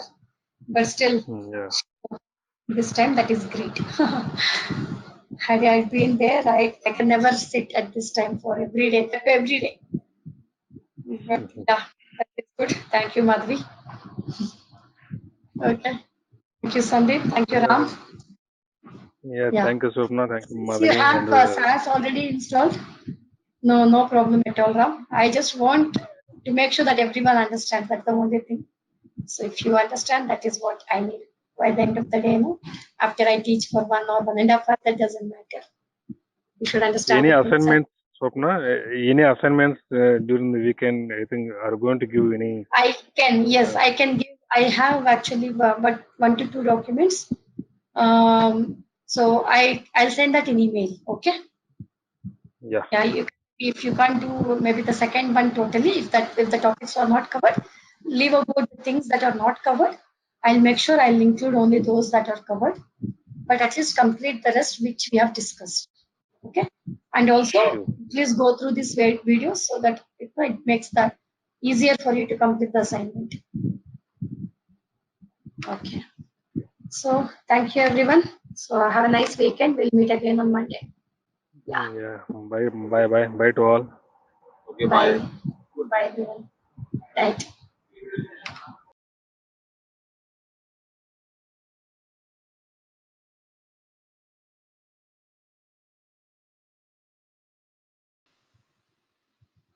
Yeah.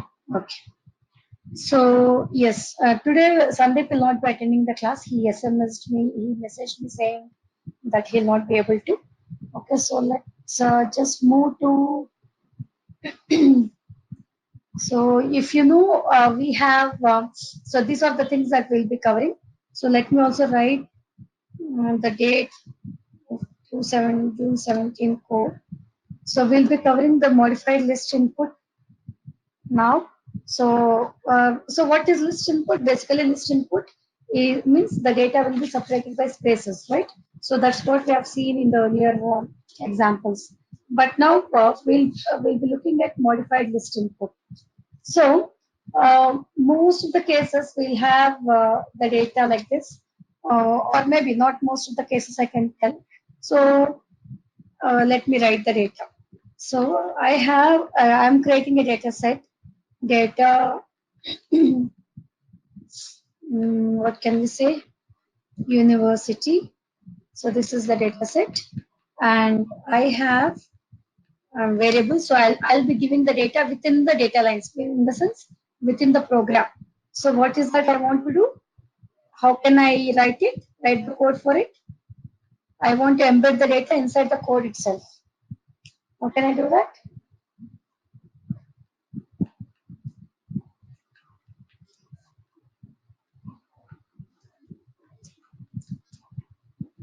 Did you get my question? I want to have the data inside the code itself, inside the data step itself. How can I do that?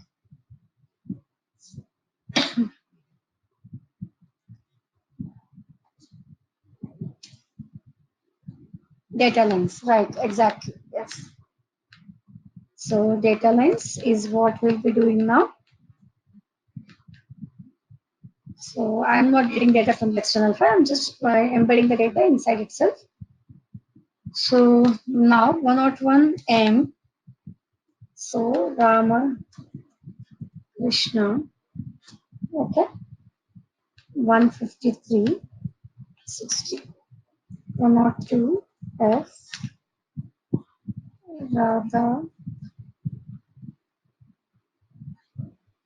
Kiran,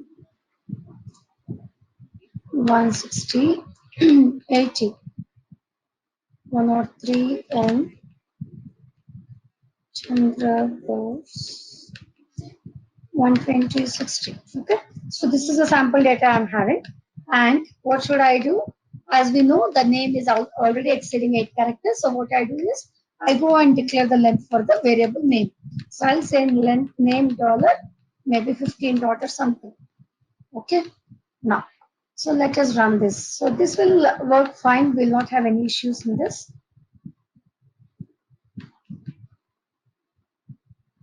Okay, I did not run the data line. Sorry, that's why it's giving the error. Okay. Yes. So now work.university, everything will work fine. No complexity in this. So it works absolutely correct. Fine. But now what I'll do is I will have a space between the names. So there are possibilities that even our name, if it has multiple, the first name, middle name, what do we generally do? We'll have a space, right? Not that, not it's not a continuous string. So similarly, even here, I have spaces like this. And I also have the name as Radha Kiran Mai. And here I have name as Ramakrishna Rao. Okay. So if this is the case, any guess if I just write the code like this only, I just modified the data. Okay. So any guess how it reads the data in the data set? What will be the output in the data set? Yeah, column listing only up to eight characters only it will take from the name, and to avoid that one, list you can input. Yeah, I gave length already, right, Ram? So I have length here. It's take only the first name, maybe. Okay. So I already declared length of 15. So what it will do?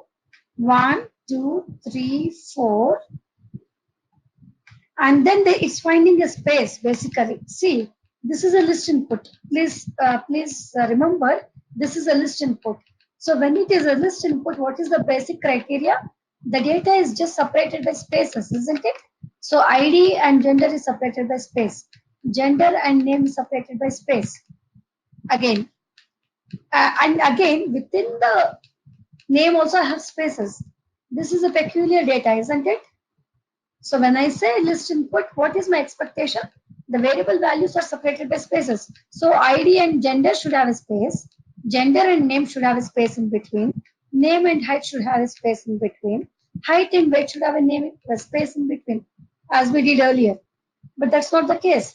Even within the variable name values, I have space. So this is the place where we have to use something called modified list input style. Okay. So what this modified list input does is we have certain modifiers like we have modifiers like ampersand, colon, and tile operator. Okay.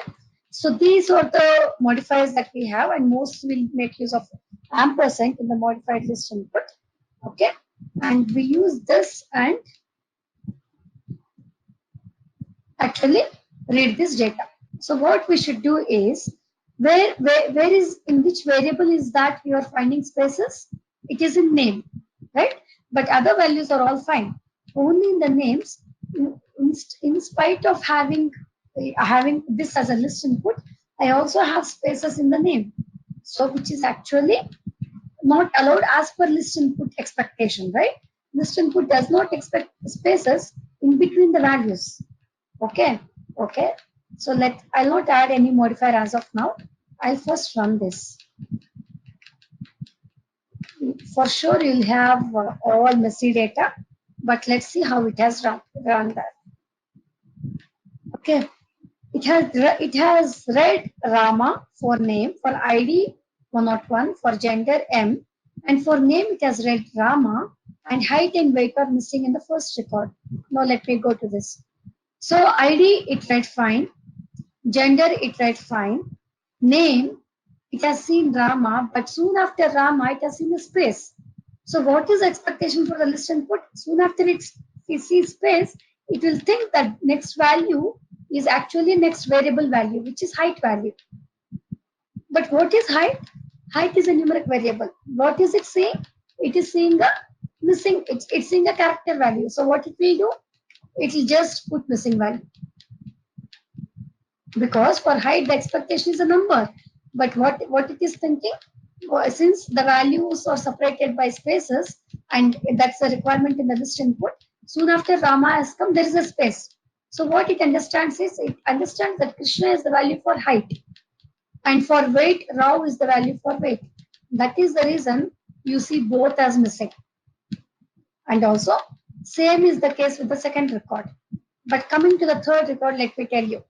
ID 103, gender M, name Chandra, it will read Chandra, and then it is seeing a space. So what it assumes is, for height, it is seeing Bose.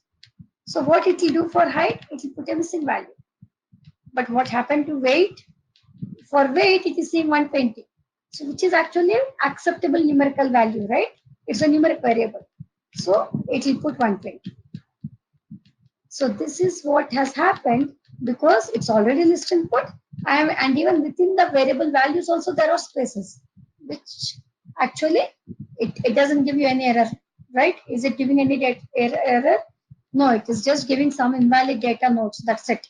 It's not stopping you from executing, right? So, but what is the output? It's not the expected output. So if this is the case, for whatever variable you are seeing a space, what you should do is you should add a modifier. What is the modifier I'll add? It is ampersand. Okay, so that is what I have written here, ampersand. So in which variable I'm seeing value, I'm seeing spaces, I'm seeing a name. So I'll have an ampersand and then dollar. So apart from dollar, I should also have an ampersand before it. Okay, and one more requirement is, see, you're telling that this is a list input. Basically, every value is separated by space. But here, this is a peculiar case where I'm having spaces even in the name. So I added an ampersand, the modifier, so that SAS understands. And another requirement for SAS is, soon after that name is over, you should add one more space. Yeah, one more space even here. One more space even here. I'll tell you why one more space. This is because it will not understand that how will it understand that the value for name has ended? Because it's a list input. It soon after it sees a space, it is not, it's not understanding that that it is a different variable value. It is taken for name itself. But what additionally it should also know is that the value of name has ended here for the first record. For the second record, it has ended here. How will it understand? You should put one more space only for that, only after that variable value, only for that name, not for others. Not for others. You can leave others as it is, but only for name you need an additional space so that SAS understands, okay, the moment it sees double spaces, it understands, okay, this variable value has ended, and I should read Ramakrishna Rao for name and Radha Kiranmai for name, Chandra Bose for name in the respective records. Now let me run this.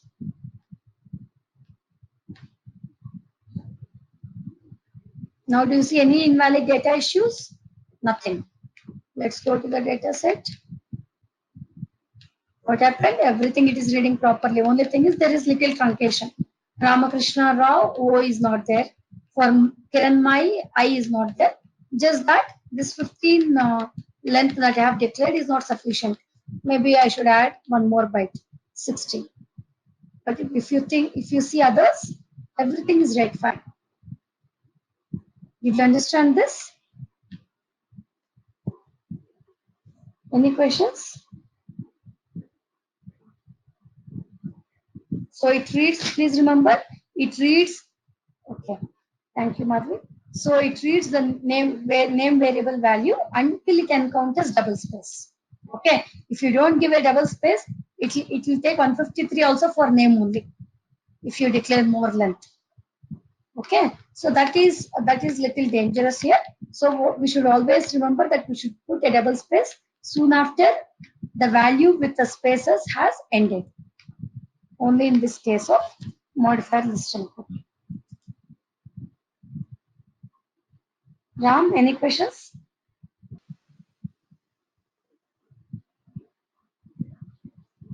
Okay, so what is the next one? We should read this output method.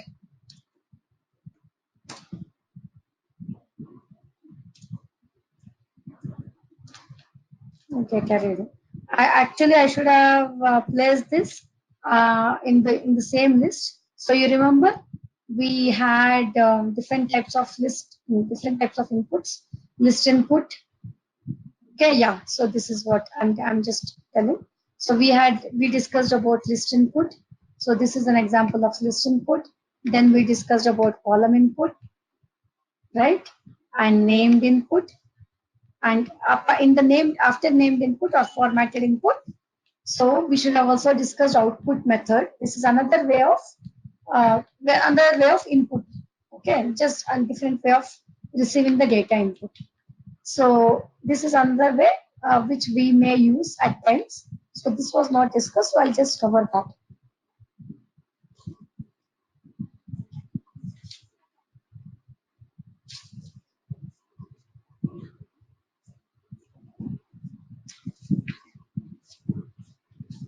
Basically, output method, it's quite very simple.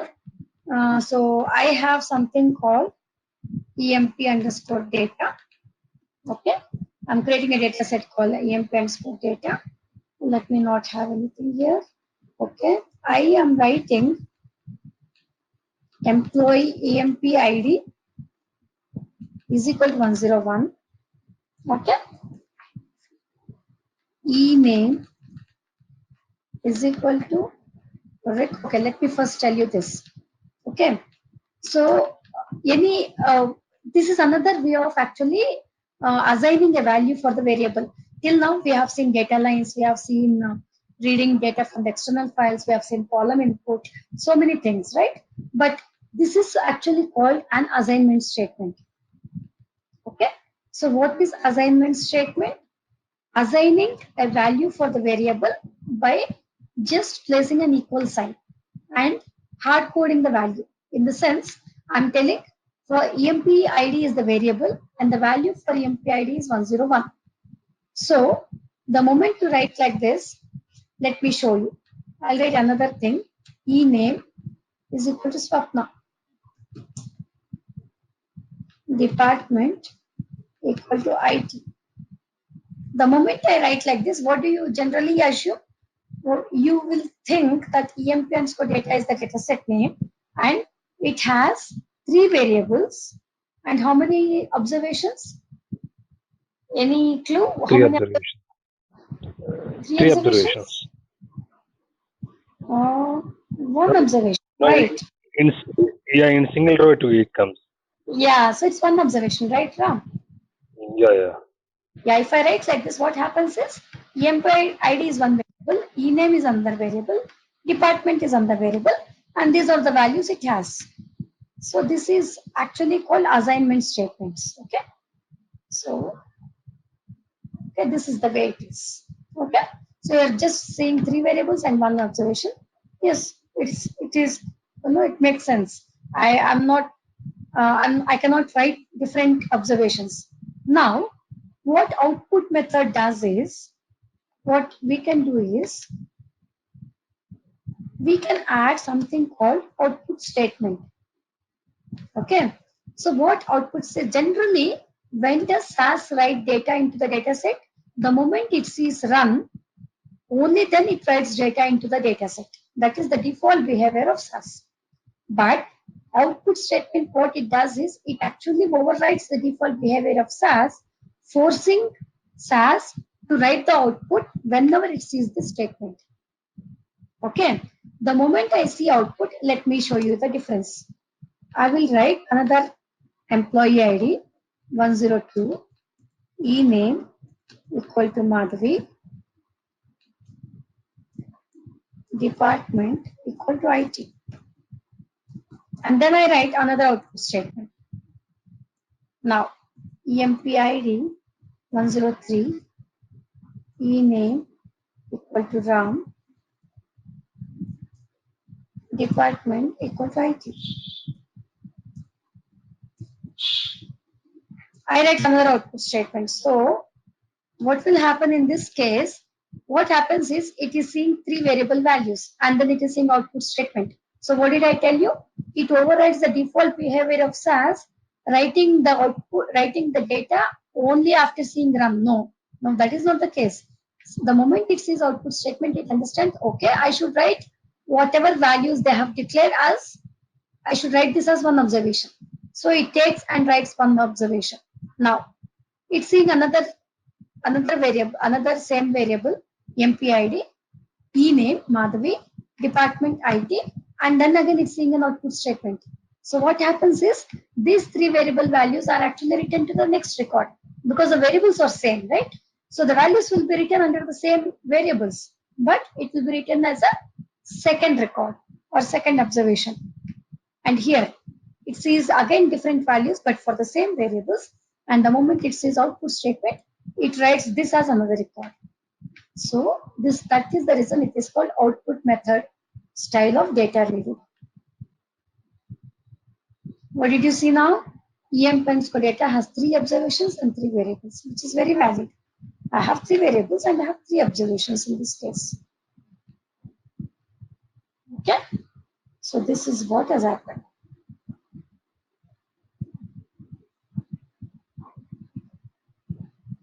Okay.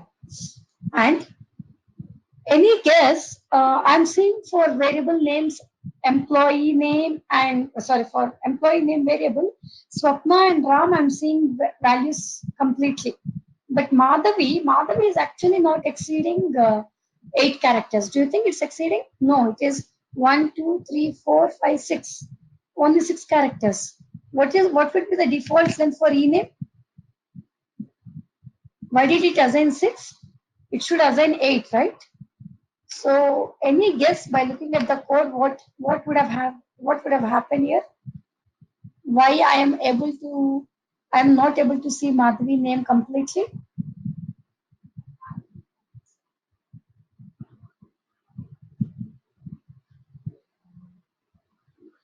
Any guess? Okay, let me tell you. So what happens in the assignment statements is, assignment statements is pretty simple to write. We need not remember anything. we just write a variable name equal to value, variable name equal to value. But there is a problem with the length. What happens is, the moment in the first record, what it is saying, employee ID value is 101. Anyway, employee ID is a numeric variable. It doesn't bother about length. Now, it comes to the next variable, ename.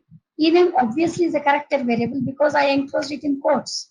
Please remember, I think I did not tell you, this is a numeric variable, right? Because I did not write anything in quotes. How do I assign a value for a character variable in the assignment statement? By enclosing it in quotes. So this is a numeric variable, employee ID, and ename and department are character variables. You agree with this?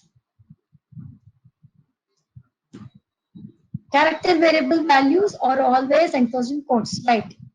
So character variable values are always will have quotes. But for numeric variable value, I need not put quotes when I'm assigning it through assignment statement. Okay, that's the reason employee ID is a numeric variable. Employee name and department are character variables. Okay, so let me just write a comment here.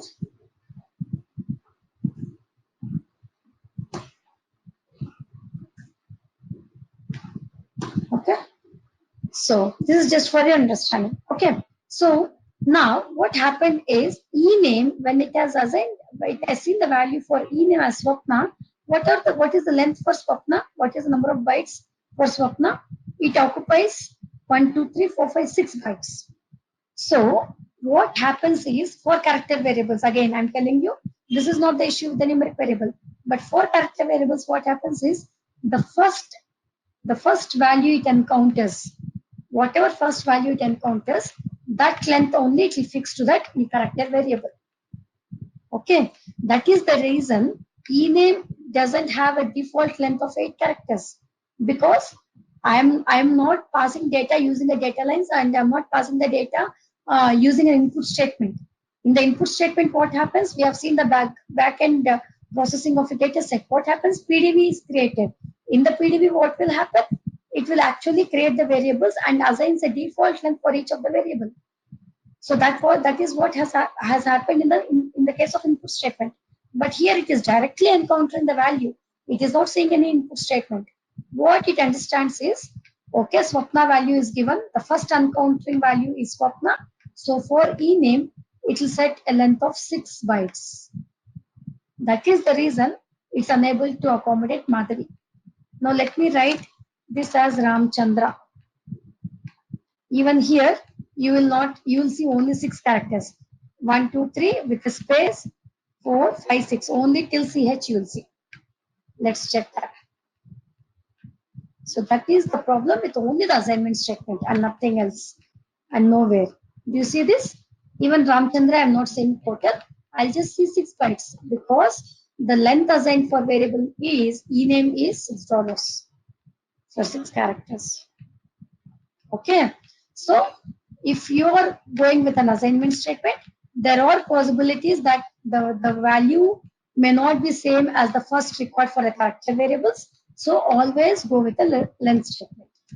So I will say length ename $15. Okay. Now if you see,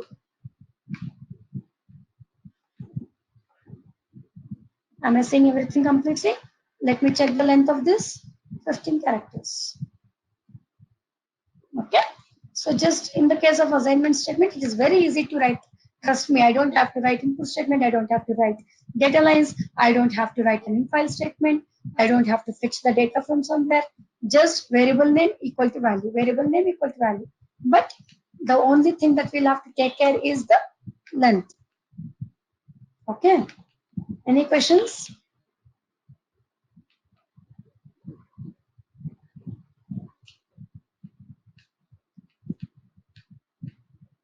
Okay. Thank you, Murthy.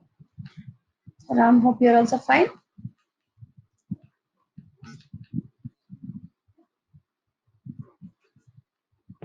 Yeah.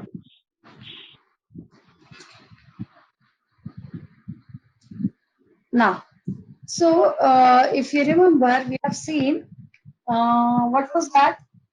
in one record we had multiple observations. So do you recall?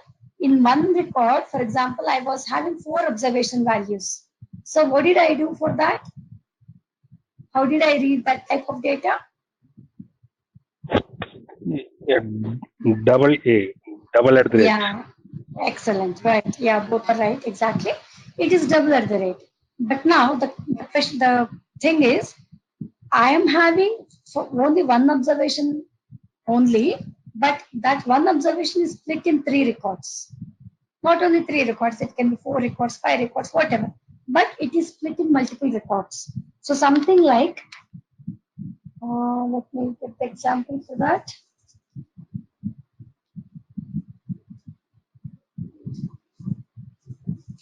Something like this. 101, 23, M, okay, 90001, Hyderabad, TCS, 3 lakhs, not 3 lakhs, again, 102, 34, M, 5001, Chennai, CPS, 4 lakhs, 103, 36, M, 6001, Pune, Accenture, 8 lakhs or something. Okay. Now, what is that I'm having is, first, the client provides this type of data for us. And we can't make any head and tail out of this data, agree? We can't know what it is. So we need help from the client. We need to understand from the client what each value stands for, which variable I'll have to map to. So he says, first one is employee ID. Okay. Next is age. Next is gender. And in the second record, he says, first variable is zip code. Next is city. Third record, company name, salary. And he says, this is my first record. Okay. And then same thing. 102, employee ID, age 34, gender M, zip code 5 lakhs 1, Chennai is the city, company is CTS, 4 lakhs is the salary. Same is the case with the third one. 103, 36 M, 6 lakhs 1, Pune, Accenture, 8 lakhs. So he will say, actually, the 3 records is nothing but I want you to read as one observation. Basically, you are saying 3 records here, but it actually maps to only one observation. So that is the input that the client uses. So we have a technique to read multiple records for per observation. What should I do now? I should read these multiple records as one observation. So I should read 3 records as one observation. Next 3 records as another observation. Next 3 records as another observation. I'm actually seeing 9 records here, but basically I should read them as 3 observations. Okay. So in this case, we have to, and also the client may also give information like 1 to 3 columns is employee ID, 5 to 6 is age, gender is 1 character at 8th place, 1 to 6 is zip code. So all that information the client will give us. Okay. In that case,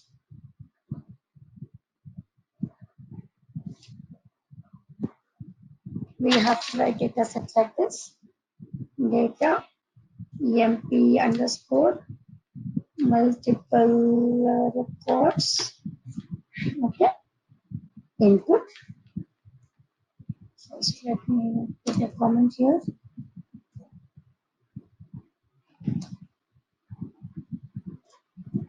Okay. Now input, and first I should tell that this is the first line. So when I say #1, what it understands is this is the first record in the data. Okay, in the data, this is the first record. Okay. In first line, what I should fetch is @1 EMPID $3. @5, I'm just writing it in a formatted way. It's not mandatory that you have to write only like this. You can just write everything in the same line. No issues. At 8, I have gender with 1 dot, with 1 byte, occupying 1 byte. I'll not end the semicolon because my input statement is not still over. I just read only this line. Employee ID, age, gender. Again, in #2, when I'm saying #2, I'm telling go to the next line in your input data. I'm asking SAS, why dollar for employee ID? It's okay. As I said, if I have a leading zeros, I don't have leading zeros here, Madhavi. But if at all I have leading zeros, it's better I declare it as a character variable so that it retains leading zeros. You remember? Yeah, we had 0101 example. Okay, in that case, so generally I make the IDs as character variables. And then go to the next record.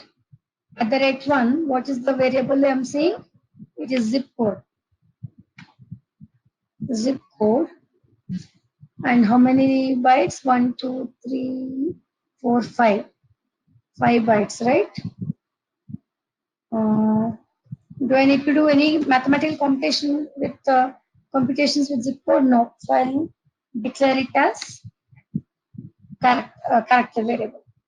And then what is the next variable value I'm saying? City. Where is it? Where am I saying? 1, 2, 3, 4, 5, 6.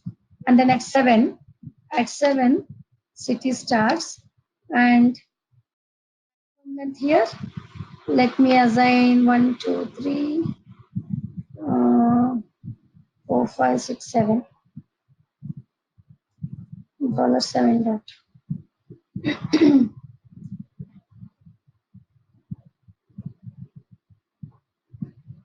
I cannot go with that complication. I will just write only 3 bytes for every city. Okay. And then in the third line, what are the variables I'm saying? I'm saying company name and salary. @1, company, dollar. So 1, 2, 3, 4, 5, 6, 7, 8, 9 dot. And then 10 is a space. At 11, I'll start. So what do I start? I should start salary. I did not write data lines still. I'll write the data lines now. So the same thing I'll copy here.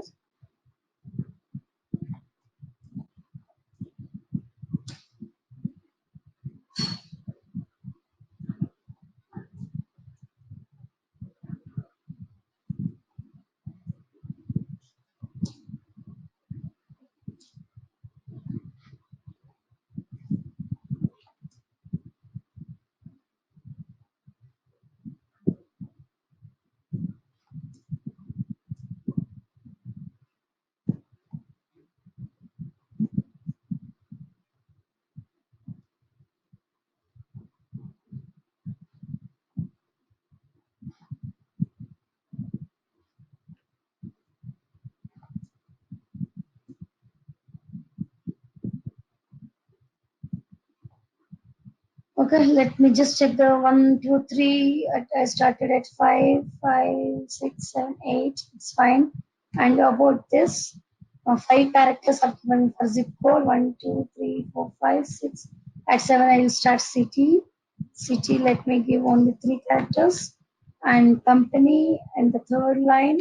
So I'm giving 9 because Accenture is basically occupied. But I should also give additional spaces because I'm treating this as a formatted input. Even formatted input, it expects in the starting at a same column, right? So how many characters? 1, 2, 3, 4, 5, 6, 7, 8, 9. Actually, Accenture has 9 characters, so I should give 3 bytes I have given for TCS, and 4, 5, 6, 7, 8, 9. Okay. Do you see this? It's all starting at the same line. Yeah. Even here I should start it at here, because I'm writing it as a formatted input, which is almost similar to the column input, isn't it? So I'm just aligning it in columns. Do you see this? 3 observations, 7 variables. Yes, this is basically 3 observations, right? I'm seeing 9 records, but it is actually 3 observations. Again, for company, 8 characters limitation, we can increase the length. Did I give length for company? Yeah, sorry. It's giving 9 characters. That's fine. Okay. So no issue with the length as well, because this is a formatted input. Everything is read properly. Understood? So we have seen an example of multiple observations per record, but this is multiple records per observation, because these 3 multiple records I'm reading as 1 observation. These 3 multiple records I'm reading as 1 observation. So this is called multiple records per observation. Okay. Any questions?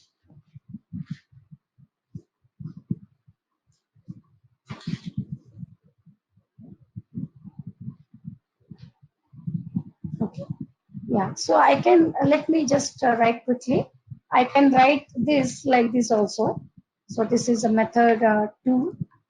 That is method 1. This is method 2.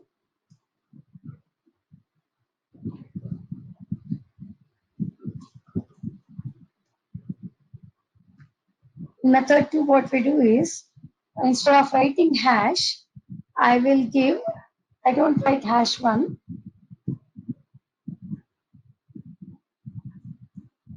After these 3 variables are over, I actually give a slash, which indicates this is the second line. Again, after this is over, I give a slash. I just don't give hash 1, hash 2, hash 3, but I give it like this. The moment it sees slash, it understands it has to go to the next record to pick the other variable values. Again, it sees a slash, so it goes to the next record to pick the other variable values. Small change. Instead of hash 1, hash 2, hash 3, after each record is over, just put a slash. That's it. Okay, it reads everything as usual. Only thing is the way you write in the input statement. Instead of hash, write a even city is actually, yeah. So it's reading everything properly. Instead of hash, I'm just putting a slash. That's it. And again, I don't want to read zip code and city totally. Okay. In every maybe in this data, every maybe in the second record, fourth record, sixth record, I want to skip. I want to skip this zip code and city here, and here I want to skip this zip code and city. Here I want to skip zip code and city. Basically, I want to read ID, gender, age, company, salary. Only this I'm interested. So I don't want to read this, but I have this in my data. Instead of taking it out from my data, if it's maybe 1 lakh records or 10 lakh records, I can't go to every record and delete the record. What I can do is, don't read this variable totally. Okay. So let me write this. Skipping a record and reading data. So everything will remain same in the same method too. How can we skip the record and still read it? Still read the other records. So what I'm telling is, I don't want to read this zip code and city. So I'll take it out from my input statement. But what happens after this record is over, the moment it sees slash, it goes to this record. And it actually picks for company and salary, it picks 9 lakhs 1 and Hyderabad, which again you'll go wrong, right? So you should tell no, don't go to this record, but skip that record and go to next record. How do I tell? Put double slash here. Okay, so here it reads this record. It says double slash. The moment if it says single slash, it goes to this record. But no, it's saying double slash. So it will skip this record and goes to this record. Okay? Yes. One observation is over. Again, next observation starts. This it will read this. It will skip the next one. It reads this. So skipping the record is also possible. 3 observations and 5 variables. Is it 5? How many were earlier? Okay. 1, 2. I'll repeat. Yes, Madhvi. Yeah, it was 7. Now it's only 5. So I'll not see zip code and city anymore. Okay. So Madhvi, what I was telling is here the client says I'm not interested to look at. I have data for zip code and city also. Okay, in second line, fourth line, sixth line, like that. But I'm not interested to keep these zip code and city variables in the data. I'm least bothered about it. I just need employee ID, age, gender, which company he belongs to, and what is the salary. I just need that information. So he would want us to skip this totally. So what I did is I just repeated the same thing. Okay, I just copied the same thing. Let me write it again. But what I'm telling is I don't want to read zip code and city, which is the second record here, fourth record here, and again sixth record. So when I don't want to read zip code and city, I can take this out totally. Right? It is in the data, but I don't want to read it, so I'll take it out from the input statement. Now, what actually happens when it sees a slash? First record, it reads employee ID, age, gender. So this record is over. Then it sees a slash. The moment it sees slash, it will go to this record. But I don't want to read this record. I want to skip this record. So I want to go to the next available record. So I'll put another slash, which means it skips this record and makes a jump to this record. Maybe it actually skips one step and goes to the next and reads company salary.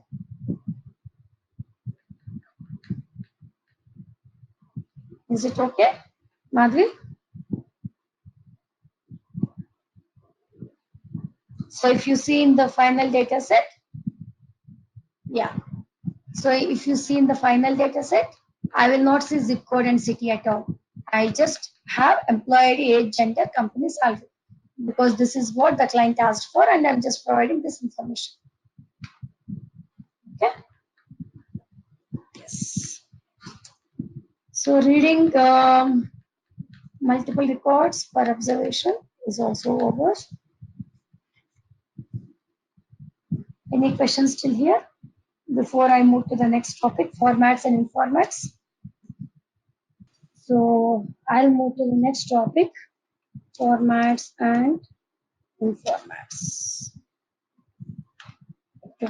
So what is this format? What is the informat? Basically, if you see, till now we are reading the standard data in the sense, till now I'm reading, if I have a character value in the data, I'm reading as a character variable. If I see a numeric value, I'm seeing as a numeric variable.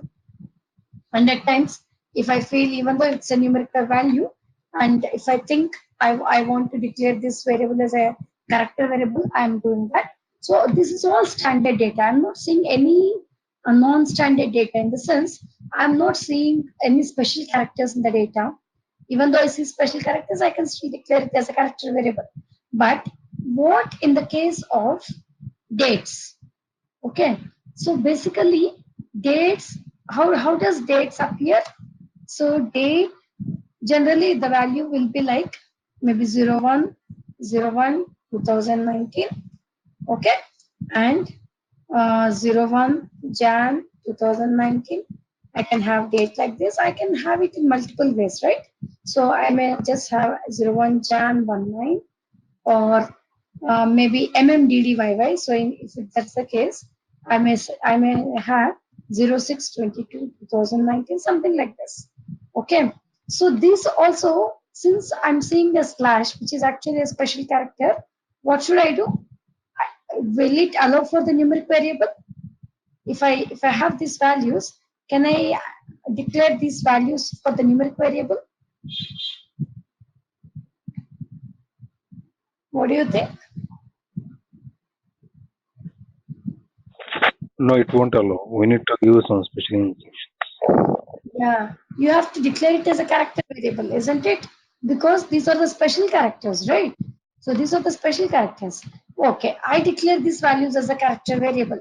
But what is the limitation I have for character variable? I have few limitations. I can't perform a mathematical operation on the character variable.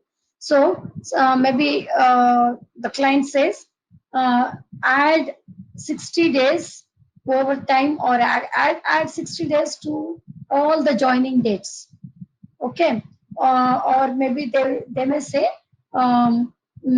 actually that company was named as XXX when it was established, but after maybe 5 years, it is actually uh, it's actually acquired by some other YYY company, and now it is no more XXX. So for YYY, what should they do? Basically, for YYY, maybe this employee should be considered as a new employee for YYY. So what the company may decide is, okay, take out that 5 years from the joining date and put the fresh date as the joining date in this company. So what I should do basically? Maybe I should do a mathematical operation. I may have to do a subtraction operation, or maybe I have to do a addition operation based on what type of instruction I'm getting. But if I declare that as a character variable, can I do that? No, right? I can't do any mathematical operation on the character variable. So for sure, I want to declare this as a numeric variable only. But in that case, how can I declare that as a numeric variable? That is the question. Okay. So that is the reason we still declare them as numeric variable, but we do have something called formats and informats to read non-standard data. Okay. Okay. Let's not move to dates very soon. Let's say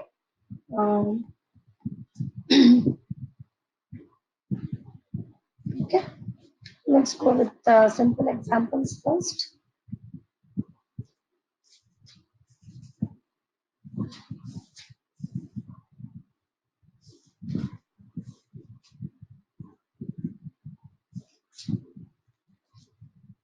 Imagine I have employee new data. I'm creating new this data set, and basically I'm having, let me not take ID every time, I'm taking name, and I have salary, or I have company, again dollar, salary. Okay, so I have data like this. See, I'm not importing the data from extra data file, because it's easy for me to, manipulate the data inside the code. So that is the reason I just keep on writing data list. But we can do all this even using an external file, using an infile statement. Okay. Okay. Raju, company is TCS, salary is 3 lakhs. Ram, CTS, 5 lakhs. Srini, TCS again, 4 lakhs. Okay. So I have data like this. Okay. Now, I read this data properly. I read this using a list input. It no issue in the data. Everything is read fine. The moment I open the data set, everything looks good. But now the client says, I want to see, because this is a salary and I'm seeing 5 digits today, maybe 6 digits too, maybe after a year, or maybe 7 digits after 2 to 3 years. So I would want to see it as a comma separated value. Maybe like this. Okay. So what is the Indian way of declaring? We will have a comma, something like this, right? 322, isn't it? But what is the international way of writing it? If I want to write it as a million or 10 million or whatever, I put a comma after every 3 digits, isn't it? So the client says, I want to see the data set like this. Okay, in the data set, I want to see salary values with a comma. I just don't want to see it just as a number. Okay, so what is that we have to do? So this, what do you think? Maybe, okay, let me do this. What I'll do is, I'll put a comma here only. So you may tell, just put a comma here and do that. So what I'll do is, I'll put a comma here. I'll read this. What do you think salary variable will have values now? What are the observations now? What will it have in the first observation? The salary will not appear. Okay, so what will appear there, Ram? Only Raju, only name and company only will appear. So you're saying salary variable itself will not be there in the data set?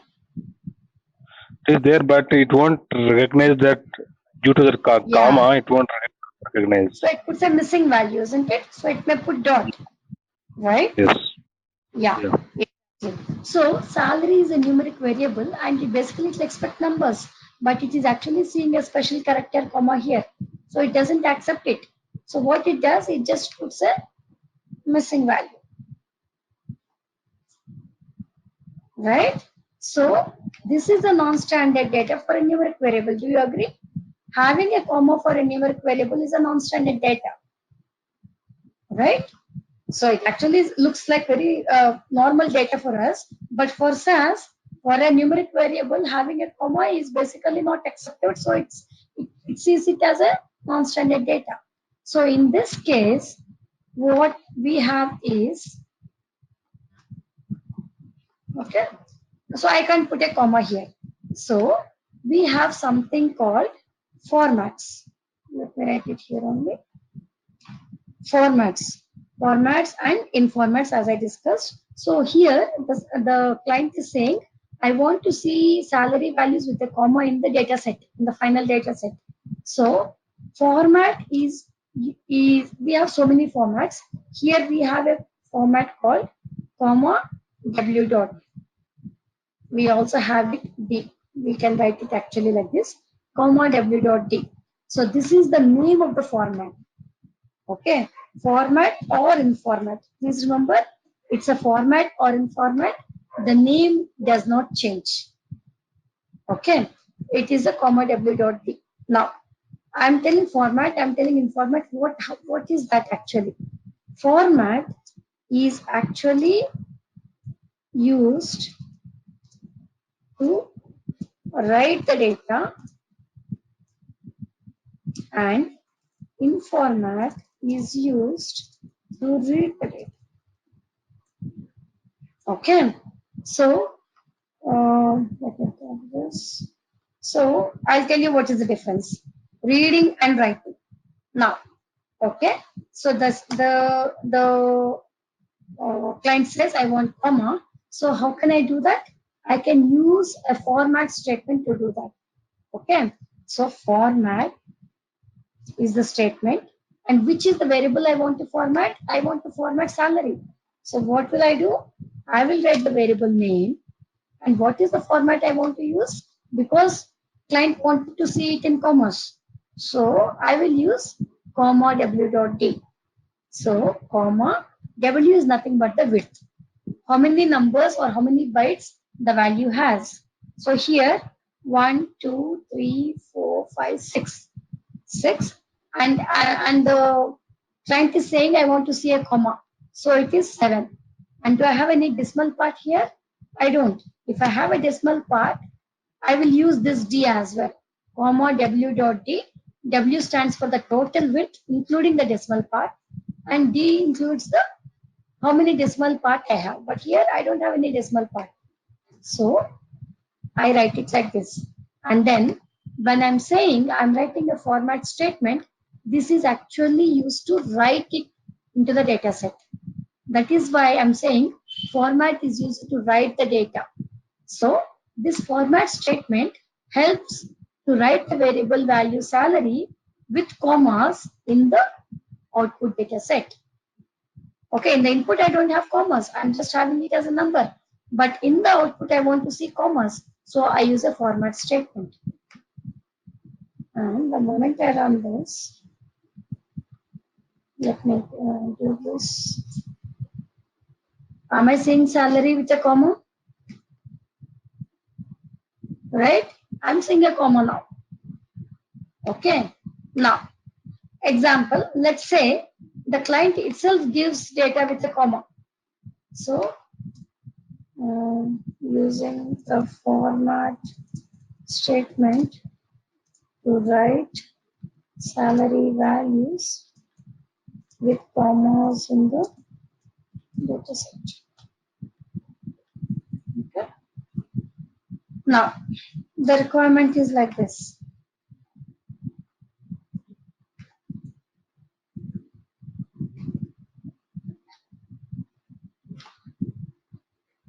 EMP new data 1. I'm not only I do not want to I not only want to write it in the output, but I also see commas in the input. When the client gave me the data, then only he has put the commas and he has given me.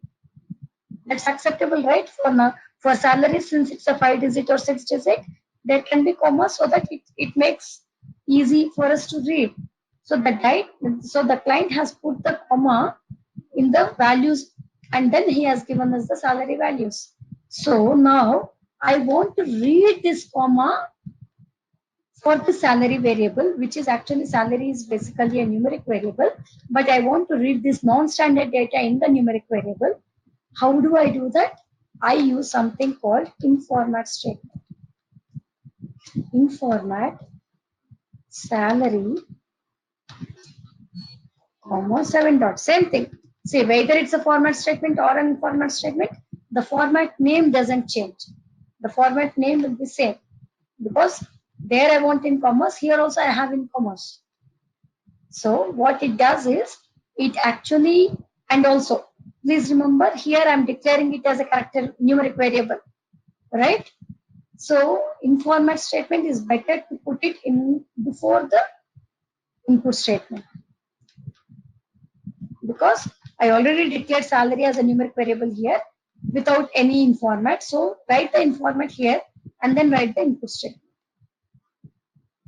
That is acceptable. That is why how we write if we want to write an in-format statement. No errors. So if I have, okay, let's say I don't write this in-format statement.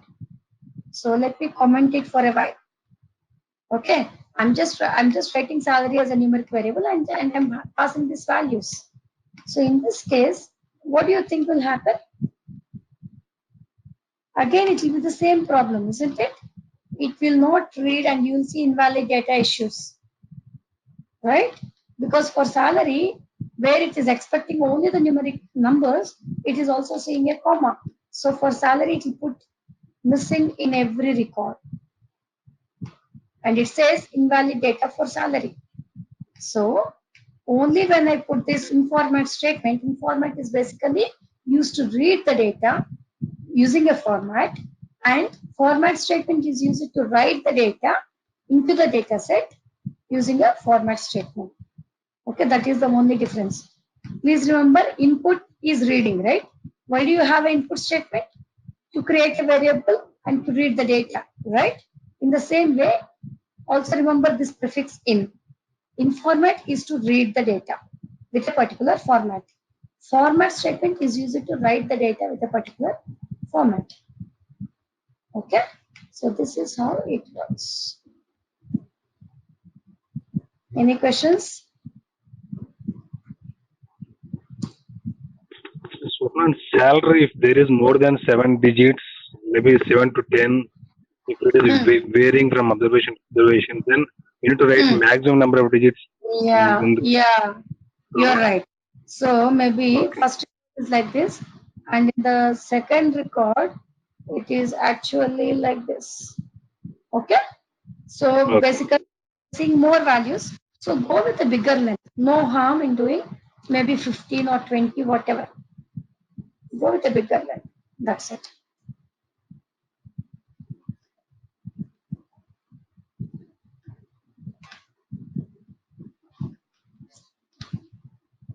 Okay, Ram? Yeah. Okay. Yes.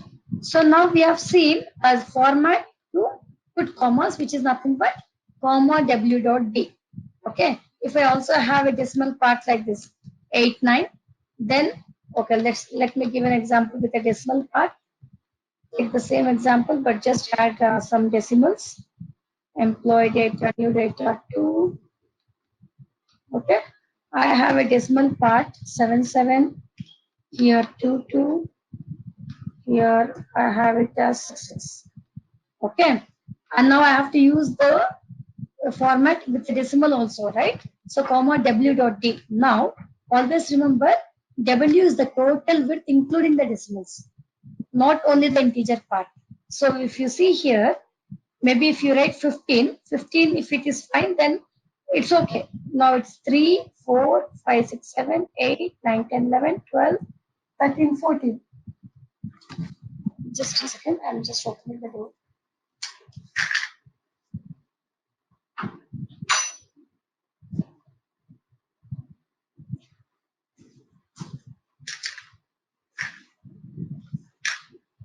Okay. So, what was the number of bytes? 3, 4, 5, 6, 7, 8, 9, 10, 11, 12, 13, 14. Okay. So, whenever you're counting, you should also count the entire value. So, for example, let's say we just have it like this. Okay. So, here, if I count only the integer part, it is only 7 bytes, including the comma. If I write 7.2, let's not take 15 here. I'll take 7.2. So I'm thinking I have given 7 bytes for integer part and 2 bytes for decimal part. No, that's wrong. Let's see what happens in this case.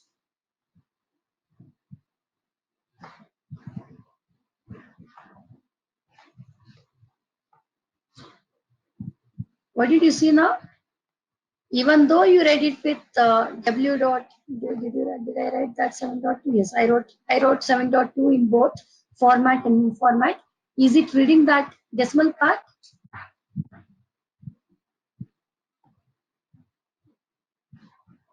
No. Okay, what did it do? It has rounded off. Do you see that? It has rounded 3 lakh dot 77 as 3 lakh 1 because whatever width you have specified is basically not enough. So it has rounded off the value and it has given the salary value and also without commas because that width is not sufficient. So basically if you count here, 7 bytes only for the integer part, dot occupies 8 and decimal part occupies 9, 10. So you should actually give 10. So you should count the dot, you should count the comma, you should count the total width, including the decimals. Only then you get it corrected. Okay, so just understand comma w dot d, w indicates width including the decimal part.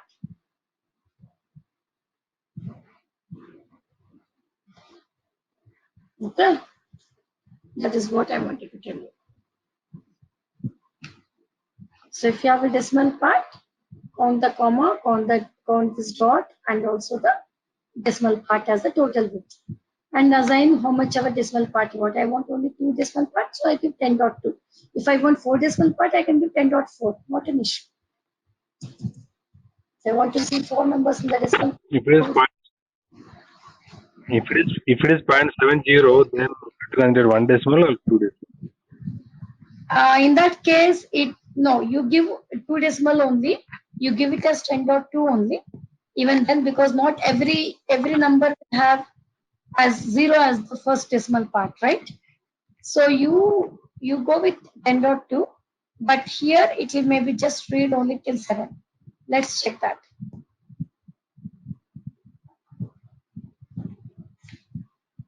Yeah, it reads still 0 also because you said .2.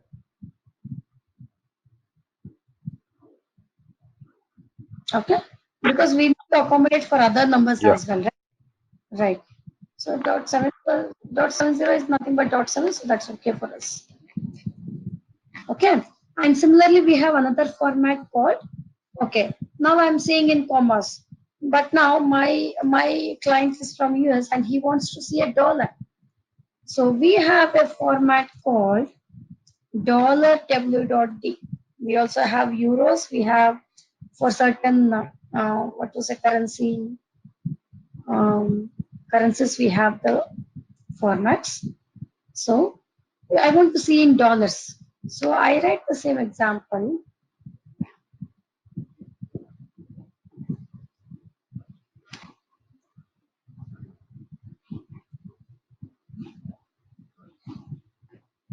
Data 3. I want to see, let me have commas in the input. That's okay. The client says, I'm just giving commas for you in the input. But in the output, I want to see dollar as well along with the comma. Okay. So what will I do? I will not change the informat statement because the client has given me just in commas. So in the informat, I am reading commas. That's okay. But in the output, which means the format statement, I want to change the format. What is the format I'll make use of? So it's w.d. So what will I make use of? Dollar $w.d. Okay. Again, the other rules are all same. W will be the total width, including the decimal part, and the um, comma, and also give $11.2. Why? We'll have a dollar before, isn't it? So we should give an additional byte even for the dollar. Okay. So just count everything and then give a, and if you don't want to mess up with counting, give a maximum length. That's okay. Now are you saying dollars? Okay. Now you may ask, how can I count it for each and every value? That is difficult. So give that 20.2. Sorry. Yeah. Give 20 here and even here give 20. No harm.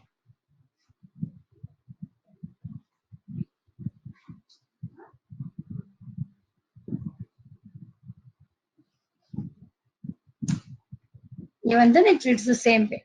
So just go with the maximum width when you are giving for the formats or informats. So no harm because you can't go and count each and every value or length and you can't assign the length, right? So that actually becomes difficult. So we can go like this. We can do it like this. Okay. And for example, if he puts dollar even here, then what do you do? Even in informat, instead of using comma 20.2, you'll use dollar 20.2. If at all the client gives even in the input. Any questions still here? Is it okay? Yeah. Yeah. So I just started with formats and informats. I will discuss date, formats, and informats along with functions tomorrow. Okay. So let me close the call for today now, because if I take up the dates, it's actually a very big discussion which will go for at least 20 to 30 minutes. So I'll start with the date, formats, and informats, date functions tomorrow. Okay. Yeah. So any questions here? Maybe if you just go after going through the video, you can just get back to me. Yeah. Thank you, Ram. Thank you, Madhvi. I'll be sending the video link. And Madhvi, just let me know the questions that you have. You can WhatsApp me. I can reply. Okay. Ram, even if you think anything that you could not do, you can just get back to me. Yeah. Okay. So thank you. Thank you. Thanks a lot. Bye bye. Good night. Yeah. Thank you, Madhvi. Madhvi. Have a nice day. Yeah. Bye bye.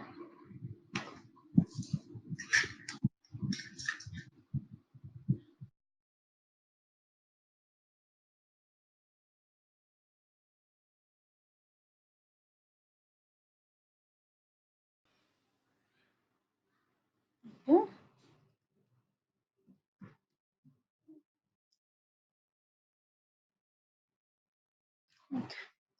So yesterday we basically, Sandeep, just to give an overview, what are formats and what are informats. So when there is non-standard data, okay. So numeric variable having numbers is a standard data. Character variable having characters is a standard data. But whereas, let's take an example of this data set, okay.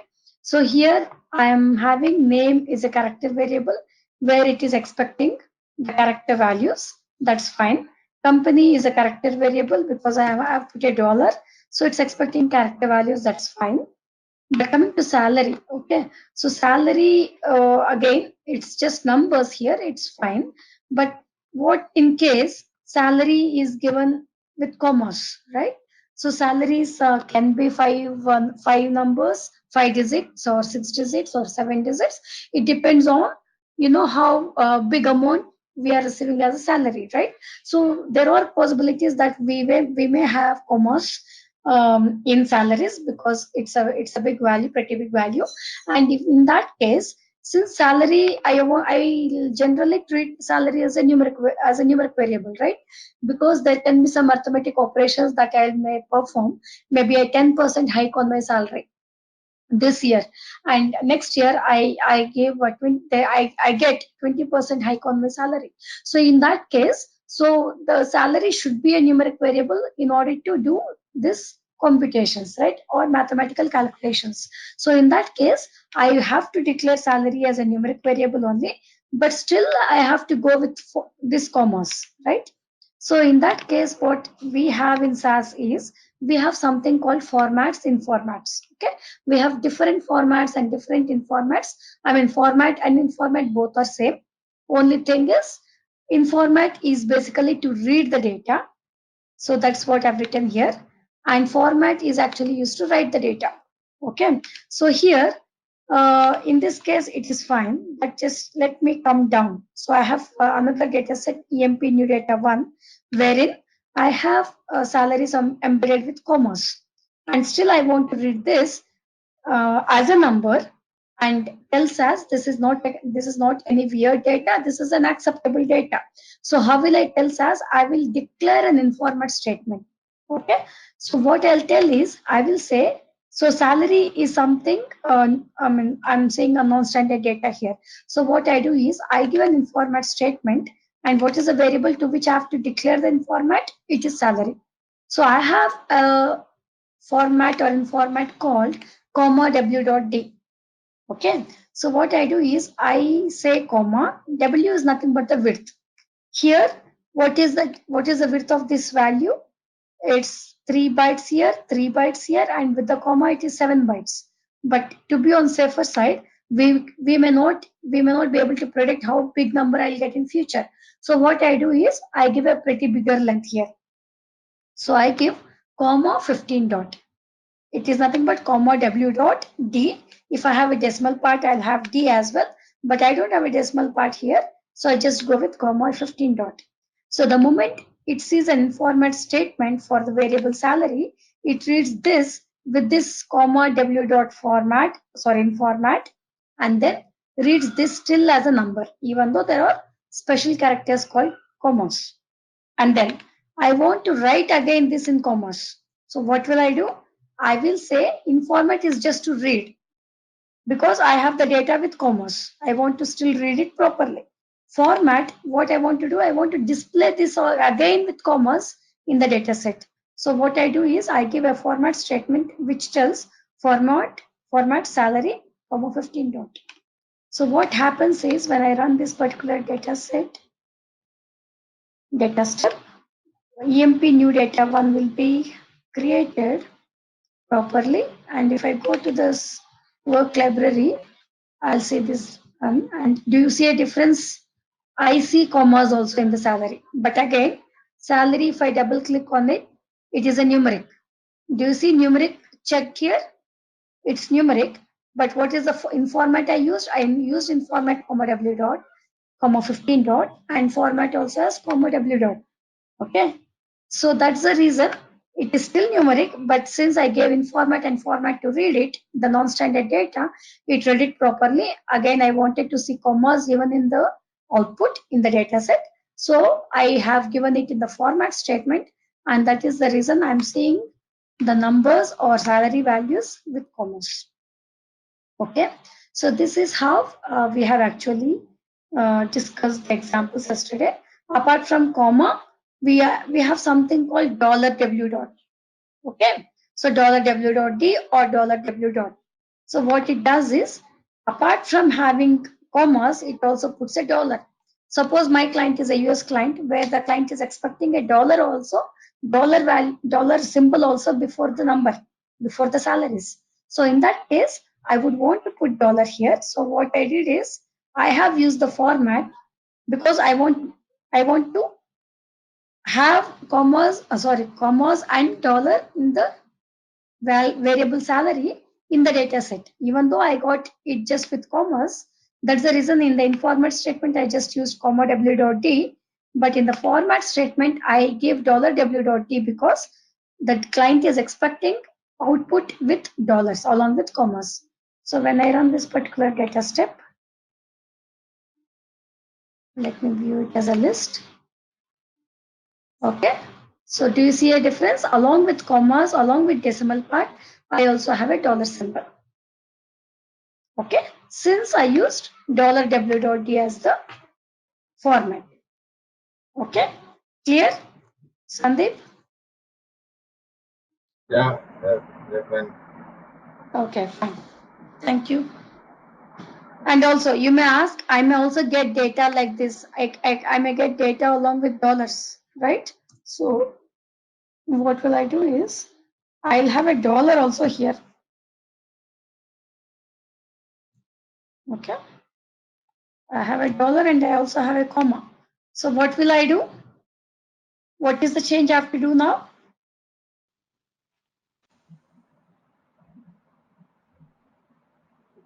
Will this work? Do you think in format salary comma w dot d will work? Do you think it works? Anyone, please? The format is not required for dollar symbol, so no, because anyhow in the data we are keeping the dollar symbol. Yeah, in the data I'm having dollar symbol. Okay. So you're saying in the format I don't require.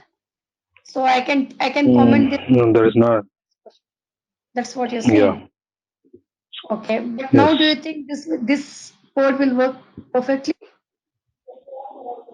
Yeah, I think so. Okay. But Madhvi is saying in format give dollar. So she's saying in the informat, give $w dot d instead of comma w dot d. Do you agree, Ram? Yeah. Because already there, we need to see it. Okay. First, let's run with this. Then I'll come to Madhvi's question. Okay. What happened? It read it with comma w dot d. Okay. Okay. Now what happened? It read it still with The comma dollar symbol not d. came. Yeah, dollar symbol has not come, and since comma w dot d, we have given we just mentioned comma w dot d without $w dot d, but it did. So it has read this as the number is proper. It doesn't have any problem. But in the output, I am not seeing dollar. I am not seeing comma because I did not give either comma or dollar in the format statement, isn't it? Okay. And also this comma w dot t is fortunately working even for $w dot. Even though there is a dollar, comma w dot is also working. Okay. So at least it is reading it properly. Okay. But what happened, since I did not give in the format statement, it is just giving it as a number. And also let's see the double click and see it. In format, yes, it has used this comma w dot t to read the dollar also, it's working. And format, it has just put as a number. That's why it is best w dot. So best w dot will just put as it is, as a number only. Okay. So now what we should have done is we can give in the format. Okay, give $w.d if you want to see dollar, but otherwise just give comma w.d. Okay, now let's see what is the difference. Now, do you think dollar will come in the output? I just gave comma w.d in the format statement. Do you think dollar comes? No. No, right, exactly. Yes, Madhvi, you're also right. So I will see just commas, but not dollars. So what did you understand out of this? This comma w.d will not have problem if I have dollar also in the value. It will read it properly. But when I just use it to output, what it does is it just shows you comma because you have not specified dollar here. So if you want to see dollar also, you have to say $w.d. So what happens? $w.d puts a dollar symbol and also it accommodates a comma. It does both the jobs. Okay. So now you see dollar along with comma, also the decimal part. Okay. So that is the difference. So please remember, in format statement is used to read the data, format is used to write the data. Okay. Okay. Now let's move to date in formats and formats. How come when we give comma, it's reading dollar as well? Yes, basically when I'm giving commas, so that's a good question. Even I was assuming I should actually give $w.d even in the informat statement, but it's ignoring dollar and it is reading the value properly. That's what even I realized. So what I'm thinking is, even though there is a dollar, I'll also get back to you on this, Madhavi. So even I'm surprised because it's reading it properly. But when I'm giving a dollar also, and I give comma w.d, it ignores the dollar and it is reading the rest of the value properly only. So maybe if I give that in the in format, it is working by ignoring dollar. That's what I'm assuming. Okay. So, but again, I'll get back to you on this. Okay. So now let's move to formats, date formats and formats. Before that, I should just give a little introduction about how SAS reads the date values. Okay. So first, let me tell you, the SAS date is basically SAS date is the cutoff date SAS value. Okay. SAS cutoff date is. So every programming language will have a cutoff date. In the similar way, even SAS has a cutoff date. It is 01 Jan 1960. Okay. So what happens when I say SAS cutoff date is 01 Jan 1960 is, so let me write it like this. So it actually assumes 01 Jan 1960 as a numerical value of 0. Okay. What it actually does is, so 01 Jan 1960 I have, 01 Jan 1961 I have, and here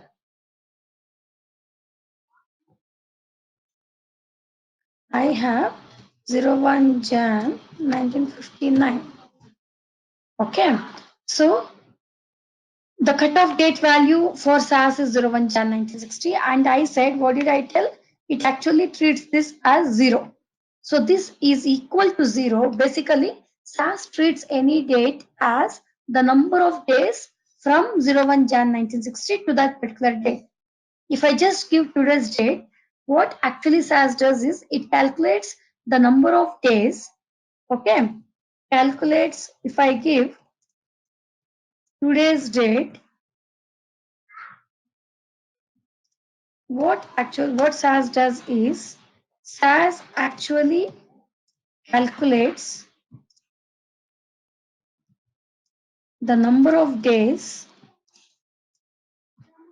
from 01 Jan 1960 to today's date.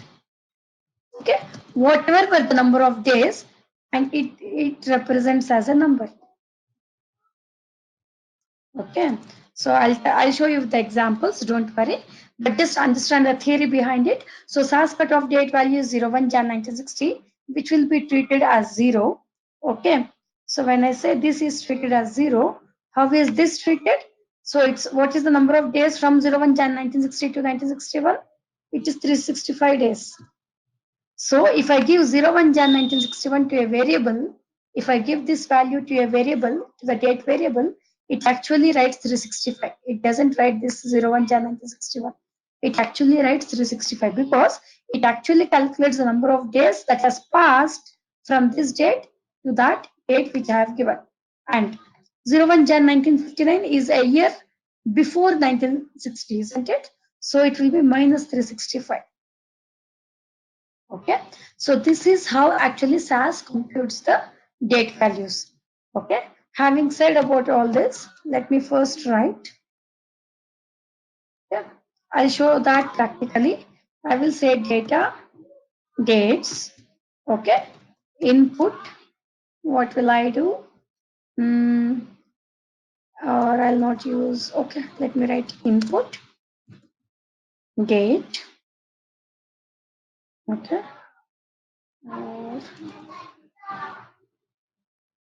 Yes, let me write this. Input date, and in the data, I'm giving the values as 0, 1, okay, 365, and 366. Let's see how actually it reads. And I want to see this as a date value, right? So if I just do this, what do you think? It will just have values of 0, 1, 365, 366 in the date variable, isn't it? Because I just passed a number variable here, date as a numeric variable here. So let me go to dates. I just see this, okay? So it is all pretty easy coding. But now I want to see this as a date, okay? So when I want to see this as a date, I have formats and then formats again, okay? So I have many formats and formats. One is date, w dot, ddmmyy w dot, mmddyy w dot, word date w dot, week date w dot, and so many formats and formats I have. So now what I'll do is I will say format date. Sorry for the background noise. My son is making a lot of noise there. Okay. So I am saying format date 9 dot. Now let me run this. Okay. Now let me show you how actually it has put the dates. Okay. Now what is the first date value I gave for date? What is the first observation value? It is 0. What happened to 0? It has put this actually as 01 Jan 1960. So by this we can understand that it treats 01 Jan 1960 as the cutoff date, and that is, since it's a cutoff date, it is actually represented internally as 0 for SAS. In SAS. Okay. Now, what is the next value? It's just 1. So what happened to 1? It is actually just 1 day ahead of 0, right? 1 is just 0 plus 1 is 1. So it has added 1 to this 01 Jan 1960. That's the reason you're saying it as 02 Jan 1960. Okay. Now, what about 365? So 0 plus 365, it is again 365. So what is 365 days from 01 Jan 1960? It is nothing but 31 December 1960. Okay. And 366, it has added again 1, which is actually 01 Jan 1961.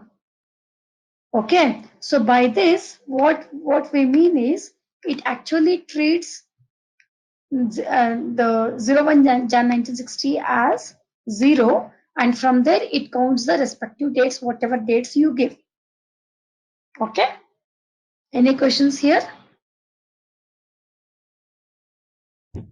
You are not using informant statement, Swapna.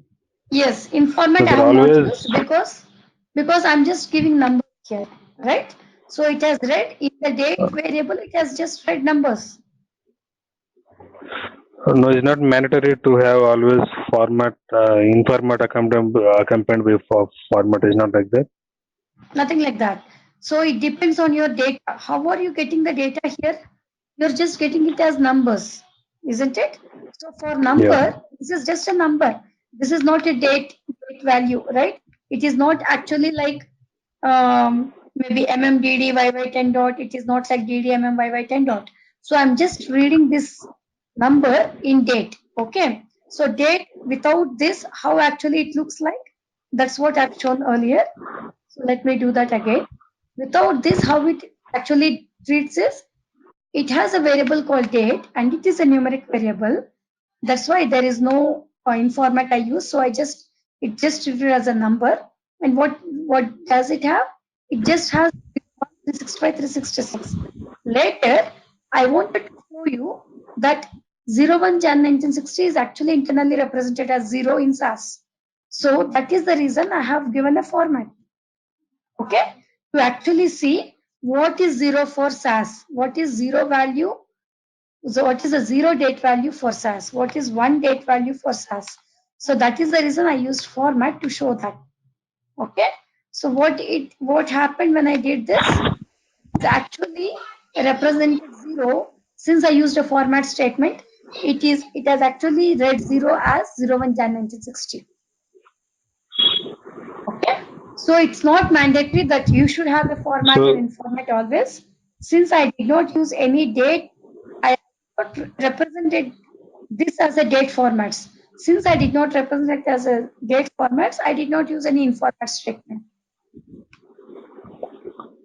So you mean to say without in format also we can use only format to generate the data, sir? Right. Yes. Okay, now I'll show you the difference.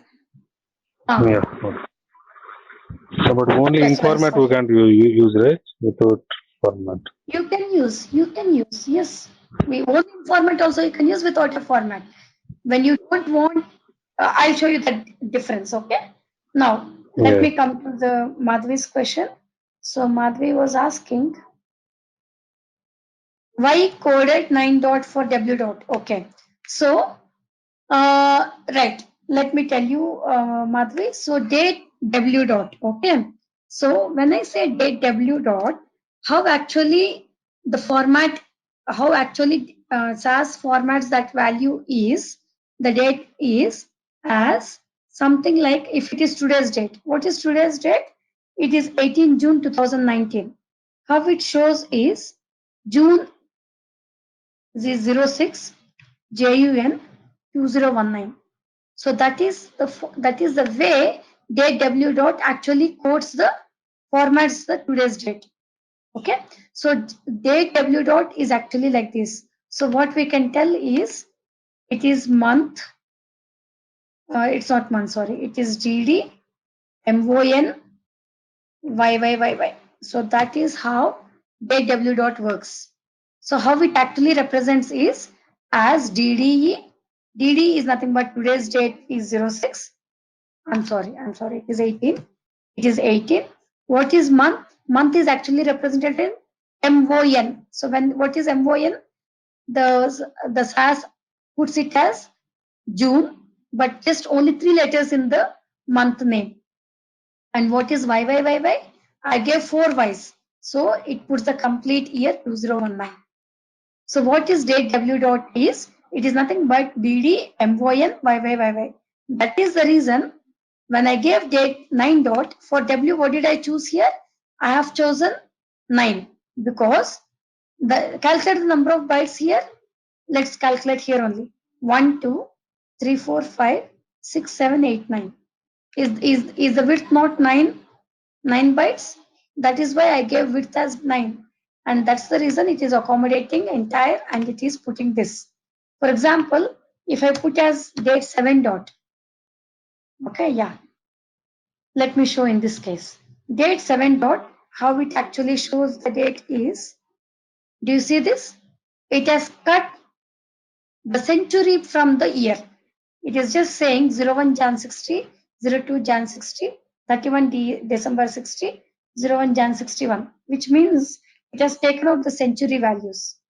So date 9 dot and date 7 dot both are allowed.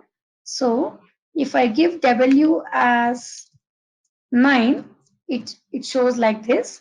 For the same date W dot, if I give W as 7, how it shows is DD MON YY. That's it. So to give you an example for today's date, it will be 18 JUN 19.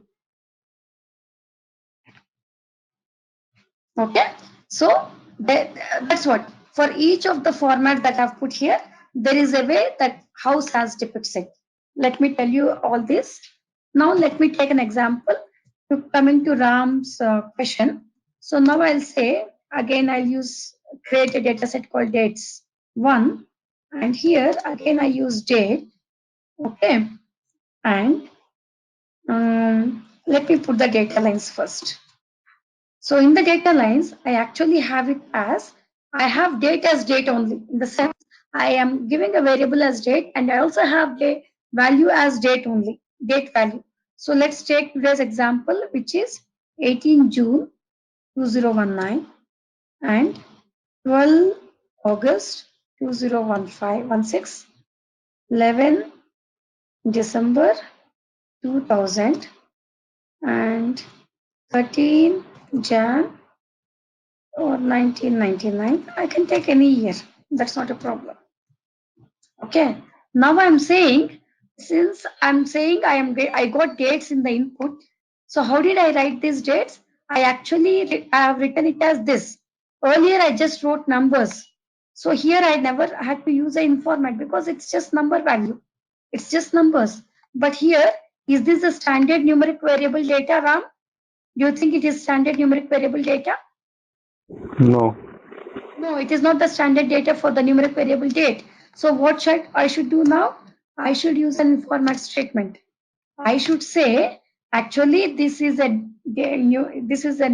numeric variable only, but this is a date value. For the numeric variable date, it is actually containing date value. So use an informat for this variable, which is date. And what is that I will use? I will use this date 9 dot, because because the dates are represented in this way for me in the data. And okay, now let me see this. I just used in format date 9 dot, so it reads this as a date value. Because I use the in format, it uses this in format and reads this date. And then let me show you how it actually outputs in the data set. No error, I'm good to go. Dates 1. What happened now? Why is it showing as 1, 2, 3, 4, 5 digit number? Why am I not seeing any dates?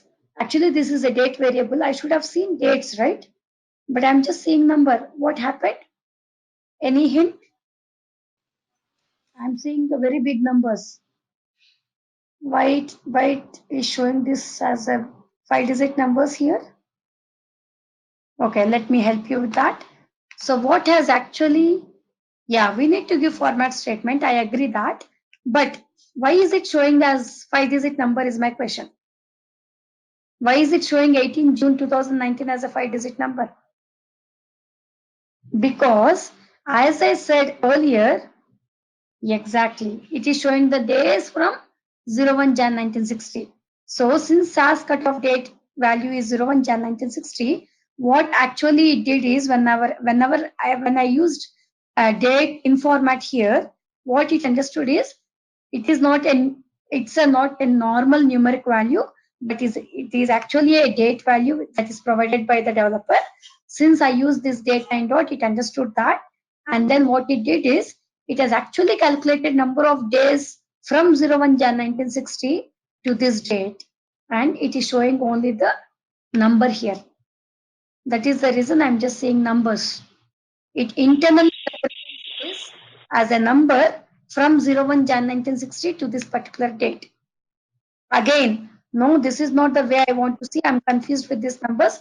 I'm not bothered, however, how SAS reads or how SAS interprets. But I want to see it as a date only. What should I do? I should again say format date 9 dot. Now I will see it as a date value only.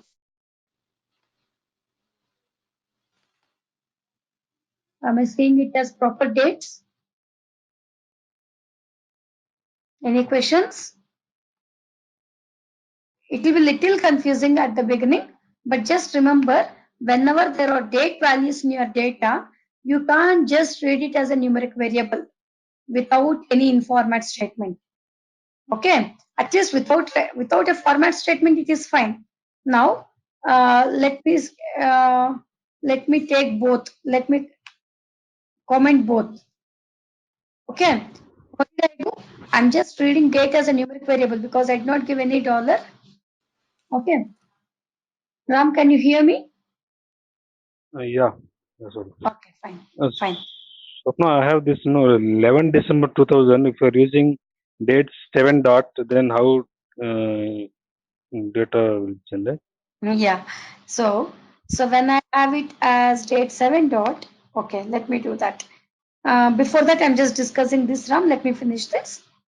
Okay. Yeah. What I'm saying is I'm just putting variable date as a numeric variable. Okay. And I'm not using an in format. I'm not using a format. Now I run this. What do you think will happen? What happens in this case? Now output comes up to 20 only. 18 June 20. But do you think it will accept Ram in the first step? Because we are not formatting anything, so as a default 7. No, actually it won't accept because there is a mixing of characters also. Exactly, right, Yeah. right, exactly. So what happens here is you will get an invalid data error. It's a data error because I have actually date as a numeric variable, but I'm also entering a character data in this, which actually it doesn't accept. But then I'll say no, it is an accepted numeric variable data only, but it is a date value. So I'm using an in format statement to read the dates. Okay. Now when I do this, as I said earlier, what happens is it reads everything properly, but it shows date as a number because it will just count the number of days from Jan 1st, 1960 to this date and it just puts that number. Okay, I don't want this number. Again, I want to see it as a date only. Just use a format statement. Okay. Okay. Now coming to Ram's question. Okay. So what Ram is saying is, now let's say date 7 dot in the format. In the in format, I'm using date 9 dot because I got it in 9 bytes I have here, right? So I should read it properly as date 9 dot only. So in format is fine.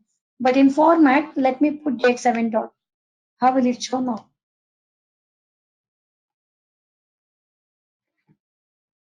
What happened now? It is actually showing only last 2 zeros and we really do not know if it is a 19th century or 20th century or 21st century, which century it is referring to, right? So for this only, just after some time, Ram, I'll be discussing about what is the year cutoff in the SAS. Okay, maybe let's not wait till that point because that will be a question for you. So let me discuss about that first. Okay. Now, so if in this case, basically, what is the year cutoff for SAS? Let me write. Now, first,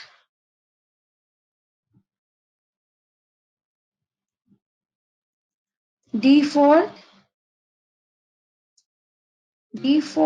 year cutoff for SAS. As we have default date cutoff as 01 Jan 1960, we have default year cutoff as 1920.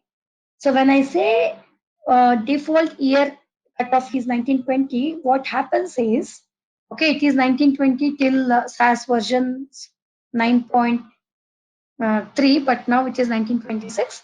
In SAS 9.4 and beyond, the year cutoff is actually changed to 1926. So what happens is, it considers, so when I say year cutoff, what happens is, it is a 100-year span from 1926, which means it will take whatever dates you give. For example, as Ram has asked, I'm using date 7 dot, but not date 9 dot, which means I'm skipping the century there. Okay. But how will I know which century it has taken?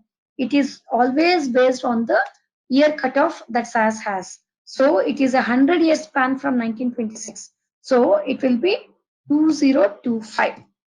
So whatever dates I give, it in this case, the default year cutoff is 1926. So whatever dates you give, for example, let me do one thing.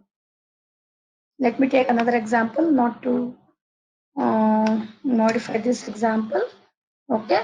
Let me also take this example here, comment here. Okay.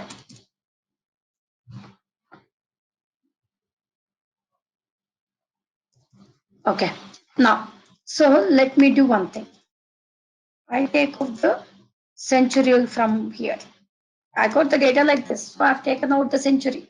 So what will I do? I have date 9 dot and date 7 dot, both the formats in SAS. So I will use in format date 7 dot, and in format I will use 9 dot. Okay, because I want to know the century as well. In this case, what happens? Let's see the output. Now what happened? So it has taken for 19, it has taken 20th century. So it has put it as 18 June 2019. Okay. For 16, what did it do? It has put 21st century, I should say, right? 21st century for first two records. Even for the third record, it is 21st century. But for last record, it is 20th century. Why? Because it is a 100-year span from this. So 1926 to 2025 is the year span that it has. Now, let's take about, let me put a comment here.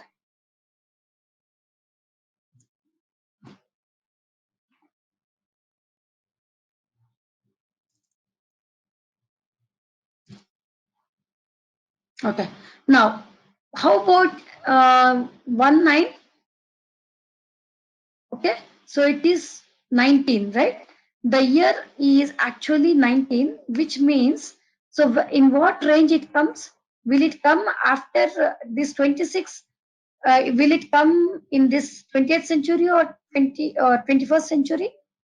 19. No way I can go back to 1919 here, right? Because the year cutoff year itself started with 1926. So it comes in this 21st century, isn't it? This 19 year will come in between these two. But where it comes, it can't come in the 20th century for sure, but it comes in the 21st century. Do you agree with that? So it will, that is the reason 19 it has taken as 21st century. That's why it has put 2019. Okay, now let's come to 16. 16 also, we have crossed 16 here because it actually started with 1926. We crossed 1916 here. So where 16 can come? 16 can come only in the 21st century again. So it is 2016.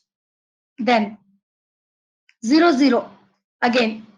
After 1926, 1927, 1928, so and so, 1999, then comes 2000. So this 00, the last two digits of year is 00. Where can it come? It can come only in 2000, right? So what is 2000? It's again 21st century. So it has taken 00 as 21st century again. But for 99, where 99 comes, it can't come here because it ended with 2025. So 1999 will come here, right? So it comes in the 20th century. That is the reason it has put 1999. Okay, so that is how actually SAS interprets the dates. But again, there may be a question, how can maybe I have some dates. For example, I have a patient data. Those patients have joined by a hospital long back. Maybe they joined in 18th century or they have joined in 17th century. What can I do in that case? There is an option available. We have option statement in SAS where I can change the year cutoff value. Default year cutoff is 1926, but still I have option to override the year cutoff. I can fit it. I can say maybe 1820, 1920, whatever, or maybe I can also say 1890. So when I say 1890, what happens?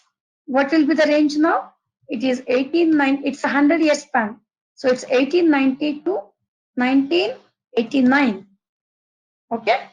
Is this not the years now? Range of years now? So what happens? Now here 19 means I'll get it in 20th century. I get it as 1919. If it is 16, I get it in again 1916. 00, where will I get? I'll get it in again 20th century. 1900.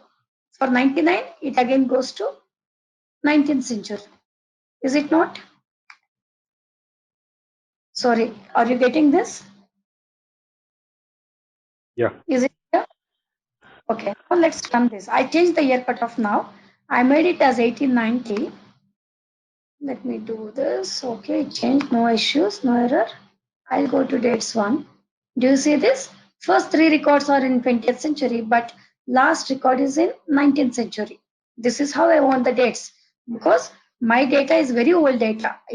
I have dates in 18th century, 19th century, 20th century. Okay, now I will want to say I want this third record alone in 21st century, but other 3 records in 19th century. Then what can I do? I should take off this record from here. Again put year cutoff as, have this as, that's the only way. Okay, because it's only 100 years span it considers. So I'm saying 11 December 00 is basically 11 December, let's not 2000 for me. Okay, which means I want all this in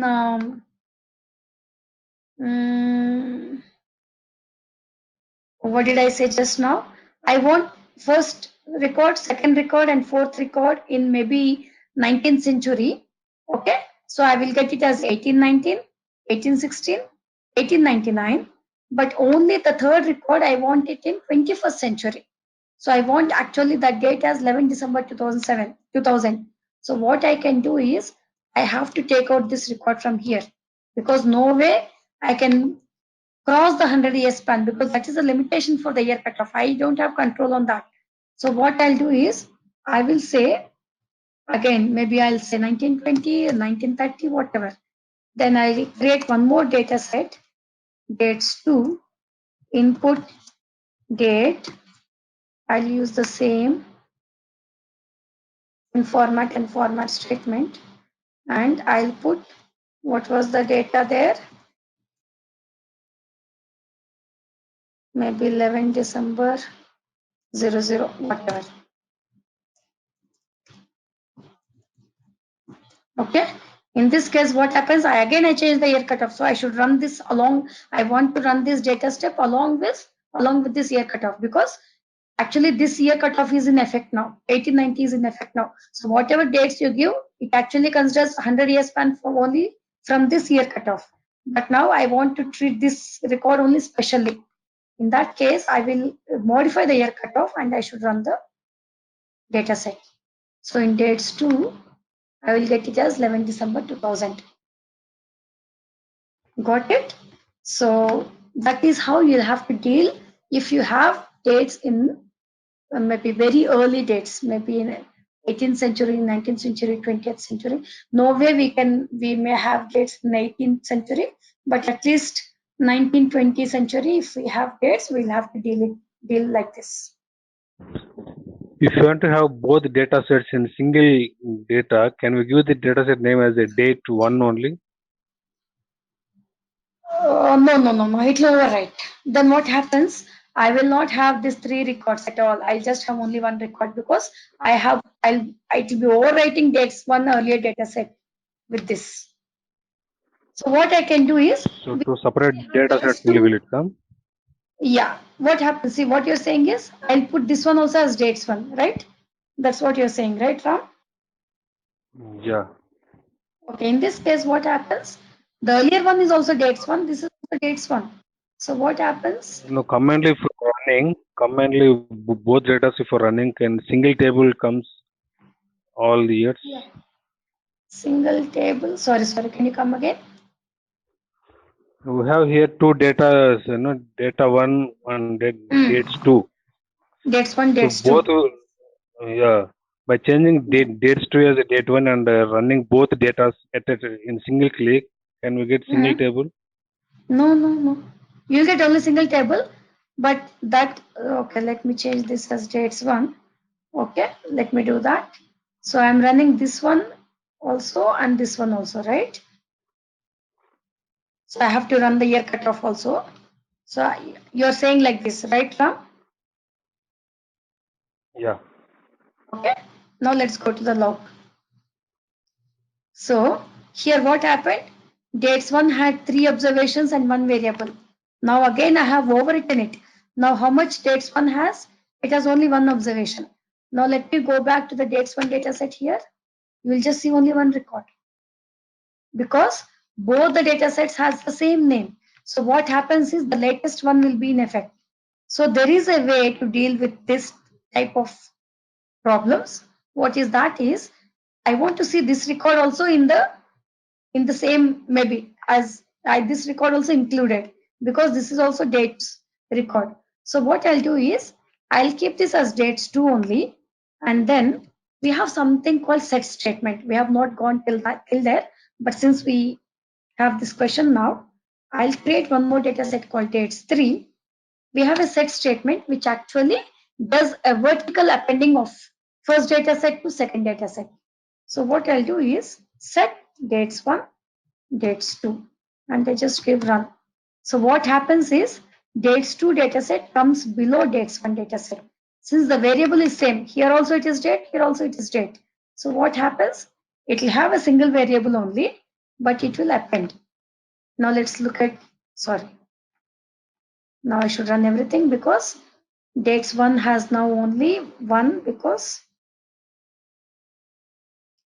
it is the same data set name, which, okay. So now let's go to the log. What happened? Dates 1 has 3 observations. Dates 2 has 1 observation. What happened to dates 3? Totally it has 4 observations. What did it do? It has appended this 1 observation to this 3 observations data set. So it's a vertical appending. Let me go to this dates 3 data set. I'm seeing all records now. I'm not missing any record. So this is the way I have to combine if I have this type of problem. Okay? Clear, Ram? Yeah. Thank you. So hope Madhvi and Sandeep are also good with this. So this year cutoff is something very important. Maybe if we have dates with earlier centuries. Yeah, thank you, Madhvi. So if we have dates with earlier centuries, this is the way we have to deal. Okay. This actually is a very good thing because we discussed this very before. Actually, I was thinking I'll discuss this at last, but good that Ram has brought it before only. Thank you, Ram. Okay. So till now, I was seeing date 7 dot, date 9 dot. Apart from that, we have format or in format as DDMMYY W dot. Also MMDDYY W dot. Okay. Now, first let me write for DDMMYY dot. So DD is dates. Okay. Which is very, very clear, right? So for today's date, how will it write? DD is 18, right? What is the day value for today? It is 18. What is the month? 06. And what is the year? Again, year depends on the width that you give. For example, I give as DDMMYY 8 dot. Okay. So let me write this as an example. I give it as DDMMYY 8 dot. In this case, what happens is 1, 2, 3, 4, and YY is, and then total width I gave is 18. Sorry, 8 dot. So it will write it like this. So if you count how many bytes it has occupied, 2, 4 plus 4, 8. Okay, so it will write today's date like this. Now I want to see an hyphen for each of the date, day, month, and year. Then I can give it as DDMMYY 10 dot. Then what it does is it may put hyphen or it may put, yeah, it will put hyphen only. Okay, so like that we have some instead of to replace hyphen with a slash also we have something. I'll tell you even that. But this is how it will write. Okay. Apart from that, we have another format or in format called MMDDYYW dot. Okay. Yes. So even for this, I can write it as MMDDYY8 dot. In that case, what is the first one? It is MM, right? So MM is month, which is 06. DD is nothing but day. It is 18. YY 8 dot. So without hyphens only, I'll say. And total width is again 8 bytes. It is okay. If I write as MMDDYY 10 dot, then I will see for the same date, I will see with hyphens. Okay. And we also have something called DDMMYY P8 dot. Okay. So PW dot. Even here I have it as DDMMYY P8 dot. And it writes date. Let me just check that. So in that case, I'm not very much sure. Let me check that. Okay, I'll give the dates and then check that. I don't remember how it puts. Maybe see DD is again 18, MM is 06, YY is 2019. I think this is how it puts. But there is a P here. There is a little difference. Let me check that. Okay, let me first go with some dates. Data meeting. So I'll have everything as a comment because this is not a code. This is just notes. So I'm creating a data set called meeting, and I have input meet date or yeah, let me write meeting date. Okay, and I use an format statement. Let me not use any format. First, let me write the data lines. How the data lines are. I have today's date, 18, or I'm writing it in date 9 dot format. I'm writing date, but I'm giving it the date in date 9 dot. Or how will the general dates appear? It will appear like this, right? So let me give like this only. And if it is 15 August or 15 September, which is 9/2019, and the another meeting is 12 December 2019. So these are the dates. So how are the dates? It is occupying 8 bytes, and I have, so first one is DD, next is MM, and then it is YYYY. So I will give an format as informat meeting date as DD MM YY 10 dot, because I also have hyphens. And in the format, I want to see it as, let me use this format, which is MMDDYY. I want to see month before, then date value, so then day value, then year value. So I give it like this. Let's check how it actually reads this data.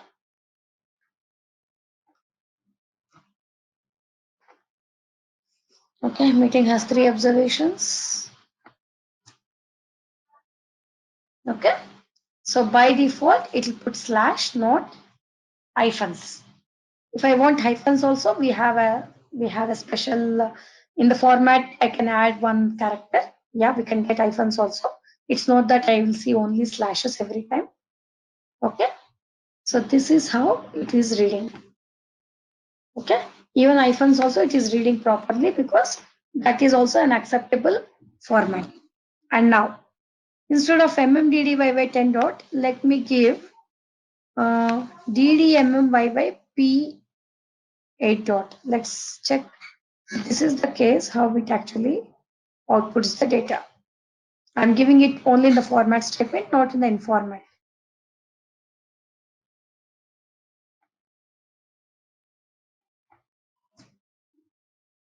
Okay, so this is how it will write. So since I gave it as ddmmyy p8 dot, p is basically period.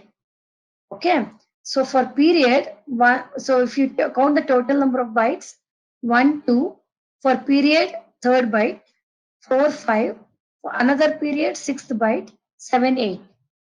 Okay, so it is actually putting a period instead of hyphens here. And also since it occupies 1 byte for periods, so 8 dot was actually not showing the centuries. So if I say 10 dot,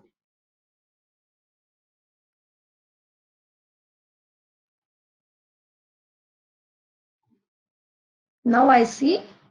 Now, earlier hyphen or slash was the separator. Since I said ddmmyy p is nothing but a period. I want to see period between the date, between the day value, month value, and the year value. So it has put a period. Similarly, let me not confuse here. Let me put mmddyy 10 dot. In the next example, meeting 1 I'll create, and here I'll use this ddmmyy p 10 dot. Okay. Similarly, if I want to see, I don't want to see dot or I don't want to see slash. I want to see as the date I'm seeing in my as the date I see in my system with hyphens. So for hyphen, there you just have to put D. D is for dash. Here P is for dot. Okay.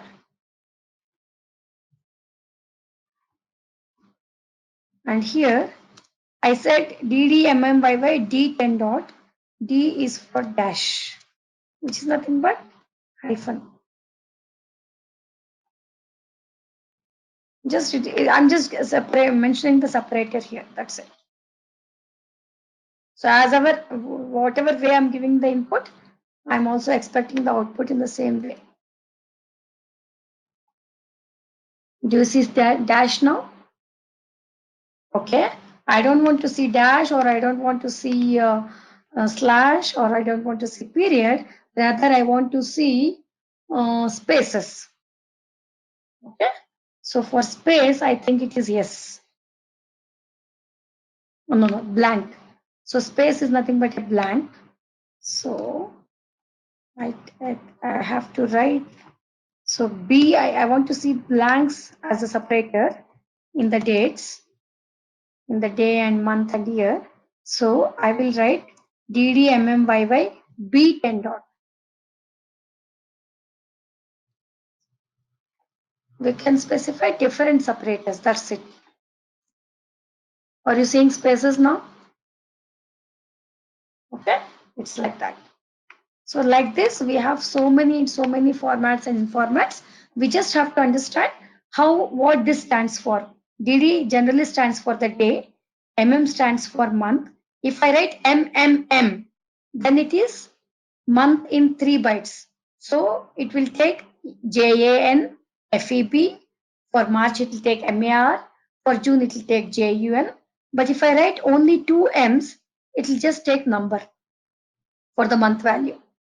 And YY, it depends. If you cut off with 8, then it may skip the century. But if you write 10, it will put the century as well. Okay. Any questions still here? Okay. thank you.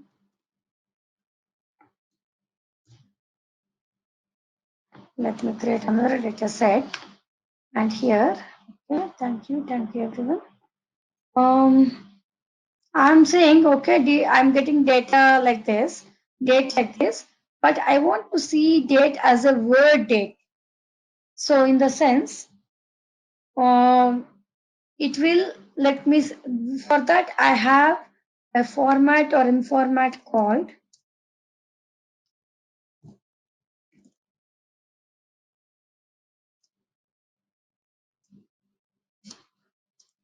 word date w dot.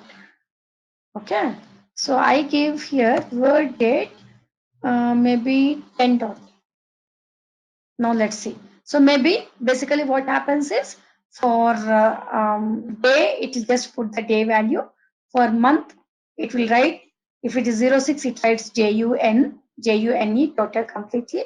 And here again, it puts the number. Okay, let's first run this.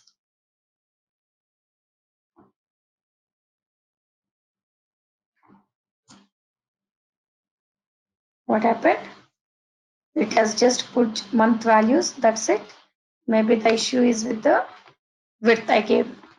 So it is word date. So as I was telling, it will put day as 18 only, but for month, it displays the complete month word value. Like January, it says JANUARY. February, it writes the day complete month name and year. So the width is not sufficient. Let me give a bigger width, like word date 20 dot.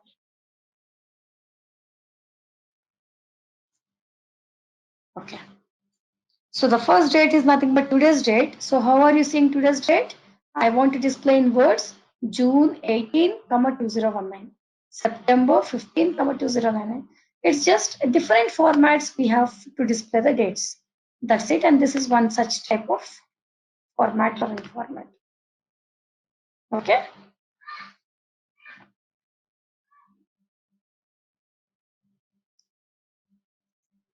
And we have something called word date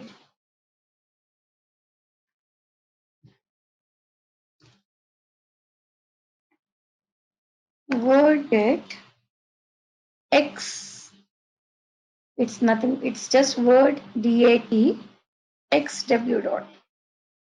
Okay. In this case, how it puts the date is day, comma, name of the month,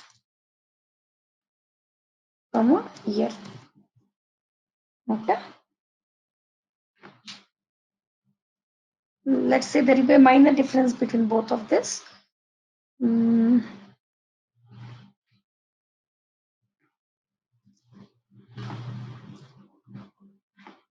So it's WORD DAT X 20 dot. Let me done with this. I just changed the format, okay? Because in data input data, I'm not getting any change. So I'm not changing in format, but format only I want to see in different ways. I'm changing it. Okay. So what is the difference between this and the earlier one? Both are meeting 2 only. Let me do this. This is meeting 3. The above one is meeting 2. Let's see both. Okay. Let me also tell you, till now I was not actually, I forget this every day.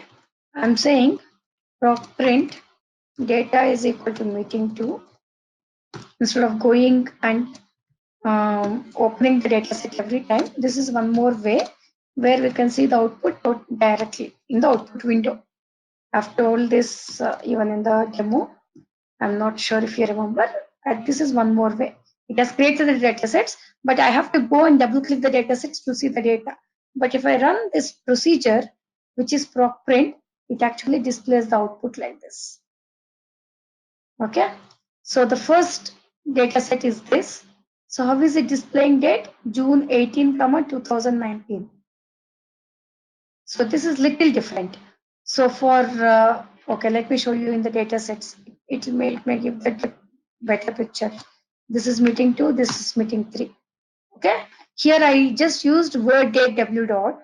So first month name, then day value, comma, separated, and then year value. But here word date w x dot, what is it doing is, it is first putting the day value, then month name, then year, without a comma. Just a different ways of interpretation. So all these formats and formats are provided for us by SAS system, and this is how it works. So there is nothing logic. It is how internally it is coded to work. Okay, these are all system defined. Nothing we have defined.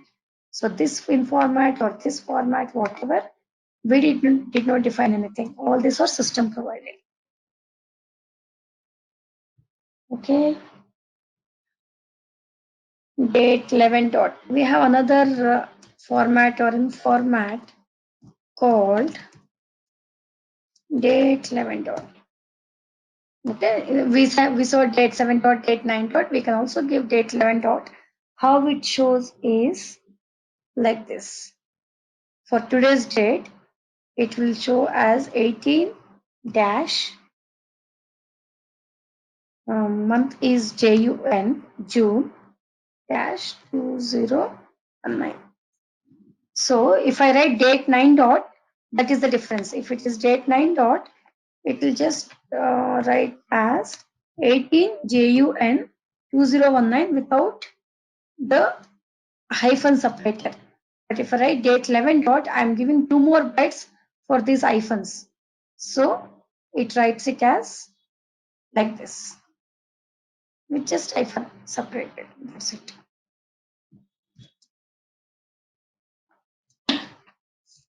Okay. So let me show that as well. This is 4. Let me also pass the data like that. Okay. What I'll do is I will pass the data as 18 June 2019. So it is 15 September 2019, 12 December 2009. Okay. So I should change the informant as well now, because the informant is no more DDMM by 10 dot. It has changed. What is the informant now? It is date 11 dot, isn't it? Because it has hyphens as well. It is in this format, right? So this is just an example. So I'll use date 11 dot here. Maybe if I want date 11 dot, I can use, or if I want date 9 dot, I can use that as well. Since we used that already, I'm just using date 11 dot, even in the format statement. No errors. Okay, you're just seeing in the same date 9 dot format only, but just that hyphens were separated in between. That's it.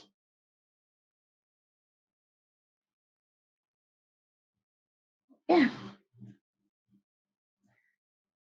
Okay. So anyone has idea about Julian dates? How the Julian dates are? How the Julian dates generally appear is, it gives the year YYYY and it gives DDD.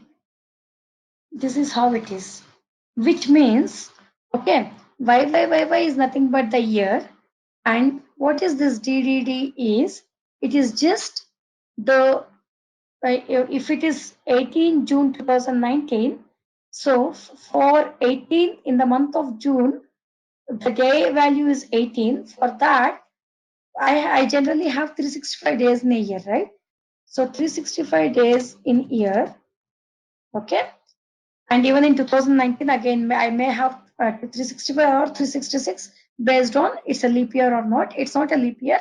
So I'll have 365 days.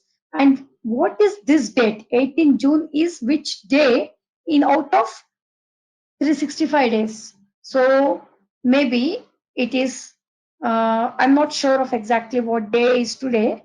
It may be something like 2019. It is mid of the year. I'll have 365 days in a year. So 365 divided by 2, 184. Maybe I may write like this. So today's date may be like this. I'm not pretty much sure. Let me show that. Let me show that example. Yeah. So what I'm doing is I have dates given like this by client, but the client is saying I give dates in date 11 dot format or maybe with day, month, and year separated by hyphens. But for me, I want to see it in Julian dates format. So what I'll do is I have a format for this called Julian W dot. That is the format name. Okay. So I will write it as Julian W again. It's width based on I want to see how much length I want to see. So if I say Julian 7 dot, let's see what happens.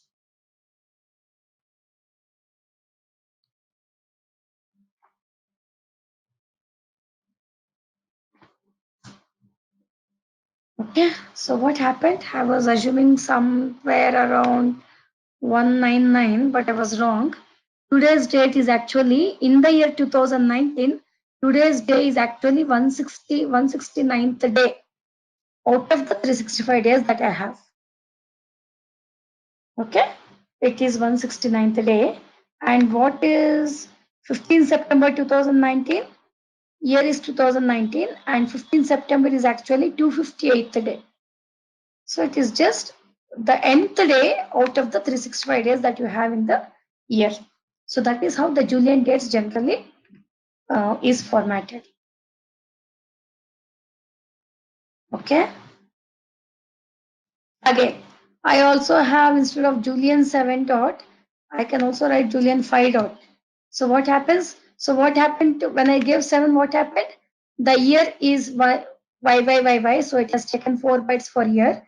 And for the day, it has taken 3 bytes. So 4 plus 3, 7 bytes. But I'm saying 5 dot.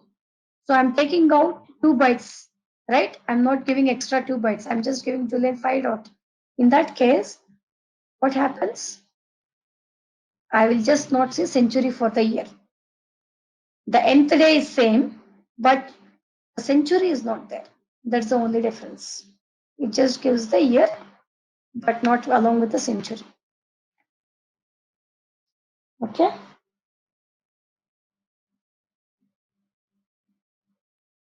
Okay. As we have dates, we also have time. Any questions still here?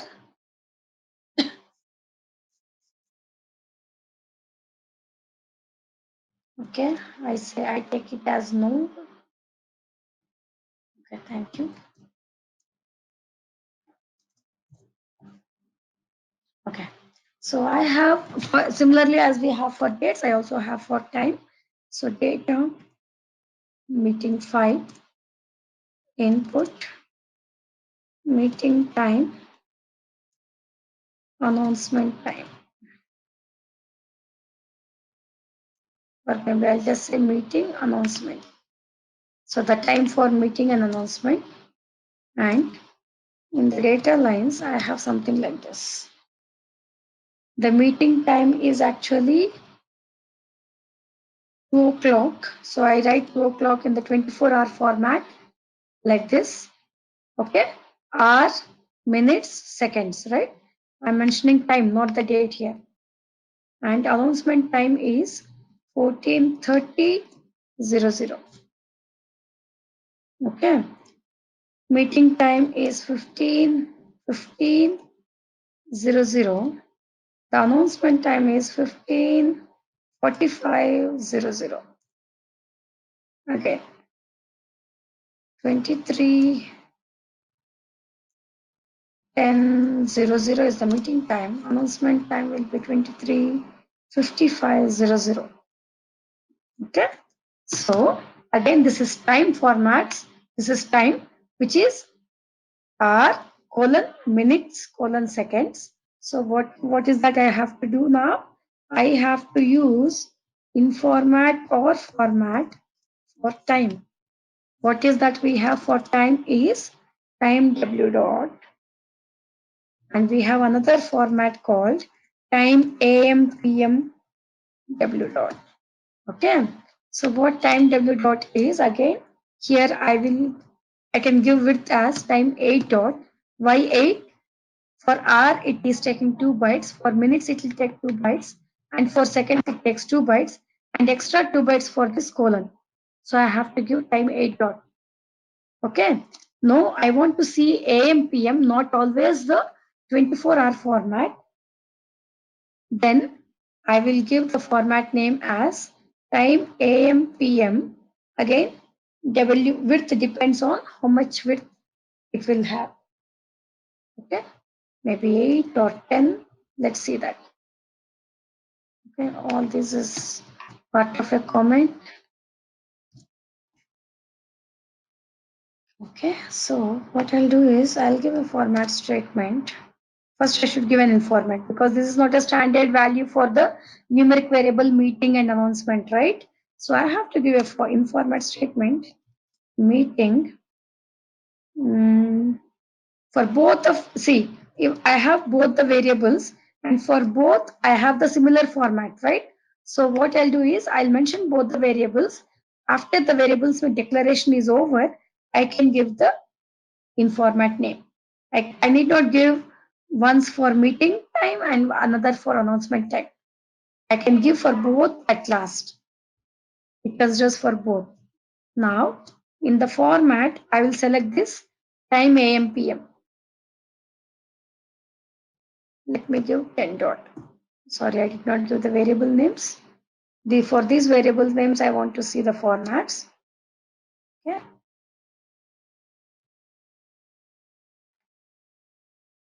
No data lines. Yes, I did not write data lines. Did I write? Yes, I did not put a semicolon, so it did not understand that.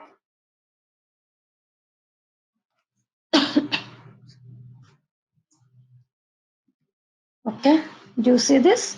Since I declared AM, PM, I have used AM, PM formats. So let me do this. So what I'll do is just to differentiate. For one variable, I'll use one format. I want to use for meeting time, I want to use time W dot. So I'll use time 8 dot here. And for announcement, I'll use time AM PM. I can use like that also. For one variable, I can use one format, and for another variable, I can use another format. Similarly, even in the informat statement, for one variable, I can use one informat, and for another variable, I can use another informat. That is also allowed.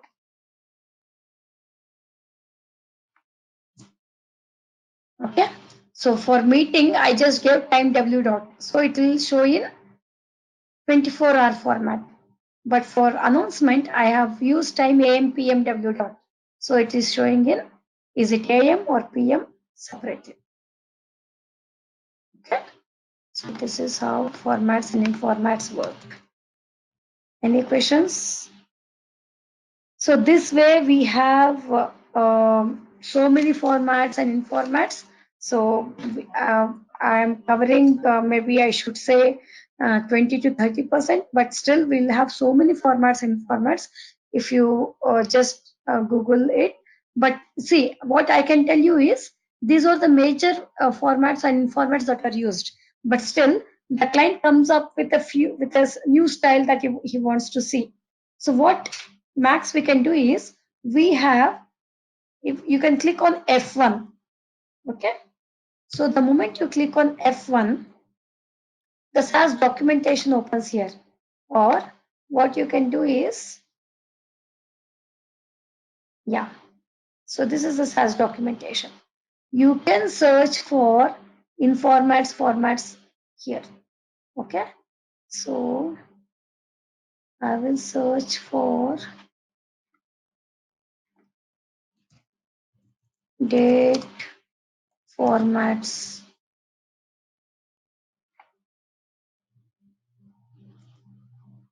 Okay. So do you have say SAS date time values, formatting date and time values? Do you see? We have different. I am seeing format names as MONYY7 dot, date 9 dot, okay. And again, if I see here, I have different formats, year 4 dot, YYQC 6 dot, like this. So just if you receive a little different data, what we can do is we can go to the documentation and see if there are any formats available like that. Okay, so using this format names, we can actually read that type of data as well. So we have so many formats and formats, we can't discuss everything, but for sure you can use the SAS documentation to get the help if you receive a different type of date in format or time in format. Okay, check if you have a time format or time date in format for that. But if you think no, you have searched everything, you don't have anything like that, you can go back to the client and ask, please give me, see, I have these type of formats and informats in SAS available. Please give data in that format or in format so that I can read it properly. You can also request for that. But there are many, many, many formats and formats which we can get from the help. Okay, not everything we can discuss or not everything we can remember. We can just search through it and we can use it. Okay, now we'll go to, so it's 10:30. It's almost 1.5 hours now. So let's discuss with date time functions tomorrow. So it's already 1.5 hours. I should not extend beyond this. So tomorrow I will discuss the date time functions, and then what is the next topic? I'll go with the format. So till now we have discussed what is the formats, date and time formats that are provided by SAS. And tomorrow we'll be discussing what are the date and time functions we have in SAS, which is system provided.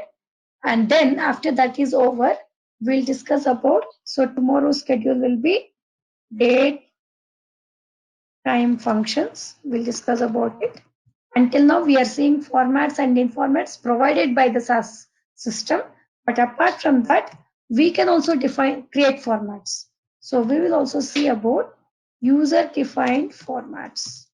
So how can a developer or a user can create formats? So we will also see how user-defined formats, we can define it and how we can use it. So that will be covering tomorrow. If time permits, we will also go to the next topic of data set options. Any questions still here? Okay. Thank you, everyone. Good night. Madhvi, have a nice day. Bye-bye. I'll send you the recording. Yeah. Thank you. Bye-bye.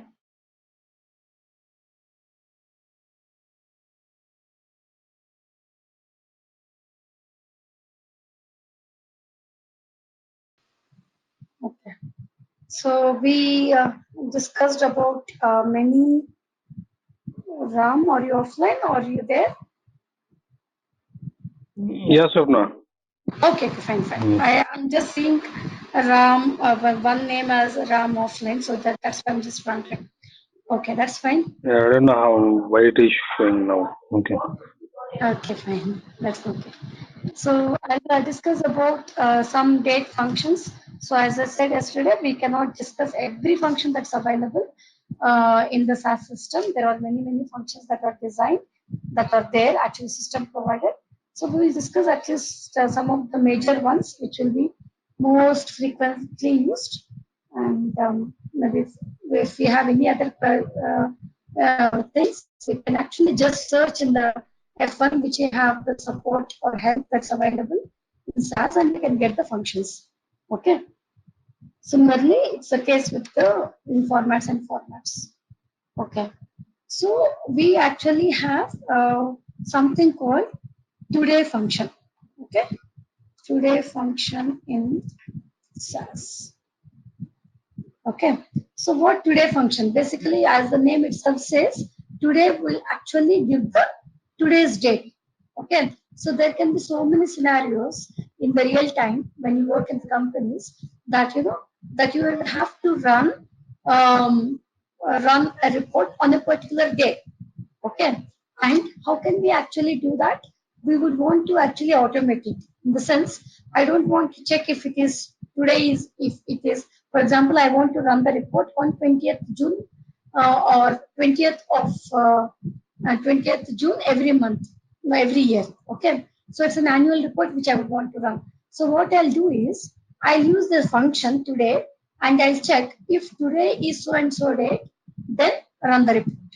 I will actually automate it in the code so that I need not check if today is 20th June and then I have to go and manually run the report. That's not the case. The SAS system itself recognizes the today's date, and if it matches with the date that I've hard coded in the code, it will actually run the report.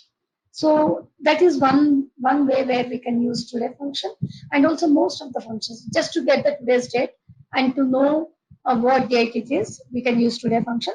So like that, we'll have so many uses. So now let me write data test, and so basically I said function. Whenever I have to write a function, what I should do is I should assign it to some or the other variable. Okay, so what I'm saying is I have to assign, whenever we have to assign a function, so whenever we have to use a function, I should assign it to some or the other variable. So something like, if you have seen new variable, let me just write a syntax. New variable is equal to so and so value. Okay, so what is this called? So let me just comment it. So what is this called? This is basically called an assignment statement, wherein I'm assigning a value to the variable and the variable name is new variable. Okay, so I'm hard coding in the sense, for example, if I write count is equal to 10, what does this mean? So I'm having a variable called count whose value is 10. Okay, so automatically count has become a numeric variable here, even though I have not created it using an input function. Okay, so similarly, even with the functions, I'll have to do the same thing. I have to use an assignment statement. So I will say date is equal to today. Just so whenever we use a function, we'll actually have to use the parenthesis. So in the parenthesis, sometimes for certain functions we'll have some arguments. Arguments, you will know what are arguments, in the sense you'll have to use argument 1 as so and so, argument 2 as so and so, something like that. And for some functions, it will be just parenthesis without any argument. Okay, so today function is something like that. So whenever I say date is equal to today, what happens is today's date will actually be given assigned to the variable called date. Okay, and again, let's see. Okay, so now let me open the data set test. So what am I seeing in date value, date variable? I'm seeing a value of 19999. Again, as I said yesterday, it is nothing but the number of days from 1st Jan 1960 to today's date. Okay, so that is the number you're seeing there. You're actually seeing the number, whatever number that you're seeing is just the number of count of number of days from 1st Jan 1960 to today's date. So what should I do to see it as a date? What can I do? I can use a format statement and give the variable is date, format statement, format date, and I'll give any date format that I have learned earlier. Yesterday I learned MMDDYY, DDMMYY, or MMDDYYP, W dot, or I also learned date 9 dot, sorry, what was that? Yeah, date 9 dot, date 7 dot. So many formats we have learned yesterday. So what I'm doing here is I'm assigning the format called MMDDYY10 dot to the variable date using a format statement. Okay.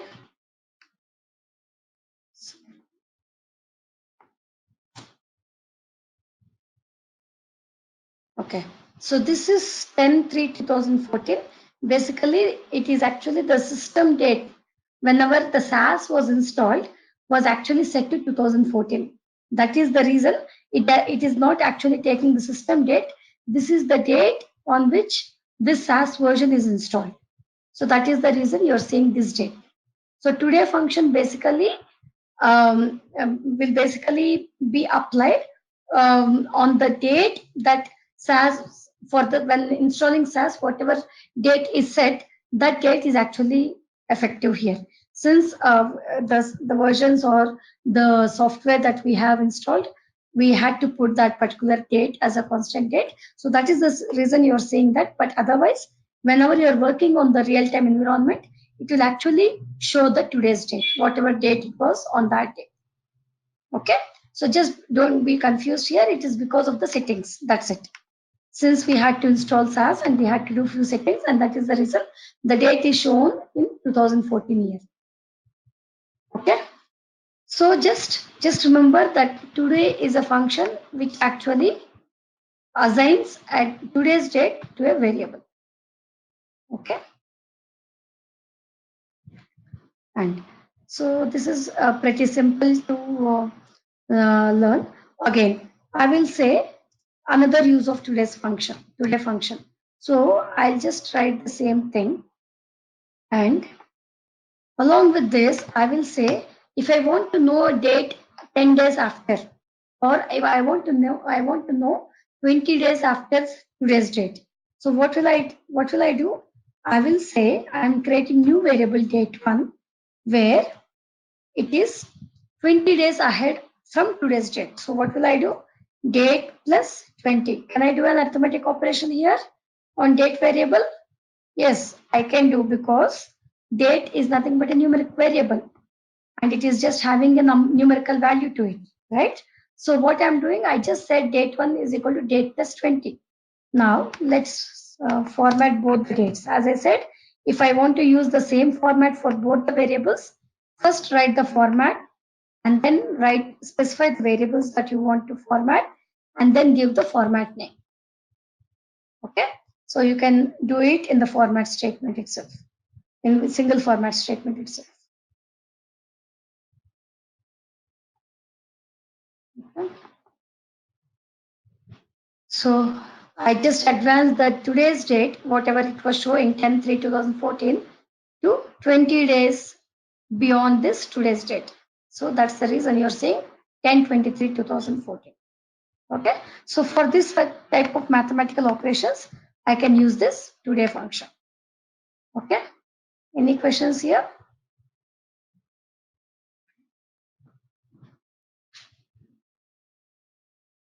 Okay, so as we have this today function, we also have functions called day, month, year.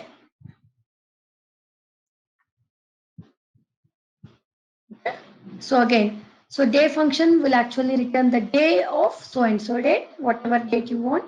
Month function will retrieve the month of so and so date that we have assigned. Year function retrieves the year. Okay, so now what I'll do is data test dates, and I will say input. Let's say input new year. Okay, and I'll actually input it as a new year date. Let me say it's new year date. I'll input it as a maybe using a date of in format. Okay, so I will use new year dt. I'll use the in format as mmddyy, or let's go to date 9 dot. So do you remember how the format was for date 9 dot? Ram or Madhvi? Yeah, 12 dash something, month dash year, not dash, dash. Dash. Yeah, basically we'll not have a dash. Will not have a dash. Whatever you said is for date 11 ram. So I'll tell you the difference. So I will say 01 Jan 2019. Okay. So this is how date 9 dot format appears.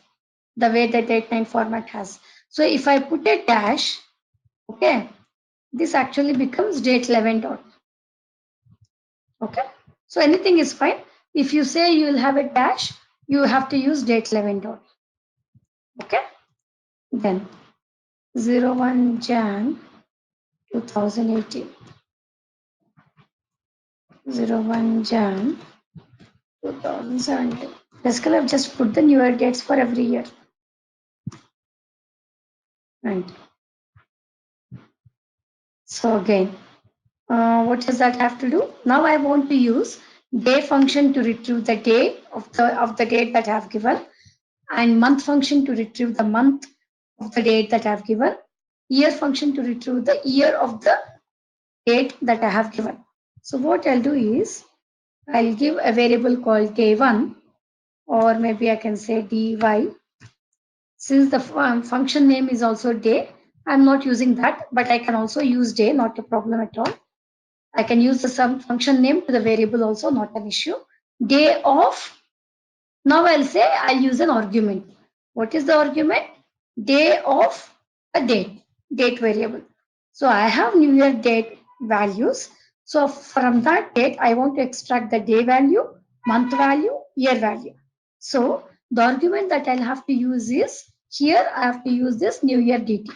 So day of date. So how it comes is, syntax will be day of a date variable. Similarly,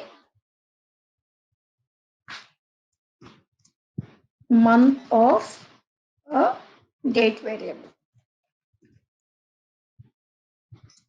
Year of a date variable.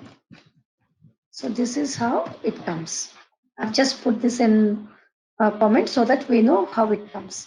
Now, I will create a variable called MON, and I give month of the same variable.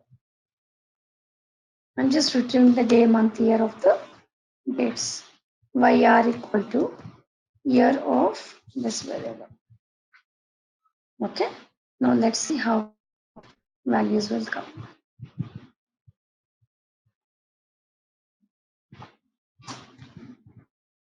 Okay. It's all fine. Your DT, again, if you see, it's just putting as the number of days from 1st Jan 1962, the dates that I have given. Day, obviously, it's 1 because it's first. Month is January everywhere, so it's 111. Year is 2019, 18, 17.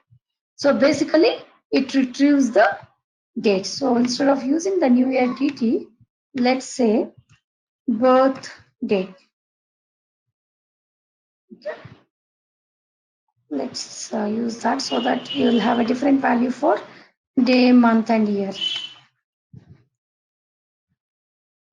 So I will say 16 November 2009, 21st December 2007, 19 September 2015, something like this. So now let's see the day, month, year.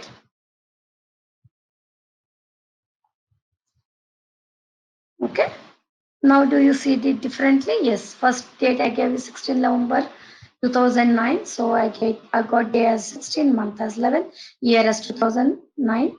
And for other, it's 21st December 2007 plus 21, 12 2007, 19 September 2015. So I have the date. I want to know the month, year, and day of that particular date.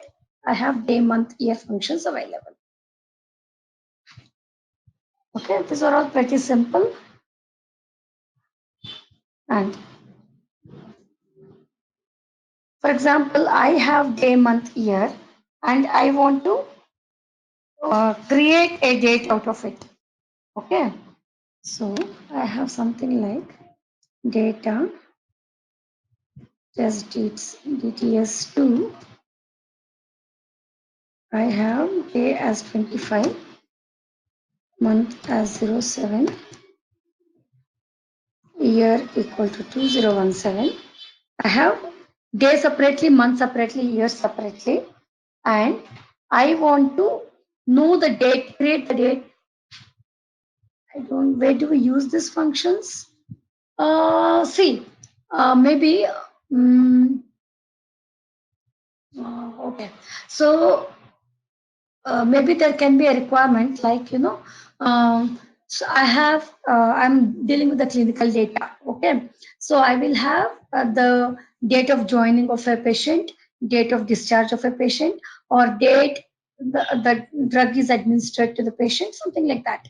So if I have those dates and the client wants to know if if a patient has joined on 16th of November in any year, in any particular year, if a patient has joined on 16th of November on any particular year, or maybe before 16th of November for a particular year, then consider the patient, maybe give more, what to say, give more facilities to the patient, maybe because the patient is an old patient, or maybe give more discounts to the patient. Okay, so if the clients says that there is such type of requirement, then what is the first thing that we'll have to do, Madhvi? We'll have to know the day of a particular day that a particular patient has joined. Okay, so it can be any year, and if he has joined before 16th of November, so he has to be given certain things, certain discounts. But no, the patient has joined later, then he will not have such type of discounts. So for that, my first job will be to know the day that the patient has joined, right?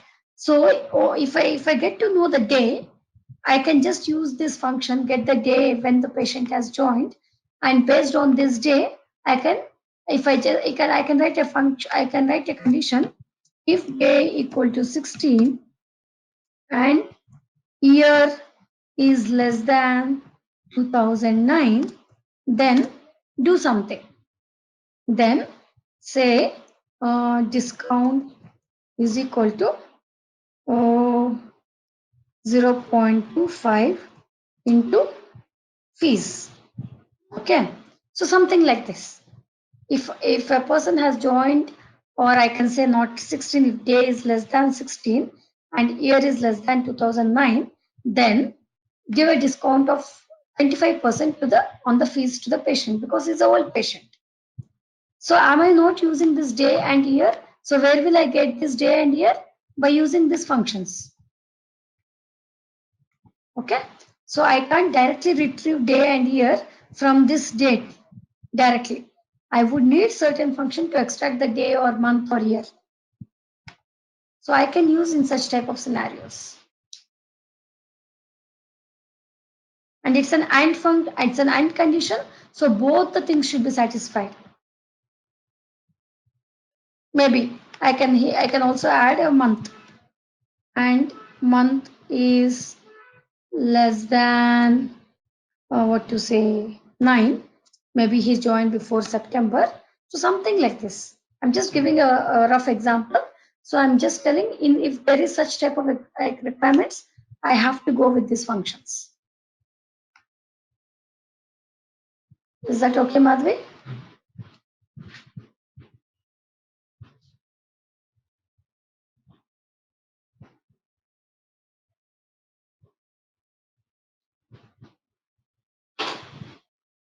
Madhvi, is that fine?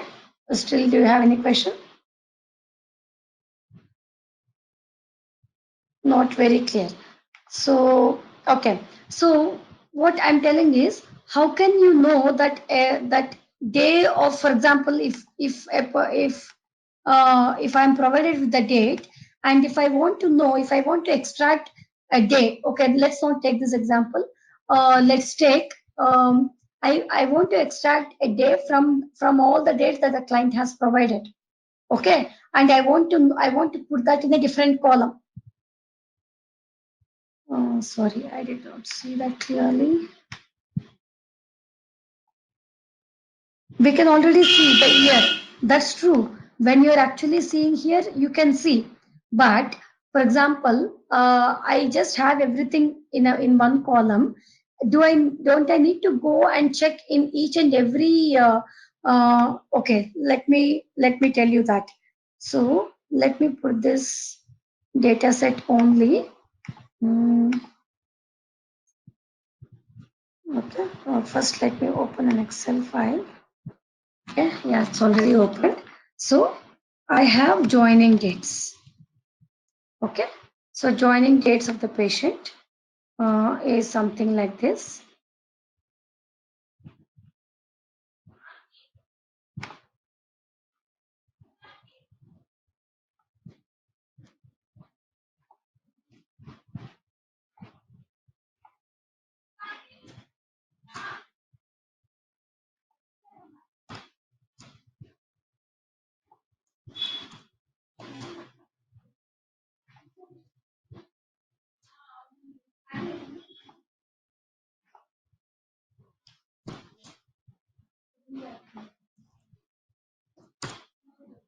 Okay, I have joining dates of the patient like this.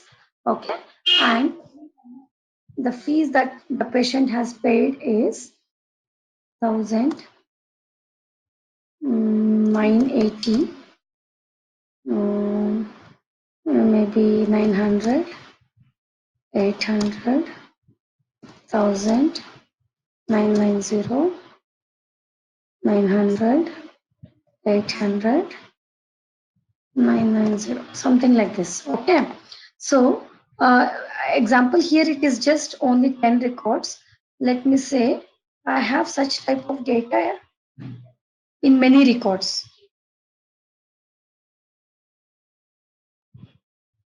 Okay, so I have such type of data in many records, and if the client says, okay, if the joining dates of the patient is on 16th of November, maybe that is the day that the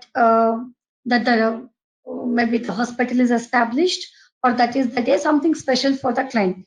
So if the joining date of the patient is so and so, yeah, or he is not bothered about the year. If he may say, if the joining dates of the patient is on 16th of November in any year, just give a discount of 25%.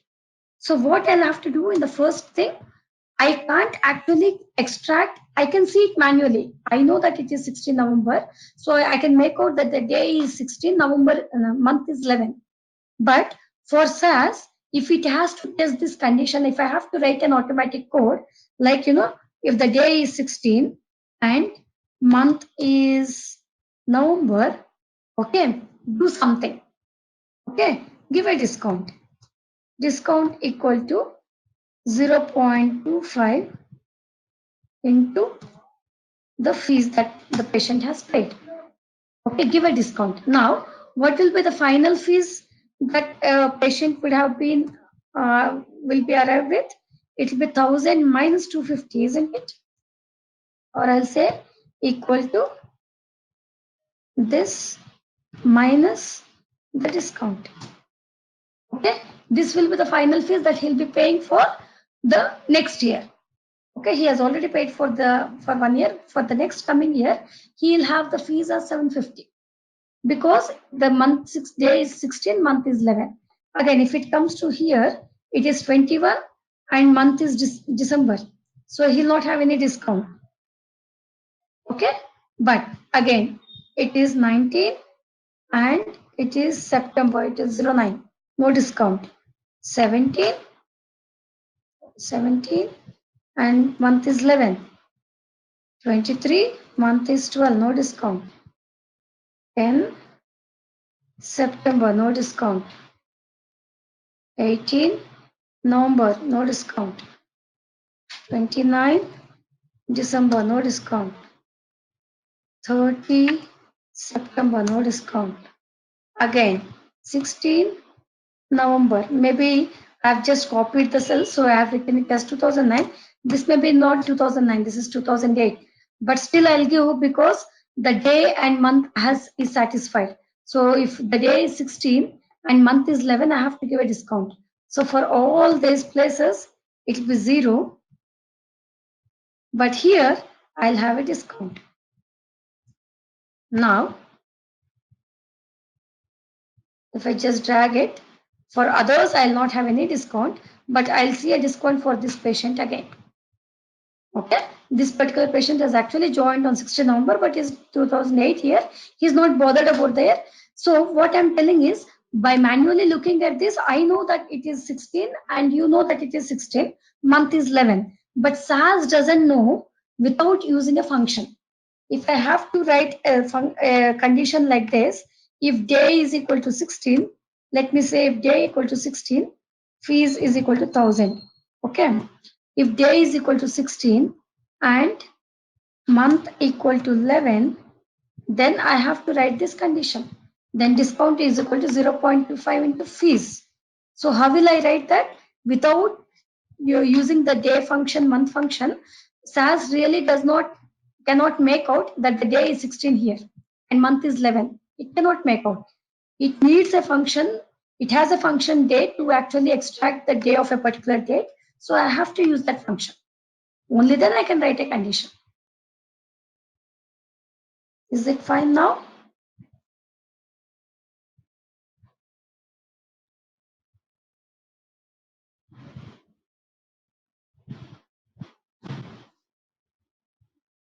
By looking at the dates or by looking at the Excel file, I can make out.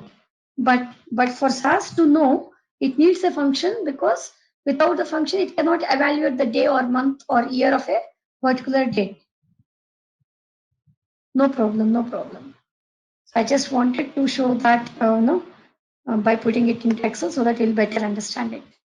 No problem, Madhvi. You are always welcome with all the questions. Yeah, thank you. Ram, any questions? No, Swapna. Actually, from yesterday, class, I have one question. If data line is there in the word date format, how to convert that to date line or date file? Because I tried by keeping data line in word date format. Word date format, okay. So you're saying that But how to convert word date format to Sure, we can do that. So let's say data sample. Yes, Ram?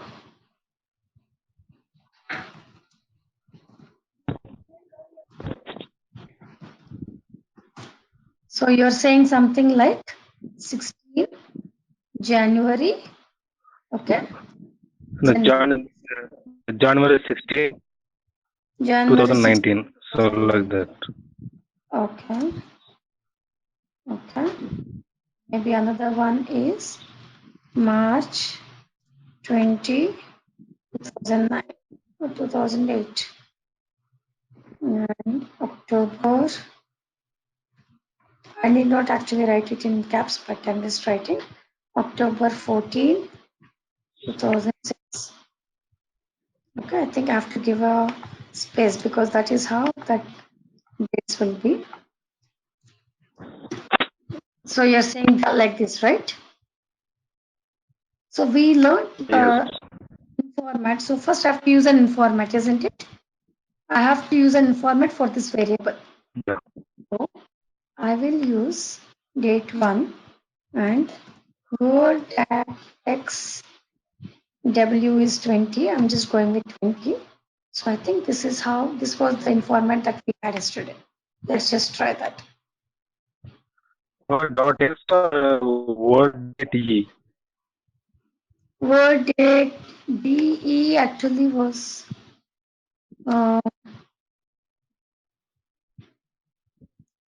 so what did we had yesterday? DATE. E? Word DATE. I use that? Okay, fine. Yeah.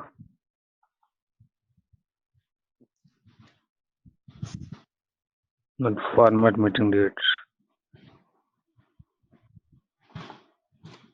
Okay. Let's use this.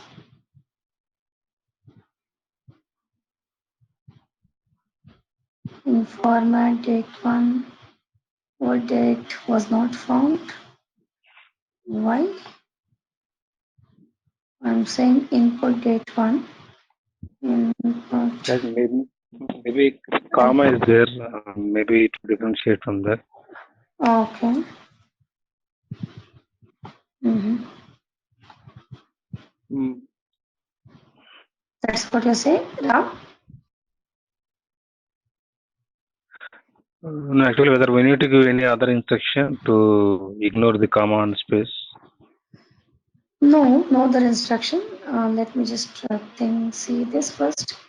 Word date. So what? How did we get the dates here? I don't exactly remember that format, so I'm just checking it. Meeting 2. So this is how we had, right? Actually, We had a from comma. date 9, if you are yeah. So that's fine. Yeah, I can Date have it. by reverse would. Yeah. Okay. June space 18 comma. After comma there is no space, right? Let's try this.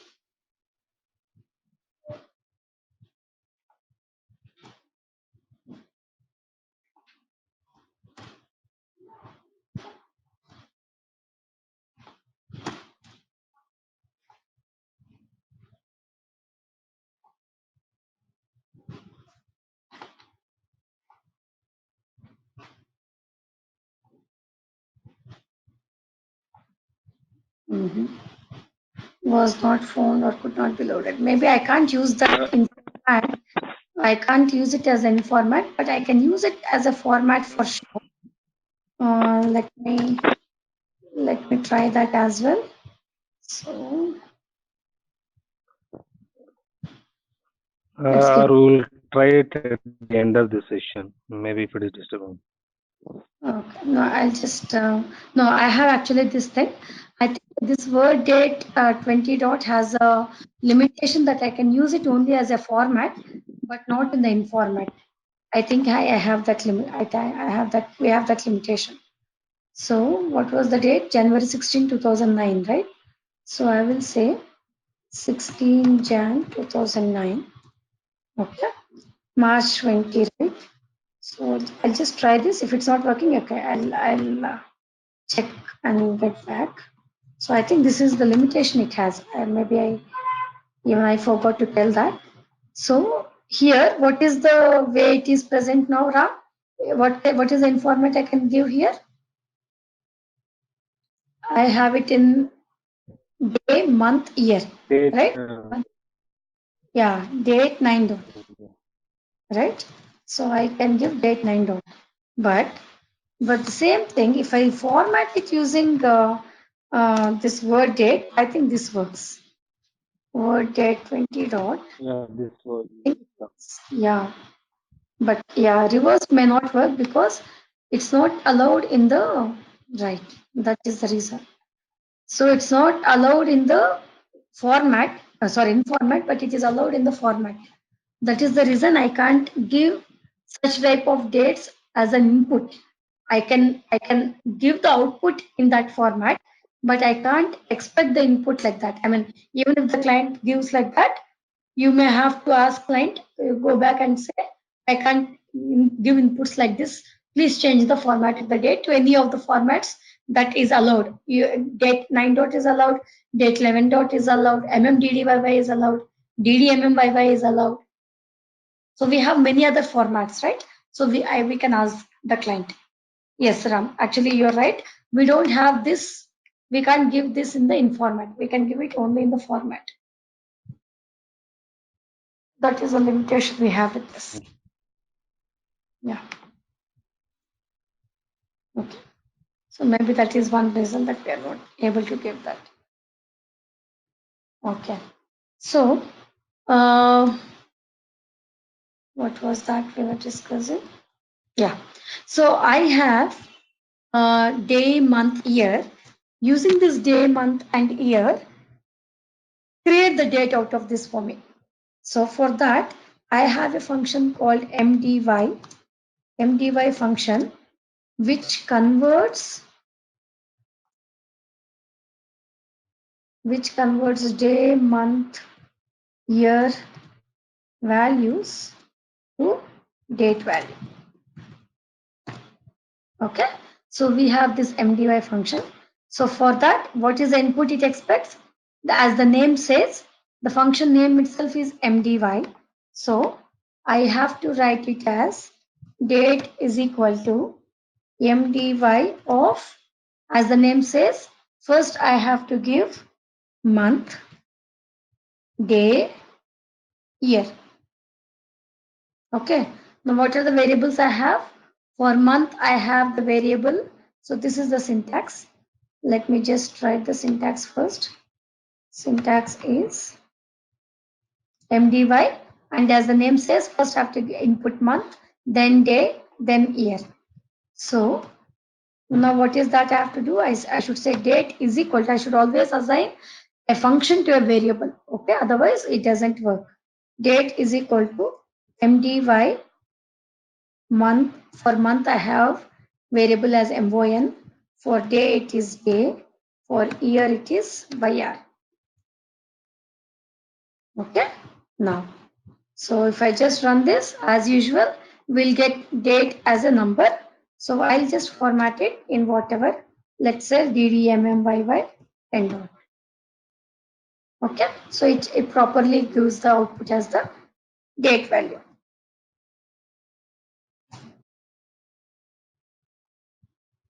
Zero observations.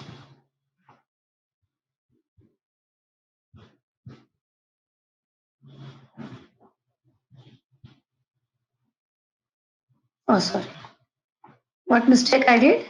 I gave format and I gave the format name also, but I did not mention the variable, right? For which variable I want to format? I want to format for the date variable, isn't it? I did not give the variable name.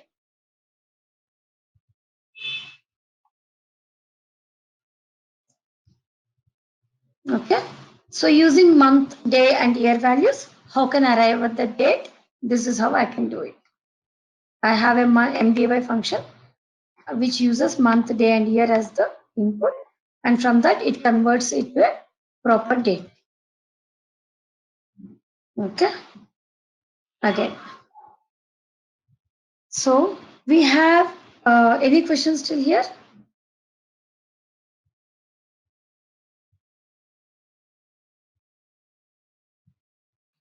Okay, fine. So now I have the input.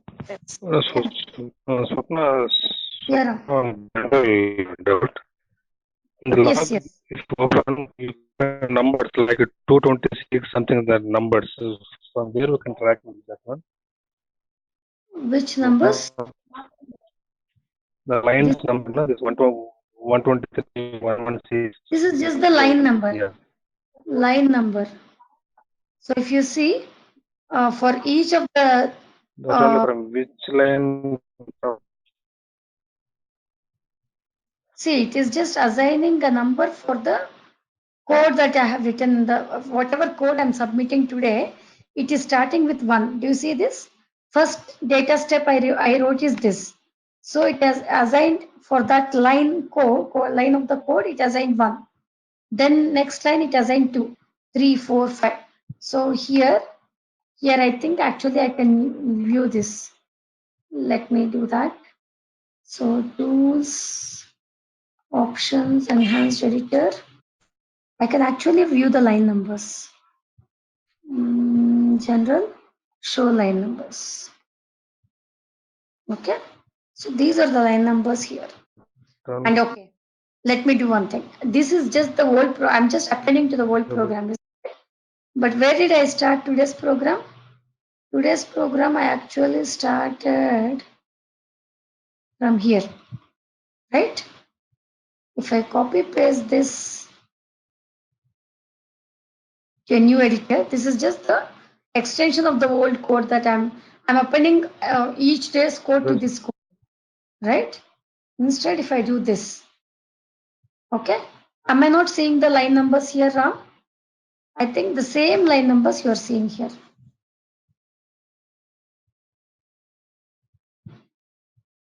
Okay, so something like this. Just the line numbers. It has got nothing to do with the code or with the logic. It is just the line numbers. So whatever code I run again and again, see, I would have run one piece of code maybe 2 to 3 times. Okay. So if you see here, this, let's take an example of data test DTS2. Okay. I realized that I did not write the variable name here. So I actually, what did it do? The moment I ran this, it assigns line numbers to it in sequence. Okay. Earlier number, it stopped at 1 or 2. Maybe it has taken these nodes as 103, 104, and then it has put 105, just the line number. And here, what did I do? I realized that I did an error. I did not write the variable name. So I wrote the format statement with the variable name. So for even if it is the same data step, it has just assigned the line numbers. That's it. So after 115, I'm seeing 116.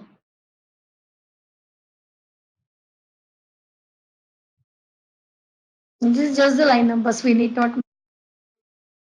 It has got nothing to do with the code. Okay.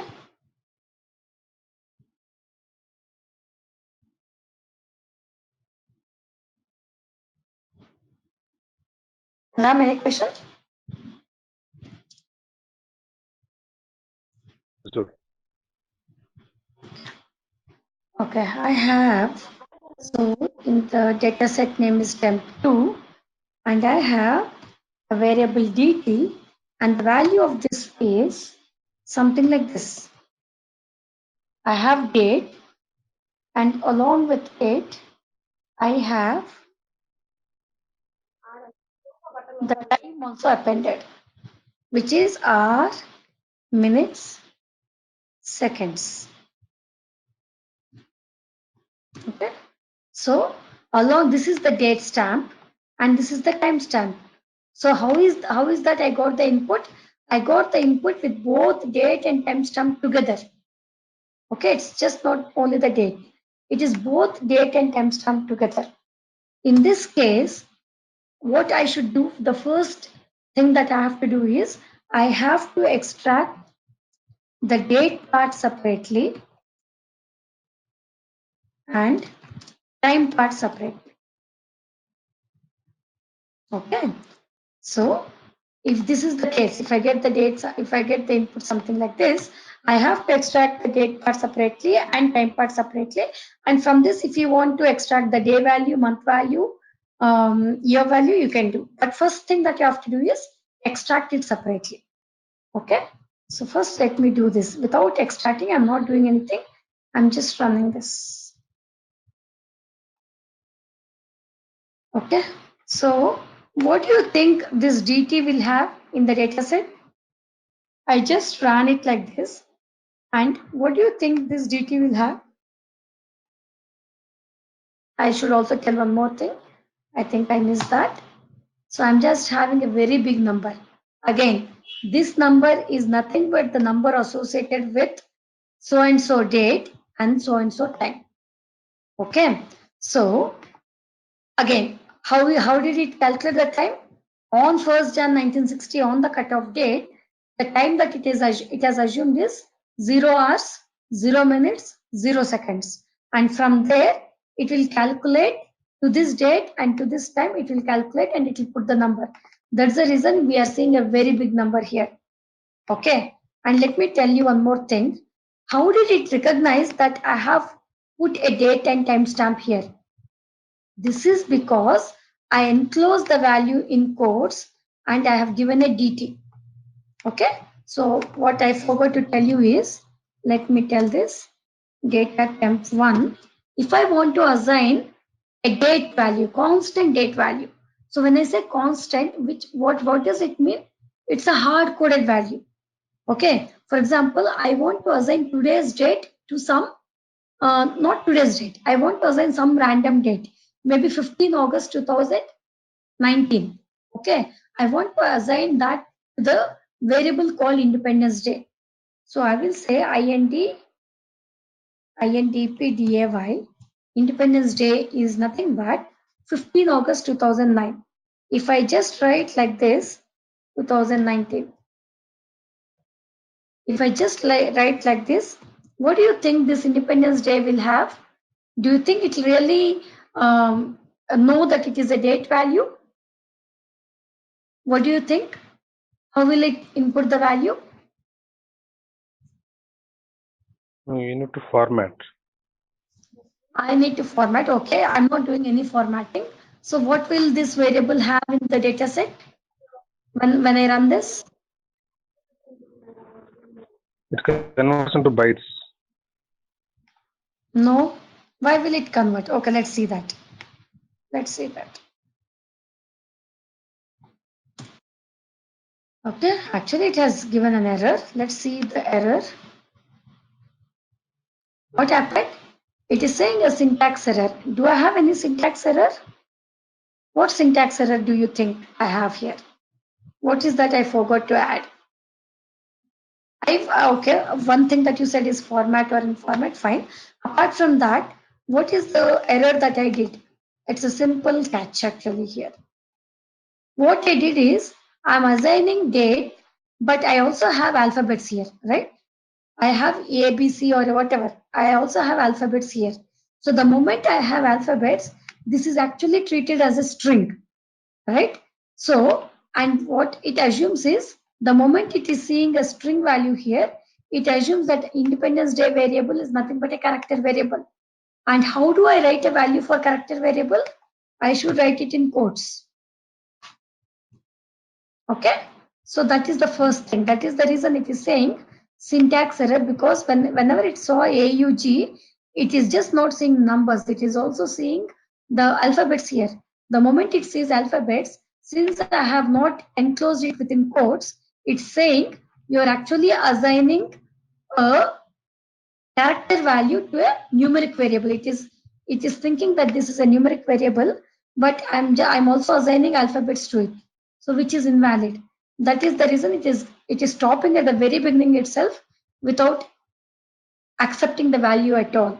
So okay, now I realized my mistake.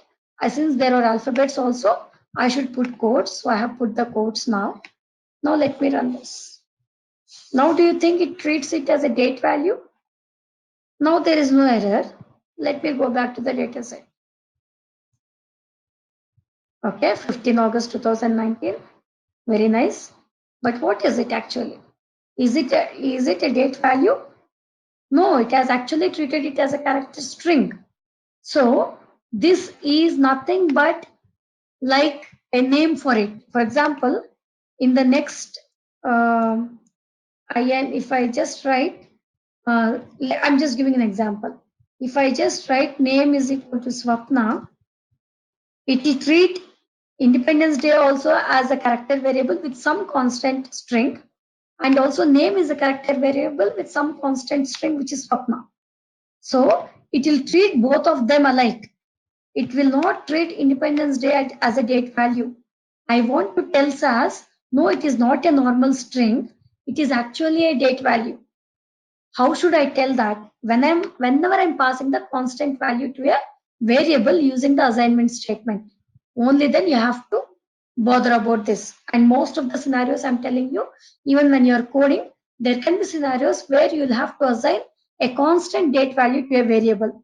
How can we do that is write the date, enclose it within quotes. You can use date 7 dot or date 9 dot. The restriction is use when assigning constant date value to a variable,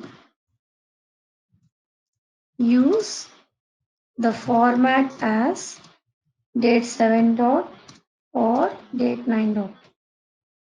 Format in the sense, use it, write in that way. Write the value of that in that format. That's what I mean to say. I'm not telling about the format statement here. Okay, now let's see the difference. No error. Or now do you see it as a number? Now what actually happened is it has treated Independence Day as a date value, and that's the reason it has actually you input it as a numeric variable, And what is the value it has given? It is just the number of days from 1st Jan 1960 to the day that to the 15 August 2019. Just the count of number of days. Now check that.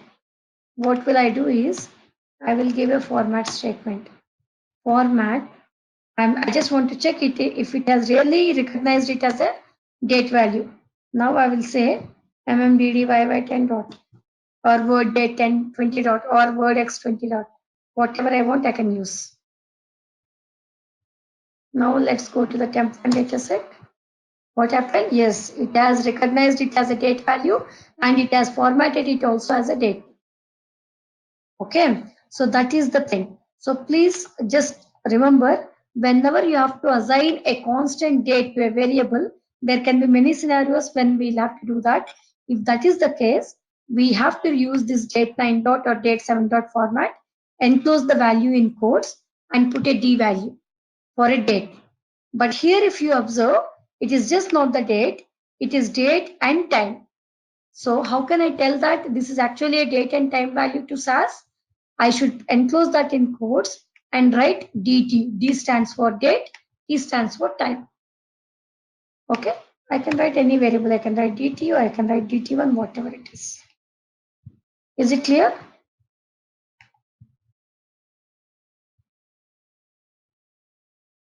Well, now we were using data lines. So we never got this problem. But now I want to assign a constant date, only one date. So I'll not use data lines, but instead I'll use an assignment statement. If I use an assignment statement, if I want to assign the date, this is how I have to write. And if I want to use an assignment statement to assign a date type value, this is how we have to use in SAS. Otherwise, SAS will not recognize it as a date. Okay. Now, so extract the date and time part separately. To extract the date from this value, I have a function called date part.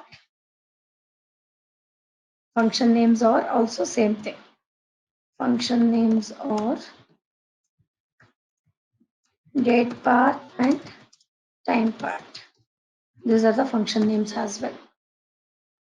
So I will say date is equal to date part of, again I'll have a argument here, date part of what variable?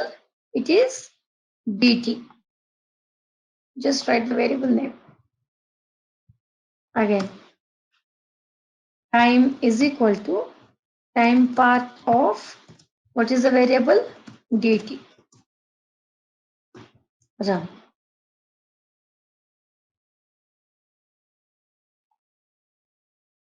So if you see temp2, so this is how it is. Date is 21428, time is this value.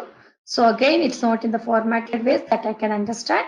So what I do is, I will say format date, let me use word date 20 dot, and for time, I can use time 8 dot, I have time, what all we used, time 6 dot, time 8 dot, time 10 dot. We have others, many other formats, so I can use any format for this. So if I see time AM PM, yes, we also learned that. So is it fine now? What is the date I assigned? I assigned September 1, 2018, and the time is 4 hours, 4 minutes, 45 seconds. So that is what I'm getting. September 1, 2018, 4 hours, 4 minutes, 45 seconds. Okay. So this is the way that you have to assign if you want to assign a date value to a variable without using data lines. If you want to do it using just an assignment statement. Clear? Any questions?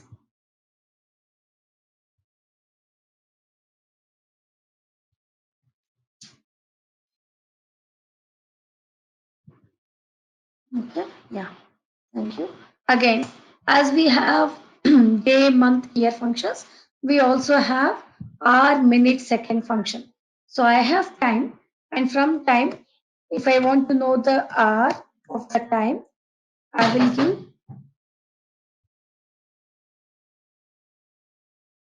Okay. So if I want to know R, what is the R of this time? I have an R function again. R of, what is the variable? Time variable. Again, if I want to know the minute, R minute of time variable.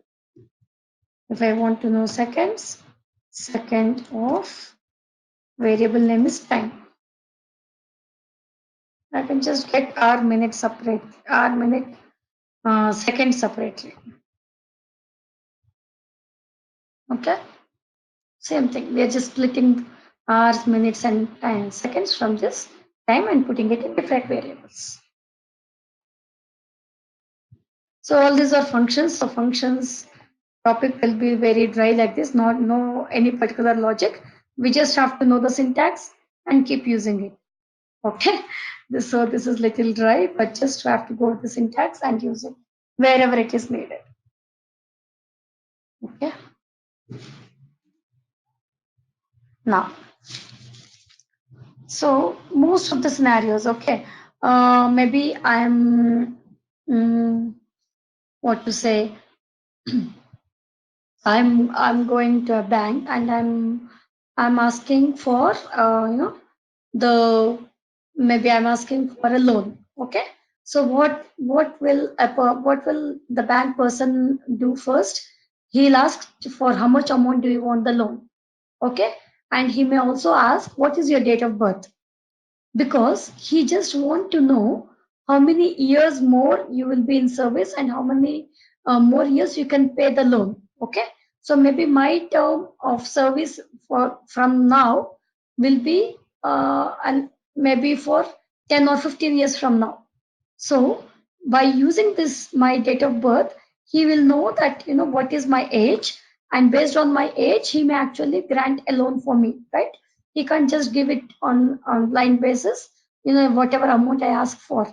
He'll actually calculate so many things. What is my gross income and what is my age and how much will I be able to pay the EMI and all these things.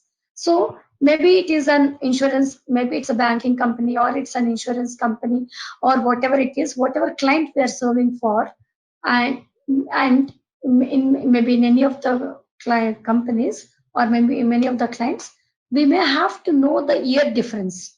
Okay, my date of birth is so and today's date is so and so. What is the age of mine? Okay, I mean as of today, or I maybe I what to say, I have taken the insurance on so and so year and it will expire on so and so year. What is the number of years difference? So maybe like that. Okay. So for that we actually have a very function called diff, which is nothing but year difference. Diff function to calculate the difference of dates. Okay. Yeah. So let's take, I have data set name is maybe BRTH.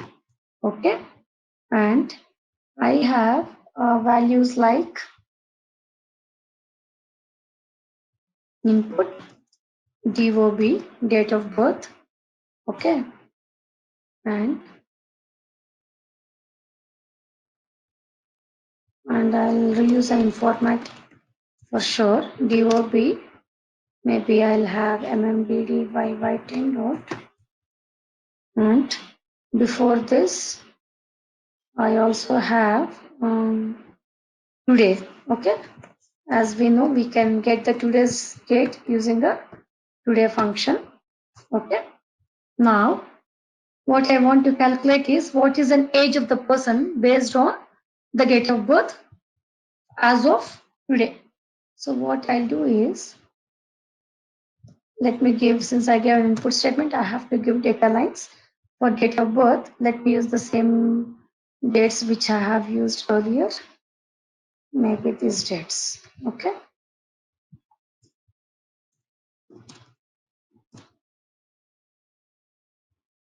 Okay, so this I have. Let's first run this. And also please note here the today's date is okay. Did you observe the error, the issue that I have, the issue that I'm facing here? Can you remove the line numbers in the code? You want in the code, Ram? Yeah, I can take it off. Yeah.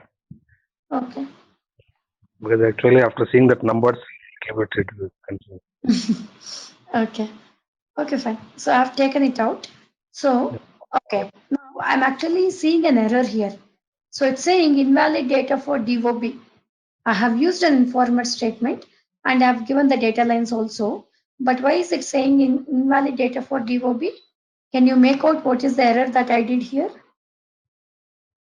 What is the, I actually, while writing the code, actually I did some mistake. So can you catch what is? It's not 10. MMDDY is not 10. It's more than 4. It's more than 10. It's, I think, 11. Yeah, and also if you observe, this is actually date 11 dot format, isn't it? So date 11 dot format will Yes. be like here. I should have given date 11 dot, or since I gave it as mmddy by 10 dot for 16 November 2009, I should have written 11/16/2009. Whatever input I passed is not matching with the date informant that I have declared. Now 21 December, right? So it is MMDD, right? December is 12. 21 is the date. 2007. Again, 19 September. September is 9. So 19 is the date. 2015. I should have passed the data like this. Since I passed it wrong, so whatever informant I gave and whatever date we use P for slash in date. No, P is for period. P is for period. For slash, you can just give it as mmddy by 10 dot. Okay. So that is the reason I had an error. So if you use a wrong informant, if your data and whatever informant you are passing is not matching, because what is the informant? Informant is to read. So whatever dates you gave, informant helps you to read in that format. But whatever informant you gave and the data, whatever you gave is not matching, you will get that invalid data error. Obvious, right? So now I have today. Okay, now again, if you know what is the issue that we have, today's date is actually 2014 date, right? So let me format it.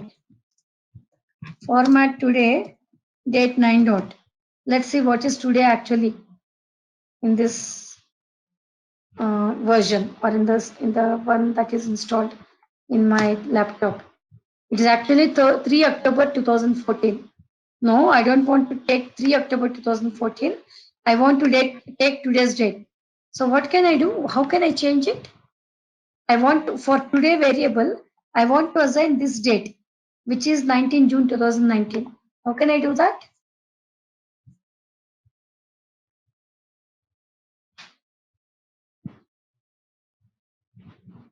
So my question is, for today variable, I just want to assign today's date, which is nothing but 19 June. How can I do that without using the function? If I use the function, it is actually going to 2014 year because that is the SAS installed, what to say, date, or that is the default date that we may have to use for this version that we have, for this license that we have. So how can I assign today's date? What's the other way? No clue? So what should I do? I should put in single quotes.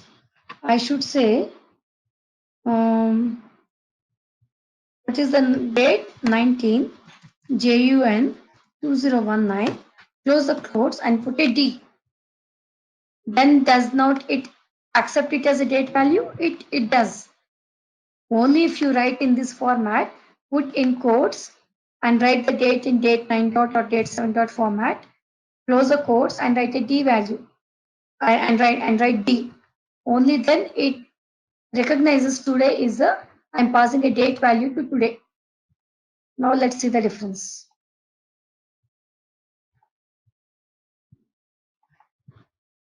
Now everywhere it is 19 June 2019 because today's date is 19 June 2019. Okay, now what is that I said? Year diff will actually calculate the difference of dates and it puts the number of years. What is the year difference? Difference of dates by counting the number of years that has passed by. So now I will say I'll first assign this to a variable diff1 is equal to yr diff.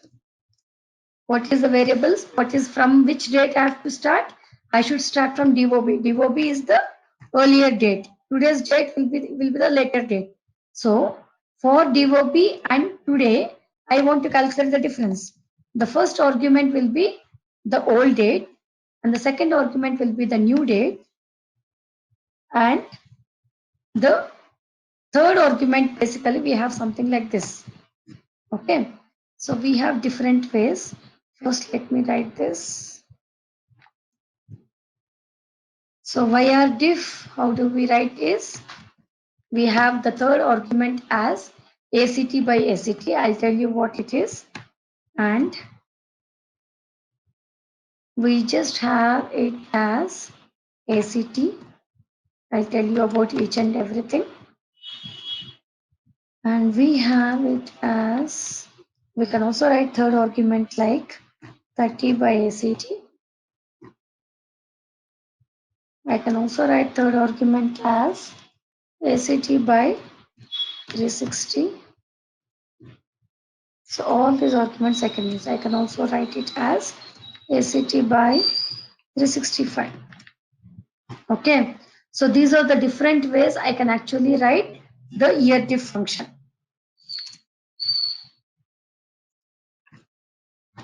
Okay. Now I'm first using this. Okay. When I use this, what it means is, while calculating the difference, it considers the exact number of days. That means the numerator is actually month. Okay. The numerator is actual number of days for month and denominator is a default number of days in a year. Okay. So when I say ACT by ACT, what it does is basically numerator is always, let me write here, numerator is number of days in a month and denominator is for any argument here, for any third argument here, this is how it is actually set. It is number of days in a year. Okay, this is how it is actually defined. So when I say ACT by ACT, what it means is take the actual number of days in a particular month. For example, when I'm actually calculating the difference, I will have to pass through all the dates from this date of birth to this 19 June 2019, right? When I'm passing through all these dates, what it is telling is when you are calculating the difference, you take actuals. When I say actuals, what it means is if it is January, take the number of days as 31. If it is Feb, take the number of days as 28 until and unless it's a leap year. If it is a leap year, take as 29. And for March, take 31, April 30, and so on. Again, for denominator, take the number of days always as 365 standard. When I give the argument, the third argument as ACT by ACT. Now let's observe the difference for everything. Now for another diff2 variable, I'm using yr diff.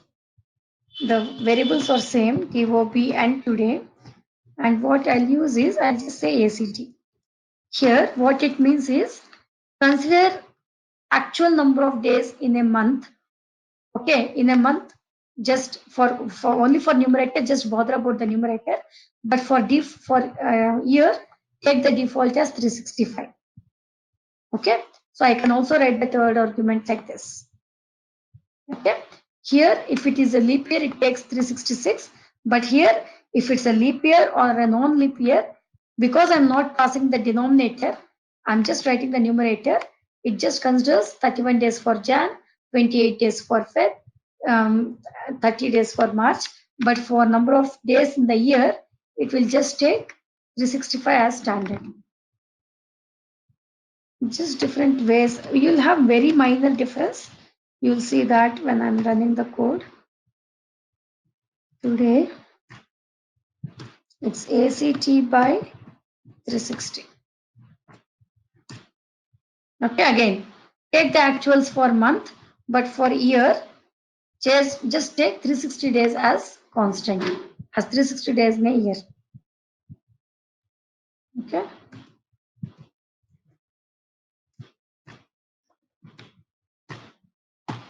ACT by 265. So just different arguments that we have. Let's see the difference. It just gives the difference, okay? Difference in number of years. It's just a standard. See, it is not 360 days in a year for sure, Madhvi. So if the client says don't go with 365, just go with 360. Maybe the 5 days he is just excluding from the total number of days in a year. Maybe because of holidays or maybe because of that is his wish. If the client says take the default as 360 days in a year, not 365. Yeah. Then we go with that. Okay, I have an error. Sorry, I wrote it as YEDIF. I should have written as YRDIF.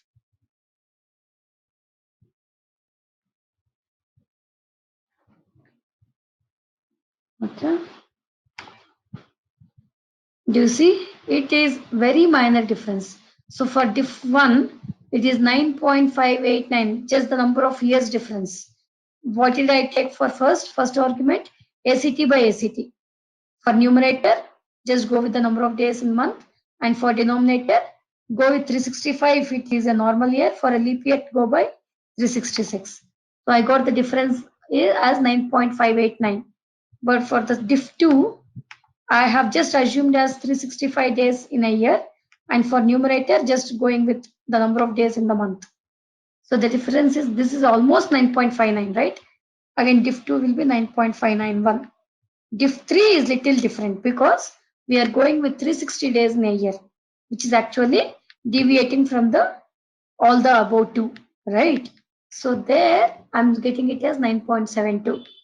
Again, fourth one I just considered as ACT by 365, so it is just 9.59. Okay, very minor difference you'll have. Just that these are the available options which we can choose any one of those. So this is how, if you want to arrive at the age of a person, just using his date of birth and today's date, you can use this YRDIF function. Okay, any questions till here? So we have covered some functions today. I actually thought of starting with creation of user-defined formats as well, but I couldn't do it. So not a problem. I'll start with user-defined formats tomorrow. Any other questions before we end today's call?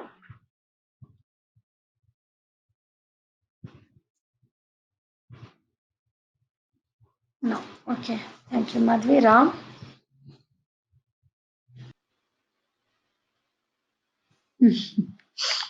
Yeah, just we have to remember the syntax of the functions.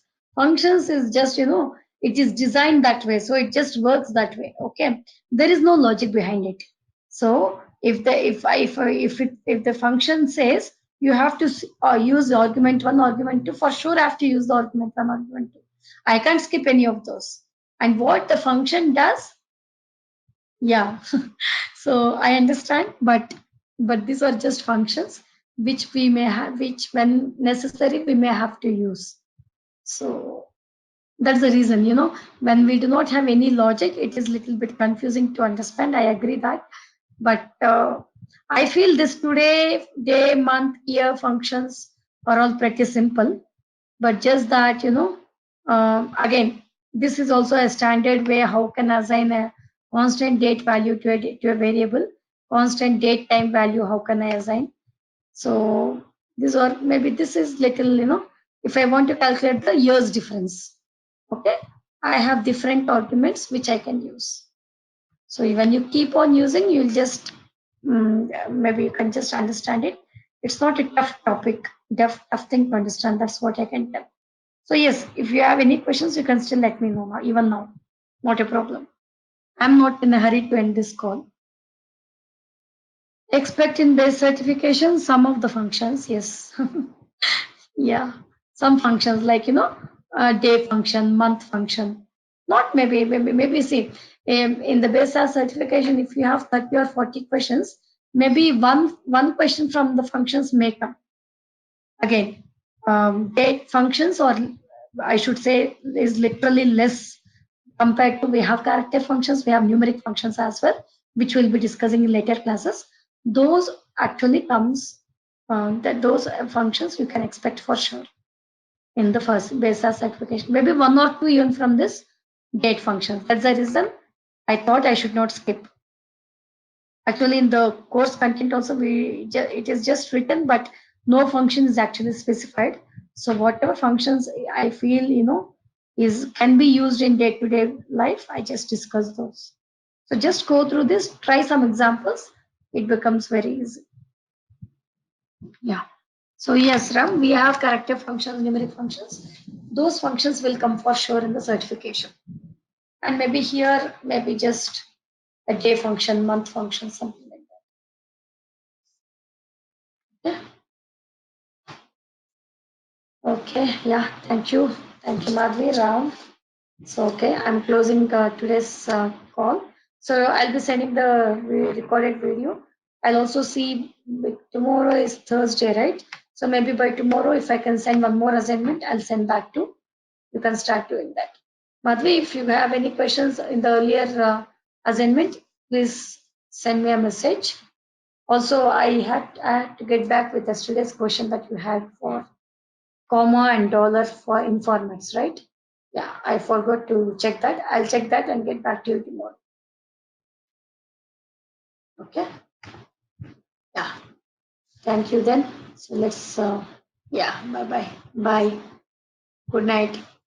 Have a nice day, Madhvi. Bye bye.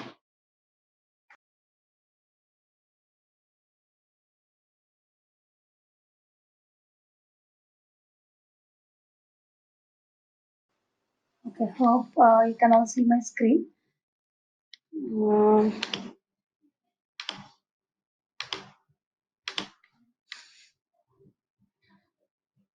So we ended with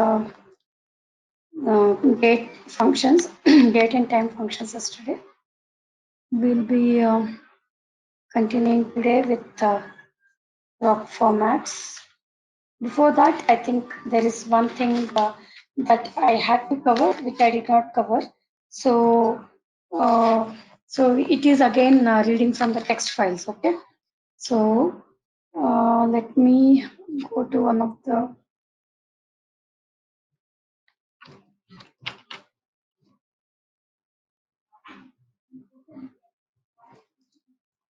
Okay. So we know that we were actually reading this data file. So let me just put it down as well.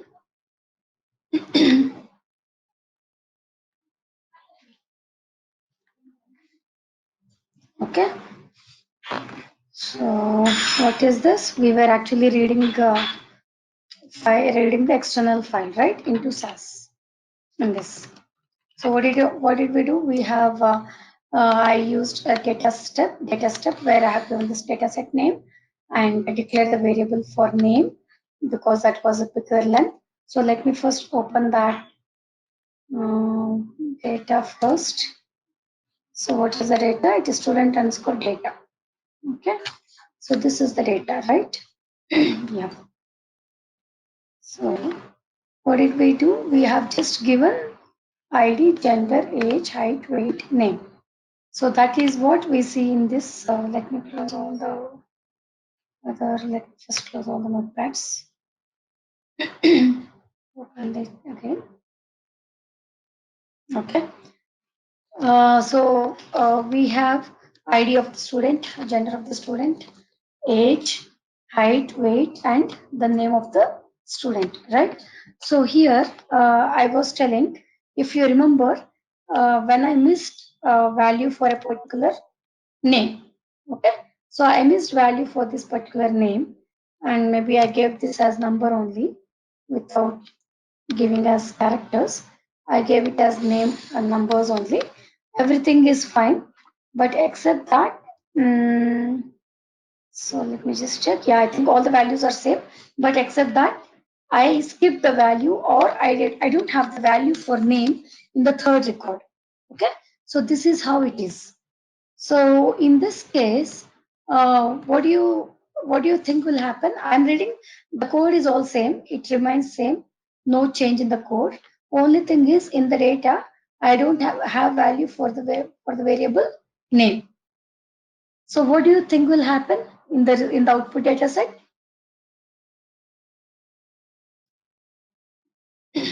Blank, not read. So you're saying in the third record the name will be blank. Yeah. Okay. So any other thoughts, Sandeep and Madhavi? It should be blank only. Okay. It may take 104 exactly, right, Madhvi? So you're telling that it will be blank, but what happens when it is blank is what is the default behavior of SAS? Whenever it sees a value as blank, so if, for example, if it has seen the value of gender as blank here in the third record, what it does, it tries to fetch this value. Okay. And again, if this value is blank, it may try to fetch this value. So like that, it just goes value by value and it tries to fetch this value. But here, the missing value is actually at the end of the record, right? So we don't have value at the end of the record in this in this record, especially for third record. So what will happen? It actually goes and fetches 104 for the value for the variable name for the third record. Now what will happen? What are the, let me just bring it down. What are the variables I have? I have ID. So it will, for the third record, it will take ID as 103, gender as F, age as 45, height as 189, weight as 80. And since it could not find the value of name, what used to happen if you remember from the earlier sessions, it will actually pick the value of 104 for name. And remember, name here is a character variable. So it will accept numbers as well. It will not search only for characters. It will accept numbers as well and it will fetch 104. And what it does, it has found values for all the variables in the input statement. So it will skip the whole record. It will not read all of this. What happens in the 103 record, it will put value of name as 104. And since it has read 104 and now all the variables are over, it skips the entire record and the next iteration it just goes to 105. Okay, this used to happen. So if we just recollect, this used to happen. Now let me also show you that. I'll just save this file. I save the file. Let me click on the run man button. You don't see F3 clicking, so let me click the run man button. Okay. So do you see, did you see, you don't see any data error as such. But what happens, it read 5 records from the file, student_data.txt. And then what happened, if you see the note, SAS went to a new line when input statement reached past the end of a line. So this means actually the input statement has 5 variables. So it will actually fetch for 5 values, it will actually see if the 5 values are present or not for the variables. But since it did not find, what did it do? It went to the new line. SAS went to new line when input statement reached past the end of a line. Since it could not find values for all the variables, it went to new line to pick the data. So let's see what happens. Instead of getting 5, you will get only 4 observations. Variables are fine, it will not change the variables, but you'll get 4 observations. Let's open the data set. Did you see this? In the third record, it has put name as 104. Okay, and ID, other values are okay, but except for name. This is because this is the default behavior of SAS. What happens is when it actually does not find value for any of the variable, any variable which is exactly at the last. Okay, even if it is not finding it in the middle, also it will do the same thing. But at least if it does not find in the middle, it tries to fetch the next available value. But if it is not finding value at last, what happens is it actually jumps to next action will be it jumps to the next record and puts the available value. Okay, so what happens? That is the reason you are actually seeing the unexpected data. So getting the ID value in name is actually unexpected. This is not what we want, right? So this is the default behavior of SAS, which is called flow over. Let me write. The default behavior of SAS is flow over.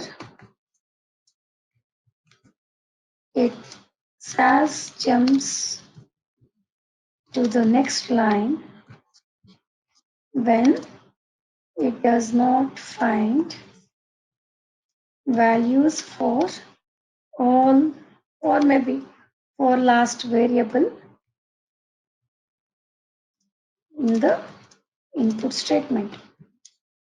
So this happens exactly when the sorry, I was about to say something. So this happens when actually there is a missing value for the last variable. Maybe it is from the input file, maybe it's from the data lines. Everywhere it is the same. It does not change for data lines. It doesn't change for data text file. Okay. So what do we do? But there can be so many situations where I can find a missing value, right? Not that I'll get the data field for all variables, all values for all the records. That's not the case. There can be scenarios where there can be missing data also. In this case, what we should do is to, so below is the example. Below code is the example of flow. Okay. So let me put this comment at last. Fine. Now, what I'll do is I will use, there is an option called in-file option. Please remember, it's an in-file option. When the moment I say in-file option, what should I do? I should give this after I declare the file. Before the semicolon, I should give that option. That is the reason I am saying it as an in-file option, which means I should give it in the in-file statement at last. Okay. Now, so yeah.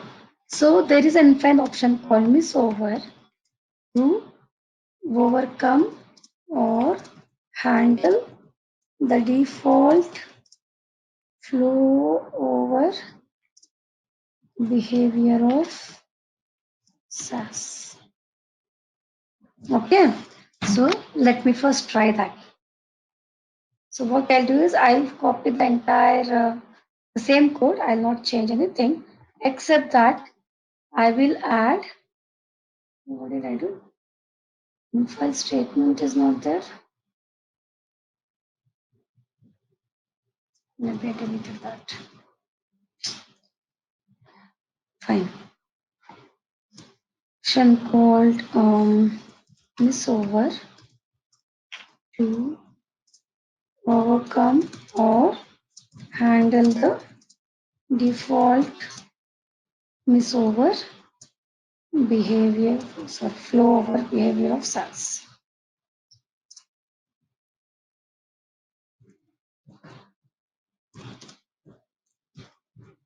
Okay, so what I'll do is I'll copy the entire code without changing anything, except that I will add the option. As I said, it's an infile option. So after I write infile keyword, then I mention the file name and the file path and file name.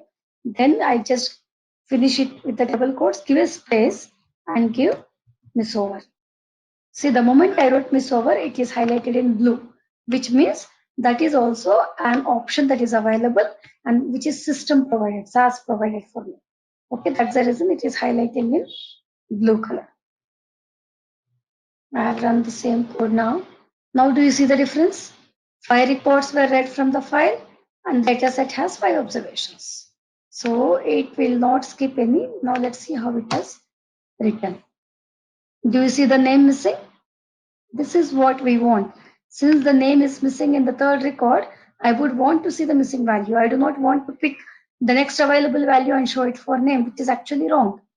So when something is missing, show it as missing. So that is what we are telling. So how do we handle that such a behavior? We handle that using a miss over infile option. Please remember, we will encounter multiple scenarios like this when we are actually dealing with the raw data, and you cannot write maybe many of the infile statements without a miss over option. And also remember, this is a guaranteed interview question. Okay, so there will be no interview without this question. Any questions here? Okay. If you have 2 to 3 gaps, does it accept all the missing values? So when you say 2 to 3 gaps, you are saying, so, okay, can you tell me for which variables, Madhvi? So maybe you're saying that will miss more than one missing value. Does it accept all the missing values? Yeah, it will accept. Maybe I did not get your question properly. So you're saying, let me also miss the value for height and weight. Is that what you're saying? I mean, if we have any other missing values in the other observations also, does it still accept? Like if we have a very big data, it has so many variables, right? Okay. So if it gets, for example, if in a hundreds of data set, if it 10 values are missing, does it still accept like all the missing values with the just missed over statement? Yes, right. So let's also try one more scenario wherein I miss the data for the fifth record, or let me say for fourth record. I miss the value for height. Also, I miss the value for name. Okay, so I'm missing 2 values here. We can try with our small data itself. Now let's see. I still run that. So I still have 5 observations. Now let me go to the data set. Okay, so what happened in the third record? Name is missing, fine. In the fourth record, I have value for ID, I have value for gender. So 104 M, fine. 33, yes, 33. 60, 64. It has taken for height. Okay, maybe because that I did not have multiple missing values.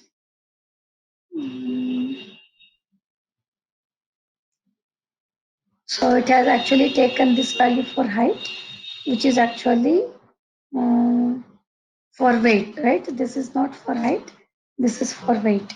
So one missing value, so another missing value. Maybe I did not put sufficient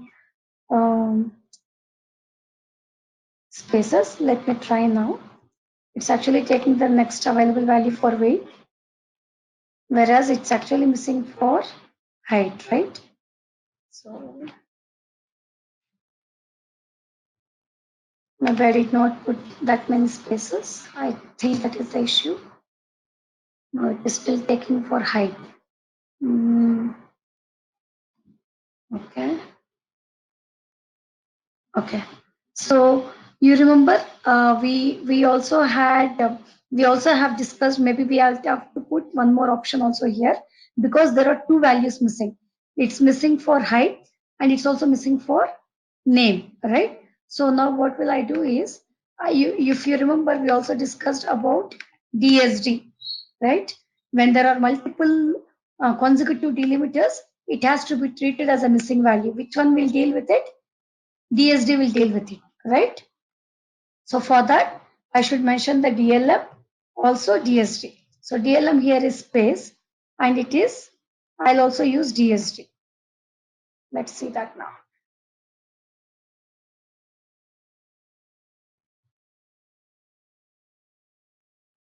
Now,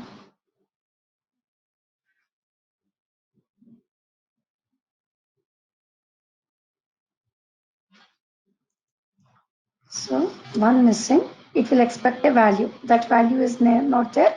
So one more missing. Again, one missing and the value. Okay. You see, if it is with any other delimiter, it will be very clear. Since it is space here, we have actually, I mean, we are not able to, I'm not able to make out how many spaces I should put.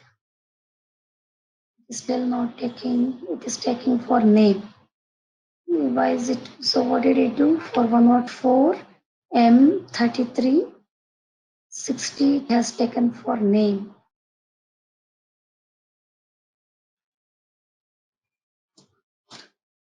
Only two delimiters.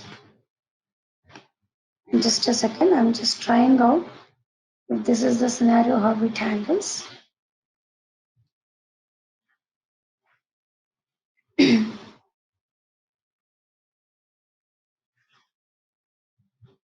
Is it fine now?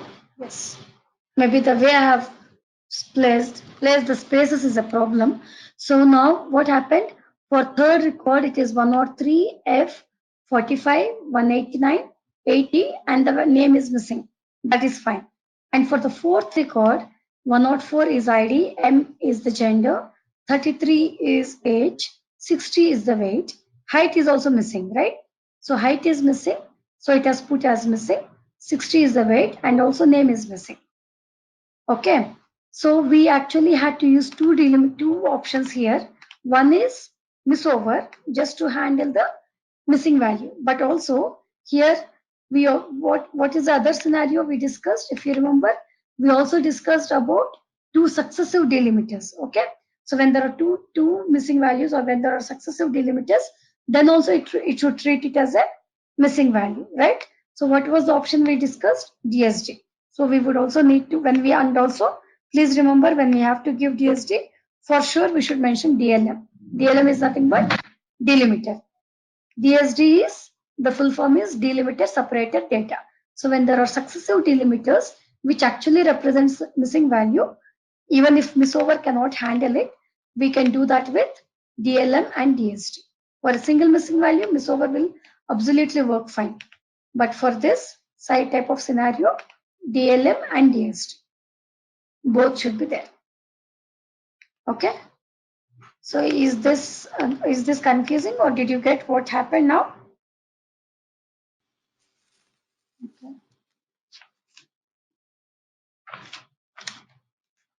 Okay. So this flow over, miss over, that's the reason the main, whatever in file options we discuss, all of those are very much used in day-to-day life, and we have to make sure that we understand them thoroughly, and it will also be an interview question. So that is the reason we should always understand it properly, and since it's also used day by in the day-to-day life, it's very important to understand. So these two things I missed, and one more thing is, let me close this. Now I'm saying I have values like this, maybe for a phone number or a zip code, whatever it is. Okay.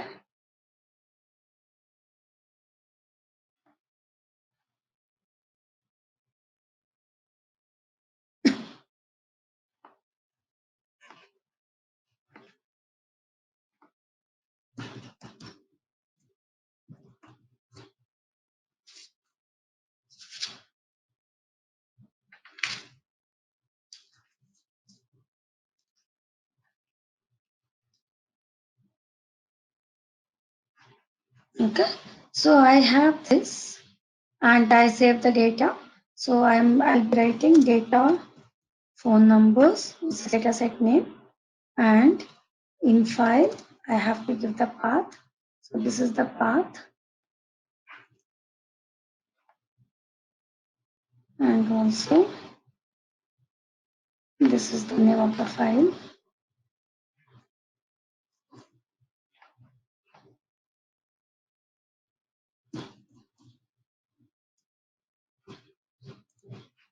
And input I will say number, and I'll be using, I'll write @1 and number $5 dot. So what happened here? So what is this I gave? In the first record, I just have the value as 1. Second record as I have as 2, 2, 3, 3, 3, 4, 4, 4. And in the fifth record, I have 5, 5, 5. Since I have to accommodate maximum length, right? So if I just give 1 byte of length, it will just fetch only 1 byte for every record. For first record 1, second record 2, third record 3, fourth record 4, fifth record 5. So it will just fetch 1 byte. So to be on safer side, I'll give a bigger length. Okay. So in this case, let's see how it actually works. Okay. Let's see if it reads it properly or it doesn't read properly. Okay. Yes. So this is the data set. What happened? So I'm actually expecting 5 records, which is 1 in the first record, 2, 2, 3, 3, 3, 4, 4, 4, 4, 5, 5, 5, 5. So what happened here? So if we go to the log, again in the log, do you see this? It's the same thing. SAS went to a new line when input statement reached past the end of a line. Here it's not missing, but what happened here is, let me open the code and also the data. So what happened, I said, it is actually starting at the first column and it's occupying a width of 5 columns or 5 bytes. So to be on safer side, not to lose the big data, I gave 5 bytes. If I don't give that, I'll be losing this data. But here what happened? It's actually looking for 5 bytes. Here it did not find 5 bytes. Okay. And then, so what did it do? It went down and it fetched only 2, 2. There it will not check if it is there, if it's 5 bytes or not. It will just pick it. Then again, what happened? It came to the third record. Again, this is not 5 bytes. So it will just jump down and it will pick the available value, which is 444. So that is the reason you see in the second record 444. And then after that record is over, it comes down and it moves to the last record, which is 5 bytes. Oh yeah, it is 5 bytes. So it picks that properly. But what happened? This way, I'm actually losing 2 records, isn't it? I'm losing 1 and I'm also losing 333. Okay. So this is the scenario, and I just have only 5 records, that's fine. But if I have hundreds of records, maybe because of this issue, if it does not satisfy, if it does not find the length that is declared, it may actually give only 30 to 40 records, which is actually, we don't understand because it does not give any error, but it just gives you a note that something has happened, that SAS went to a new line. So also please remember, this note is actually little dangerous. When you have this, in somewhere or the other, you will be losing the data. Okay, so to handle this type of scenario, when the whatever variable you declare, even though it has the specified length or not, even if it's there or if it is not there, still you want to read it properly. So we have an in-file option called trunc over.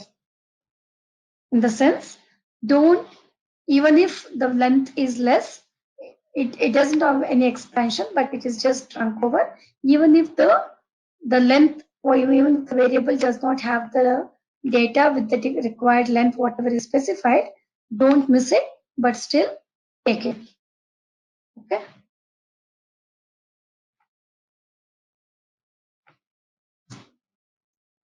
Now did it read properly? So this comes in the scenario only in this type of scenarios. But generally, we'll have this misover being used more and more frequently. But maybe if you get this type of data where actually the length of value for the same variable is varying from one record to another record, and you see that there are missing records, so what you should do is you should use an option of trunk over. Okay, again, this is an infile option. So what are all the infile options we have read till now? Let me just review it once. One is DLM, which means you just mention what is the delimiter in your file using DLM option. Then we discussed DSD, we discussed misover, flow, trunk over, and what else we discussed? Anything else you recollect?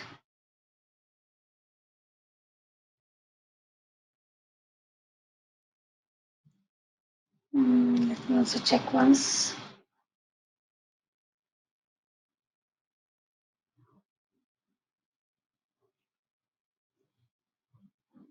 No. So till now we discussed all this, and all these are infile options. So, Sapna can repeat why it has missed out one and third observation. Okay. So what happened is, so this is the way I declared, right, Ram? So what happened is I am seeing this maybe as a column input. I am just having one value, so you may not really see it as a column input, but I know that this is a column input. So what I did is I started with the formatted input style. Okay. I said start from the first column and read the variable number and give a length of 5 bytes to it, because if you observe, the last value actually is occupying 5 bytes, right? So to accommodate the maximum length, I have to give a maximum length. Otherwise, I'll miss out, or there will be truncation in the values for the variable, right? So when this happened, when I don't give trunk over, what happens is first it goes to the first record. What is the variable? Number is the variable. What is the length I declared? And what did I say? I asked it to pick 5 bytes. It did not find 5 bytes in the first record. It just found 1 byte. So what happens is it jumps to next record and picks this value. It will not, when it jumps to the next record, it will actually not do the check of length. It just picks the value. That is the behavior of SAS. Okay. And again, now it is the turn of third record. Again, how many bytes are there? Only 3 bytes. What is that I asked to fetch? I asked to fetch 5 bytes. No, it did not find 5 bytes. So it will scroll to the next record. Okay, and just picks this value.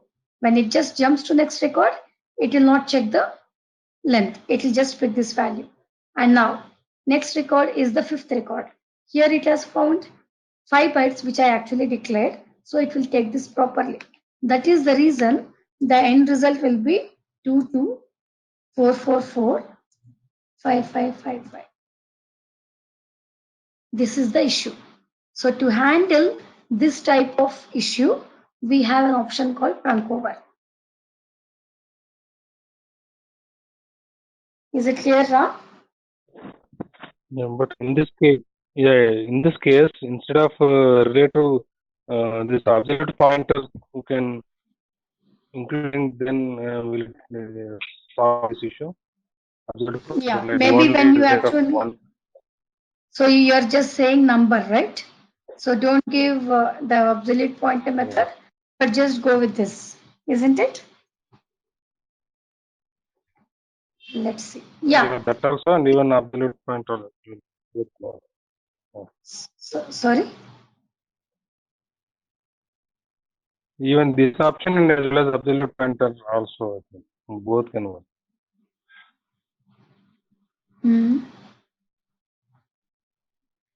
Or maybe I don't get you. Sorry again. No, with this option as well as absolute pointer method also will work same, right? In this case. Yes, right. I think it will work here also. So let's just check that. I have taken out that and I just said number. Okay. and I'll say dollar. I'm declaring it phone number. I'm actually making it a character variable because I'll not perform any mathematical operations on that. So I go ahead and declare it as a character variable. Okay. So let's see in this case. I think in this case it will work fine. But when you use an absolute pointer method, you will have the issue. Yes, in this case it works fine. Do you see this? It works fine.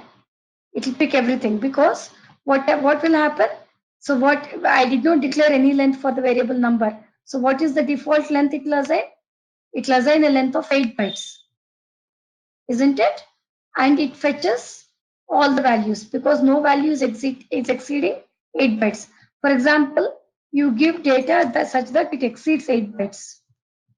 Okay, 777 8888 99999. So maybe I give something like this. Then what will happen? It will truncate till 8 characters. So until and unless it is equal to or less than 8 characters, it works fine. But if it exceeds 8 characters, what happens is it will truncate. This is a rare scenario. That's what I'm saying. This is a rare scenario. But in this scenario also, we should be able to read it. Do you see this? Actually, if you see the length, it's just 8 characters. And how many nines I have put here? 1, 2, 3, 4, 5, 6, 7, 8, 9, 10 nines. But if you see here, 1, 2, 3, 4, 5, 6, 7, 8. Only 8 nines you'll see because of the truncation, because of the default 8 characters. So that's why what can I do? Let me give the length. Length number dollar maybe 10 dot. I'm assigning the length. Even in this case, it will work fine. Yeah, 9 observations. Yes, it will work fine. But if at all you go with the absolute pointer method, where I'm telling fetch fetch 5 bytes, okay, as we did earlier. Let me go and just write as the absolute pointer method. I say input at the rate 1 number dollar 9 dot, or how many numbers I saw here? 10, right? 10 nines. So I just to accommodate the maximum length, I don't give the length because I know the length will be assigned through the input statement only in the absolute pointer method. And if at all the data, rest of the data is all also column input. I don't have values for other variables, but if there are other 5 to 10 variables and every variable is actually placed in starting in the same column. So what do? I generally go with absolute pointer method or column input method. In that case, what happens? There you will face this problem. Until and unless you don't use trunk over, this issue will not resolve. Okay, so this is one type of scenario. I'm not telling you'll get this every time, but this is one such type of scenario which you have to handle. And if you have to handle, we have to use this option. Fine, Ram? Yeah, thank you. Okay, so these are some of the in-file options which was actually not discussed. Okay. Apart from this, I would want to also tell about.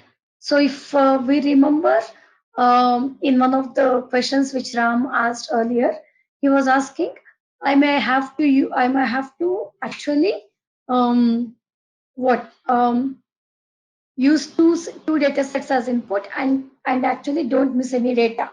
So that time I actually used the set statement. Okay, maybe you don't recollect, but let me tell you, we have something called set statement in SAS. So what it does is it does many things. First thing, it copies data of one data set specified in set statement the data set specified in data statement. Okay, so let me tell you this with an example.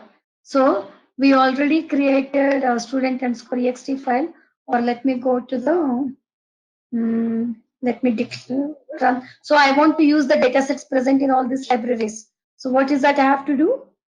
I have to run these libname statements, right? Because if I go back, do I see DEF?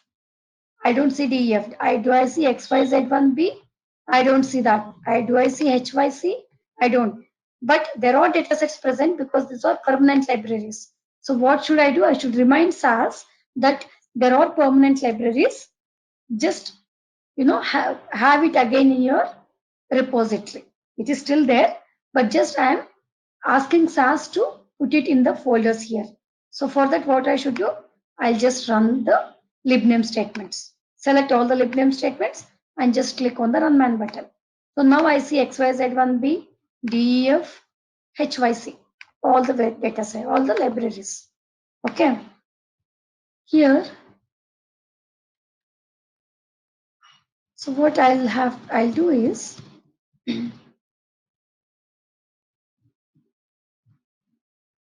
okay.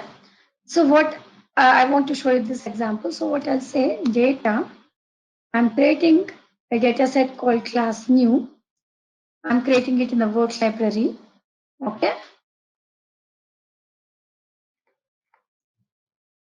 I'll create it in the work library. And what I'll do, I will say set class run. Okay.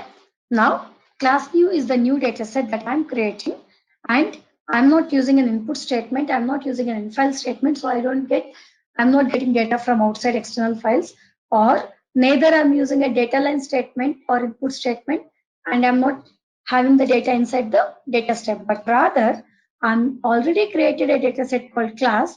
I want to use this as the input for my new data set, which is class new. Okay. So when I already have the data set created, I would want to reuse that, right? Instead of recreating the same data set. So how can I do that? Use a set statement and give the name of the previous data set which you want to use as the input. The moment I run this,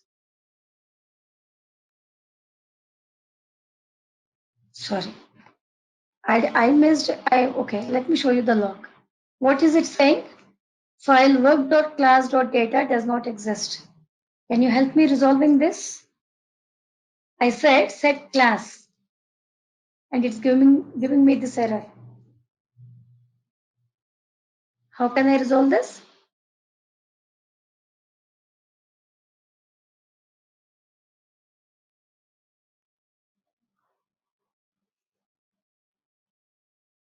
Your inputs, please.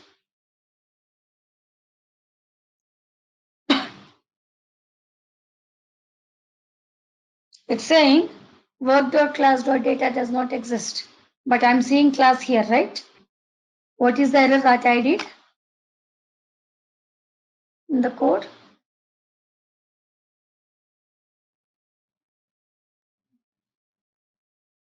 Okay, let me only tell you. I am having this, where am I having this class data set? I'm not having it in work library, but where am I having? I'm having it in DEF, right? When I go back here, I'm seeing so many libraries, and in the work, am I having class?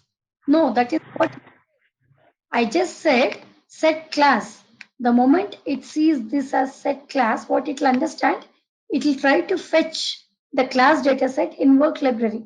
When I don't mention any library, the default library is work. So it will try to fetch the dataset in work library, isn't it? But I'm not having it in work. Rather, I'm having it in the permanent library DEF.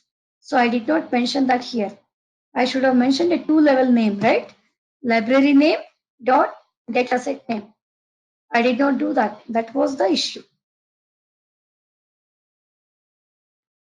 Okay. Now, what is the note you're saying? There were three observations from the dataset def.class. So firstly, it is talking about the set statement. What is it telling? there were 3 observations read from the dataset def.class. So it's saying in the class dataset which is present in def library, there are 3 observations, and the next second note says the dataset work.class new has 3 observations and 3 variables. So what did it do? It just copied the 3 observations of this dataset to another dataset called class new, which I have written in the data statement. Okay, and now where is class new created? Since no library is there at the beginning, it is default created in the work folder or work library. I open the class new. I have ID, name class, 101, Swapna 12, 102, Ram 13, 103, Vihas 4. Let me open the class in the DF library. It will also be same. Okay. So what did we understand? Set statement just copies the contents of the data set. This class, whatever you mentioned in the set statement, the data set present in that set statement to the data set in the data statement. It will just copy and it will just have the same data as we have. And also please note, it will also have the same properties for the variables. So if you go to the work and you look at class new, let's look at the properties. Okay, ID, name, class. For everything it is 888. Let's also look at the class dataset properties.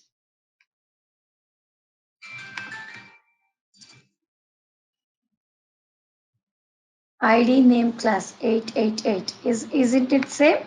This is class new. This is class. It's all same, isn't it? So it will just copy one data set to another data set.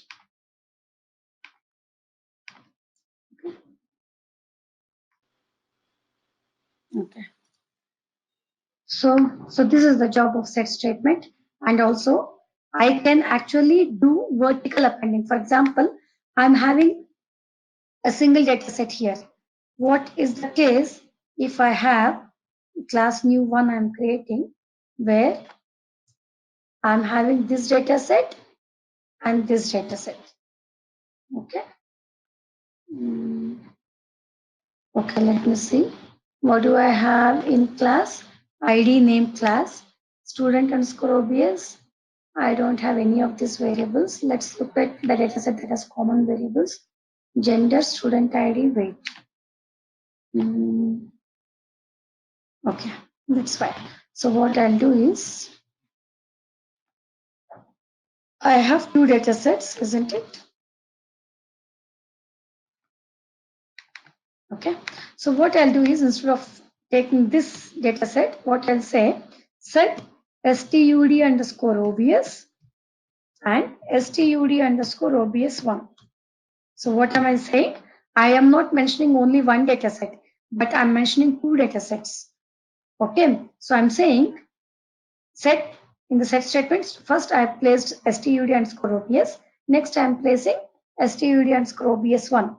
Now what will happen?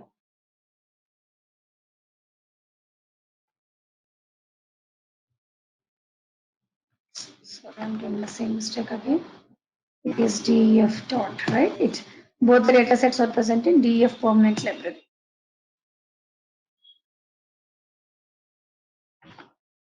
Okay. Now, what is that you're seeing in the log? It says there were 3 observations read from dataset df.student stud underscore OBS. There were 3 observations read from the dataset df.stud underscore OBS1. The dataset work.class new one, which I mentioned here, has 6 observations and 5 variables. So what do we understand from this? It has done the vertical appending. So it will append the second data set, whatever I mentioned here, below the first data set. So it will append the observations of stud underscore OBS1 below the observations of stud underscore OBS. So the first data set will be stud underscore OBS. Below that, stud underscore OBS will come. Okay. So if we look at the class new one, first let's look at stud underscore OBS. What all I have? I have 5 variables: student ID, gender, age, height, weight. students and Scorobius one, I just have gender, student ID, weight. So what will happen? What should it do? For student ID, gender and weight, it should also copy the values of this. Okay, so this value should come below student ID, gender, weight for here. But here I don't have height and I don't have age. So for age and height, it should just have only the first dataset values. Let me open the dataset and show you. Okay, let's see now. So what is the first dataset? So what is that I wrote in the code? First I wrote STD and Scorobius. What did I tell you? First records will be of the first dataset. So in the class new one, first dataset is STD and Scorobius. I'm having 3 records and I have values for all the variables. So the first 3 records, you will have values for all the variables. Okay, and then below that, what will come? This dataset records will come. So what is this dataset? This is the one. Okay, I just have gender, student ID, weight. So if you see, for student ID you will get value, for gender you will get value, but for age and height you will not get value because those variables are not even present in that other dataset, and you will also get for weight. Similarly for second and fourth, fifth and sixth record. Did you understand? If you have all the variables same, you will get values for both the data sets. If you have all the variables same, you will get values for all the variables in all the records. But if any data set does not have values for any variable, those variables will just have missing values. If they don't have those variables, it will be just missing in the when after it has appended. But if it is having different variable name in second data set, then will that different variable will appear in the common header? Yes. Yes. So now let's say, just to show this first, I have given this example.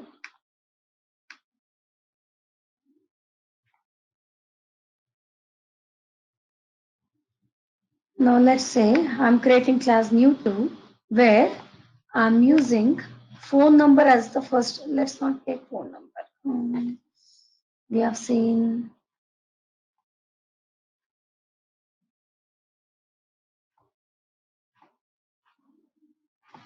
Okay. So what I'll do now is Ram, I will use class. Okay. So what do I have in class? I have ID name class. Okay. And in the STD and Scorobius one, I don't have ID, but I have student ID. I don't have name, I don't have class, but I have gender and weight. So if you see variables in both the data sets, none of the variables are matching. None of the variable is a common variable, right? So what will happen now? Let's see. Even now it will do the vertical appending. What it does is it brings students as per OBS one data set records below class. So now when I open class new 2, which is created in the work library, okay, what is the first data set I mentioned? def.class. Now first let me go to def.class. What is that I have? I have ID name class. So if you see only values for ID name class variables, isn't it? Only 3 records because I have only 3 records. Okay, then what is the next data set? STUD and score OBS one. Let me open this. What do I have? Gender, student ID, weight. So what did it do? It has put those variables next to these variables because none of the variables are common, right? So it just keeps adding the other variables which are not present in the first data set. And it has only these 3 records, and nowhere you have all the variables filled because none of the data set has the common variable. Even then it does appending, but it just keeps adding the new variables on the right hand side, and it fills the value for the second data set, okay, but not for the first. Student ID is same, right? But is the variable name same, Madhvi? Here I have variable name as ID. I know both are student ID, but in the first data set I gave the variable name as ID. In the second data set I gave the variable name as STUD underscore ID. Had it been same, had it been ID here and ID here, then it would have put this 101, 102, 103 here. But the variable names are different. Yeah, no problem. That's the reason it's a very valid question. We are seeing these are also ID, these are also ID values. But if you see, this is the variable name is ID here, but the variable name here is student underscore ID, STUD underscore ID. So variable names are not same, so it will not know that both are actually same. So it keeps just after the first dataset variables. In both data sets, same names are there. Then names will not be repeated, no? No, observations. no. Okay. No. Yeah, that's what has happened here, right? So if you see here, we have gender, age, height same, I think. Student underscore OBS has, apart from students underscore OBS one has only gender, STUD underscore ID and weight. Okay. But what about student underscore OBS? Apart from gender, student ID and age, I also have height and weight. So in this, if I open the class new one,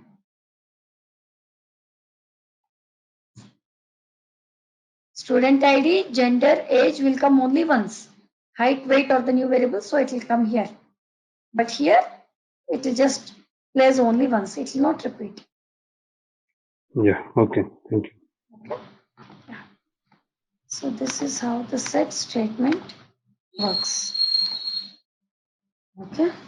So what we can do, we can also do, it copies data of one data set specified in set statement to the data set specified in the data statement. Also, it will append when I mention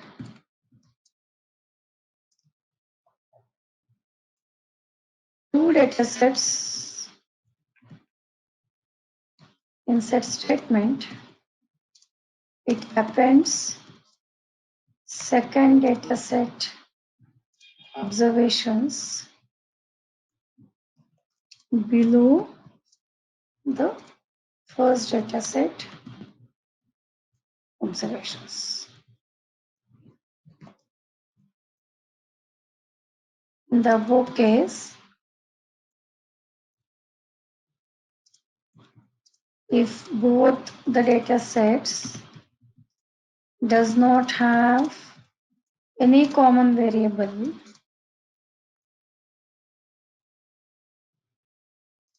then the first data set variables, or I'll say then the second data set variables will be placed to the right of first data set variables, and values will be assigned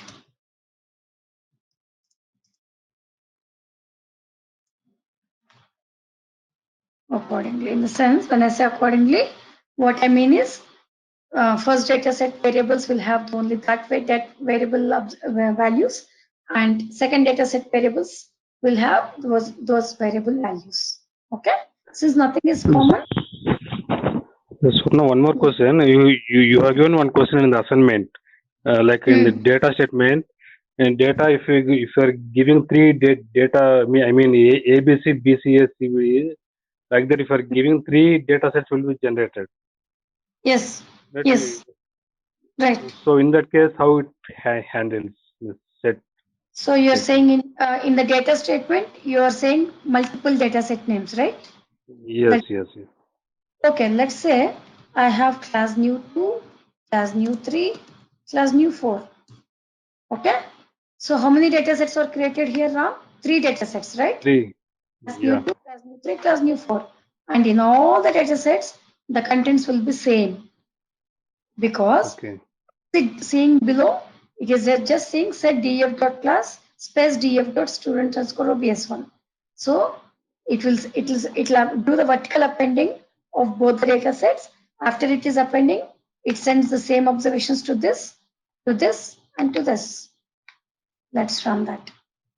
Yeah. Okay. Same thing. Okay. So there is actually, we'll be discussing further. We actually discussed dataset options. So in the dataset options, you will actually know why we should actually create 3 different datasets and how the dataset options will be useful. We'll know that. Okay. So yeah, we'll discuss that. But there is okay, what to say?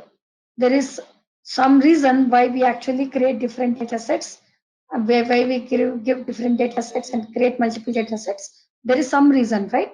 So what we'll do is we actually have if conditions. So in that case, also we create multiple data sets, and also we have some data set options which we'll be discussing. That makes more sense why we have to create multiple data sets in the same data set. Okay. Okay, so having discussed this, now, so till now we have seen formats, informats. So whatever formats and informats we have seen, those are SAS provided, system provided, right? So now I will discuss about user defined formats and informats. So if you recollect, format is to write to the data set, informat is to read from the raw data. Okay. So that is the difference between formats and informats. Now we'll discuss how we can create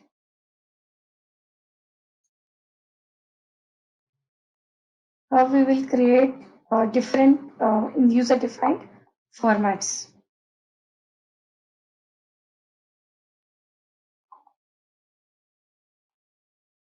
Okay.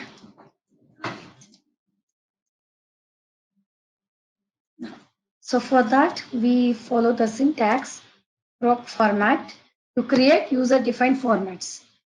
Proc format and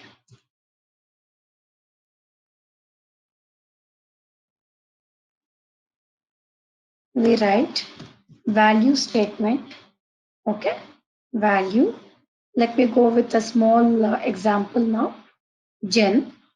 Okay. Or I say $gen. Okay. And first let me write it first. Data.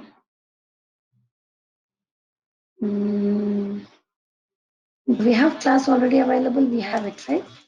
So let's go to that. Data class FMT. Okay.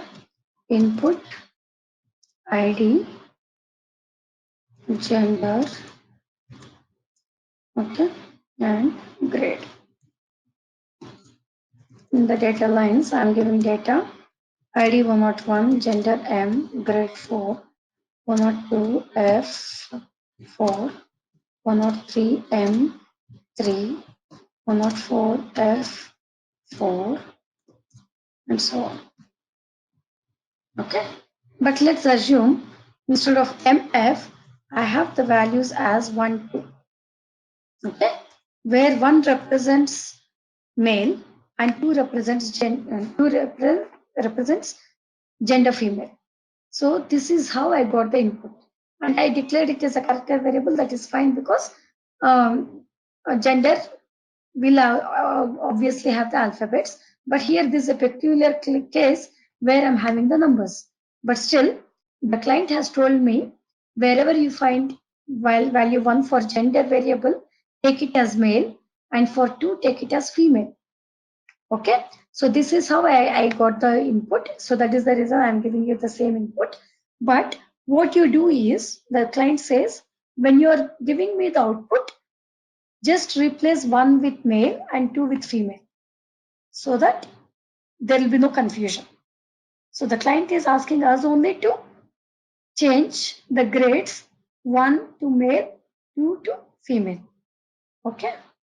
So now let's say in this case, what I can do is I can write a data step where I can create class FMT1, set class FMT.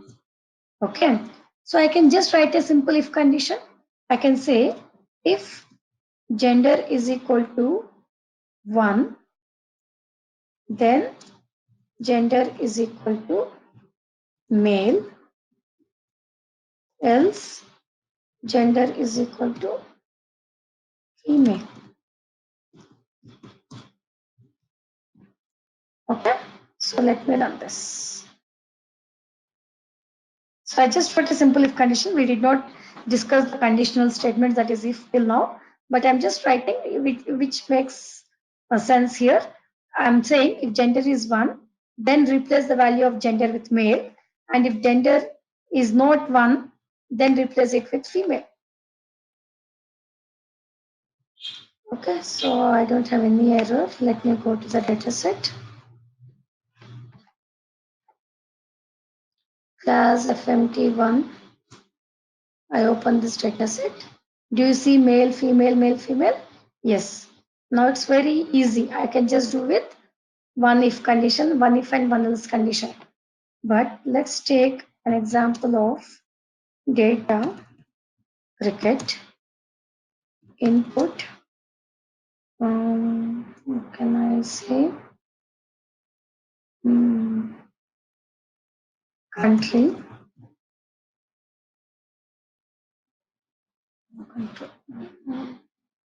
I'll say color and scores. Okay, and I have data like this. So color is red, score is maybe 123, yellow 150, purple score is 500, blue 450,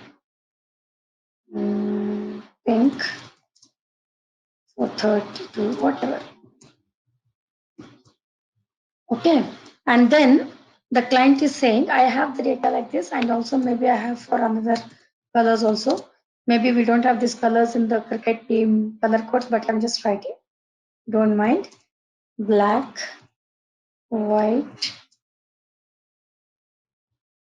Okay. What all can we have?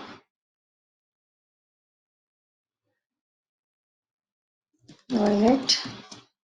Okay, whatever it is. So I just have colors like this, and I also have the scores.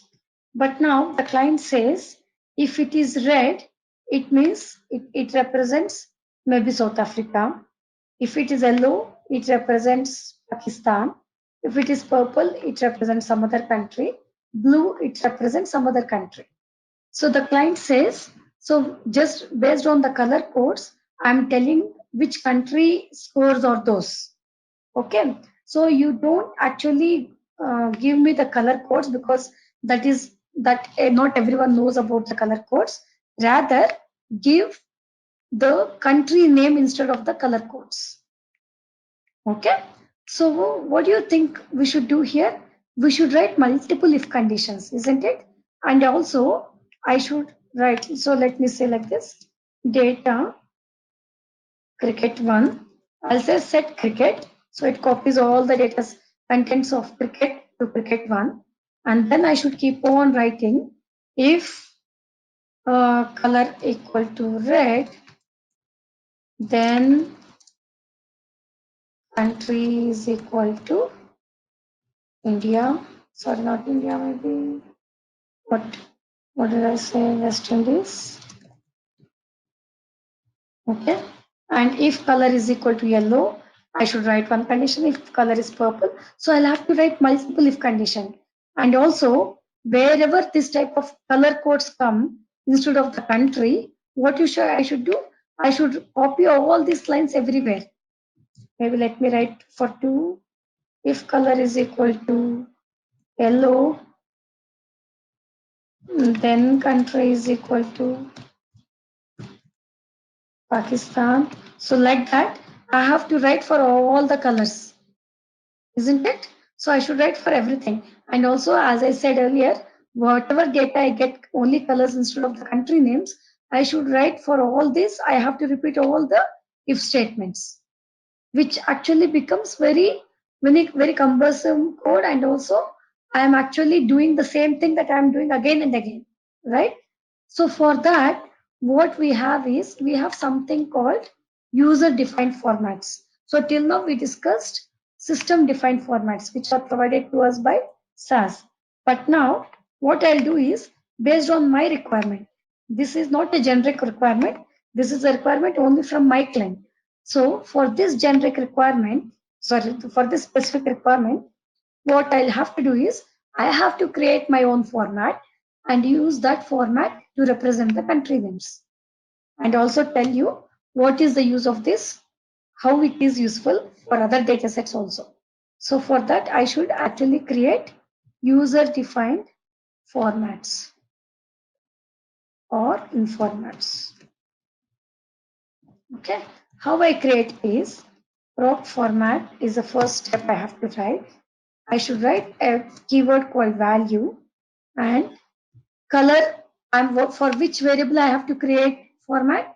I have to create for color variable, and color is a character variable, right? So I should also create a character format. I can't create a numeric format for a character variable. It says data mismatch. So since a color is a character variable, I should create a character format only. So how will I start a character format name? First, I should start with $, then give any name, maybe which does not exceed 8 characters and which follows the generic library reference names, like, start with alphabet or an underscore. Don't start with other special characters. Don't start with number. All those, it's applicable. So I will say $CONUNTRY, and what should I do? I should now specify these values. I should say if it is red, I'll put in quotes because red is a character variable value, right? So I have to put in quotes. Red, it is South Africa. Okay. If it is yellow, it is Pakistan. If it is purple, West Indies. Blue. I'm not sure if I'm writing the country names correctly as per the color codes. You can correct me, please. Pink. Do you have pink? I don't think. Maybe Sri Lanka. Black.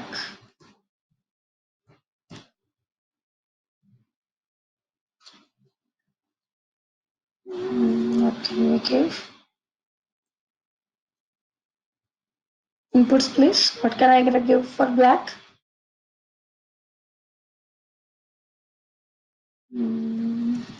Zimbabwe. Sorry? Zimbabwe. Zimbabwe. Okay, thank you.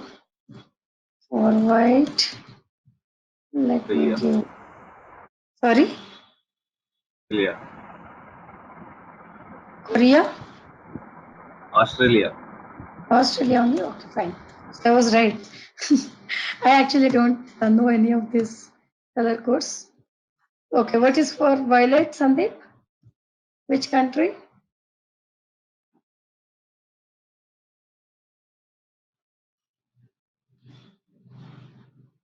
There is no violet color code at all? New Zealand.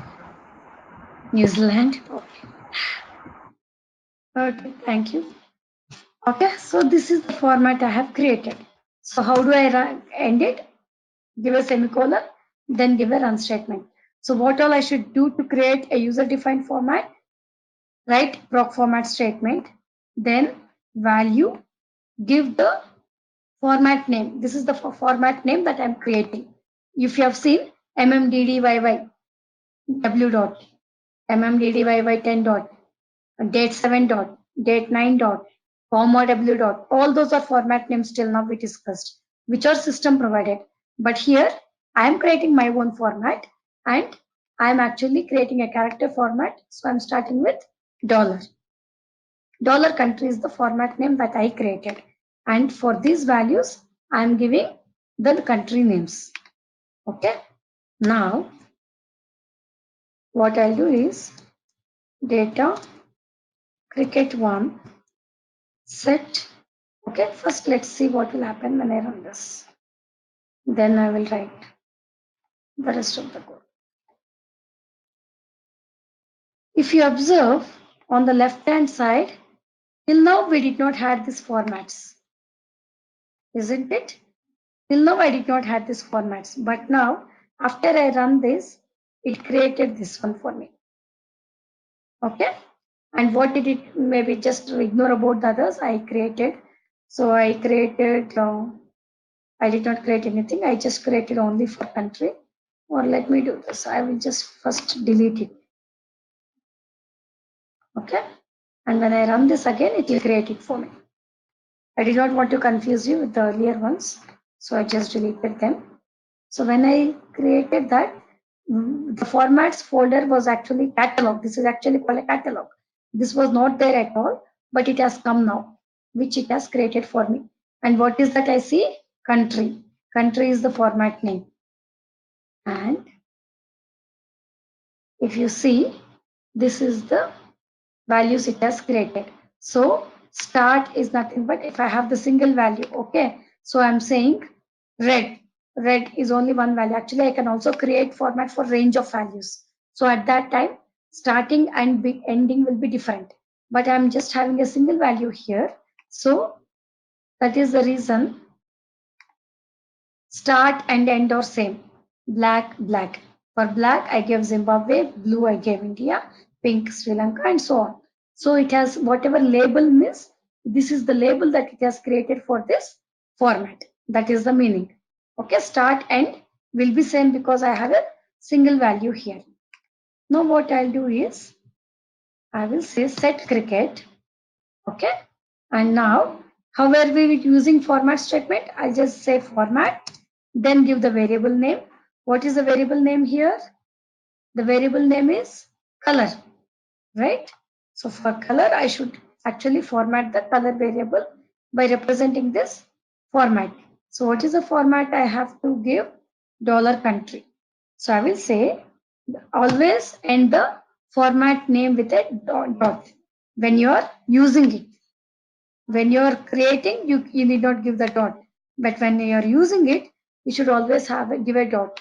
If you remember, we were actually giving like mmdd yy10 dot, date 7 dot, date 9 dot. So that's why in the similar way, even for user defined formats, we have to give a dot and then give a run. The dollar symbol can we give after country? Swapna? No. Always character formats, user defined formats for character formats. When you're creating a user defined character format, it should always be at the beginning. Generally, this is reverse, no? Generally, while creating data sets, we need to keep dollar after the variable. After Here the variable is color, right? Even here variable is color. This is just the color, format. and there is no character limitation also here, right? If it is more than. For the format name you are asking? Yeah. No. Length statement is not applicable here, is it? Length statement, no. Here it's not applicable. We can give the maximum. It actually takes the first. No, it's not applicable for each assigning these values. So for wherever it finds red, it puts South Africa. Wherever it finds yellow, it puts Pakistan. Even length is not applicable here. So just give the format statement, give the variable name, give the format name. You have dollar only if it is character format RAM. Otherwise, you will know. You will just say country dot if it's a numeric. Okay. Okay. Yeah, because why you need to give the dollar symbol before the variable name? Because generally, as per our thing, after country only we keep, no? Right. See, this is not a variable name, right?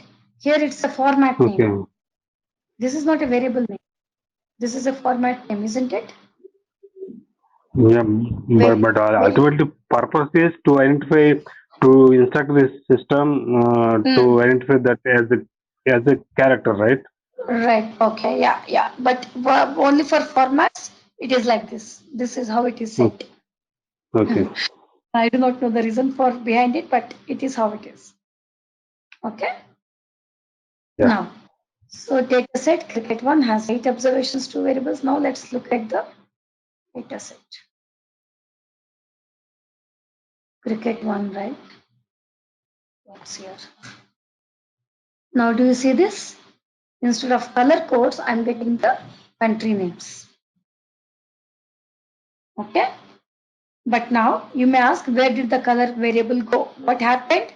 I'm saying apply a format which I created $country dot to the variable color. So now no more color values you'll see. You will just see the formatted values for color, which is nothing but the country names. Okay. But if you want to see color variable also, there is another way to put the format. Let me tell you. I can write it like that. But if I want to show the color variable also, then what I'll do, I'll write the same thing. But instead of using a format statement, there is another thing that I can do. I can create country as a variable name. Country is equal to, I can also do this using a put function. We did not go to character functions yet. We just discussed of what to say, date functions and time functions. We still did not go to character functions, but I'm just telling here because I just want to show you the other way of applying the format. Okay, put is actually a character function. So what I should say, put, what is the variable here? Variable is color. So I'll say put color, comma, give the format name, which is $country dot. Okay. So now what will happen is it will put the color and the formatted values of color into the variable called country, but it will not replace color. Okay. So since I'm assigning it to a new variable country. Okay. Little different. If I want to see the other variable also, I can do this. Okay. Now what I'm saying, I'm not overwriting the color values. Rather, I'm seeing color also. I'm seeing scores, and I'm also seeing the country names. So these are the two ways that I can assign a format. I can use a format statement, overwrite the formats for the variable, or if I want to keep the variable as it is, create new variable with the formatted values, then this is how I have to do. Ultimately, I'm doing the same thing, right? Here also I'm applying format name, $country format onto color variable. Here also I'm doing the same thing, but two ways of different ways of doing this. That's it. Any questions? Confusing? Easy to understand? So now this value is code, it's a SAS code or just simply word? Value is a keyword. Thank you, Madhvi. Value is a keyword. Yeah, you have to use this keyword. Value. So what it does is, the moment you use value, it'll assuming, okay, you are creating some format. It may be a character format or a numeric format, but you are creating a format. Okay. Okay. So we have seen this. Let me also here. So even for here, okay, let me tell you one more thing. Now, since I created this format $country dot, I can use this format to any data step. I'm using in this data step. Maybe after 100 lines of code, I may need this color codes, where I want to represent two countries. I can still use this. because it is already created and it is stored in work library. No, I don't want to save it in work library because the moment I close the SAS session, I'll not have this all the data sets, and also I'll not have this formats. So what I can do is I can actually assign it to a library. I can say just instead of creating format in the work library, if I don't mention any library, it creates by default in work. But now I'll say proc format library is equal to, we already created many libraries here. Let me use HYC. Okay, I just added one more thing where I'm saying create this format in a library, not in the work, which will actually delete after I close the session. So what it does is it will create the same format in the, let's go to the HYC library. Do you see formats here again? When you open, you'll see country again. The same thing, instead of creating in work library, it is creating permanently in the HYC library. So even tomorrow I close the SAS session and I open the same program, I can still use this by just submitting these 3 libname statements. Just submit these 3 libname statements, all the contents will come, and then use the format. That's it. Because as you save the data set in a permanent library, you are also saving the format in the permanent library HYC. So you can use it on any day by just submitting those 3 libname statements. Okay. So for today, I'll end the class with the user-defined formats. We'll discuss one more or two more methods, 2 more ways how we can create the user-defined formats and use them tomorrow, and then I'll go for data set options. Okay. Okay. Yeah. Right. Okay, Yeah. sir. No. Yeah. Thank you. Thank you, everyone. Bye bye. Well, thanks. Yeah, thank you Bye. all. Bye. Okay, bye.